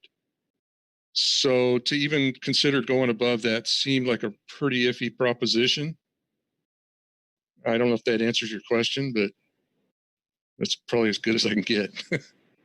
Kelly? Thanks, Gary. With permission of the chair, did the GAP understand that should an emergency rule be forwarded later in the week, under that emergency rule, the council would have the opportunity of not only considering the season dates for retention, but also the opportunity to adjust the retention limits? And that in that scenario, an emergency rule becomes a priority over an in-season action. So there are regulations and policy guidance that NMFS has given that, if an emergency rule is passed by the council, it takes precedence over non-priority work. And so in this case, let's play out the scenario. If the council here under in-season recommended this adjustment to the halibut retention limits, and then later we adopted an emergency rule, and that emergency rule did not contain any modification to the halibut limits, we would prioritize that emergency rule and the in-season wouldn't be completed in a timely manner to make the December 31st fishery end date. So I just want to make sure I'm really clear on if the GAP understood those trade-offs and where their priorities are. Mr. Chair, Kelly, we did not discuss including the halibut under the emergency rule. So anything I would say would be conjecture at this point. We did not discuss including that with the emergency rule for the sablefish tier season extension. Great, thank you, Gary. I know things are moving quickly here, but I do note that the D7 situation summary has been posted, and it does mention this potential for adjusting the halibut limit. So just an FYI. Thank you. Okay, thanks, Kelly. All right, thank you, Kelly. Corey Niles. Yeah, thanks, Mr. Chair. Thanks, Gary and the GAP. I think Kelly kind of got to my question. But Gary, I think what we heard from Bob in our delegation meeting and communications was that, you know, we're going to be talking about the emergency rule here later in the meeting. But he's been saying if the halibut retention changes either to the poundage or to the date at which in the IPHC regs were to detract from NMFS's ability to get the work done on the emergency rule, then the emergency rule would be would take priority over those other changes. So you know, if NMFS could get all of them done, I think Bob was saying that would be wonderful. So if they need more time to catch their sablefish from the tiers, they would also want time to get the halibut, the incidental halibut as well. So just for stating to make sure that's not out of line with what the GAP was thinking, and if I'm missing reasons to not, and we can talk about it under D7 if I'm getting the acronym right, the season date there. But did I restate your understanding of what Bob's view was? Mr. Chair, Corey, yes. The question I would have is, does this potentially mess with the other in-season actions we're pursuing? Does it potentially delay those out, the sablefish north? Because we did not have that discussion. If we were to do something with the halibut within the emergency rule, would that possibly delay the other in-season actions we're pursuing? And I don't know who can answer that question. Not me, Mr. Chair. I'll lower my head. All right, Marcy, followed by Kelly. Yeah, thank you, Mr. Chair. I hope this is all right, but I'd just like to follow up with a clarification question for Ms. Ames. Can we leave that for council discussion? Well, it's relevant to this. The GAP report? Okay, go ahead.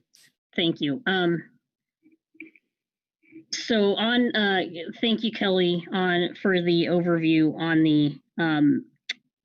the process. And I think I've understood from the discussions to date that the in-season rule would contain all of the elements that we are considering in the GAP report, meaning the limited entry fixed gear and the open access sablefish increases for north of 36, and the change to the ratio allowance for sablefish incidental to, or halibut incidental to the sablefish fishery north of Chehalis. So I understood that those three things would go in one in-season rule. And based on Gary's statement here, that the GAP didn't discuss it, I just want to make sure that that understanding is correct, and that an E-rule regarding the sablefish end date is a different rule, different discussion, and whether or not it includes halibut is a decision point for us under D7. Kelly? Through the chair, to Marcy, yes, the in-season action, if everything was moved in the GAP report, that would be one in-season action, one in-season regulation change.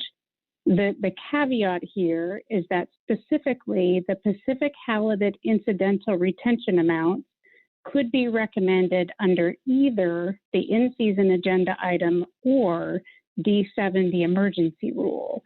And what I'm trying to make sure is clear is that the D7 emergency rule, should that go forward, will de facto be the priority. And what that means is we would not be able to have timely implementation of the rest of the in-season package. And as such, we have a high possibility of then missing, implementing that in-season action after October 31st, in which case the halibut retention would be closed under the status quo regulation. So that's the trade-off here. And because this is really integral to the GAP's recommendation and discussion, if you would, Chair Gorelnik, I would like Mr. Tracy to confirm that what I am stating is consistent with his expectations about the actions under D7. Okay, Chuck? Yeah, thank you, Mr. Chairman, Ms. Ames. Yes, that's correct. As I understand it, the priority action would be the emergency rule, and that would take precedence over other rulemakings, and specifically the in-season. So the first rule to be promulgated would be the emergency rule, and anything after that would come after that. So the in-season would be later. And that is also how we would prioritize our transmittal process, et cetera. So Marcy, does that answer your question? Yes, it does. Thank you. And are there any further questions of the GAP? Thanks very much, Mr. Richter. Thanks, Mr. Chair. Have a good evening. Yeah, you too. That completes the reports. We have one public comment. Heather Mann. Thank you, Mr. Chairman. In the interest of time, I'll pass. I just had wanted to be available if there were public comments about short belly or questions, and I see there probably isn't. So thanks so much. Thank you for that, Heather. Well, with the reports done and public comment done, that brings us to our council action. So let's open the floor to discussion and eventually to a motion, perhaps, if there is one. And if I don't see any hands up, I see one now, Marcy Remco. Thank you, Mr. Chair. Just letting you know that I'm prepared with a motion when the time is right. Thank you. And what I'll do is pause for a moment here and see if there are any hands go up. And if not, then I'd ask you to go forward with your motion, and we can use that as a point of takeoff for discussion. That sounds great. Thank you. All right, so take it away. Thank you. Sandra, believe you have the motion I've prepared?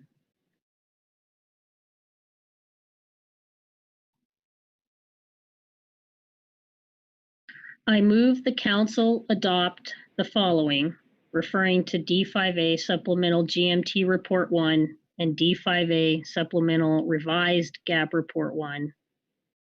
1. Open access DTL fixed gear sablefish north of 36, GMT Alternative 1.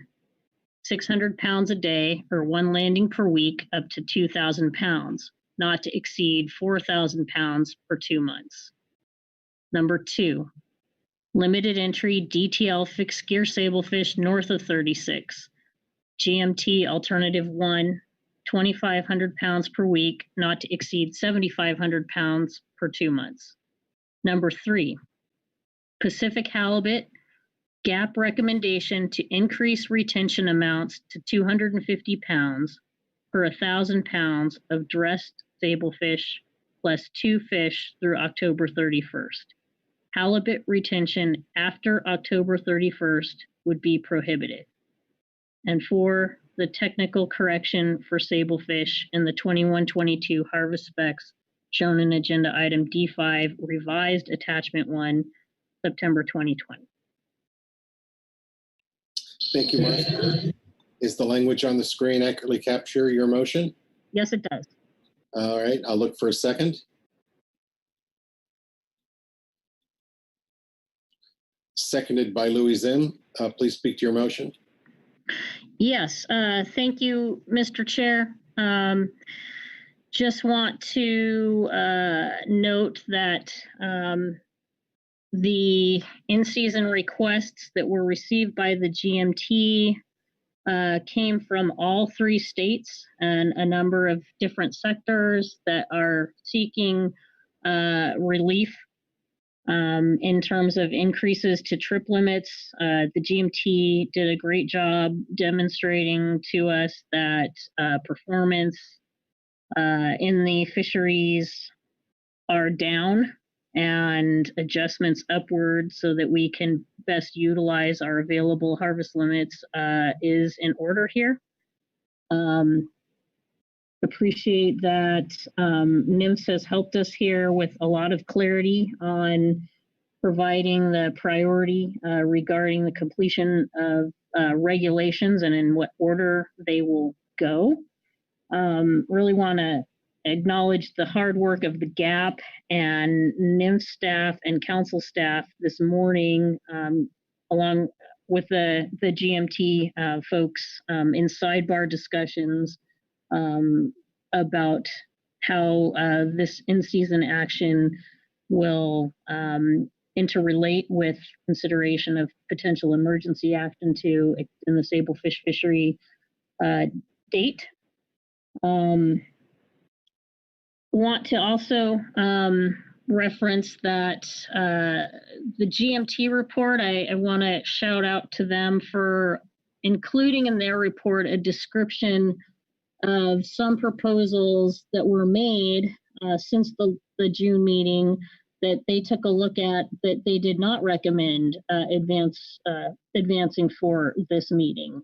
There's been a fair amount of work on these and discussion that's gone on, and just want to acknowledge the work of the GMT to work with stakeholders that have requests and help them understand what the requests entail and what's possible given the data that's available to us today. So that's really an important piece of the work that goes on in the background that often kind of goes unnoticed. So I really want to thank the GMT for working with the stakeholders in that way over the last few months. Specifically regarding the increases for LE and DTL, these are fisheries that are also important sectors of the sablefish fishery. They include hundreds of businesses.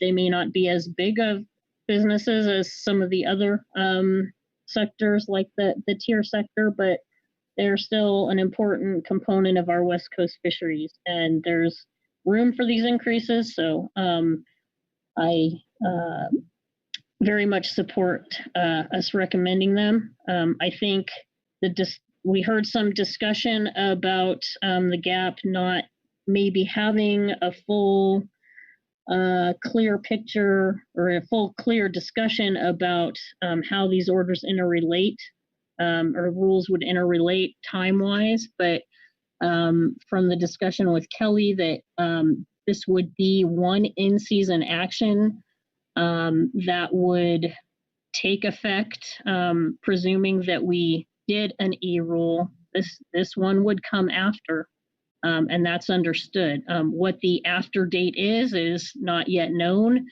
but clearly October 1st is probably highly unlikely And in fact, October 31st may not be likely. But for purposes of the one in-season rule that will proceed, whether or not the ratio requirement relief can be afforded, in this in-season action, to me is, it's all a function of how quickly the work can get done. I think there's equal importance for the other two recommendations regarding trip limit adjustments that we see here on the screen.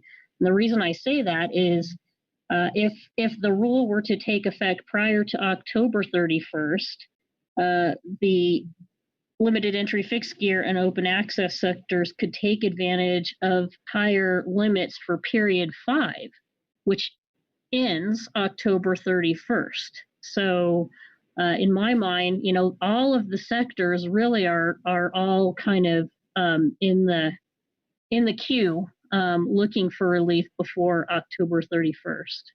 So I feel that because of that,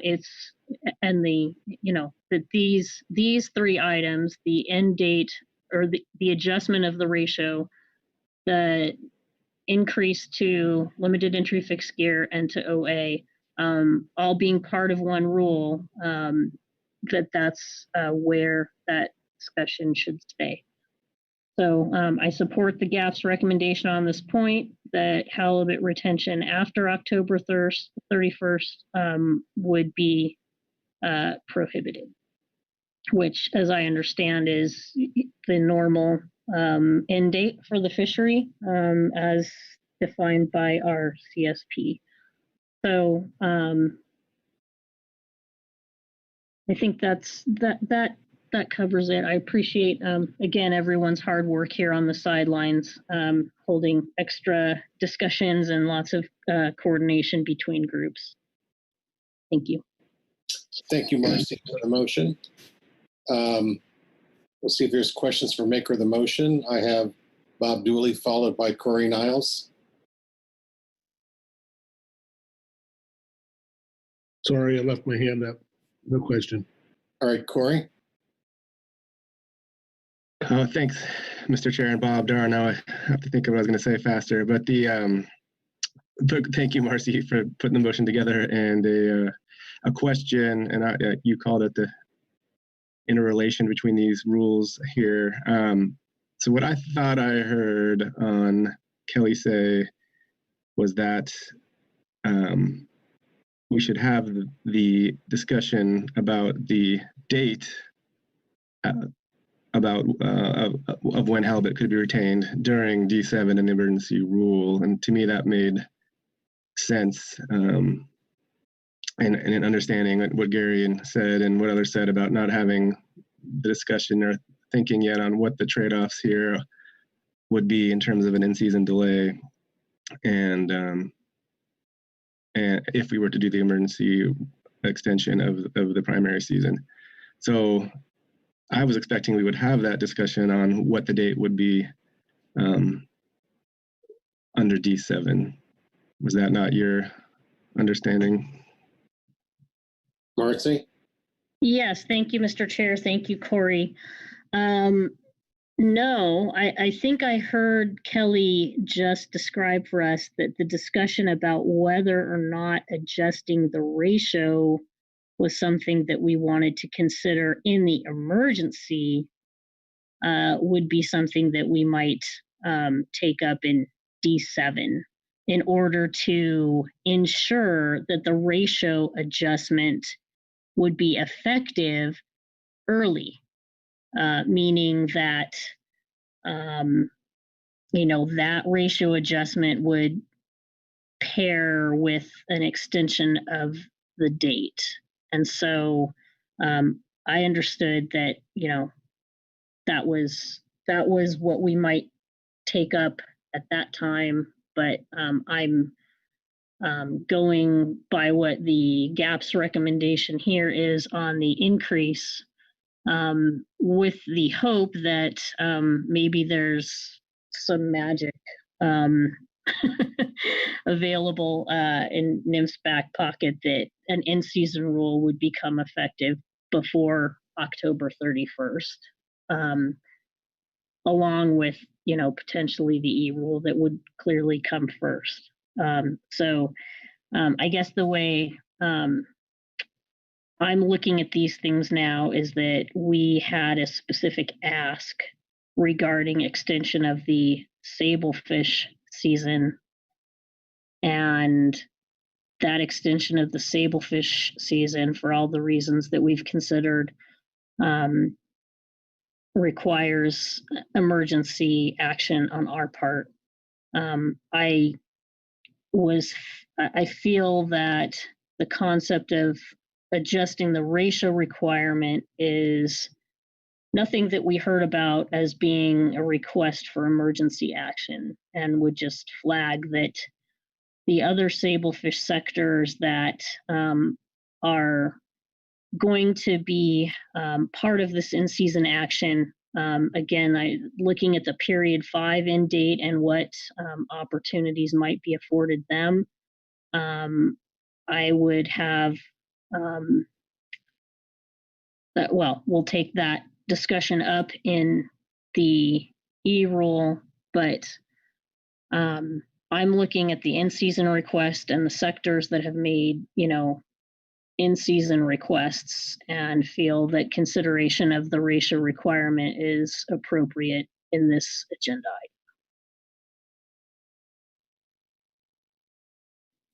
item. All right, Kelly Ames. Thanks to the chair, to Marcy. One thing I just want to make sure is clear, also kind of highlighting the differences between an in-season agenda item and the emergency rule agenda item, is that changing the date in which halibut can be retained in the primary sablefish fishery is not an in-season adjustment. So I think maybe that is obvious to everyone, but I think it is important to kind of just recognize the differences here. Under in-season, you can modify the retention allowances. Under the E-rule, it is the notice to modify potentially the season and potentially the retention limits.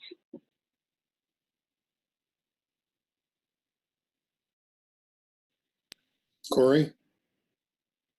Yeah, thank you, Mr. Chair, and thank you, Marcy and Kelly. Yeah, that was, in my understanding, Marcy, and just want to make clear, no, I was not suggesting we wouldn't talk about the ratio here, but the date, like Kelly said, was more appropriate to think about under the context of the emergency rule. So that was just, but I think the bigger picture is that we want to get all of this done, and we don't mean to, and we're looking for, we don't want to presume what others are going to say under D7, but don't want to make this a larger deal than it sounds. And we're with the gap on if the date is going to detract from the ability to get things done, it takes lower priority. But I think the appropriate thing here is the ratio, and we talk about the date under D7. But just that some confusion going on in my own mind here, but wanted to make that point.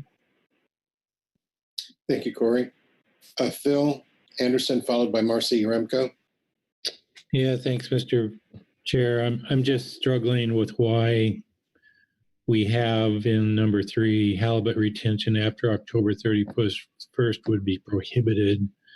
That is what is in regulation right now. By having this in there, and if this passes, does it preclude having the discussion under D7, which I'm not clear on that. So I don't see the need to have that in this motion because it's already in regulation, and it will take some subsequent recommendation from the council to move the date to something later that aligns maybe with the closing that IPHC has when we consider the emergency rule request.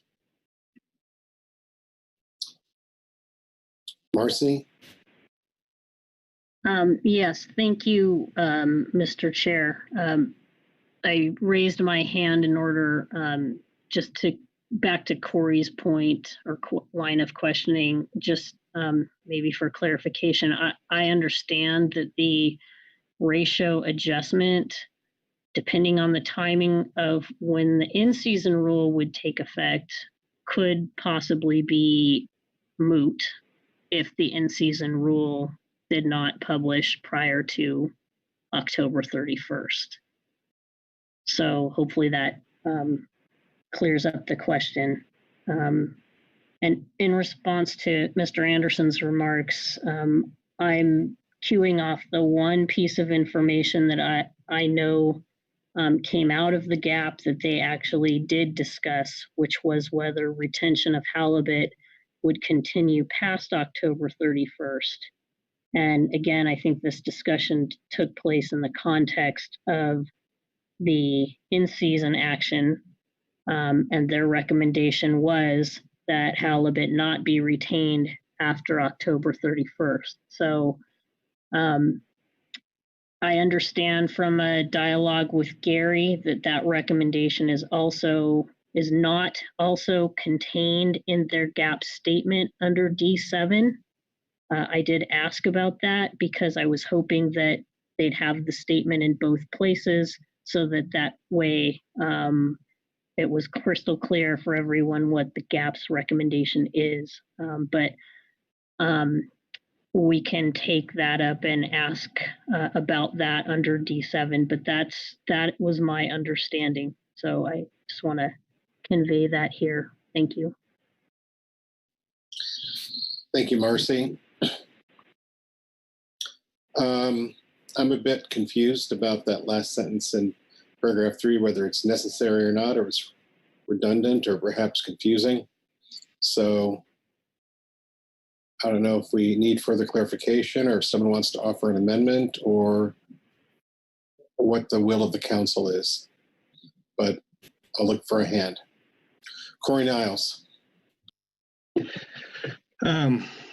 Yeah, Mr. Chair, I think it would be clear to strike it. The only thing I'd maybe seeing it differently than what Marcy mentioned was I think the gap discussion was a little bit. We understand it to have been one thing that they were saying it's an if-then trade-off question. So my intent here was I would hope for the gap to take it up again and to the extent they can and are willing to bring it up again under D7. So if it's necessary, I would be willing to move to strike that sentence, but I don't want to. We can have the discussion under D7 either way. It might be unnecessary. Well, I think Mr. Anderson's point was that by taking a specific position in this motion, it may create a conflict with later action under D7. And if that is a risk, and if this language is not otherwise necessary, then it might be clearer to delete it. But Marcy. Thank you, Mr. Chair. Just for the record, I don't have any objection to deleting it. I appreciate the distinction you're making here about it potentially foreshadowing action and discussion under D7, and that was not my intention. So again, I thought it helped clarify what the GAP's recommendation was because they didn't get to include anything in their D7 statement, but clearly it's problematic and I have no concerns with an amendment. Thank you. All right, well, let's see if we can take care of that business here. I'll look for a hand. Mr. Anderson. Thanks, Mr. Chairman. I would have a motion to amend. Please go ahead. And I would move that the last sentence under number 3, halibut retention after October 31st would be prohibited, be struck or deleted.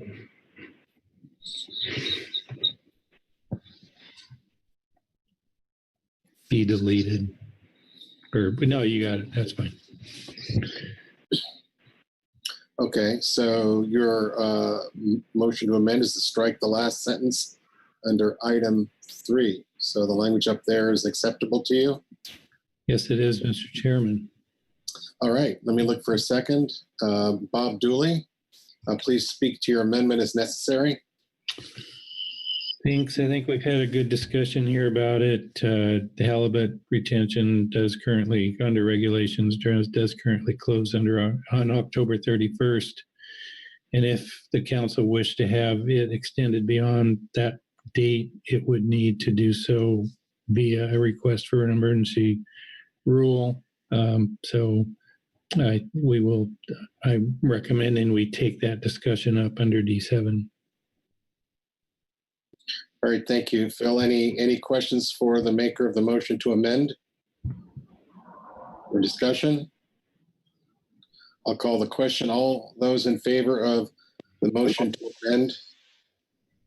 Did I hear a voice there? All those in favor say aye. Aye. Aye. Opposed, no. Abstentions? The motion to amend passes unanimously. We're now back to the main motion as amended. Further discussion?